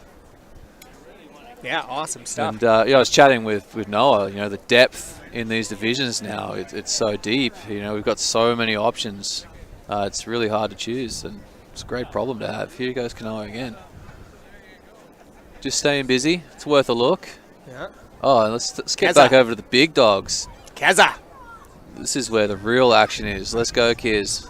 Oh, he looks stoked. Body language. Body language, Kez. Bam. Oh, Righto. Hold the phone. Yeah, it's been all Reed and Kanoa for the first little bit. Jonas doesn't want to be forgotten. That was a sick turn. Oh, you have more to this the too? left, right, left. My favorite. Or the left, right. Boom. Nice high rebound. Nice wind up. Wow, look at that. Really loaded up there. That was sick. It was a very, very nice turn. We're still waiting for some scores to drop. Unfortunately, we haven't had any scores come through just yet. Maybe technical glitch. Yeah. I think his minds were just blown on how fast Reed was going. Totally. Judges are trying to wrap their heads around that. Yeah. Can you give more than 10s? Don't know. If you could, for every inch he's grown in the last year. Yep. Tall unit. Oh, hold on. That was Chancellor. Chance. Wow. I wonder if he got anything before that. That was a big turn. Open man's turning it on all of a sudden. Trent's no slouch, man. This guy can rip. Just a little indecisive there. It was probably Chance to do a couple turns. Couldn't decide which turn to do. Wanting to get to that bigger section down the line, and it just kind of faded. That's unfortunate. I see a red jersey paddling. But I'm just saying, that's why I need a mirror. Oh, is this a replay? Chance. With slow-mo. Must have just been the one turn, eh? Oh, boom. How was that form on the bottom turn? It's pretty nice, pretty nice. And then we're back with Jonas. This is a different wave. Oh, this is back to that two-turn combo. I think it's a different wave. No, oh, it is a different one. Telling you, man. Wow. It's a different wave. It is a different one. Similar. My apologies. Similar. Oh, here we go. We got scores coming Brian. through. It's happening. Hey, there you go, buddy. You're on the board. Wow, how's the flow into that? Oh. It's like he's done this before. Mm-hmm. What do you think, Larry? Oh. Wow. That was cool. I wish they kept playing that. Luckily, we've at least seen it a few times before. Well, we've had the pleasure of seeing that many times. Yeah. Oh, Kiza. Just not able to get himself into the better waves here. Mm-hmm. No slouch himself on the goofy footer. Kieran's been ripping lately. I've been surfing a lot with him lately, man. He's surfing so well. Mm-hmm. But he's a big unit. Just you know, one for the big boys. I'm a big boy too. Yeah. That is tough getting out there. The waves are that small, and wow, Chance on a heater. Oh, the two-stager. Yeah, it would look like he's about to give up on that, but then he kind of realized, well, I've still got speed. I'll just wait, let the section get to me, and then boom. Yeah, he should improve on that 283. Think so. Yeah, that was some pretty nice form. Yeah. You can see that. Like, look, I almost gave up on it. Yeah. Good and thing it reset. Attaboy. Love your hustle. Shaz likes what he sees. There we go. Scores down there for Reed. I don't know if you already talked about that, but a 6.5 and a 7.5. Running away with it. Well, he's got those long running legs, but Jonas, he's not done. Oh, look at this thing. Okay, combo. Oh. Is he going to reform? That's a good way to fit 5 turns into a wave. Was that 5? That was 5. Dang. That was definitely 5. And Chance improves on his last wave as well, so he's got himself a little bit of distance now. But that Kanoa thinking red, you didn't want it. Maybe I do. Yeah, here we go. It's not? Nice clean entry. Like, he pushes real hard through those turns. Totally. Great commitment. When someone really pushes through a turn, like, you kind of feel it. Yeah. And it tends to reflect in the scores. Oof. That was turn 3. Turn 4. 5. Awesome. Killer heat. Totally. And Rito, he's being smart now. He got 6.5, 7.5. He knows he's got 2 good waves. He's not going to touch anything that isn't a great wave now. Nah. Unless he sees one big section, he'll launch. Full He wants send. to put on a show. He's a showman. Oh, for sure he does. He's a total showman. Hence the racing stripe. Hence the racing stripe. In his haircut. Yeah. It does look pretty good though. He's pulling it off. I gotta give him that much. Yeah. Shout out to the hairdresser. That would be Darren Lundquist. Oh wow. It's done The really barber. sad. Look at there you go, spinning. That's all stripe, bro. He wouldn't have got that around without that stripe for sure. Darren, do you have stickers? You might want to get a sticker to put on his board. Yeah, Sea Lion Barber. Sea Lion Barber. This is the last place I got Oh, my here we hair go. cut. Here he goes. Tofino. Whoa. Yeah, a little tail throw. That's got to be worth something. I don't know if it'll improve, and if it did, it shouldn't have. But hey, I haven't seen a spin all day, so, show the judges something new. He did say he was going to give you a hard time, Reed, so. Yeah, he will go back and listen to this, so we can talk some smack right now. You suck, Reed. You're going to get smoked in the Opens. I mean, the Pro. By me and Noah. Some other goofy footer that's going to take you down. All right, we got about 2 minutes and 40 seconds left here in Open Men's quarterfinal heat number 2. Very, very close stuff. And in the U18 boys, Whoa, man, Jonas is looking lively here. Oh, look at not that. so He's fast. feeling good about that. Not so fast, Reader. That was unbelievable. Not sure if that's surfing. going to rival what Reed's been doing. Just Reed's twice the size of this kid, so he's a little more powerful. But this is How was real the second nice, turn? precise, fast surfing. This one. Ooh, you gotta love that. Vertical. Boom, whips Good it stuff. around. Nicely done. Things judges like. Things Shaza likes. Yeah, me too. I like it. Yeah, he likes it. I'm into it. He's into it. I'm a fan. I'm a fan of good surfing, and that was good surfing. Darn straight. So we're kind of ticking down the clock here. That second spot in quarterfinal heat 2, it's still up for grabs there. I mean, all we really need here is both Trent and Kieran are just looking for a 3-point ride. So it's going to be tight going here in the last minute and 30 seconds or so. Chance has really done the job. Yeah. Attaboy Chance. He's funny. He was one for the lodge. I was chatting with him, and he's like, I don't surf nearly as much anymore, and I got a wife, I got 2 kids, I got all this stuff going on, and I'm like, Chance, you still rip, dude? He's like, I just need to make it to tomorrow. So I said, make it to tomorrow. Well, there's the, if you're not surfing all that much, you don't put as much pressure on yourself. Totally. You paddle out a little bit more relaxed, a little bit more accepting of whatever outcome might happen. Totally. And all of a sudden, you're present and open to these opportunities. It just seems like they come to you. Yeah, absolutely. But you were relaxed enough to recognize these other waves weren't the ones you wanted. And boom, all of a sudden, there it is, the one you want. There it is. And sometimes it just feels like the waves come to you. He seems like he's in that zone a little bit right now, which is awesome. And then look, Brian's in second, eh? Yeah. That's cool. Yeah, and these. See if he can hold on. Trent. He's got a nice Trento. 3-5 in the scoreline.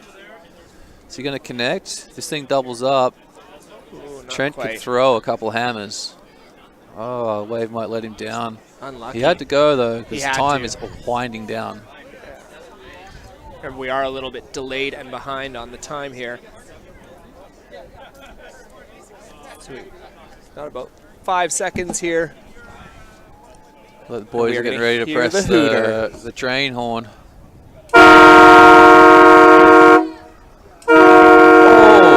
Wow, on the hooter, Rita. Oh, a little boggy on that one. That one turn was all right. Oh, and out the back too, Oh, Joe. Trent, Whoa, that throw was and tail. huge. Oh. That was sick, man. We There's like some you, Jonas. Seriously good surfing going down in the under-18s here. Yeah. Oh, total bog, Reed. They should have got a bigger racing stripe. No, Reed's ripping. Oh, he's so good. Trying to play mind games with the guy. It's not going to work. Nah. Nah. I've taught him too well. His mind are as sharp as his racing stripes. Yeah. As we are going to take a short commercial break here, we are slowly starting to wind down the end of a huge day of competition. Don't change the channel.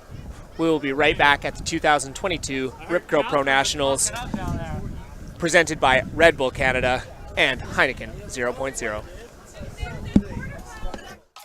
Run, swim, surf.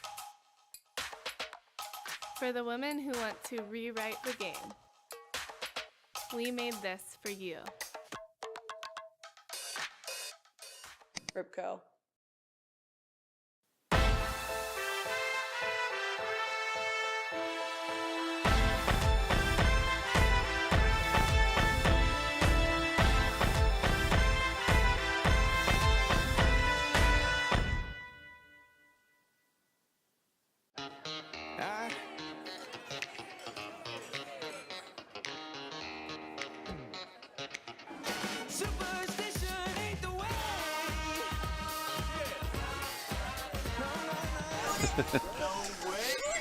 Hey, we might be back on here. Thumbs up. We're on. It's on. And we're up. Eddie Castillo. This guy flies. Does. Oh, unfortunately going down. Hey, well, this is a chance to welcome Curtis Parker to the booth. Howdy. Good to be here. Mr. Herring himself. Mr. Herring, absolutely.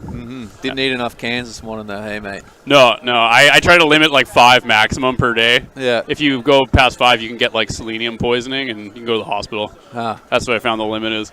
So for anyone listening who is avid herring eater, don't eat more than 5. You could have some issues. Oh, that was too bad.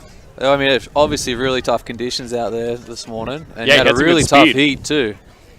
You know, David Tofino, right, and Darren Lundquist. Oh, yeah, my heat in the morning. Your heat. Yeah. Oh, that was frustrating for sure. Yeah. Did my best. Tried for the herring I'll community. tell everyone who was listening, yeah, Curtis, it's a threat. I expected you to go deep. Yeah, the expectations can be crippling sometimes, you know. It's fun to be on the water, though. Trying to figure out how to surf in competitions. Yeah. Funnily enough, it's the same as just surfing in not in competitions. You would think it's so. way harder to do that than you think, right? No, it is crazy how once you have a clock, when you're looking at a clock and you're trying to surf, it changes everything. It changes how you look at a wave. But hey? it doesn't have to. Go. Andrew Sadler. Oh, the Saddle Master. Nice Saddle's the horse, they call him. Oh, yeah. Someone said it's because he eats a lot of food, and someone else said it was for something else. It's got a big something. Here we go in red. Who do we got? Keenan. Oh, this is another one of the my Froth sneaky Master. picks, man. Don't sleep on Keenan. This guy flies. Okay, here we go. Oh, now would that be a make? Would that be considered a make, you think? You know, I wish we were up a little bit higher to see a little clearer there. It's hard to see if his nose was actually out in front of the whitewash with control. It kind of like fizzled out underneath him. Not that that would be any fault of his. Right. But you still do have to get all the way out in front for it to count. So do you think that didn't count then? Is that what you're thinking? We'll see if they toss up a replay. And, it's not for us to decide on that. Yeah, that's what the judges do. Was that Jackson there? That looked nice. In what? In white. That was actually the open quarterfinal heat 3. You know what a good idea would be to introduce these heats. Oh yeah. This is what happens when Robbie leaves. He's such a pro. Yeah. It becomes amateur hour all over. Open heat. Or open men's quarterfinal heat 3 in red. Keenan Bush, photographer. Tofino Surf Photography. Legend. In white, Edison Castillo de la Rosa. Great name. Awesome name. Yeah, I haven't love the seen this name. guy before. And I spotted him out in the surf the other day, and I'm really impressed. The guy is a really great surfer. I feel like he's not supposed to be in the open men's, that he should be in the pros. Yeah. But he is in open men's, so I got to say he might be the favorite to take the whole thing. There you go. But in yellow, this guy will have something to say about that. Andrew Sadler. Yeah. And then Randy McDonald in blue. This guy's been, getting the job done, getting through heats. Power to him, man. That's awesome. And then we got U18 boys, quarterfinal heat 2. We just had a banger with Rito Platanius dropped a 16-point total. I'm pretty sure that's the highest total of the event so far. Yeah, a couple of those turns were messed up. I was watching from the back there. Deadly. Yeah. Yeah. He eats a lot of herring. Yeah. Unrelated, probably. Here we go. 4.5 cans, right? Oh. 4.5. Keeps under the 5. Yeah. He's under 18, so, you know. Yeah. There's a limit. There's a legal limit. Here we go. Okay, in red, Clay Schiaviti. I surfed against him last year in the first heat, and he was killing it. He's just good. a wave-catching machine. A little froth dog. One of the new school kids coming up. I think he's 13, but he's a big kid already. You know, so he already throws a lot of water. He does a turn in the lip, bang, spray. These kids are going to make me quit surfing. They're going to take a lot of your waves. I can already hear them like eyeballing me at the or corner there. You the, yep, I'm going. You got a couple of years where you can still do a bit of grom abuse. Like, yeah, right, kid. Yeah. You know, what are you going to do? I'll dunk you. I don't know. I still wake up with night terrors. A year or two from now, and you know, they'll be dunking you instead. The future's scary regardless. So, you know, when you add in groms that are growing up, it's not fun to be a surfer. They get bigger and stronger. We get older and weaker. And then what's I think we missed who were we at for? Oh, we just had Clay. Yeah, wow, I mean, big story with Clay. Again. Here we go. Let's go, Clay. We're just talking Clay up here. Bang into the lip. Daddy's and home. Again. Boom. There you go. And he rode that one out good. That was a good learning experience I had last year, was to really force the ride out. And yeah, we did talk about that. We talked about it. You had a massive turn that 100% put you through if he just went all the way out. Yep. You got to make sure of it. Leave no doubt in the judges' minds. And is this Clay? This is Keenan. Oh, Keenan. Oh, you can see the froth coming out of his mouth. Yeah. Guy's got He's rabies. foaming. You got to tell those guys to be like nice. way down there. Here we This go. is a good wave. Chop up. He stays so busy, man. Just keeps turning and earning. That's the key, I think, eh? Just stay busy. Keep catching waves. Well, these 15-minute heats for sure. Wow, Nice. that's a big turn. Sadler. Kind of skidded out a little bit at the end. Lost a bit of speed to get back up into a turn number 2 there, but that should be a solid score. And then I don't know, so in the U18 boys, we got Kai Bray, Jackson Meskies, and then Braden Nerpio. I don't know any of those guys. Do you know them? Kai Bray is from Yuki. Nice. So his dad, Mike, owns Relic. Oh, so he's a Relic boy. Oh. Really tight with Rito. So I'm sure Rito has been passing on a good bit of info about how to do well in the comps.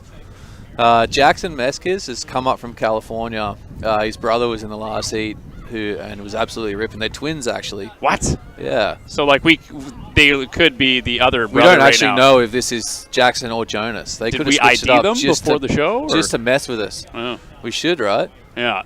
Check their Let's talk to passports the or parents something. about what the telltale signs are to actually differ between the two. Maybe haircuts or something. Did they chip kids yet, where you have the computer chip in them?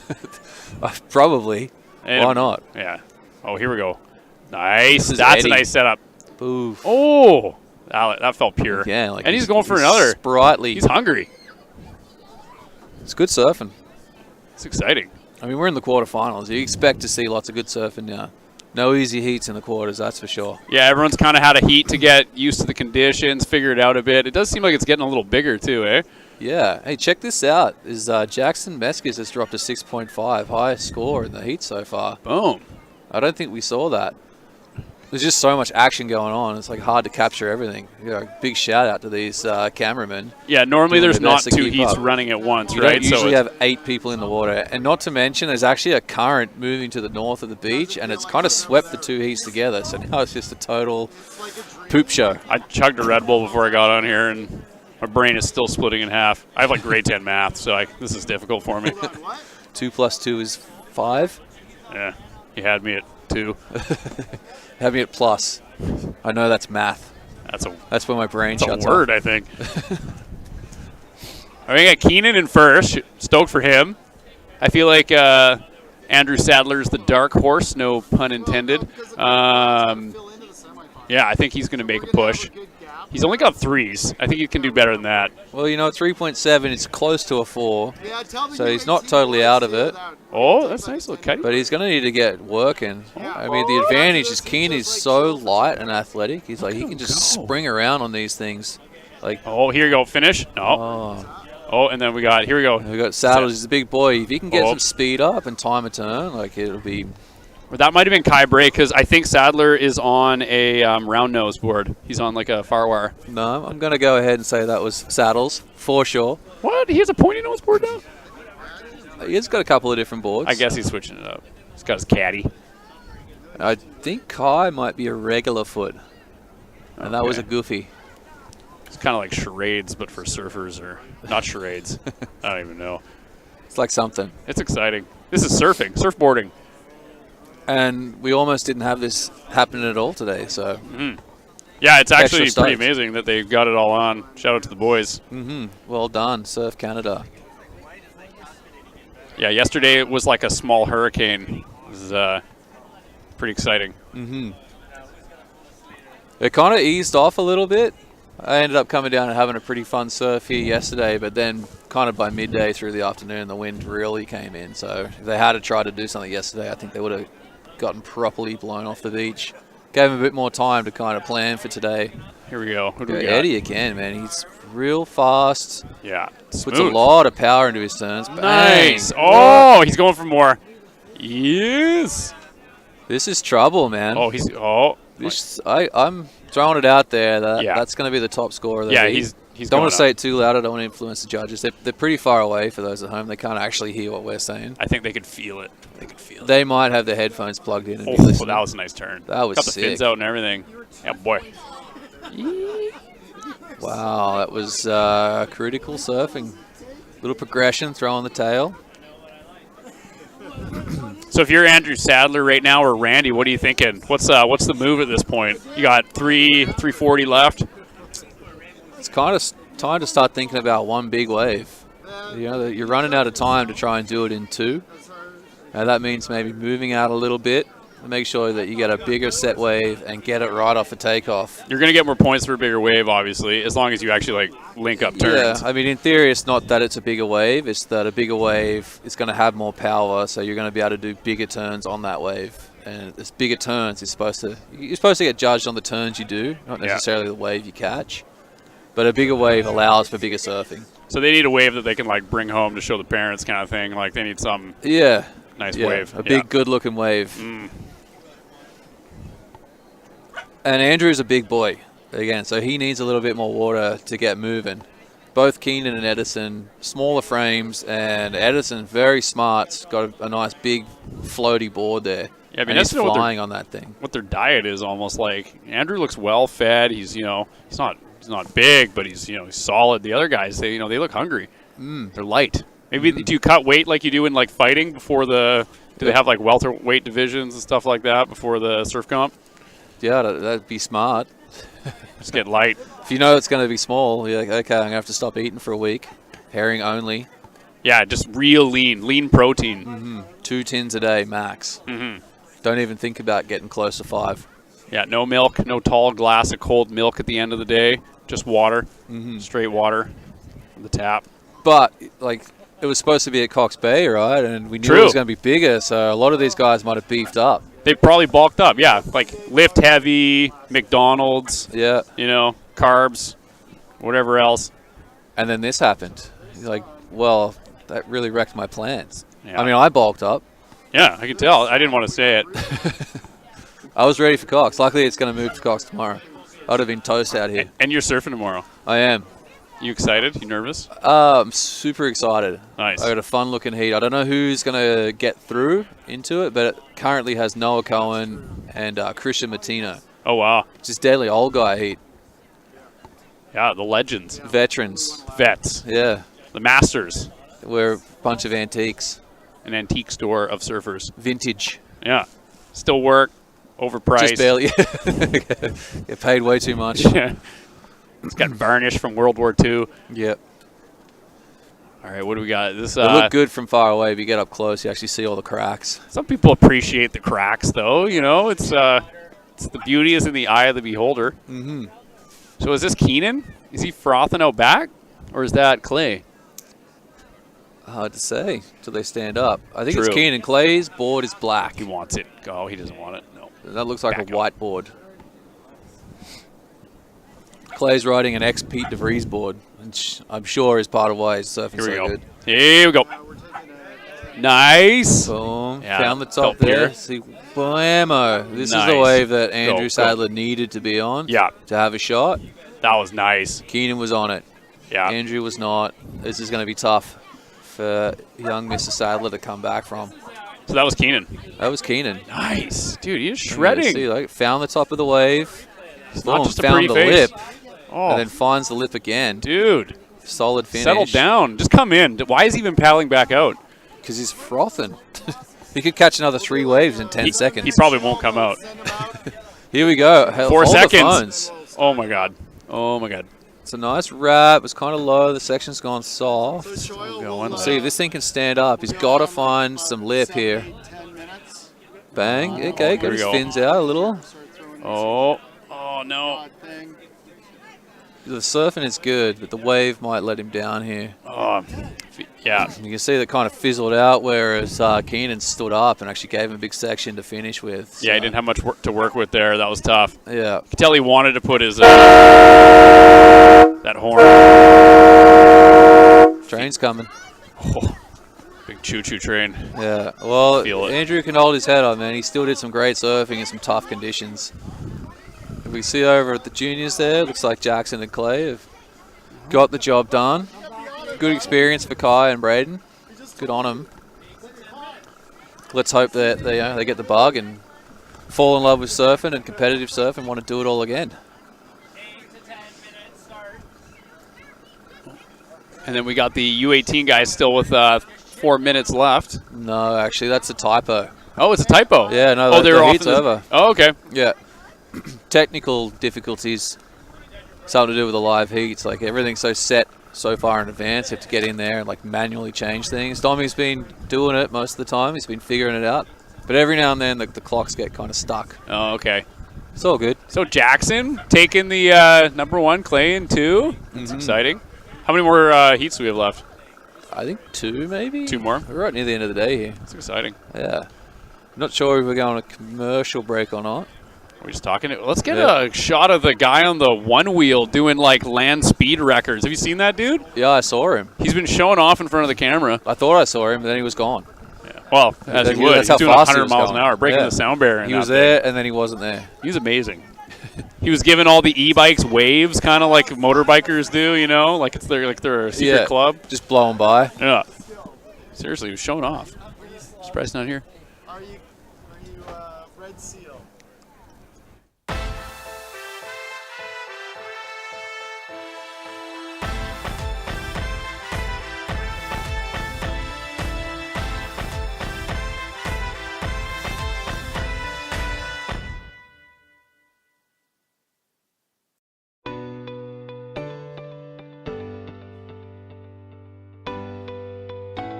Surfrider Pacific Rim, Cloquet Travel Parks, and the West Coast challenge you to take back the tap and enjoy one of the finest offerings this coast provides, clean, locally sourced water.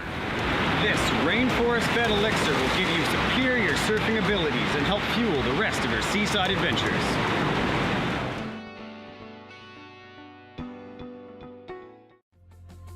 Because by 2050, global waste production is expected to increase by 70%.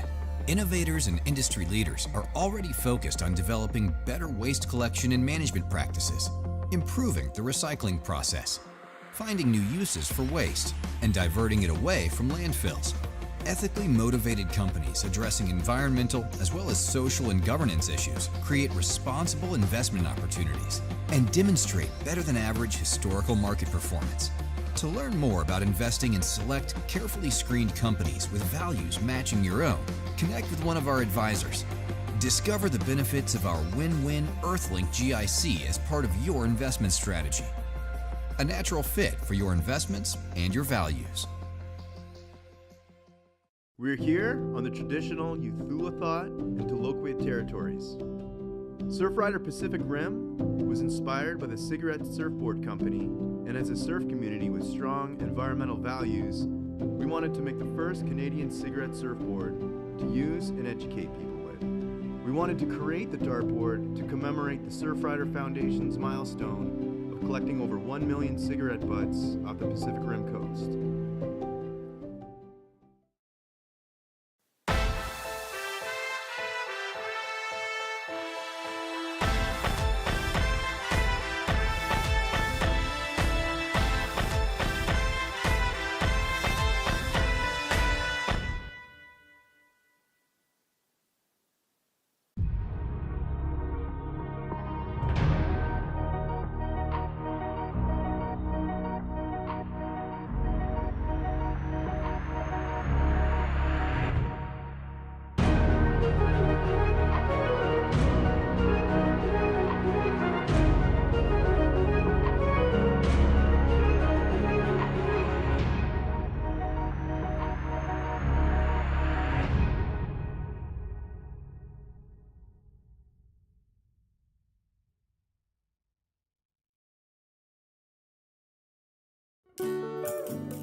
Summer, we've missed you.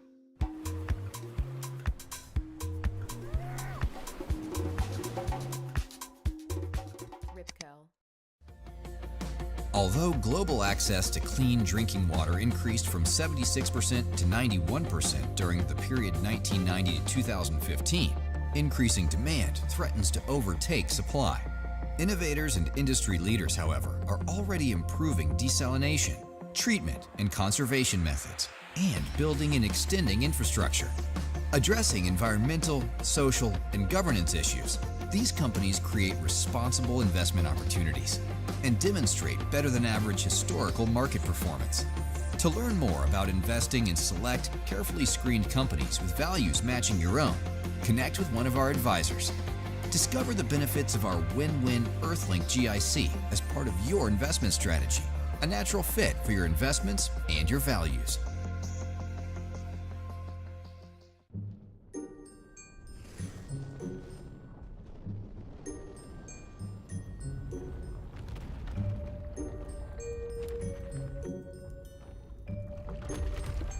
Imagined by the best. Rip curl.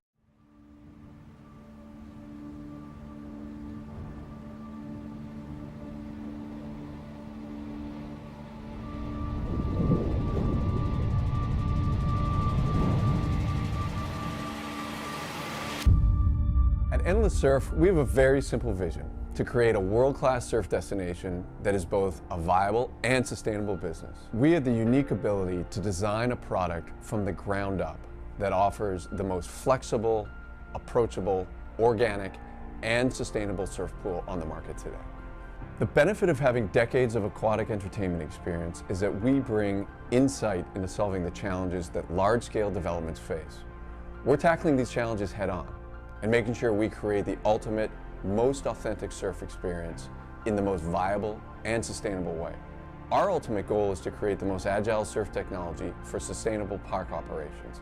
At the heart of the Endless Surf team is a belief that the world deserves access to great surf. But surf venues have to be successful businesses in their own right. That's why we've made Endless Surf, because one can't happen without the other.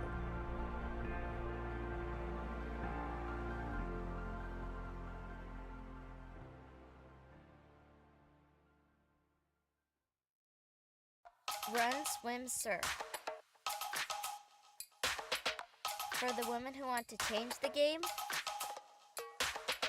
we made this for you. Rip curl.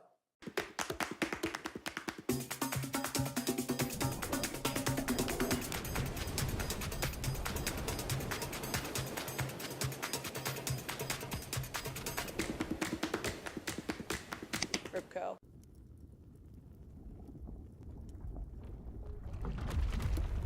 E7 Flash Bomb Heat Seeker. Superheated stretch.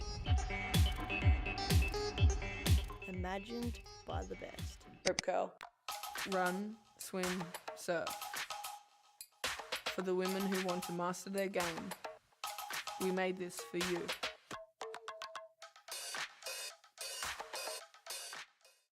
Not enough. I demand more fries. Not enough fries.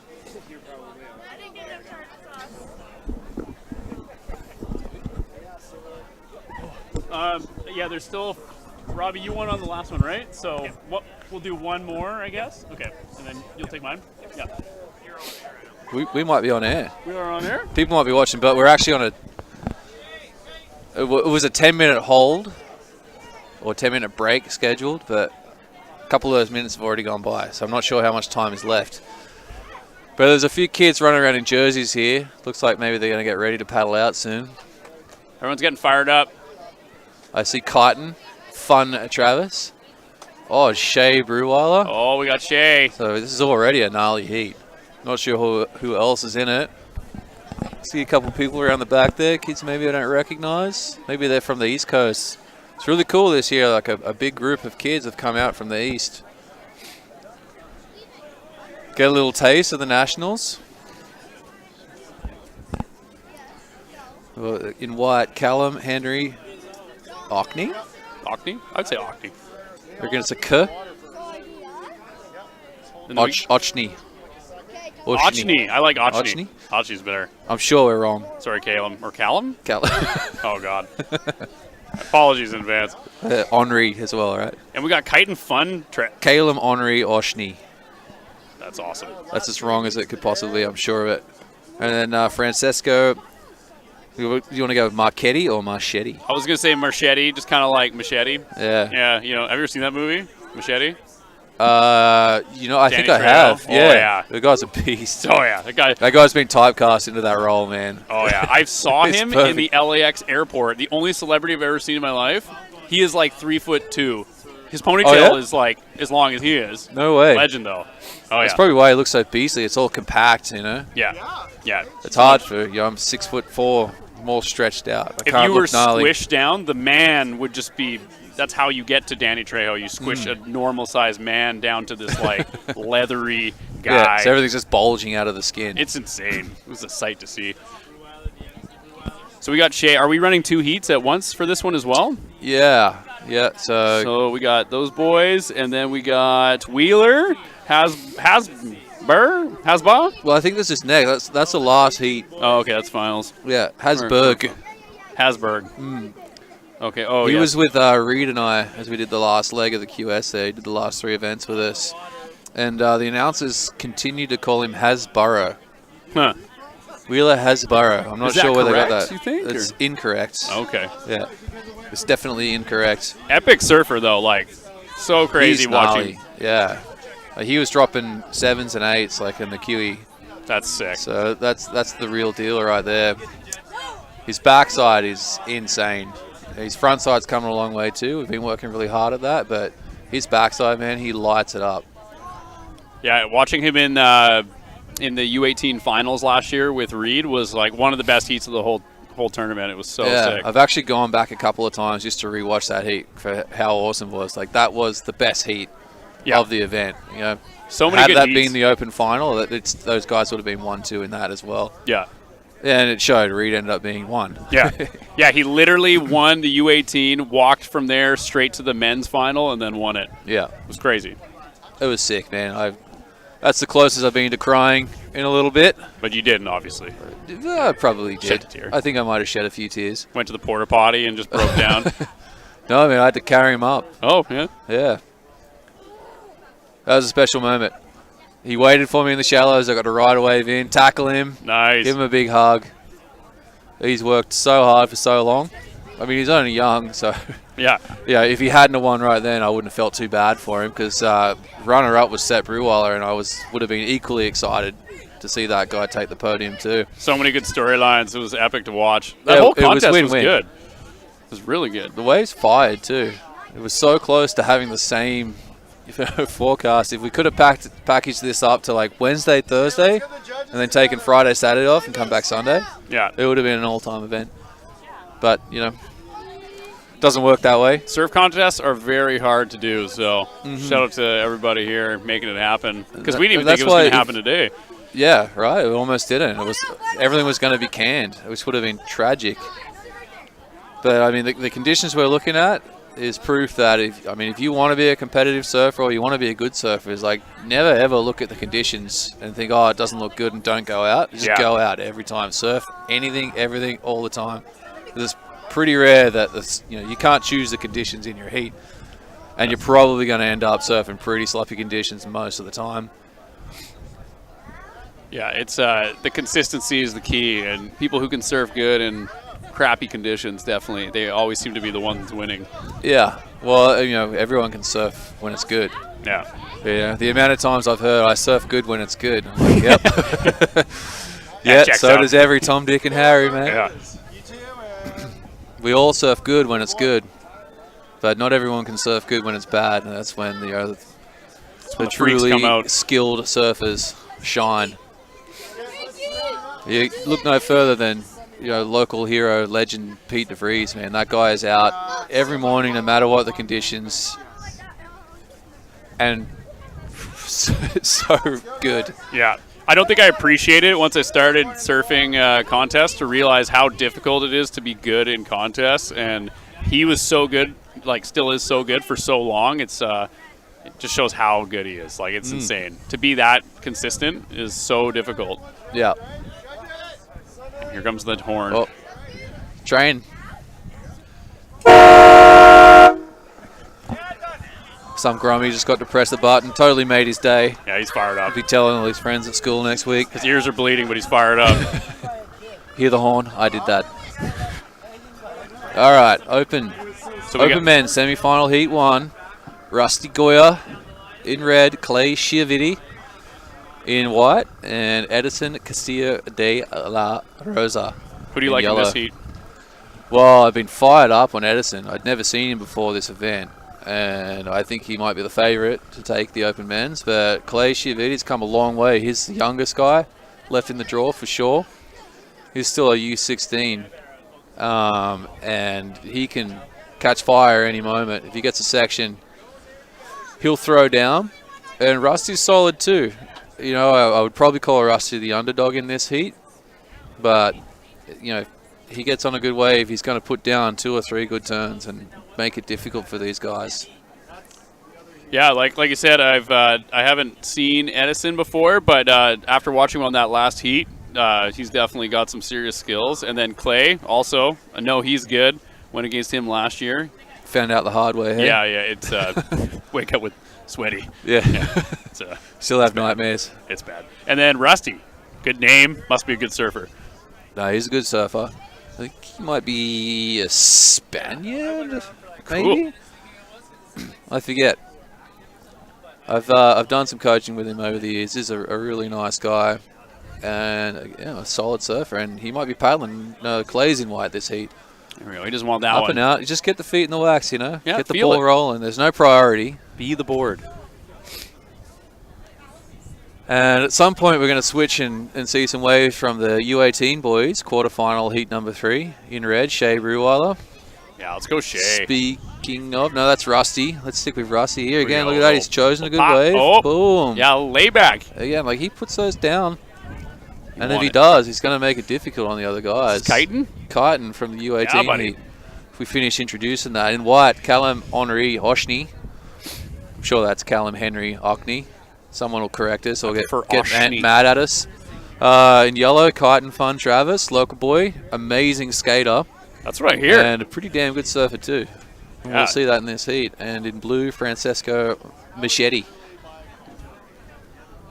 Do not Here mess we with go. the machete. Here we go. Here we go. Oh, you're a little stuck Here we go, behind on that. Edison. That was going to be a good wave. We'll see if it offers up something at the end. Bit of fins. Oh, but that's not going to count, is Bit it? of drift. No. No, that's going to be tough. But he's getting busy early. That's what I like to see. The time flies in these 15-minute heats. Yeah, that Funnily was... enough, it goes the same pace. Yeah. It doesn't change. Seems But to go 15 minutes fast. isn't very long at all. There you go. It's already down to almost 11 minutes, which is almost a third of the heat. So Yeah. these things can be a total wave catching contest, and you've caught 2 or 3 waves, and the other guys haven't caught anything. They're on the back foot. You're on the front foot. You're in a good spot. I feel like that's where Shea definitely did a really good job last year, was catching a ton of waves on the inside, and he was like shredding them. Obviously, you don't get as much points for the smaller ones normally, but you get points. Yes, You exactly. put points on the board, and you make the rest of the guys have to do something to beat you. Here we go. He's relentless, Shea. We had I've had to mention this a couple times. So we had a little local board riders event just before I took off to Barbados with Reed on Wheels, and Shea took me down, man. Damn. Took down the old coach. Oh. I haven't done a lot of work with Shea recently. I've done some in the past. He doesn't need much help. He's got his dad. Who better to learn from than Raf Breweiler? Yeah. And Michael Killed the Darling. coach. Michael Darling won the final, but Shea got second and I got third. Wow. And I was stoked, man. So stoked for the Grom. Yeah, I don't like. How old is Shea? He's got to be 14, 15? No, I think younger than that. Is he? Maybe. I think he's more like 13. Wow. So many good young surfers. It's scary. It's terrifying. I think I've been talking about this whole time. Yeah. I'm going to be like rollerblading soon. I'm just going to quit surfing. Got to pick like an obscure sport. All the kids are scootering too, so you can't even pick that up. No. Dangerous. I actually got a friend from home whose son is a professional scooter rider. Who'd have thought? He's gnarly. The kid is gnarly. Like just, triple flips, however many spinny things they do with it. So crazy. Back in the On day, the, I used the to have mega ramps and stuff. Oh my God. It's nuts. I used to have a Razor Pro model. Put the bolt in it so it would stop shifting. Oh, here we go. Rusty's done a bit of a hack there. Oh, yeah, he didn't like that one. He just hopped off. I think it did die off. I don't know. Was there more there? Nah. Yeah, it's a soft one. Yeah, it's tough. Do you catch a lot of waves or do you be picky? So far, everyone's been a little picky, but Shea, he's sitting up there with a 5 and a 4. Eddie. Here we go. Let's go, Eddie. Oh, yeah, this is a good one. Keeping it tight. Nice. Staying in the pocket. Can you get one more? Nope. Oh. Comes unglued. Yeah, if he could have flowed through and then got that last end section, that would have been a great wave. Mm-hmm. But he's still sitting up there in first. Yeah, he's got a 4 and a 3. He's got scores on the board. He'll probably... Clay, we didn't see that, but he's dropped a 3-9. Here we go. Here's Shea. Shea Dog. The man who killed his teacher. Here we go. Here we go. It's, and he just keeps going. Yeah, He's seriously. Look at this. There's another wave. He's getting some fins out there, and it almost looks like he's going out the back, and then he just floats back in. That was crazy. That wasn't even a wave. It was What do you pure do? wind pushing him. It's tough to compete against when you know the kid can stand up on literally anything and throw a whole bunch of fins and just drop good, solid scores. Not that we're advocating to cut weight before a surf event, but there seems to be some advantages. Mm-hmm. I hope it's real big tomorrow. Yeah. And he can't get out the back. That's what I'm banking on. Have a shot. Rusty's getting some work done here. Yeah, here we go. A little end section. Ooh, a little chop. Put it down, put it down. There we go. Ooh. What do you think? That's a close one, eh? Yeah, man. I mean, he tried to sell it like he had it, but I don't know.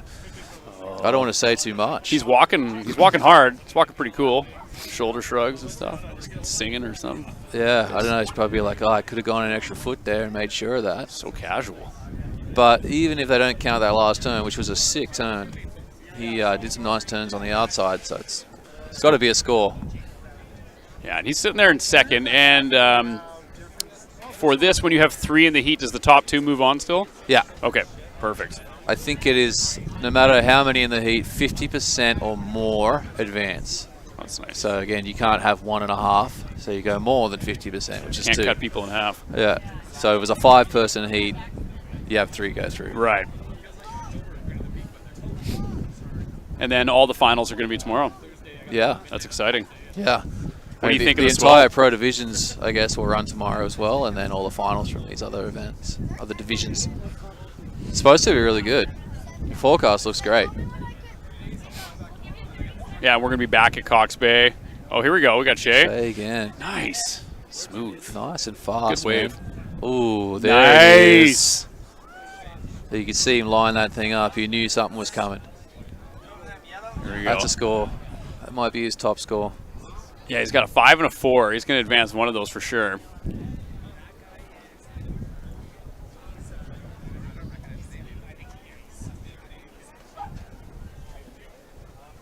All right, so we got... Are they both sitting at 6 minutes left? Yes. Yeah, perfect. Yeah. Don't be fooled, folks at home. The U18 boys did not have 11 minutes, 16 seconds left. Rusty's picking some good waves. Nice. Oh, good. This is going to make it real interesting. That's too bad. Could have milked that one, maybe. I don't know. He's staying busy, and he's on the right ones. And, I don't know what we missed there. But you see he did those extra few hops and made sure he got out in front there. So crucial. Mm-hmm. Oh, we're going to get a replay on that one. I think he might have had a little float check right there. Nice. Got some Nice spray. little carve. And he's nice there early and clean. See this little bit right here. This is where you need to take a lesson. Yeah. Those last couple of hops, get clear of the foam. So you gotta no see doubt in the judge's mind. You got to that see the landed it. board come out of the foam, right? Like that's like. And you want to have a confident kick out. You know, turn off, puff your chest out, little finger flick. Eye contact with someone, like the judges. Yeah. Some sort of threatening gesture. Someone, anyone. Yeah. Yeah, Marcus or Keenan on the beach with the camera. Just look at him. Threaten Marcus. Little chin lift, you know. Menacing. What up? You saw that, right? Here we go. Oh. No, we didn't want that one. That was Edison there. Excited to see what kind of score comes in for the kid in white. Oh, we got Edison moving in first. He was already in first. Oh, okay. I'm thinking the other category. Yeah. And Shay's been in first, you know, from last year. Still in first. So the two favorites, I would say, are in first right now from the beginning of the heat. We'll see. Clay could potentially move into first here. Like, he doesn't need that much. I wish I saw his 3.9 so I could make, you know, a good comparison. Francesco Machete is just waiting for a hammer. I can feel it. They must have given him that last turn. Oh my God! You got a 5.57. Wow, things are heating up. And Clay also. They've definitely given him that last turn. Interesting. Because he had two nice turns, and that finish turn was sick. Like, he chucked fins on that. Rusty, that is, in red, if you can recall. Hey, J. Rosine, judges table, please. No, there's only, There's 3. Okay, I was just checking to see that blue is not in this heat right now. This is the cool thing about surfing contests, and anything can happen. I got it now. Yeah, again, I would have picked Edison as the absolute favorite, and I did mention I thought Rusty was kind of the underdog here, and look at him go. Like, he's getting on the right waves. Yeah, let's go, Rusty. He's getting worked on. That's his third nice carve. Going. You know, carves don't tend to score as much, but he's just done 4 of them. Yeah. That could potentially better his 3.9. Quantity over quality. He's just and then struts. hopefully quantity of quality. True, eventually. yeah, that would be. But if you can only have one, quantity or quality, what do you think? Either. It's undecided. Yeah. If you don't have quality, it's good to have quantity. Yeah, it's not good to have neither. You don't want to do both. One or the other or both. You can't have none of the other. If you don't do anything, you're just not going to get points. That's surfing. Yeah. Here we go. Oh, this thing's lining up. Again, he's Edison. got some speed. This is going to be big. Boom. Nice. He's probably not stoked because it's only one turn, but it was one big turn. Yeah, because this is where it gets really tricky for the judges. You know, what would have been nice if that had thrown a giant fan of spray. The section didn't really offer much lip for him to push into. Yeah, like if he can advance that 3.7, he's going to get close to Clay. Look at Rusty's dropped another 5 right there. Woo! Yeah, that was from his 400 turn wave. Damn. Rusty.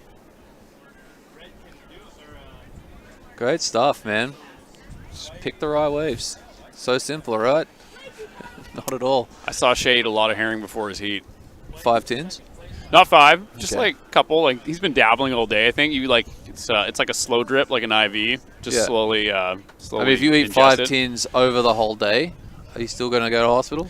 No, 5 is the limit. 8 is where you'll probably go to the hospital. I did 10, and that made me go to the hospital. I got selenium poisoning, and it was bad. What is selenium poisoning? Yeah, it's something in the fish. Selenium, I think, is good for your brain, but too much of it becomes like a neurotoxin or something, and it was bad. My whole body hurt. Dang. Yeah. Look, Rusty's on another sick one. Dude!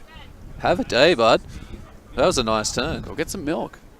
Boom. Some eggs. Oh, man. Nice little, whistle at the end there. Really pushing hard through the back foot. Kick the fence a bit. Look at this. Go. Oh, yeah. That's going to be a good one. Is it going to be more than a 5, though? Well, I'll be honest. I like that better than his right, where he did 4 That's true. turns. Yeah, I thought he mixed those turns up a little bit more. More variety. I just thought they were stronger turns. Those backside turns were all the same, for sure. So, yeah, more variety. Okay. But he got those turns a little higher and pushed a little harder. You know what I mean? There's a little bit of zip at the end of all those. A bit of pizzazz. Yeah. Jazz hands. Uh-huh. Yeah, so if he advances one of his 5s, he's going to be well ahead with 43 seconds left. It's going to take something special from Eddie and Clay here. I mean, Clay's in a good spot. He's got a 5.33. But Eddie, you know, his top scores are 4-2, so he's going to need something pretty solid if Clay is able to get another solid score. Yeah, they're both one good wave away, for sure. Now, you always wonder, like, how did Rusty get on all those good waves? Because Clay and Edison were there. Yeah, what did he see that they didn't? And how did he get himself in position early enough? Look at that, he's dropped a 6.23, well deserved. Oh, yeah. Stoked for Rusty. Everything's coming up Rusty. And then we got Shea well ahead as well. I think he's got this one in the bag with with the horn going. No, it's actually like a 30-second delay here. Oh, is there? Okay. Funnily enough. Just 30 seconds. Uh-huh. Someone's got it. I don't see much on the horizon. Big props to Rusty there. Good on him, man. It's so easy to get overwhelmed. He would have known that Clay and Edison are both deadly, and he didn't let that intimidate him. He went out there, surfed a good heat, put himself on the best waves, and bang, took him out. He went to work, surgical. And it started out, too, the heat, with Edison up. Ow. Pierces. Look at that. So we got Rusty and Clay moving on, and then Shea and unofficially, Kyten. we didn't see anyone catch any other waves. Sure, we got to let down the bottom. Let the judges deliberate, I guess. Yeah, we definitely didn't see if white or blue got any waves on the other side of that. But it looks like Shea and Kyten going through. Couple Tofino kids. They surf here all the time. Little local knowledge. Yep, definitely helps. Awesome. That was a good heat. Some excitement, lots of turns. Keep us busy, lots to talk about.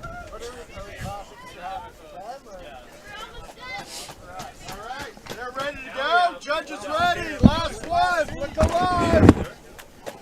Counting it in. 3, 2, 1.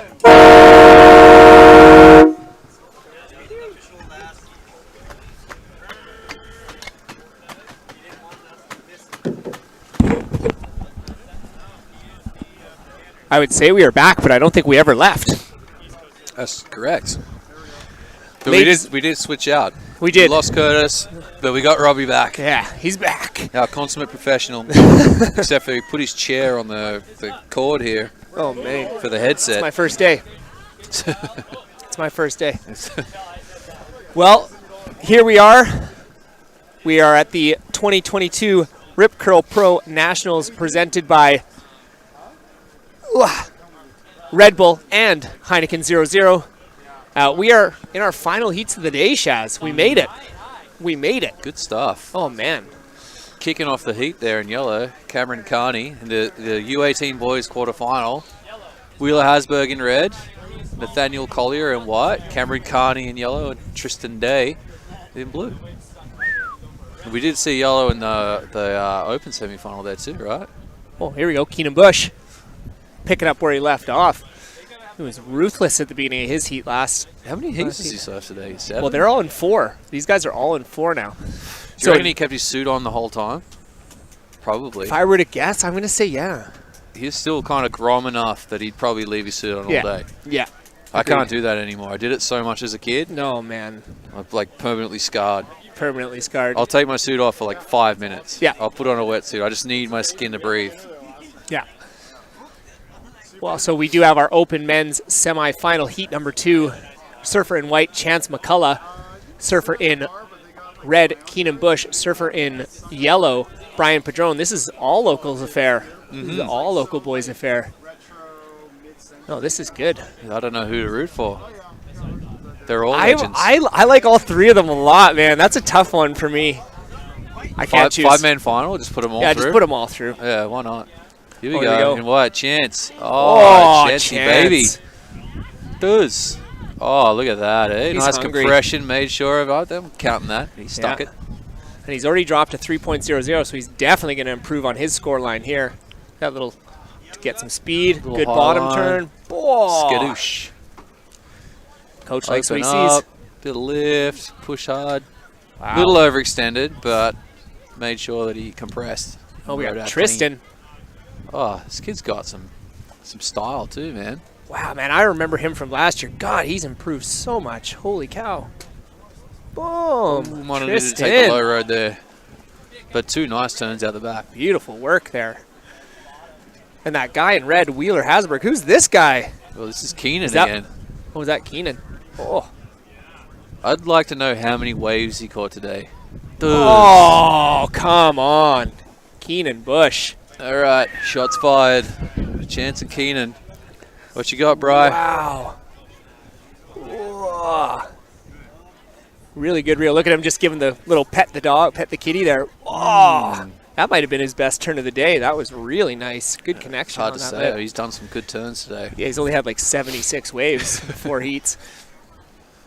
But that last a chance coming in at 4.27, so he's already got a 7.27 in his scoreline. We're just waiting for that second wave of Keenan Bush. I got a feeling that Keenan's wave will go higher than Chance's wave. Yeah, I'm not going to fight you on that one.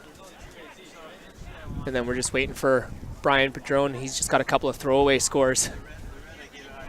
But he's been surfing pretty good all day so far. There it is for Keenan, a 5.3.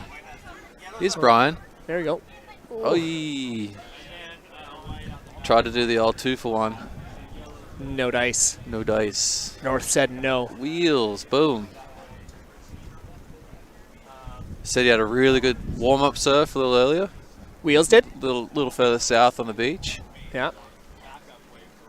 Yeah, these. See if he can bring that form into this heat. Oh man, that U18 final last year, him and Reed. Holy smokes, man, that was just that was insanity. Yeah, she was just talking about that with Curtis. I was saying I've actually rewatched that heat a couple of times, just because it was so sick. Oh, yeah, that was man. the heat of the event. Oh, by far, it was crazy.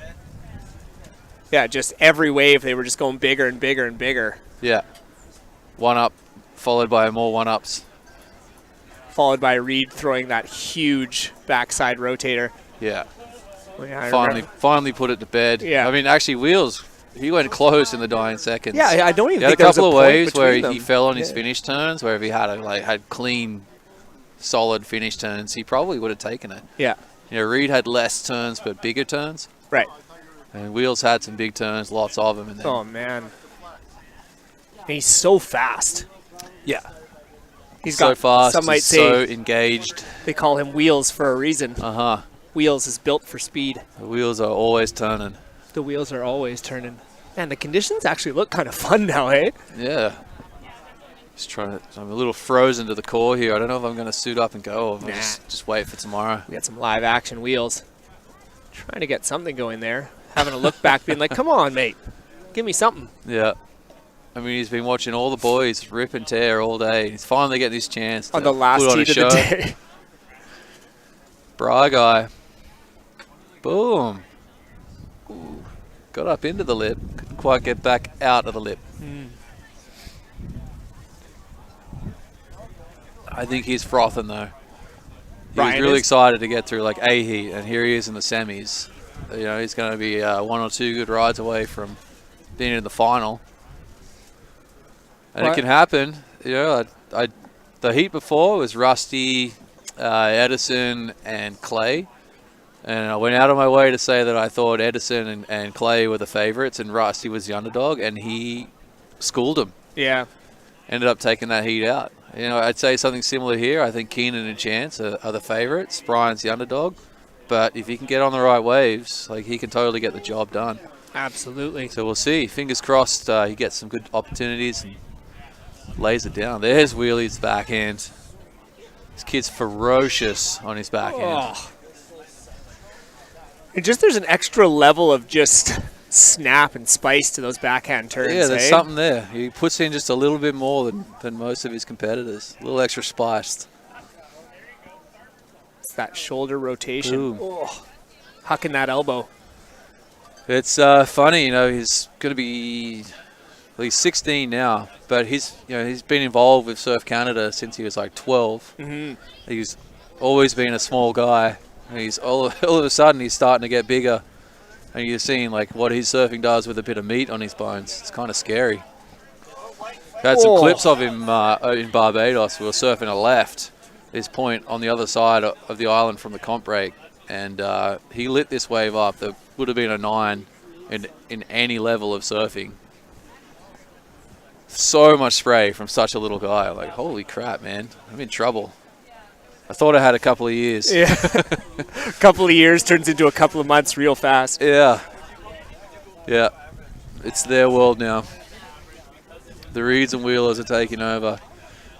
But, you know, the old coach Shaz and the Seps and Pete's and Rafs, we'll keep them honest for as long as possible. Noah, don't forget Noah. You guys still got some fire in your belly, I'll tell you that much. We're not going to just lie down. Nah. But the kids are coming. Yeah, they're not as scared of us anymore. No. Sucks.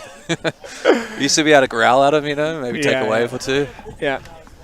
As the last of now they just laugh at us. Wheelers come through at a 6.83, so that combination of 3 turns, the judges liking what they saw there. That is the highest wave of the heat so far. Really good surfing there. Ooh, little laybacks. Chance.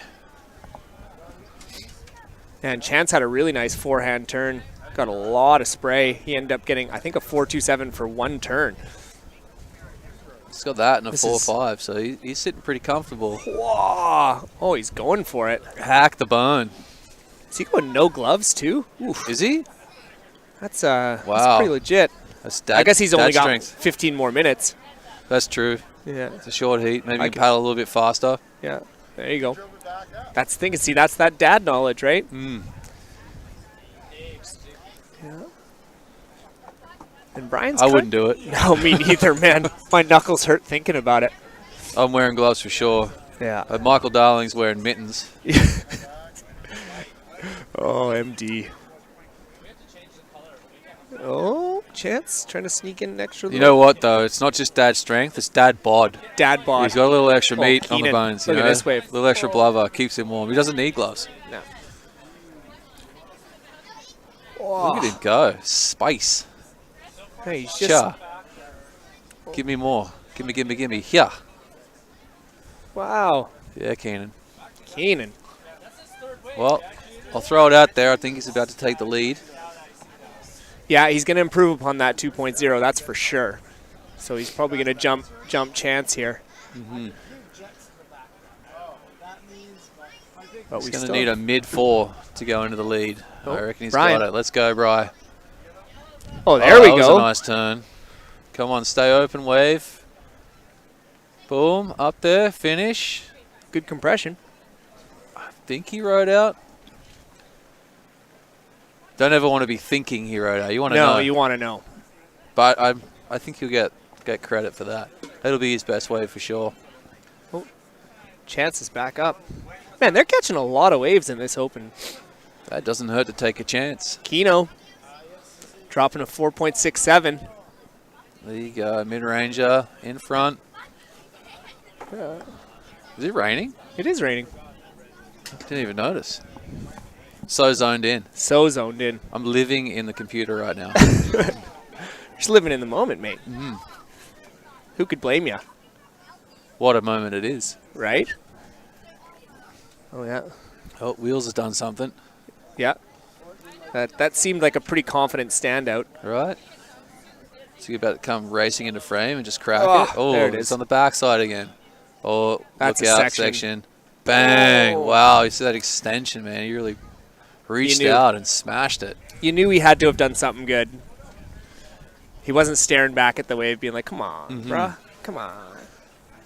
So we hit about the 3.5 minute mark left here in Open Men's Semifinal Heat number 2 and our U18 Boys Quarterfinal Heat number 4. Currently, that Open Men's Semifinal, 2 of the 3 competitors get to make it through. It's looking pretty tight right now, but Keenan has a pretty good hold on that first place. Chance Waiting for a score from Brian. Oh, yeah, we are waiting for probably his best of the heat thus far. Mm-hmm. So that should change his situation. And then Wheeler sitting on 2 scores with an 11.1. And all the other gentlemen are still, I mean, Tristan's got that 4.33, but he would love to back that up just to give himself a little bit of room to get through that advancing position. Both Cameron and Nathaniel. That is a solid score. It's not going to take much. No. Both Cameron and Nathaniel are just looking to build upon a couple of small scores. So there's definitely, with 2.5 minutes to go, there's still some waves to happen. I think Wheels must have got some turns further out than that even. Totally. Keen doggy. Kino. Look at this wave. What did Wheels do for a 9? Didn't see it.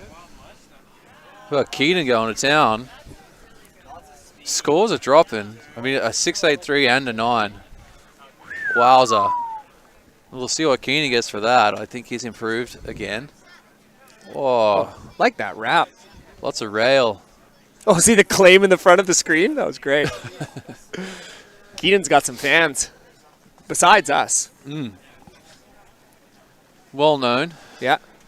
These days. Does Wheels. Does he think he's going to get another 9?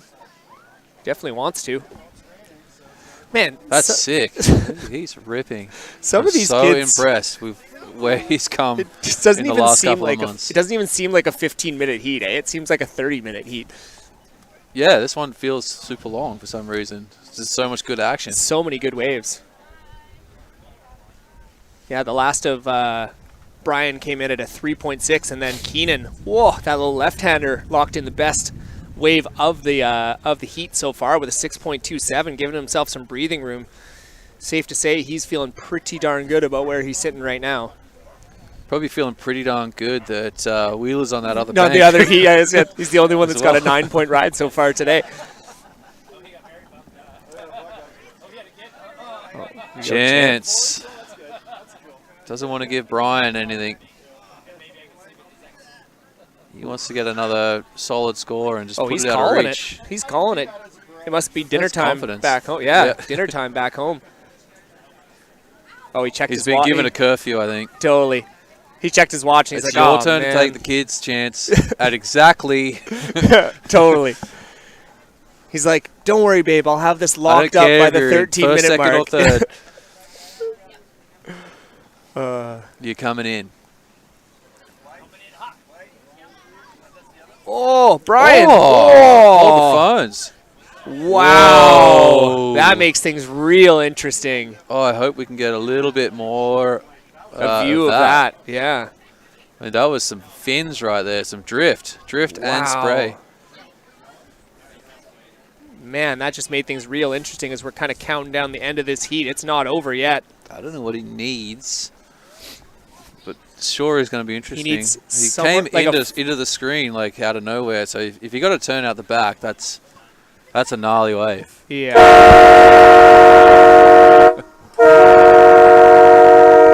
And, counting down in 5, 4, 3. That's over. It's over. So Day done. We are just going to wait here for our last score from Brian Padron to see if it changes the situation here. Whatever happens, man, like what a way to finish, Big ups his, to his everybody. heat and potentially finish his event, but who knows? That could be enough to get him through. Oh, we are waiting.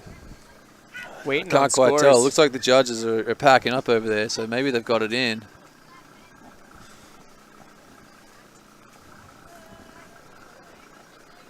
We'll wait just to make If you only see. got the one turn, maybe it won't turn the heat, but Oh, it did 5.1 too. to 7. Oh my goodness! Get and out. we look at the scores. Okay, we'll see you tomorrow. Yeah. Oh, he tied it up. Oh, You're kidding. man. Wow, Chance Let all is three of gonna them. be Let all three of them devastated. go through. Come on. Let all three of them go through. Come on. Oh man, that is crazy. You're kidding me. Are you How about kidding that? me? Wow, I wonder who's going to give him the news. This isn't like, there's no beach commentary to shout it out so he can have a cheer here. Yeah, Chance. Surely they've got, got some friends on the beach with their phones out, tuned in, watching the scores roll in, listening to this audio chocolate. That Audio is chocolate. Robbie Elliott. Audio Brussels sprouts from Shannon. Oh no, audio Vegemite. A lot of taste, That's an but it's acquired acquired taste. taste. Oh man, There's probably a couple Aussies out there just loving it. yeah. Well, ladies and gentlemen, This day's a wrap. That is a wrap for today. Big day of competition, double banks all day. Huge shout out to the contest organizers, the judges, everybody working super hard to get this going. We did it. We caught back up in the schedule. Yeah, huge shout out to everyone who came to the beach and supported. Yeah, obviously excellent. huge shout out to the surfers for coming here and putting on a show for Wow. everybody. Yeah, big thanks to everybody out there, and please make your way on down tomorrow to finals day at Cox Bay. It is going to be, I think the waves are going to be pumping. Yes, and it's going to be on. Bring your Go Shaz t-shirts. Bring your Go Shazza t-shirts for sure. Ooh, he needs all the support he can get. Yeah. Yeah, what an incredible day. I'm a little lost for words at this point. A lot of talking. A lot of talking. Big thanks to my boy Shazza Brown here for coming in, subbing in, and making sure we get a good broadcast. Me, Robbie. Oh, any Always day a of the week. pleasure. Hopefully we'll see some more of you tomorrow when you're not out there blowing up on lefts. That's right. You know, it's like the consolation prize for me. If I do get smoked, I can just come and hang the rest of the day with you. Slag the people that beat you. Yeah, complain about the judging. So that is a wrap here from North Chesterman's Beach. Ladies and gentlemen, this is the 2022 Rip Curl Pro Nationals presented by Red Bull Canada and Heineken 00. Thank you so much for tuning in, and we will be back again with more action for you tomorrow. See you later.